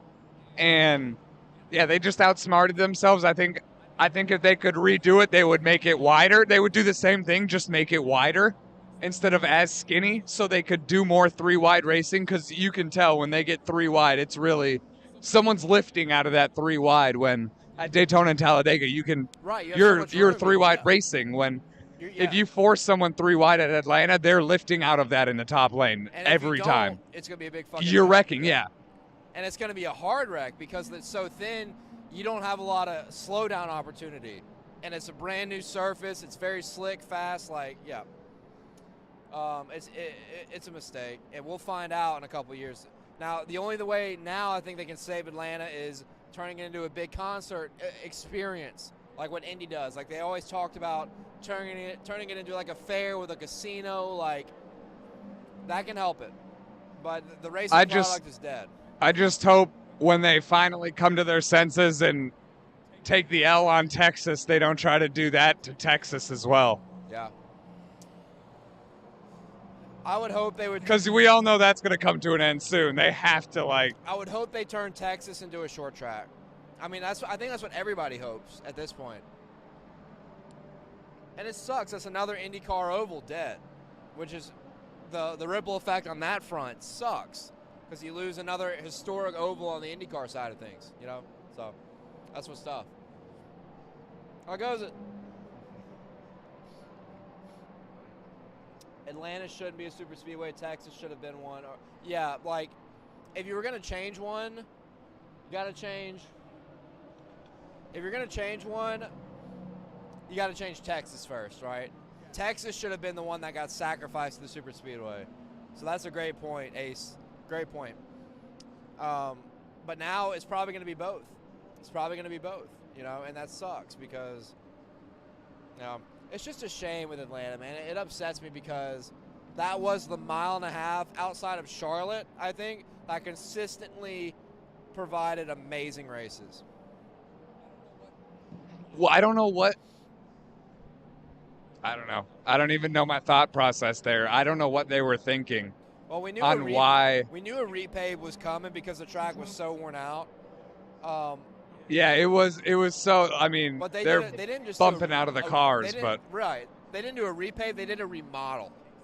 They remodeled it and just, yeah. But that's what they wanted. They were like, let's do pack racing. And that's what we were all scared about for about 5 to 6 years with Atlanta. I mean, Atlanta needed a repave from about, I would say, 2010 maybe until whenever they did it. So, like, it's needed a repave for a while, and we were all scared, and we all didn't want one. And we were all happy to see it basically turned into Darlington. Like, they're like, you couldn't go out there for more than 10. Do you remember the year when they ran, it was the last year they ran the low downforce, high horsepower, and Kevin Harvick was lifting at the start-finish line at the front stretch of Atlanta? Oh, my God. Yeah, that was 2018. Yes. Yeah, that was the end. That was really the end of that package, yeah. And insane. Fans, like, hated that race because it was really spread out. And that's why you got to be careful on listening to the fans too much because then they'll realize, damn, we like the traditional, like, hard racing. That was what was difficult, you know? So I think that's a learning lesson. I think that's a learning lesson. That era, 2019, 2020, 2021, sucked at mile and a half, dude. I'm so happy they've moved in this direction. Like, thank God. Man, the mile and a half program was just awful. But we learned our lesson. Sam, I think the finale should be a revolving finale. I've grown into that idea that I think that would be best for the sport.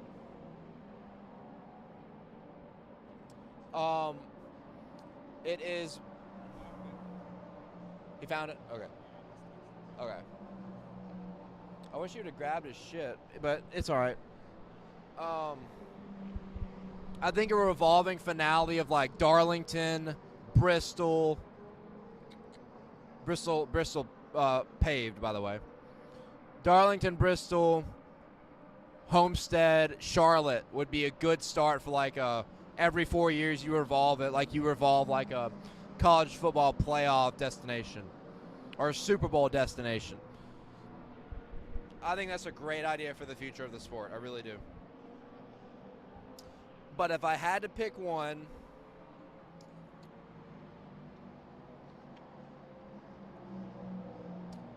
as a traditionalist, like, I just grew up with Homestead always being the last race, and I loved it. So I think there's some biased opinion there.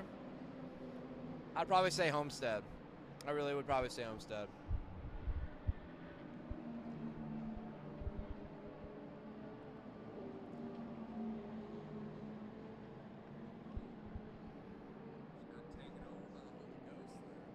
You did? What I have? Nice.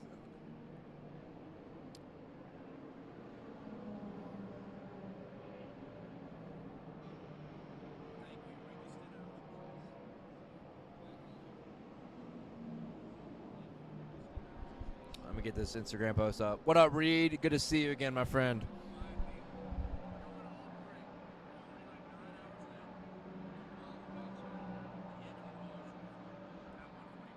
We're still here. We're still pumping. I just can't talk, so I'm gonna mute my mic again. Man, I don't know if my that's the biggest problem is I don't know if my voice is gonna make it. What? I saw y'all laugh and I was like, what the fuck are they talking about? Because he was like, you know what I'm really excited for? When this place gets packed again like it was for the grid and Dale is dead ass tired and he has to deal with everybody. Oh my God, you're so right. And I was I'm like, fuck, everybody. I didn't even think about that. Yeah, I'm gonna hate. I'm a very grumpy person, dude. I'm a very grumpy person. Yeah. No. And you've been very good. Like, a lot of people have come up to you today. This is my first time with you out in public. Yeah, no, a lot of people have come up to you today, and we've been around it it's enough not to where yeah. you kind of know how to handle it. You get used to it, But, and yeah, you I can just try kind to of be see the friendly. people who seek you out or whatever. But when you're fucking off of 25 straight hours and you yourself have been talking for 12, like If I knew I was gonna be a fucking asshole, I wouldn't stay out that long, And yeah. Phoenix, Alaskan Yankee, thanks for joining. Good to see you. Yeah, I agree. I think Phoenix has run its course only in like a 3-year period. Well, we've gone there 3 or 4 years now. It's just not a good finale, man. I respect them for putting all the efforts into NASCAR, the investment. I think they tried really hard to put on a good event. I think the Gen 7 car is well suited by Phoenix. Like the style of racing has been good. But I don't think it should be the finale. I think it has run its course. Sam, I'm going to the Bristol night race. It's going to be my 3rd time in a row. What's my best way of getting garage passes? I think you can buy them. I really don't know any other way unless you know somebody. I think you can buy those. Yeah, you can buy garage passes. Yeah.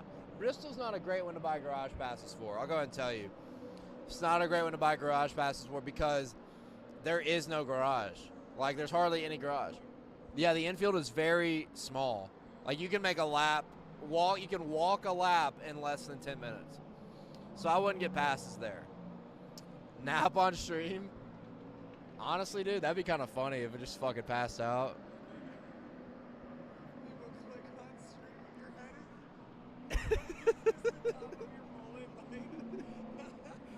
I'm starting to get there, dude. I'm starting to fall apart. Yeah. I don't know how I'm still here. A bug just flew in my mouth.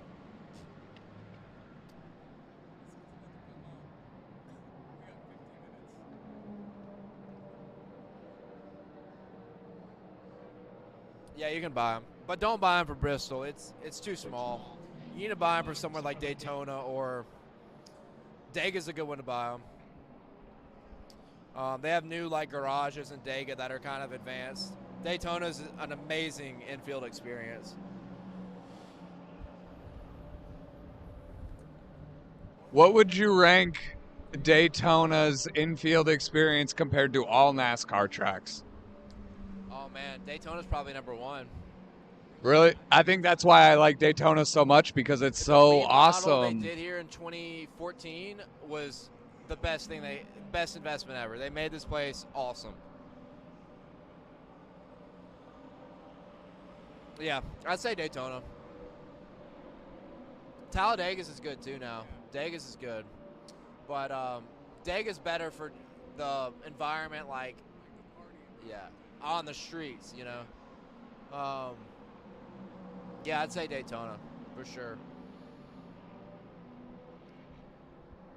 Homestead always felt like started Daytona into Miami. Very classic, yep. Shotgun a Red Bull for the boys. Dude, I don't know what I might pass out or have a heart attack. I don't know. Putting my body through all this is gonna be tough. I'm too old.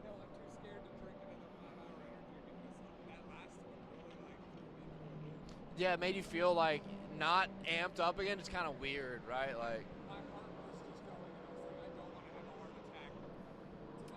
All right. Here's the deal. If we get to 100 likes, you like the stream, you share this with everybody, get people in here, I will shotgun an energy drink. If we get it to 100 likes. Personalized guarantee. And we're at 66. And we got to do it by a certain time. It's 6:15 right now. You got until 6:40. We got 30 minutes to get 23 more likes.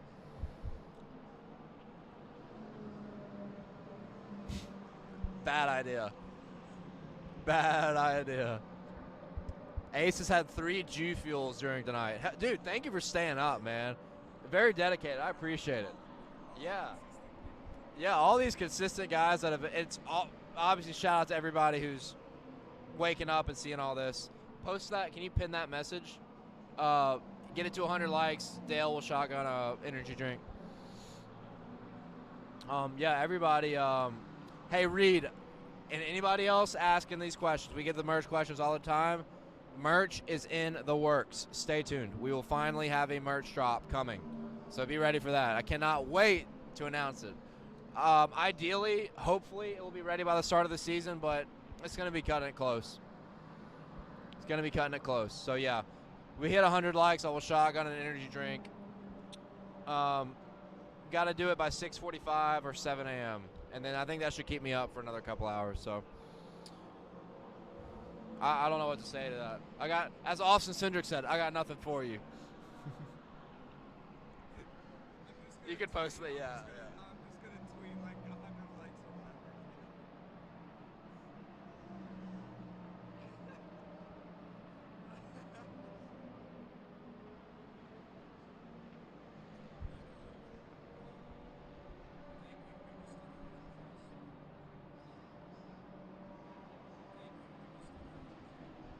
Let me post this Instagram real quick, guys.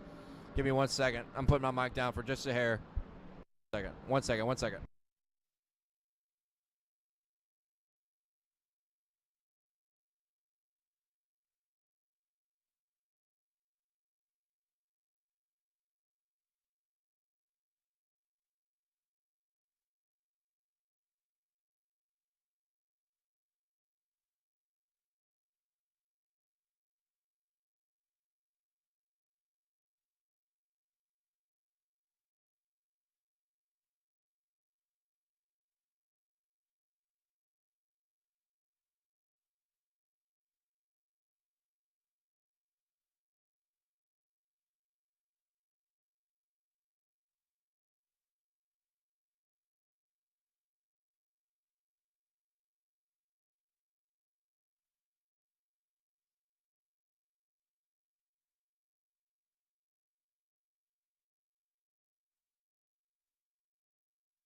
So, Garage Guy Tony loves how do you say it? Vandersands?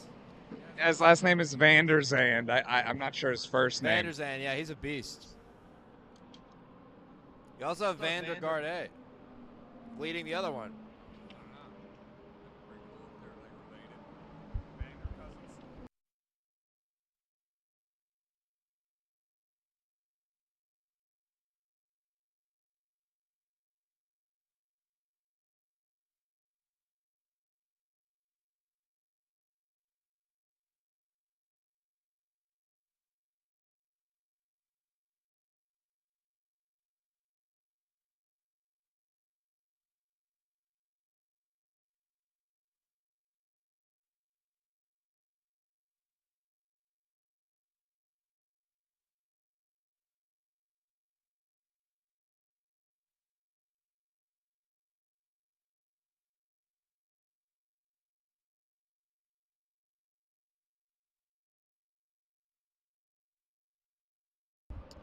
All right, I got the Rolex back on. Nobody in the stands? I see your set of 3 in the stands in the tri-oval by the start-finish line. I see 2 people right there. Yo, maybe that's the 3 we're looking at. I see him too. I think I see him too. We're playing Where's Waldo? Find people in the stands. Reed, we're posting that Cindric video on Monday. Kind of teased it with a picture. We're going to post the video on Monday. But we definitely agreed to disagree. I'll tell you that as a hint. The beef has grown. At the minimum.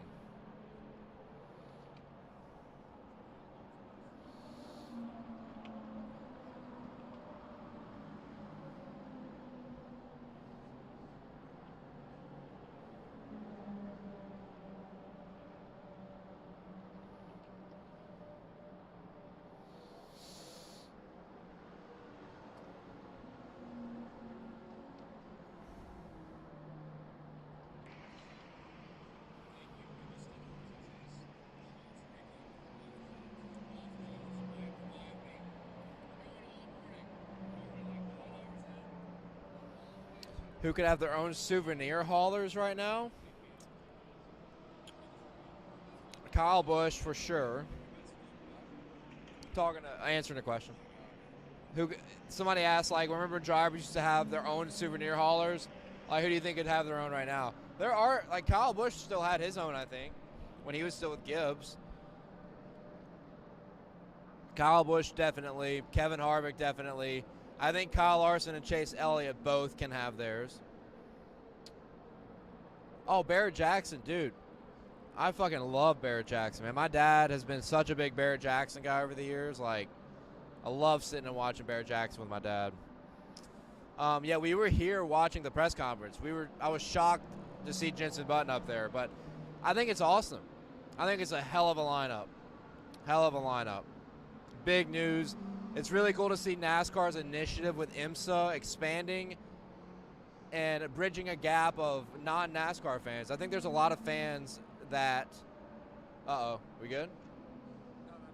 Oh, you're just fucking around? Yeah, I just wanted to zoom in on your eyes because you can really see how tired you are, so I was going to just do a little... He's zooming in on my eyes. Yeah, we're doing an eye check. A bag check. A crackhead check. You know, all those things.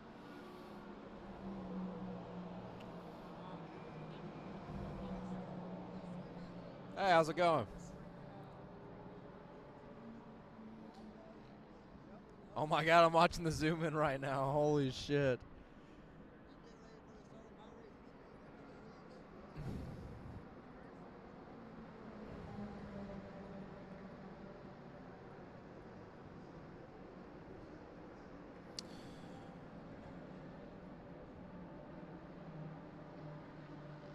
Yeah, anyway, I think NASCAR's initiative with IMSA has been amazing because to have now the most packed Rolex 24 ever, huge. Huge for motorsports. Huge for NASCAR. Everybody wins when this happens. And now when you combine a massive Formula One figure into all this, into this big equation, that's big, man. That is big time. So I think that's huge. Straight up. I think that's huge. I think a lot of people thought Jeff Gordon was going to be in it. But they kind of surprised people with the lineup. No question. All right, all right. You got that Instagram post up?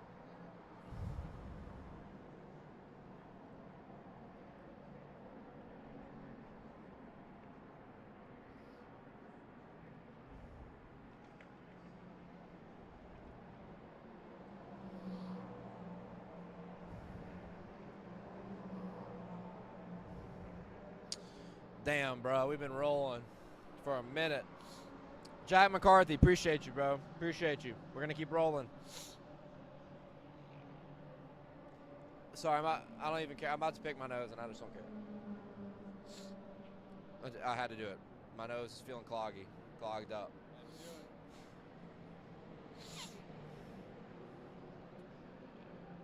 People are waking up. A lot of people are waking up. Yeah, it's about to start getting packed. You're so right. I'm going to get so annoyed by these guys coming in. No question about it. It's all right. We're going to put up with it. We love these people. They just have had way more sleep than us. So Yeah, exactly. here, I'll be right back. I'm going to go blow my nose. Don't put an intermission. Just leave it on. Let everybody enjoy the sights and sounds of the Rolex 24 at 6:23 in the morning. BRB.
Yo, how was that sound? Is it annoying?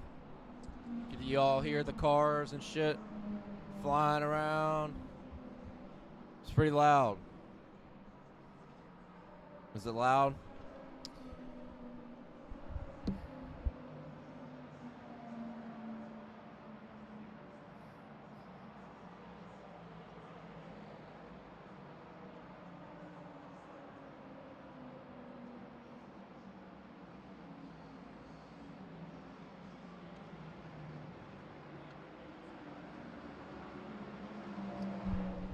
Reed, yeah, I do. Scottsdale is like amazing, apparently. That would be a sick one to go to. My dad especially would fucking love to go to that shit. We've never been out there before, so. Well, we have, not, but just not for Barrett Jackson.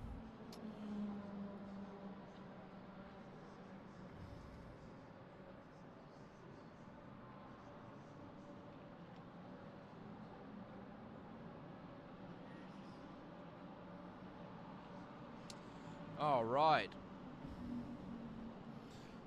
There's some more bets we can talk about, by the way, people.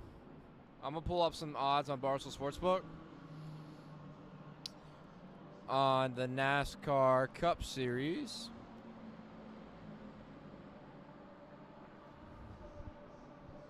We're going to talk about, well, where is it? Not Daytona. Futures. Boom. So Barstool Sportsbook has a bet that I haven't ever seen before. They have head-to-head matchups on who will win the most races in 2023. So they have Joey Logano matched up against Ryan Blaney, Chase Elliott matched up against Kyle Larson, Denny Hamlin matched up against Ross Chastain, Tyler Reddick against Christopher Bell, and Chase Briscoe against Daniel Suarez. So I want to go through these. I don't have any nice-looking overlays for all this. Actually, Tony, could you do some overlays? Not make anything, but just like click them. I'm going to do these head-to-head matchups where you could pick like who wins the most races. So Ryan Blaney against Joey Logano. Give me Ryan Blaney plus money to win more races than Joey Logano. I want the plus money there because I think that Blaney's going to have a bounce-back year. Speed in the race car is just too good. Team Penske's got just all the steam in the world right now. Except for Joey Logano. I'm a believer in championship hangovers. It's going to happen with Joey Logano. No question about it. I've been talking about it a lot recently. Joey Logano, championship hangover is imminent. Ryan Blaney on Barstool Sportsbook. Go to futures, head-to-head. Take Ryan Blaney plus 105 against Joey Logano. Next up is Chase Elliott versus Kyle Larson. Give me Chase Elliott here. Chase Elliott is minus 122 head-to-head against Kyle Larson on race wins for the season. I think Chase Elliott is going to win more races than Kyle Larson. I think over the course of Chase Elliott's career, he's been more consistent on winning 3 to 5 races every single year. Kyle Larson been kind of all over the place. You win 10 races one year, then you come back and win 3. Yeah, Gen 7 has a lot to do with that, but I think Chase Elliott's consistency and the fact that he didn't even win a road course race last year, that's going to change this year. If he does half of what he did on ovals this year and adds a couple road course wins to that he didn't have last year, he's going to be good. He's going to win this matchup, head-to-head matchup. Give me Chase Elliott over Kyle Larson head-to-head on race wins. Next up, Denny Hamlin versus Ross Chastain. Denny Hamlin, no question about it. Love this bet. I think Denny Hamlin's due for a big season. Second year with the Gen 7, going to adapt to it. I just got to think Denny's going to be better. I'm kind of got this feeling that Trackhouse is going to regress a little bit. I think Denny could win 4 to 8 races this year. 8's a lot. 8 is way too much. More like 4 to 6. I think Denny could win 4 to 6 races this year. I think he's due for a bounce-back season. In a year that was a shit year for Toyota, and you still saw Denny Hamlin win 2 races. And technically 3 if you count Pocono before he got DQ'd. So give me Denny Hamlin over Ross Chastain in this particular matchup. Moving on, Tyler Reddick versus Christopher Bell. This is fucking hard. Let me go. Man, that's a hard one. Reddick versus C. Bell. Give me C. Bell. I'm high on C. Bell as a championship contender. I'm high on C. Bell over 1.5 wins. I like Reddick over 1.5 wins as well, but I truly think Christopher Bell has a lot to build upon with Adam Stevens, and I think they're going to be the right combination for 2023, and they're going to win a lot of races and do a lot of good things together. I think Bell is going to truly become the face of Joe Gibbs Racing regarding pure performance over the next couple seasons. I think he's going to lead the charge, and I like Bell over Reddick here. But this truly is a toss-up. I've kind of reiterated that Tyler Reddick could be unbelievably dangerous in this ride. He could be so scary for the entire competition in this 23XI Toyota with the speed that they showed a 1.5 miles late last year. Watch out for Reddick. This is a toss-up, but I'll take Bell. He's minus 114. technically the underdog here by a hair, so I'll take Christopher Bell. Last one. This is my favorite one by far. Chase Briscoe versus Daniel Suarez. Give me Chase Briscoe. Chase Briscoe's going to have a huge year. Huge fucking year. I've already said I think there's going to be some regression with Trackhouse. I think Suarez could win a race or two. I see Chase Briscoe winning 3 to 5 races in 2023. I truly see that.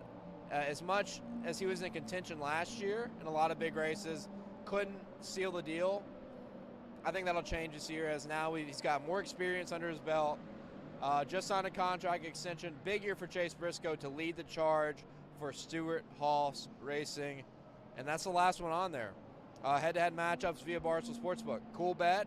You basically get the same kind of odds in any. You could pick any driver, any matchup, and get very similar odds. So it's a cool kind of thing. Josh Alton, what is up, dude? Beer for breakfast it is. Hell yeah. Yeah, man, we're running on empty right now, I'm not going to lie. I'm fucking tired. But I made a commitment to try to go through the night, through the morning.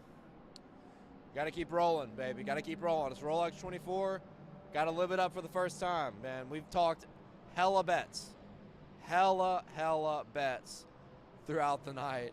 So, talking to Tony's about to die, dude. You've been on camera for 8 hours now. 8 hours. We hit the The stream has been live for 8.5, but you've been on for 8 hours. That's crazy, dude. Yeah, we've 8.5 hours live, 8 hours on camera. That's insane, dude. That is absolutely insane. Let's keep it rolling. Let's check on the race. There is a race behind us, by the way. Damn, Rick Ware Racing got lapped again. They're back to 1 lap down. Too bad there's only 7 hours left. Your guy Van der Zande's still leading GTP. LMP3, the 33 team is up by 100 seconds. My God. They fell back to like fourth there in the middle of the race while we were. Who was that? The 01. Van der Zande and that they team, fell and back then earlier? Yeah, and then Bordeaux got in the car, I think, and he I don't know if he drove to the lead or if they did fuel strategy or what got them back to the lead, but they got back to the lead after being pretty far back. I was like, wow.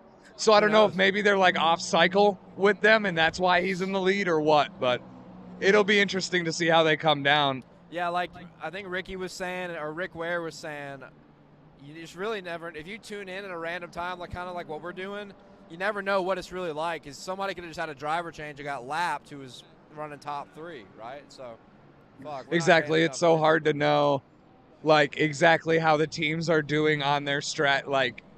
Is a team cutting a pit stop out of this race? You know what I mean? Yeah. And that's why they're 25 seconds behind, but they're going to make up 42 seconds on the track because they cut off a pit stop. So right. You don't know until you get to about 4 hours left and you can kind of tell what everybody's got left. It's But shake out, yeah. Yeah. So we're kind of getting to that area now. When they go live, I think they're live now on TV. I was going to say, when they go live on normal TV for the rest of the race, that's when shit usually starts getting figured out. Yeah, they go live for the last 2 hours on NBC or whatever. Yeah. Yeah. Oh, man. I'm dying, guys. I'm dying. I'm trying to get back going. That's the only reason I didn't move myself to being on camera, so I can die over here in peace.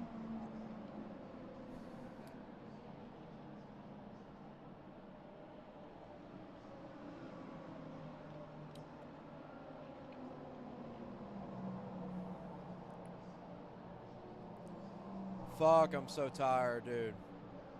All these people with high energy walking up, standing proud. I wish I had that energy. Fucking A, dude. Fucking A. Woo! You can see the sun coming up if you look over at Daytona Beach right now. Yeah, Ace said it's on USA right now. We're just watching on Peacock because they're doing the unlimited coverage. clouds are starting to get brighter out in the distance, and we should have full sun in an hour. I should say we should have remnants of a pink sky, and I would say about 25 minutes. I can barely even hear you right. You were just talking the whole time. I had no clue what you were saying. I saw you looking at the sky. Weather update? Yeah.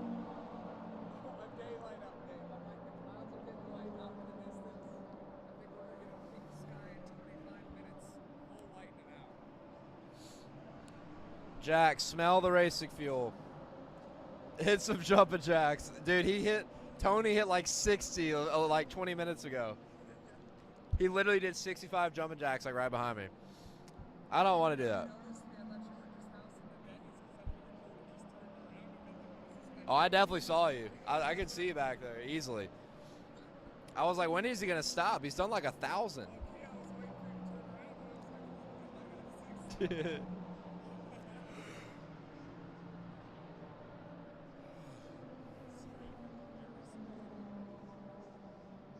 Stream on the Ferris wheel?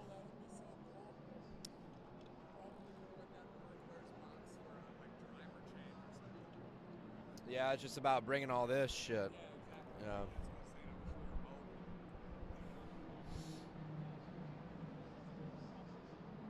That would be sick, Reed. That would be sick.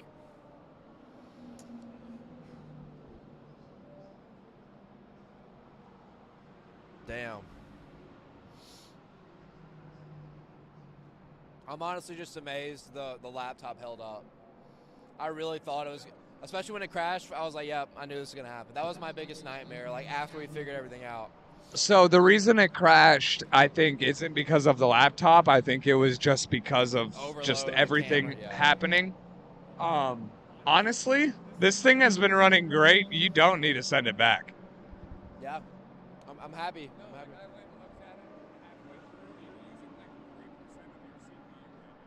Which is not much, yeah. Good. And I thought it would be okay because, like, if you're gaming, it would probably double or, you know, depends on the game you're playing. But Brad Hankin, thank you. Good to see you. Yeah, you know, the Martin Truex thing is sad. It sucks. They've been together for, like, a really long time. Obviously, very intertwined, like, in her battle with breast cancer and all the organizational efforts to fight cancer. So, you know, their relationship was very, very deep for a long period of time. So, yeah, no, that's a big blow to both of their personal lives, but, you know, maybe it is for the better. You know, people break up. It's part of life, regardless of situations. Like, you know, people split up. That's just how life works, and it sucks for Martin. I feel like it's, you know, last year was a tough year on the track. All the rumors about, is he going to retire? Like, that's constantly swirling, and now you have this happen, and, you know, I agree with his message on, like, respecting their privacy on it. I don't really know, you know. I don't know. That's outside of, like, betting and outside of, like, fun stuff. So, yeah, that's kind of one of those things, like, you're kind of more just, like, thinking about him and her and making sure everything's good with their lives. And, you know, anybody that's been through I've been through a bad breakup before. And I feel like a lot of people watching this are, you know, people that have tuned in, like, have been through a bad breakup that fucking blows, right? It's part of life, you know, and it can happen at any age. So, yeah, it's hard to give, like, an opinion about it because it's their personal lives and you really don't know details, and it's not really my business to even wonder about details. So I hope that's a decent answer. Thank you. Appreciate you listening to the pod, man. We trying to keep it rolling. I've had a lot of drivers on, and we're going to keep that going, and it's fun. Adventures with KA Train. What's your thoughts on Kevin Harvick last year in NASCAR? So we've talked about several things on the betting side. I actually picked him to win over 1.5 races at plus money, just from a gut feeling. I have a gut feeling that he's gonna end on a good note, winning a couple races. That's what I think. Now, when it comes to competing for a championship, I'm not going to bet him to win a championship because statistics and data show us it is impossible to win a championship in your last year. It just doesn't happen. He would be in the rarest company of all time if he did that. Walk off as a champion, doesn't fucking happen. So you kind of can see both sides. I like the over on wins, don't like the championship bet. And Robert, good to see you, man. Robert, for the Clash and the 500. I don't know about the Clash. The Clash is tough because we haven't seen any odds yet, so we have no idea what lines are going to be, like who's going to be a favorite. And I like to see some track time too. You know, I want to see who's got some speed in practice, because the practice speed was pretty accurate last year with Logano, Kyle Busch, Tyler Reddick, who broke when he was leading.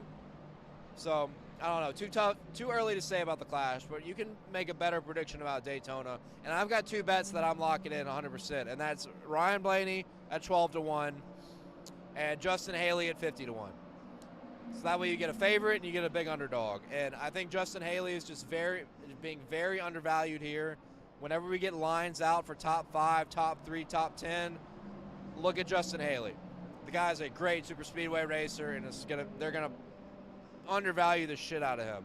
He'll be flying under the radar all speed weeks long, and I think he could be a factor. Great super speedway racer when you look at what he did in the Xfinity Series. So I think he's a great underdog play to win the Daytona 500, especially for a top 5, top 10, top 3 action when those lines become available. And Ryan Blaney, like, I bet on him every single year, and he's always so close. He's just so due. He is so fucking close. He's always there at the end. He almost won Dega last year. I mean, he was literally a tri-oval away from winning 2 of the 4 super speedway races at Daytona and Talladega. So, yeah, I'm going with Blaney and Haley right now. Everybody else, we're going to wait and see. You know, the 500 is great because you can pick 5 to 6 guys you can put your money on and still have a huge profit if one of them wins. You can pick so many guys and still make some serious money if one of it hits. So I think we can wait. Derek, what is up, dude? Good. Stay strong. I'm trying. I'm fucking trying. I'll be honest with you.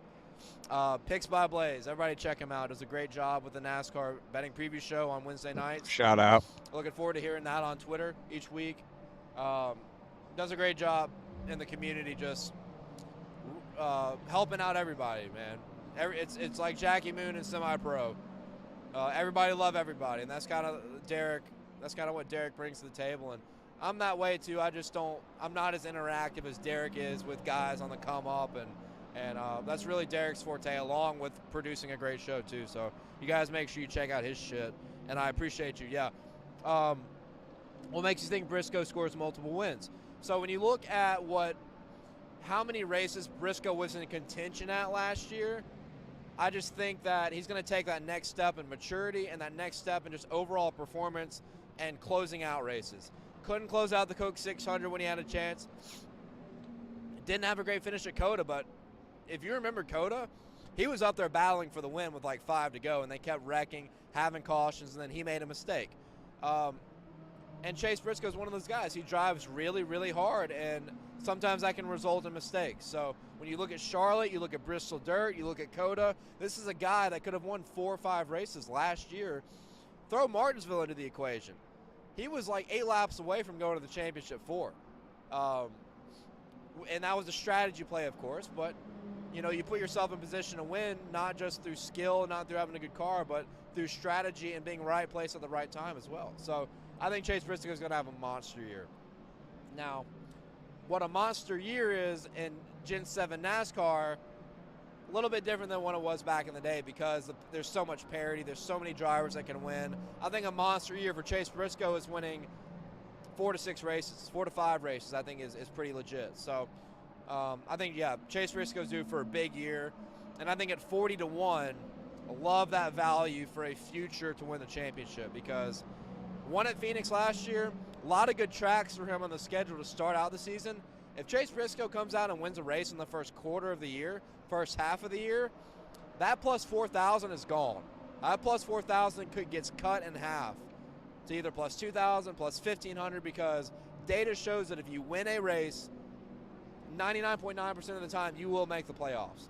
So I think from a value perspective, if Briscoe comes out strong in 2023, we're going to see that line diminish early and not come back. Clash is pretty much a bet after the heats and whoever top 5. Yeah. clashes, and I think the heats, and correct me if I'm wrong, I think the heats are on Saturday night, and then the race is on Sunday. I could be wrong. I could be wrong on that, because last year I remember it was just qualifying on Saturday, then heats, race on Sunday. I'll have to check on that. My brain is like mush right now, so you can't trust anything I say unless it's purely betting related that I've already talked about. Thank you, Robert. Appreciate you. Thank you for listening. Thank you for watching. Love you for that. Let's rally for Dale on hour 8+. Bold move to change from Petty to Legacy. Do you like it? Yes, I do. And this is inevitable. Richard Petty is such a realist. He's at, it's so sad to say, like, it sounds terrible, but he's at the end of his life, you know? He's in the last few stages of his life, and he said that, right? He acknowledged he's not going to be here much longer, and it takes a very selfless person, which we know Richard Petty is with how he treats his fans. He's the most accessible superstar in the history of professional sports. For a 7-time champion, 200 wins, like one of the most decorated NASCAR drivers of all time, the accolades are up there with any other professional athlete in the history of sports. For accessible as he's always been to his fans, it's unbelievable. He is such a good person, and he's looking out for the organization after his life, you know, post-life. So Jimmy Johnson getting into the equation, and with the momentum, like you get GMS involved, they win a race last year. Now you've got more investment, you've got more momentum, you've got a good driver in Eric Jones, an up-and-coming potential prodigy guy like Noah Gragson, and now you rebrand it and give it a new kind of, you know, a new, I don't know what the hip look, I guess. I actually was talking to Noah Gragson earlier. He asked me what I thought of the name this morning before he flew out. And I like it. I was like, I think it gives a good, you know, a good fresh kind of luxurious look. And we don't have a lot of that in NASCAR. And I think it's a fresh kind of deal. So I like it. I like the rebrand. I think Legacy Motor Club is cool and it's different. I love the jokes and the memes. Like, I'm all for it. Sounded like a motorcycle gang kind of thing, you know? Love that shit. But in all actuality, I do think it is a good, cool move. And it's different. It's totally different. So I like the rebranding, and I like their future. Because we know for Richard Petty, his race teams have not been great since he retired. I mean, just like a handful of wins between John Andretti, Bobby Hamilton, Eric Almirola, and then most recently Eric Jones. Go ahead. Can't put bigger engines in these cars. What's that? Can't put bigger engines in these cars. Right, exactly. Yeah, Petty had a little something going on back in the day when they dominated the series. They had the best engineering back then, and obviously regulations and restrictions hurt them in the long run. Kind of like Williams racing with Formula One. Used to be amazing, you know, just kind of fell off. But great momentum. I think the branding name is cool, and get Jimmy involved in all the investments, man. They could be dangerous in a couple years. McDowell gets a road course win this year. He's a good road course racer, and people forget that he won an Xfinity road course race at, I can't remember what track it was. Maybe it was Road America or Mid Ohio when he was he drove a few races for Joe Gibbs Racing, and he won a road course race. Wasn't he chilling up there in third at Sonoma too? Wasn't he chilling in third at Sonoma? That's what. Yep. But Suarez was just so fast. Yeah. Man, McDowell was really shout good out, at road courses. Shout out the Mexican. I was all over him that weekend. But yeah, he was right there all weekend in the top 5. Yep. Just yeah, a lot of people were on him to, like a lot of people bet on him to get top 5 that week. Yeah. Like he was fast all weekend. Yeah, McDowell's, I mean, it's going to sound cruel, but like he's just not really a winner, you know. He's shown at times he can be a good race car driver, and he's kind of blossomed into a better race car driver as he's gotten into his late 30s. But his one win was virtue of the 2 leaders crashing in front of him, right? So that's great. He's a Daytona 500 champion. He's a good road course racer. He's had some glimpses on ovals from time to time, but I just don't see it. I just don't see it because I just don't think he's a winning race car driver, genuinely. So I think it is a hot take then. What is your thoughts on RFK? Do you think they will make the playoffs? Yeah, I think I already talked about it earlier. Brad Keselowski will win a race this year, no question about it. It's already confirmed. It's a fact. Because you're not going to shut Brad K out on super speedways 2 years in a row. It's not going to happen. Brad K gets a win at Talladega, 100%. Bank on him being a contender at Atlanta, the Daytona 500, and consider the speed that RFK brought to the second half of last year. Brad K should have won Bristol if he didn't blow a tire in the last 20 laps. And his teammate ended up winning, so that's a good example of momentum and figuring it out. They've kind of figured it out later in the season, and add that to the fact that Brad K is going to win a super speedway race. Yeah, I don't know about Chris Buescher. Obviously, good season for him, getting a win at Bristol in a big race. But I like Brad K to get in the playoffs more. Oh yeah, that orange sky's popping, dude. Any hot takes betting related you have in the 2023 season? Hot takes. What do you think the hottest take I had was out of all my bets, if you could remember?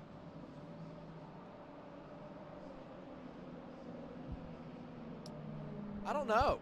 I feel like everything I've had has been pretty standardized on, like, you could go either way. So I said Christopher Bell over 1.5 wins is a mortal fucking lock, like not even close. I mean, not even debatable. Chase Briscoe over 0.5 wins, mortal fucking lock, not debatable. Ben Rhodes over 1.5 wins, mortal fucking lock, not debatable. You know, that kind of shit. I think maybe saying Brad K will get a win after last year could be a hot take. But when you look at the money line, it's minus 145, so it's clearly not that hot to the book, being the favorite of the two sides. I don't know. Hunter Henry, hey, thanks for joining. Yeah, I usually go to spring Atlanta. I'm not going to July Atlanta, though. It's too hot. It's miserably hot. Oh, okay, yeah. Gibby, you're right. Okay. This feels like a hot take to a lot of people, Derek, but Joey Logano under 3.5 wins in 2023 is, I think, a hot take for a defending champion. But there's a crazy stat that I kind of discovered putting together some data on championship hangovers. Like, such a legitimate statistic, dude. Joey Logano won 4 races last year. His total set at 3.5. So I'm banking that he's not going to win 4 races again. And over the past 14 years in a row, dating back to Jimmy Johnson, 2008, 2009, no driver that won the championship replicated their win total in the following year of their championship year since 2008, 2009. And that sounds confusing coming off the tongue, but the example is Kyle Larson won the championship in 2021. He won 10 races that year. Following year, only won 3. Chase Elliott won 5 races in his championship year in 2020. Following year, only won 3. That same trend of drivers championship winners to being unable to replicate their win total from their championship year dates back 14 consecutive years. So I'm riding with the data on Joey Logano. So I guess that's a hot one, but it's like minus 130. So once again, the books clearly don't think it's that crazy. Any RFK? Yes. Derek, on Caesars, we have a Brad K over under 0.5 wins. So Brad K is minus 145 for over 0.5 wins. And I fucking love that bet because it's not super juicy and it's obtainable. Very obtainable. I think that's a mortal lock. I really do, because I think Brad's going to win at Talladega or Daytona. So there you go.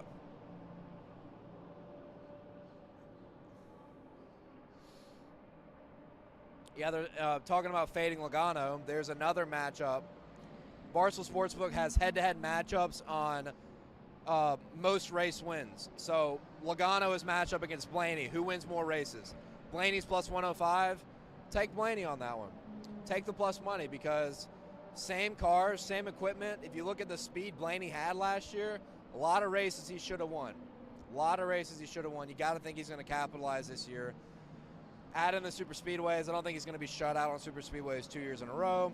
Championship hangover narrative. Give me Blaney at plus money to beat Joey Logano on more wins. So.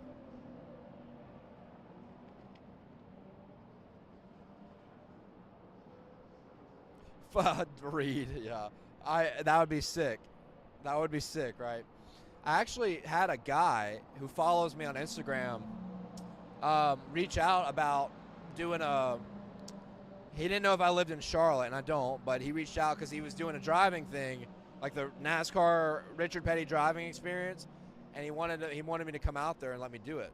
And I didn't know if it was going to be for free or not, but I was like, I don't live in Charlotte, but, you know, when I go out there, that'd be cool. I would do it. So, yeah, I definitely have that goal in mind to get behind a stock car this year and do the ride-along and then do the classes where I can drive it for, you know, 10 laps or whatever. Green Eggs and Cam, thank you. Welcome, welcome. We've been going for 8.5 hours. We started about 9 o'clock p.m.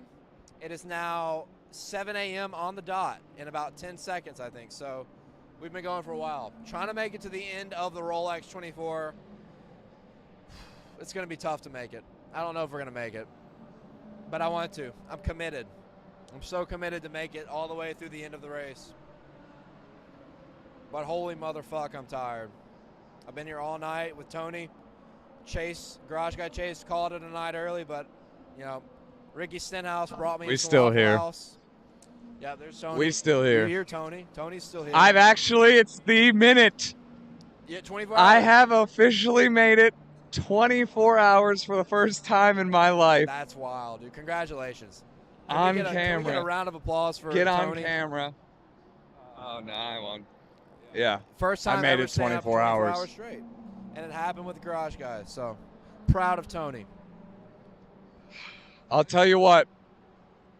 If you told me I was doing this 12 hours ago, I would have told you. I would have laughed in your face. Yeah? Well, here you are. There you are, and you're laughing in my face right now. Probably a good idea. That's crazy. I just keep, my body is so hurting, I keep feeling like I'm feeling raindrops. Uh-oh.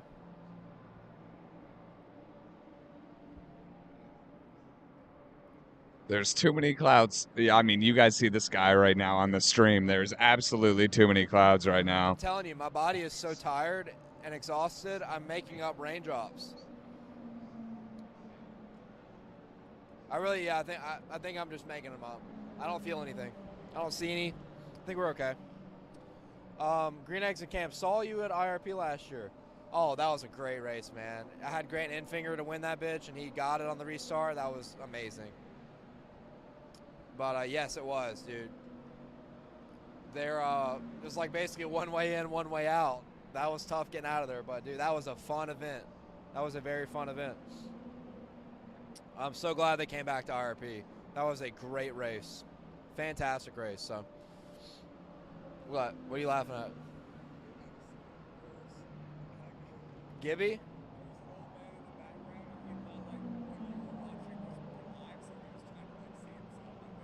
Oh, I see. Yeah, they just walked away on my. Yeah, I see. It's okay. It's all good. How's it going? Yeah, it's pretty. The craziest part is seeing people we saw leave at like 11. They were walking back with a cup of coffee. Somebody needs to walk up and give me credit for being out here. I'm getting credit from the stream. Dude, somebody out here's got to be like, dude, you've been here all night. There Kudos has to you. be people who give us tremendous amounts of respect for just, like, absolutely crushing this right now. Fuck, like, man. yeah. What a I'm not big on patting myself on the back, but right now, I'm grumpy, and people here who keep walking past me should fucking say, hey, that's pretty cool. Like, no one has ever done this shit. I don't think, at least. If you saw me at 11, you damn sure better come up and say, hey, I like your grind. Right.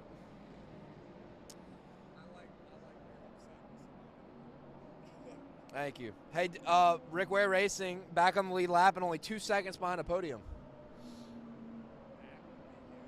Yeah.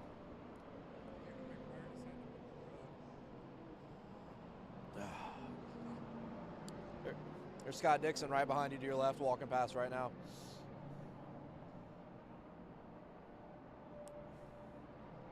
I wish he was approachable. I love that guy, man.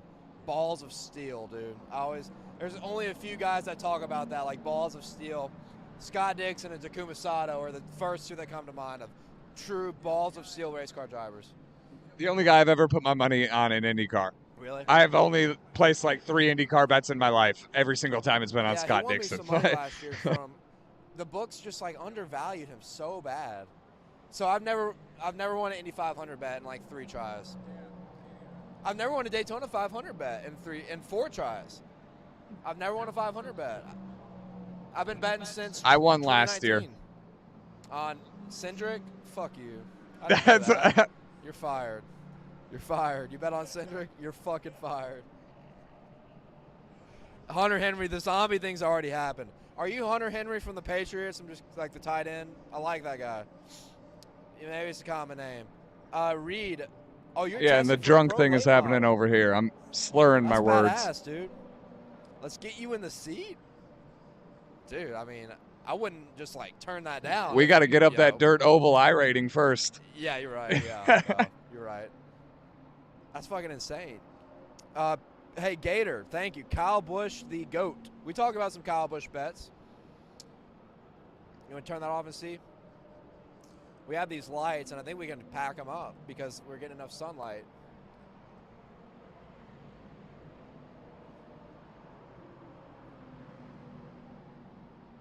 Not yet. Not yet. Getting close.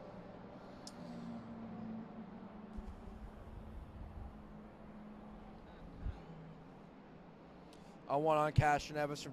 Dude, I know. David told me he fucking picked Elio. I did not think he had a chance. I had Alex Palou, so I was really pissed that day. Alex Palou was so good and just got outdueled there at the end. 2 years in a row, I've had the Indy 500. My top play in the Indy 500 is finished second. Palou in 2021 and Pat O'Ward in 2022. So it's been... Crown Jewel races have honestly sucked for me. I've not been good at Crown Jewel races, man. 35, dude, some people got Elio at like plus 8,000, man. Like, nobody thought he could win that in a Meyer Shank race car. That's one of the most impressive drives ever. No question about it. To join the elite company of winning 4 Indy 500s in a what people would have considered worse equipment, insane. Absolutely insane. See, that was big time. All right. What should we any other? We have covered every NASCAR bet possible. IndyCar. Or just be zombies for 4 hours. You're right. You're totally right. We only have just haven't done IndyCar bets yet. Is the only thing.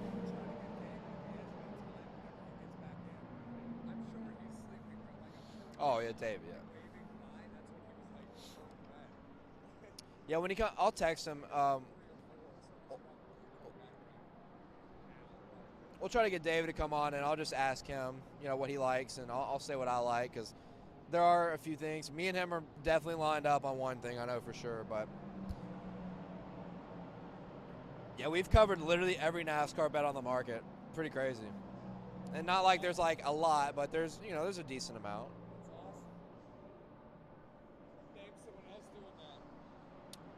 Nobody. Absolutely nobody.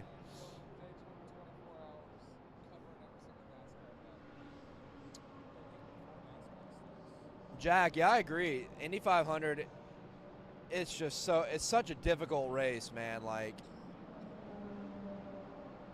it is tough to predict. I never get it right. Oh, I actually have had second place 3 years in a row. I had Scott Dixon in 2020, and he finished second to Takuma Sato. I forgot about one, the COVID one. That was the only one I haven't gone to in years. Andrew, welcome back. Good to see you. Oh, God, yeah. More Indy heartbreak. I had Scott McLaughlin, and he got beat at the finish line. All these second places, man, you guys are just giving me the worst memories of bad beats. Tyler Tinsley, where's my Dale Jr. paint scheme? I haven't seen it. But good morning. Good to see you here. Thanks for joining. Thanks for joining. Everybody, if you're new, drop a like. Drop a like to the stream. Helps us out a lot. Garage Guys, our great partner Hooters. You want to get the promo code going? Hooters is a proud partner of Garage Guys, and right now, if you're into that kind of thing, well, actually, there may not be a Hooters open this morning, but any other time after about 9, 10 a.m., you can order Hooters on the Hooters app using promo code Garage Guys. Save $10 on any $30 order or more. Delivery or carry out. Valid at HOA locations for delivery and carry out orders only. All you got to do is type promo code Garage Guys at checkout, and you will save $10 on any $30 order. Delirious is what I am. Delivery and carry out orders. And now you see the nice little overlay flowing to the bottom of the screen. I hope you guys saw our picture with Chase Elliott on Instagram. We got to eat, me and Garage Guy Chase got to eat wings, bone-in wings with forks and knives. We put the Blaney joke to life and did it. Pretty cool thing. You should go look at it.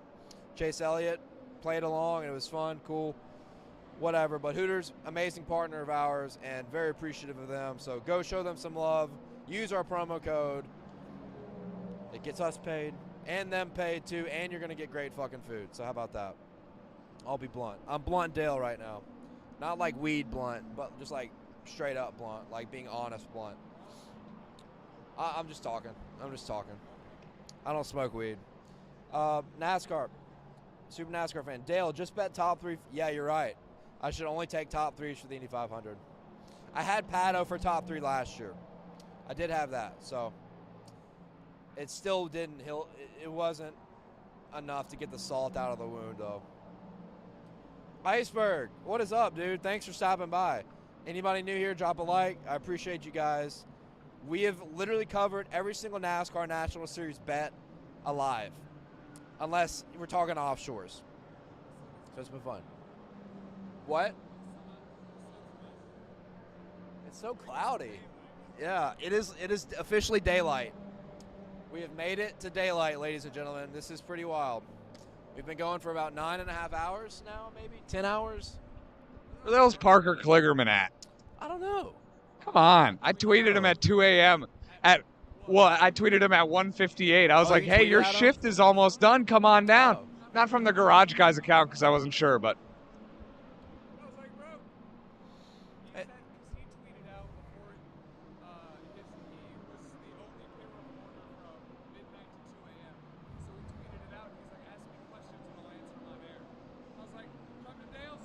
There you go.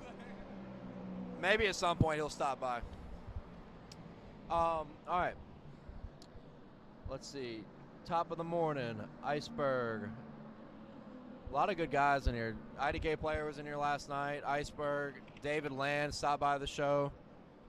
Got to go give all these guys a follow, man. Great fucking content creators. Derek with Picks by Blaze as well. I hope I'm not missing anybody. Are you practicing pickleball for 80s tourney at the 500? That would be sick. We talked about the pickleball thing, but if Austin, I don't know. We'll just see. I don't. It's going to be a time thing. I would love to. If Austin Dillon invited us, like personally, 100%. But I don't know if he would actually invite us. We're not super close, but I'd love to. I would absolutely love to. But maybe it's an open thing. Maybe you should just talk to him and be like, hey, is it, I just keep feeling like I'm feeling rain, but I literally think I'm so tired, I'm just imagining things. Jack, worst beat ever. Wow. I could name 3, and they all were super speedways. Oh, no, just kidding. One was Homestead, Miami. Whenever Gragson was dominating Homestead and David Starr blew a tire in front of him with 2 to go, that's up there. That's easily one of the worst. That's top 3. Hey, I love the energy. Let's go. We've been here all night. We got to stay. We got to keep it rolling. Let's go. Keep rolling. Love that. Get me pumped up, Underrated one. Daytona, the Wawa 250 Xfinity Series, 2020, I think. Colleague dominated the whole race. All three of their guys. Allmendinger, Chastain, Haley. My top 2 plays were Allmendinger and Chastain. On the final lap in turn 4, Chastain turned Allmendinger and they both crashed, and Justin Haley won the race. That's probably number 1. Because that also was the night of my fantasy football draft, and I just started creating content around that time, like legitimately. And I had all my boys over at my house for the draft. I was like, hey, ride these bets with us. We're watching Daytona tonight. The Xfinity race is going to be a blast. We all put the house on my bets, which were Chastain, Allmendinger, and I think my third guy was Noah Gragson. But the top 2 plays were Allmendinger and Chastain. And they ran 1-2 the whole race, dude. Untouchable. Justin Haley ran right behind him. And then on the last corner of the last lap, they wrecked each other, and Justin Haley won. I'm sure you guys remember that race. If you don't, look it up. That's got to be the worst beat of all time. Like, you have no chance of losing unless they wreck each other on the final turn of the race. And then the most painful beat, though, Eric Jones at Talladega last year. 60-1, made a bad block in the tri-oval and lost it right there. That was brutal. That was painful. That was easily the worst betting moment of my life, I think. I mean, miserable. Like, talk about I'm in the pits outside of Eric Jones' pit stall at Dega. My heart is beating so fast, dude. 60-1. Eric Jones just was a beast the whole race, dude. I mean, was awesome. I talked about him all week. I did a big video on Instagram in front of his car, that Air Force paint scheme, which was so sick. I mean, I talked about that guy all week being the biggest underdog, saying he might win this race. Great contender for a top 5, top 3 win. And then in the tri-oval, it all falls apart. And even worse, he didn't even get a top 5. He finished fucking 6th. So he didn't cash any of the bets I talked about. And one tri-oval, lost all of it. So I think that has to be the most painful one. Eric Jones, for sure. Yeah, the Gragson one was a popular bet because he had been so good at Miami. And I remember that for that race, he was like plus 400, which at that time I thought was a steal because he had been so good at Miami. And that number 9 car had been so good at Miami no matter who drove it. So, yeah, that was crazy. I was going to make it grand, yeah. Buescher's stage win at Charlotte.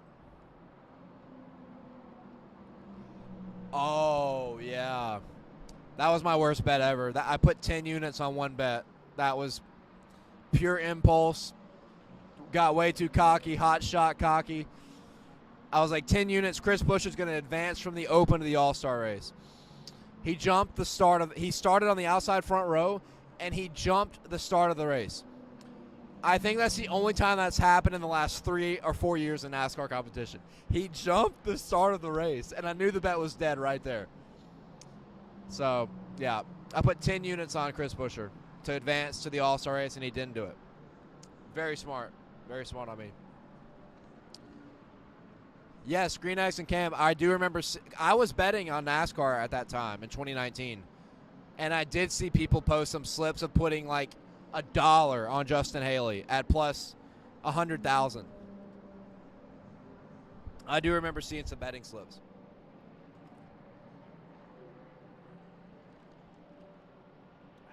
Whew. Life doesn't feel real right now. I feel like I'm in an alternate reality. I'm so tired. Let's check on the race. By the way, there is a race happening behind us. My boy. Huh? My boy. Vandersand? Hell yeah. Almost made it 500 laps, too. Well, I mean, we're still sitting out here, but having everything set up. Oh, yeah. We started at lap 85. We're 4 laps away from sitting here for 500 laps, everybody. In 4 laps, we have been on stream for 500 laps. Insane. It's pretty sad, but it's amazing. We were talking about, I'm so grumpy, dude. Like, well, I'm feeling better because we're getting a lot of good comments and good talk. But, like I'm saying, I will be. And, like, Chase, when like hundreds of people start filling this place back up towards the end and start walking around us, I'm going to be so grumpy. And, God, I don't want to be a dick to anybody. Yeah, yeah. Yeah, I am. You're right. Oh my God, there's nothing. I'm on an island. You're right. I don't know what else to talk about.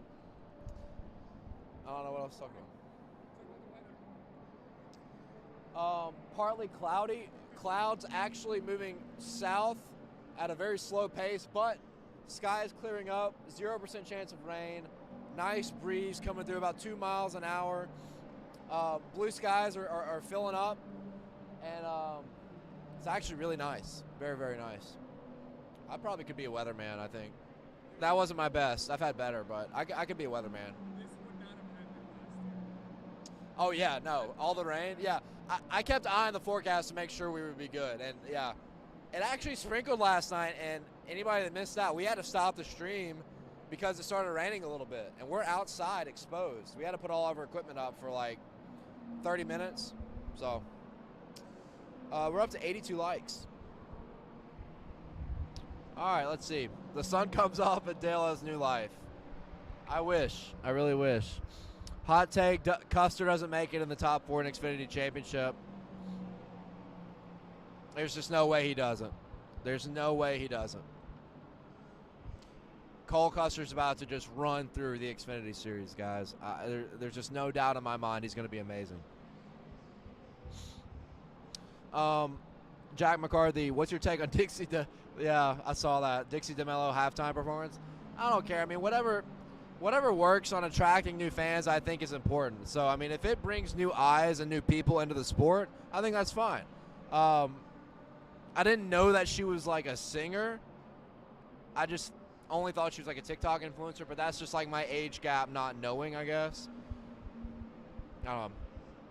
We're in LA, dude. We're trying to attract new fans, and that's a way to bring a lot of younger people to the race, so I'm cool with it. Can you recap the Cup Series plays from last night? Man, there's so many. Holy shit, there's so many.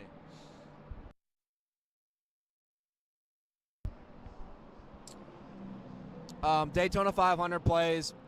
Only 2 plays I have so far. Ryan Blaney plus 1,200. Justin Haley plus 5,000. You get both sides of the spectrum, and you got plenty of room in the middle to wait until we see some track time with speed weeks and make a final decision closer to green flag. So Blaney and Haley for the 500. Futures for the Cup Series Championship, Chase Briscoe and Christopher Bell. Bell at 12-1, you can find on most sports books. That's the best value I could find. Chase Briscoe 40-1 via DraftKings is the best value you can find on that. So I love those 2 futures. And then somebody asked about Petty GMS, which is now Legacy Motor Club. Put a flyer on Eric Jones at 100-1 to win the championship on DraftKings. Just talking about the momentum, the investment, the enhanced driver lineup. A lot of good things going on. If Eric Jones wins a race in the first quarter of the season, plus 10,000 is gone forever. It's going to be more like plus 3,000 because 99% of the time, this playoff format has shown us if you win a race, you're in the playoffs. So you lock yourself in early, you're in. Eric Jones plus 10,000 win the title. Put a fucking penny on it. We went over a lot of over-unders. I don't want to go over those right now. I'm not going to lie. We went over like 12 over-unders on race win totals. Yeah. I'll go over. We'll go over them again somehow, some way soon. Maybe in a couple hours. Maybe I'll feel better or something. Do you think Deegan will be more? Yeah, I do. And the big reason is not as much the ride because I think DGR was good last year. I think it is an upgrade because you're on a championship caliber team in ThorSport, but you have experienced teammates now. Haley did not have that at DGR. She didn't have, like, her teammates were Tanner Gray and Taylor Gray. I mean, every now and then you had a one-off from Todd Gilliland or Harrison Burton. Now at ThorSport, she's got 2 championship-winning teammates. She's got experienced teammates to help her out more. And I think that veteran leadership being around her could definitely kind of blossom her into a better race car driver. So I'm not saying she's going to go out and win, but her performance in other like competitive forms of auto racing has been very impressive. So I think that Haley Deegan could have a good year, but I'm not saying she's going to knock the socks off of everybody, but I think she'll be okay. And I think she has potential to shine. But, yeah, I don't know. They don't have any over-unders on Haley Deegan winning, so, yeah.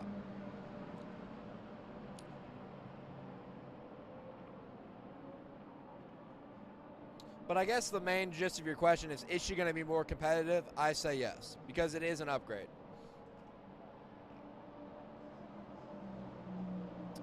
Reed, I don't drink coffee. I hate coffee.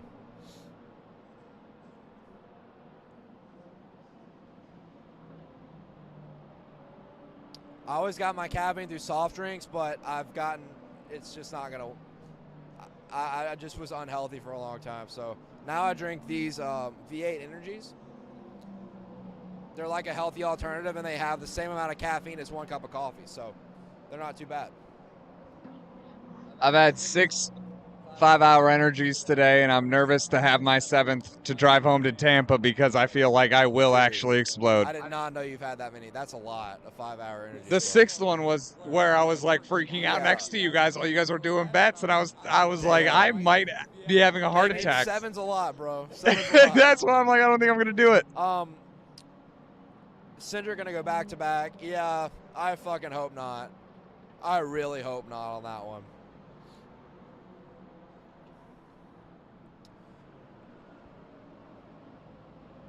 Derek, early silly season. Man, it's wide open. Wide open, isn't it? I don't know who's going to replace Kevin Harvick. For me, the most realistic option is Cole Custer coming back after a good Xfinity season. Riley Herbst just hasn't done enough. You're going to have a big season from Riley Herbst. Going to have a big year from him to do it. And then same thing with the 10. You got potentially 2 holes opening up for Stuart Haas. They're in a difficult spot. I could see them downsizing to 3 teams because Eric Almirola clearly has something tight with Smithfield, and I could see that being like a situation with kind of like Nationwide. I know Nationwide stuck around another year after Dale Jr. left, but they were gone. They had one year with Bowman and they left, so I could see Smithfield backing out of all of it once Almirola's gone. And then the 48, yeah, Bowman's on a kind of hot seat kind of year, potentially. I don't imagine Harrison Burton get kicked out of the 21. I talked about Harrison Burton earlier last night. I think he got rushed to the Cup Series way too quickly. You just can't. He went his last Xfinity season winless. He didn't win a race, and then he gets a Cup ride. I just think he's not ready. I just think he's not ready for it. So, no. Yeah.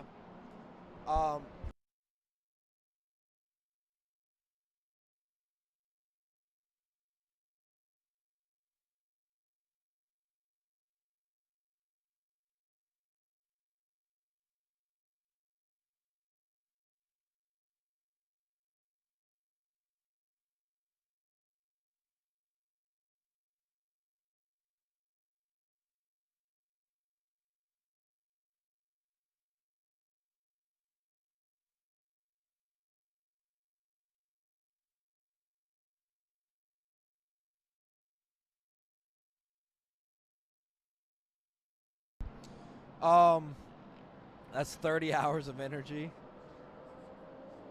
Talk about the 5-hour energies. Yeah. Priest gets the 4, Custer back to the 41. That's such a weird situation with SHR, man. I don't know how you can go back to Cole Custer if he doesn't win a championship. I really don't.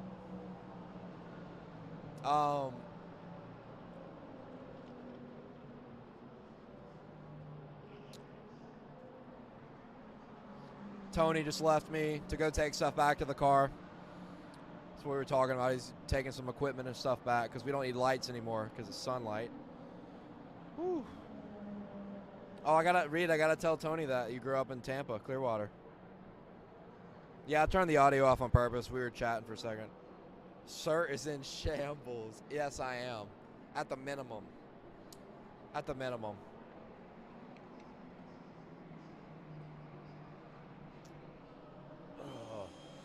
Welcome, everybody. If you're newer to the program, we've been covering bets. I've literally covered every NASCAR bet possible on the sports books. Trying to stay up, run like a 16-hour stream to the end of the Rolex. But I feel like when it starts getting crowded here, the internet may get bad. Hey, yeah, thank you. I feel like the internet might not be as good later on. And I might have to back up a little early. But, dude, we've been here for... I definitely want to at least make 10 hours. I think we're getting close to 10 hours. Started streaming 9 hours ago. Yeah, we're getting there.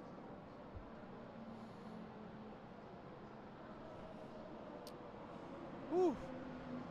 By the way, there is a race going on. I'm going to check on it real quick.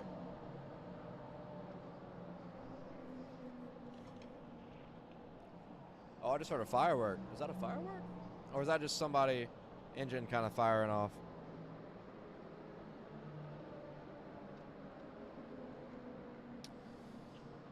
LMP2 is really close. Wow.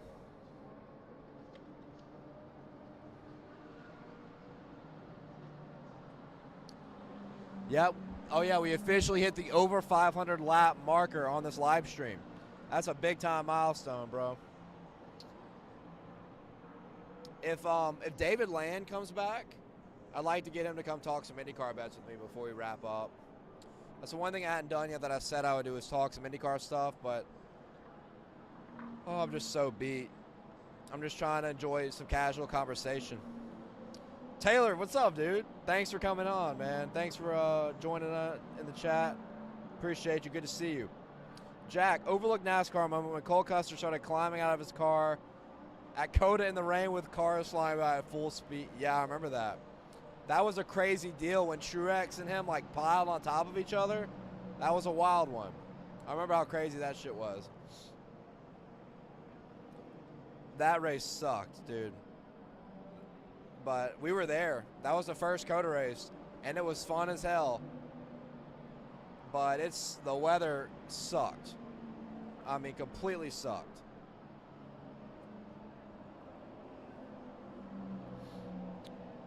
I feel like I'm about to get kicked out. I'm not gonna lie. I feel like people keep walking up and looking around.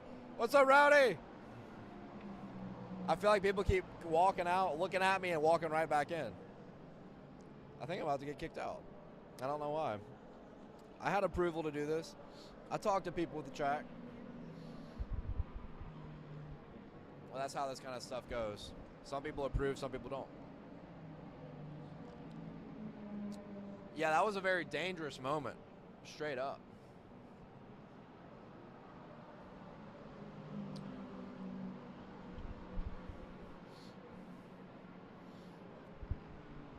Simon Pagano just walked by. It's pretty cool seeing like him and Scott Dixon's walked by several times. Anybody that missed it, Scott McLaughlin, photobomb. He came up, stole my microphone for 5 seconds, ran away. Ricky Stenhouse has been on the show tonight or last night. Rick Ware, who's fielding a car for like Austin Cindric, Pietro Fittipaldi, Devlin DeFrancesco. They have Rick Ware came on and talked to us for a while on the show. So really cool insight from him. It was kind of funny. We were actually watching the Rolex with Rick Ware, and his team was in the middle of a pit stop live, we asked him to rate the pit stop on a 1 to 10 scale, like on performance, and he did it. And he gave it an 8. We were like, yeah, cool, good pit stop. Sheldon Creed walking on a double birding. Oh, yeah. Who was that against? Double bird against somebody. I don't remember who that was. Who did he give a double bird to? That was in the Xfinity Series last year, wasn't it? Oh, man. I got to remember who that was. Was it like Riley Herbst or... Damn, I don't remember. Just name drop Chip Weil. We kind of get a hard time. We get a hard time everywhere just because of what we do, and I understand it, you know. We actually have a really good relationship with Daytona, though, so I would be surprised. You just, sometimes you know that feeling when you kind of get some looks like, and I look like an idiot out here right now. There's no one around me. Daylight, I'm like on an island. People are just like, what are you doing out here? Oh, yeah, when Chase Elliott went back after Cody Ware. I forgot about that. That was an underrated moment.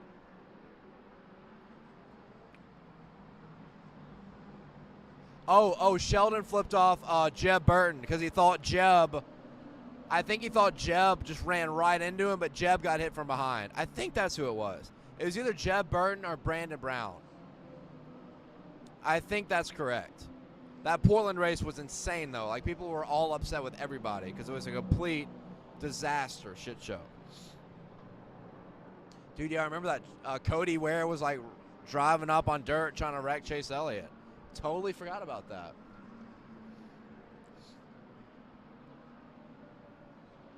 Oh, Jade Buford. It was Jade Buford. Okay. Maybe it was Jeb Burton that ran into the back of Buford then.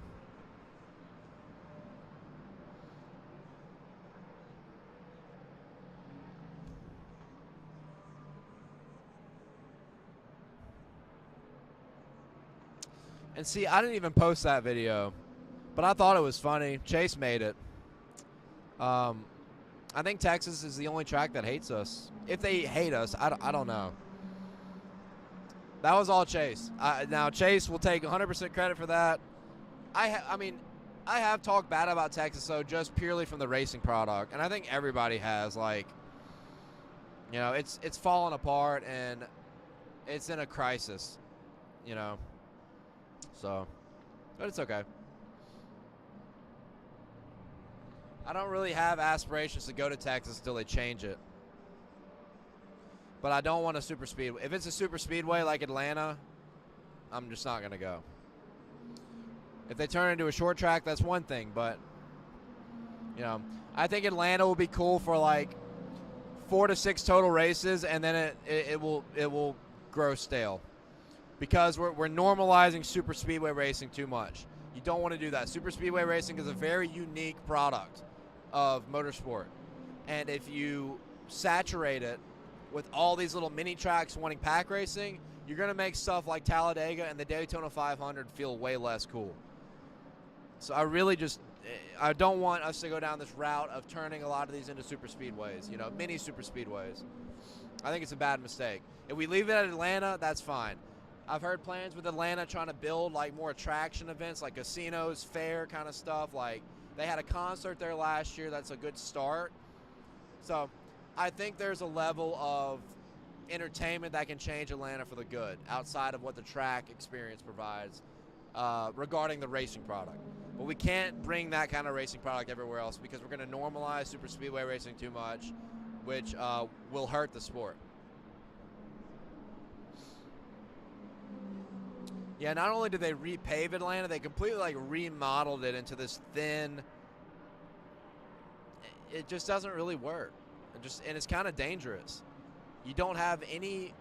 If you wreck in the turns, you have no slowdown time, right? Like you're just going way too fast for the corner, basically.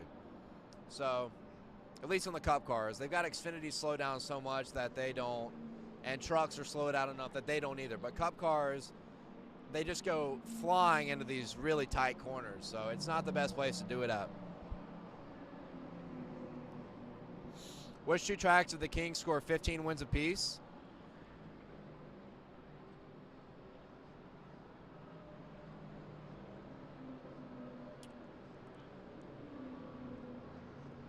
Dover.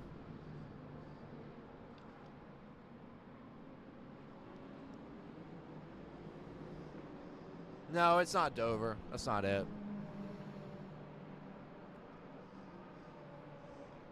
Damn, Richard Petty was really good somewhere. They talked about it last year, and I can't remember. Which two tracks did the Kings score 15 wins apiece? I want to say Daytona, but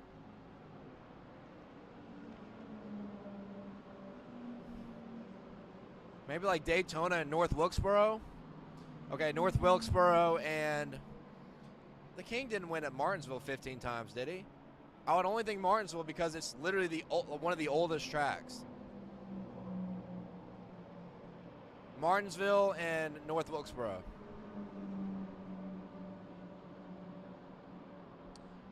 Cedar Thompson, hello, good to see you. I don't think Richmond.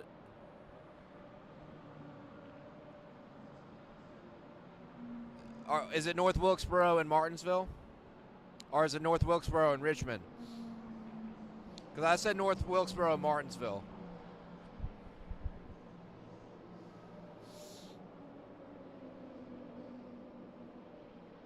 Cindric is back in the Rick Ware car. They are P4 right now in the LMP2s. I think that's Castro, Nevis, and Pagano leading the GT overall. Number 60, yeah, I think that's Pagano in them.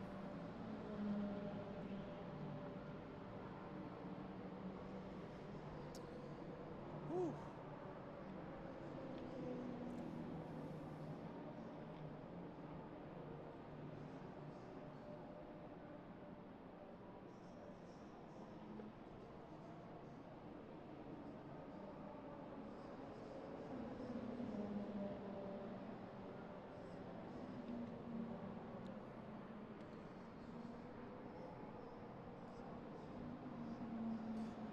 Max Clement, hey, how's it going?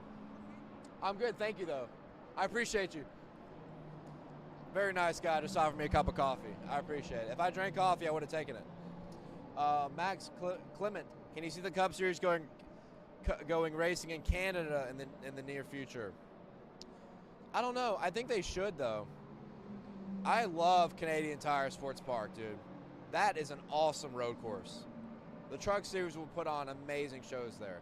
I don't know what their infrastructure level is like if the Cup Series did go, but that would be a sick place to add another road course instead of going to all these street courses. But, you know, I get it with adding these street courses to appeal to like a new audience. Like, it's kind of being like more like F1 and hitting these new markets and stuff. But I think that. Hi.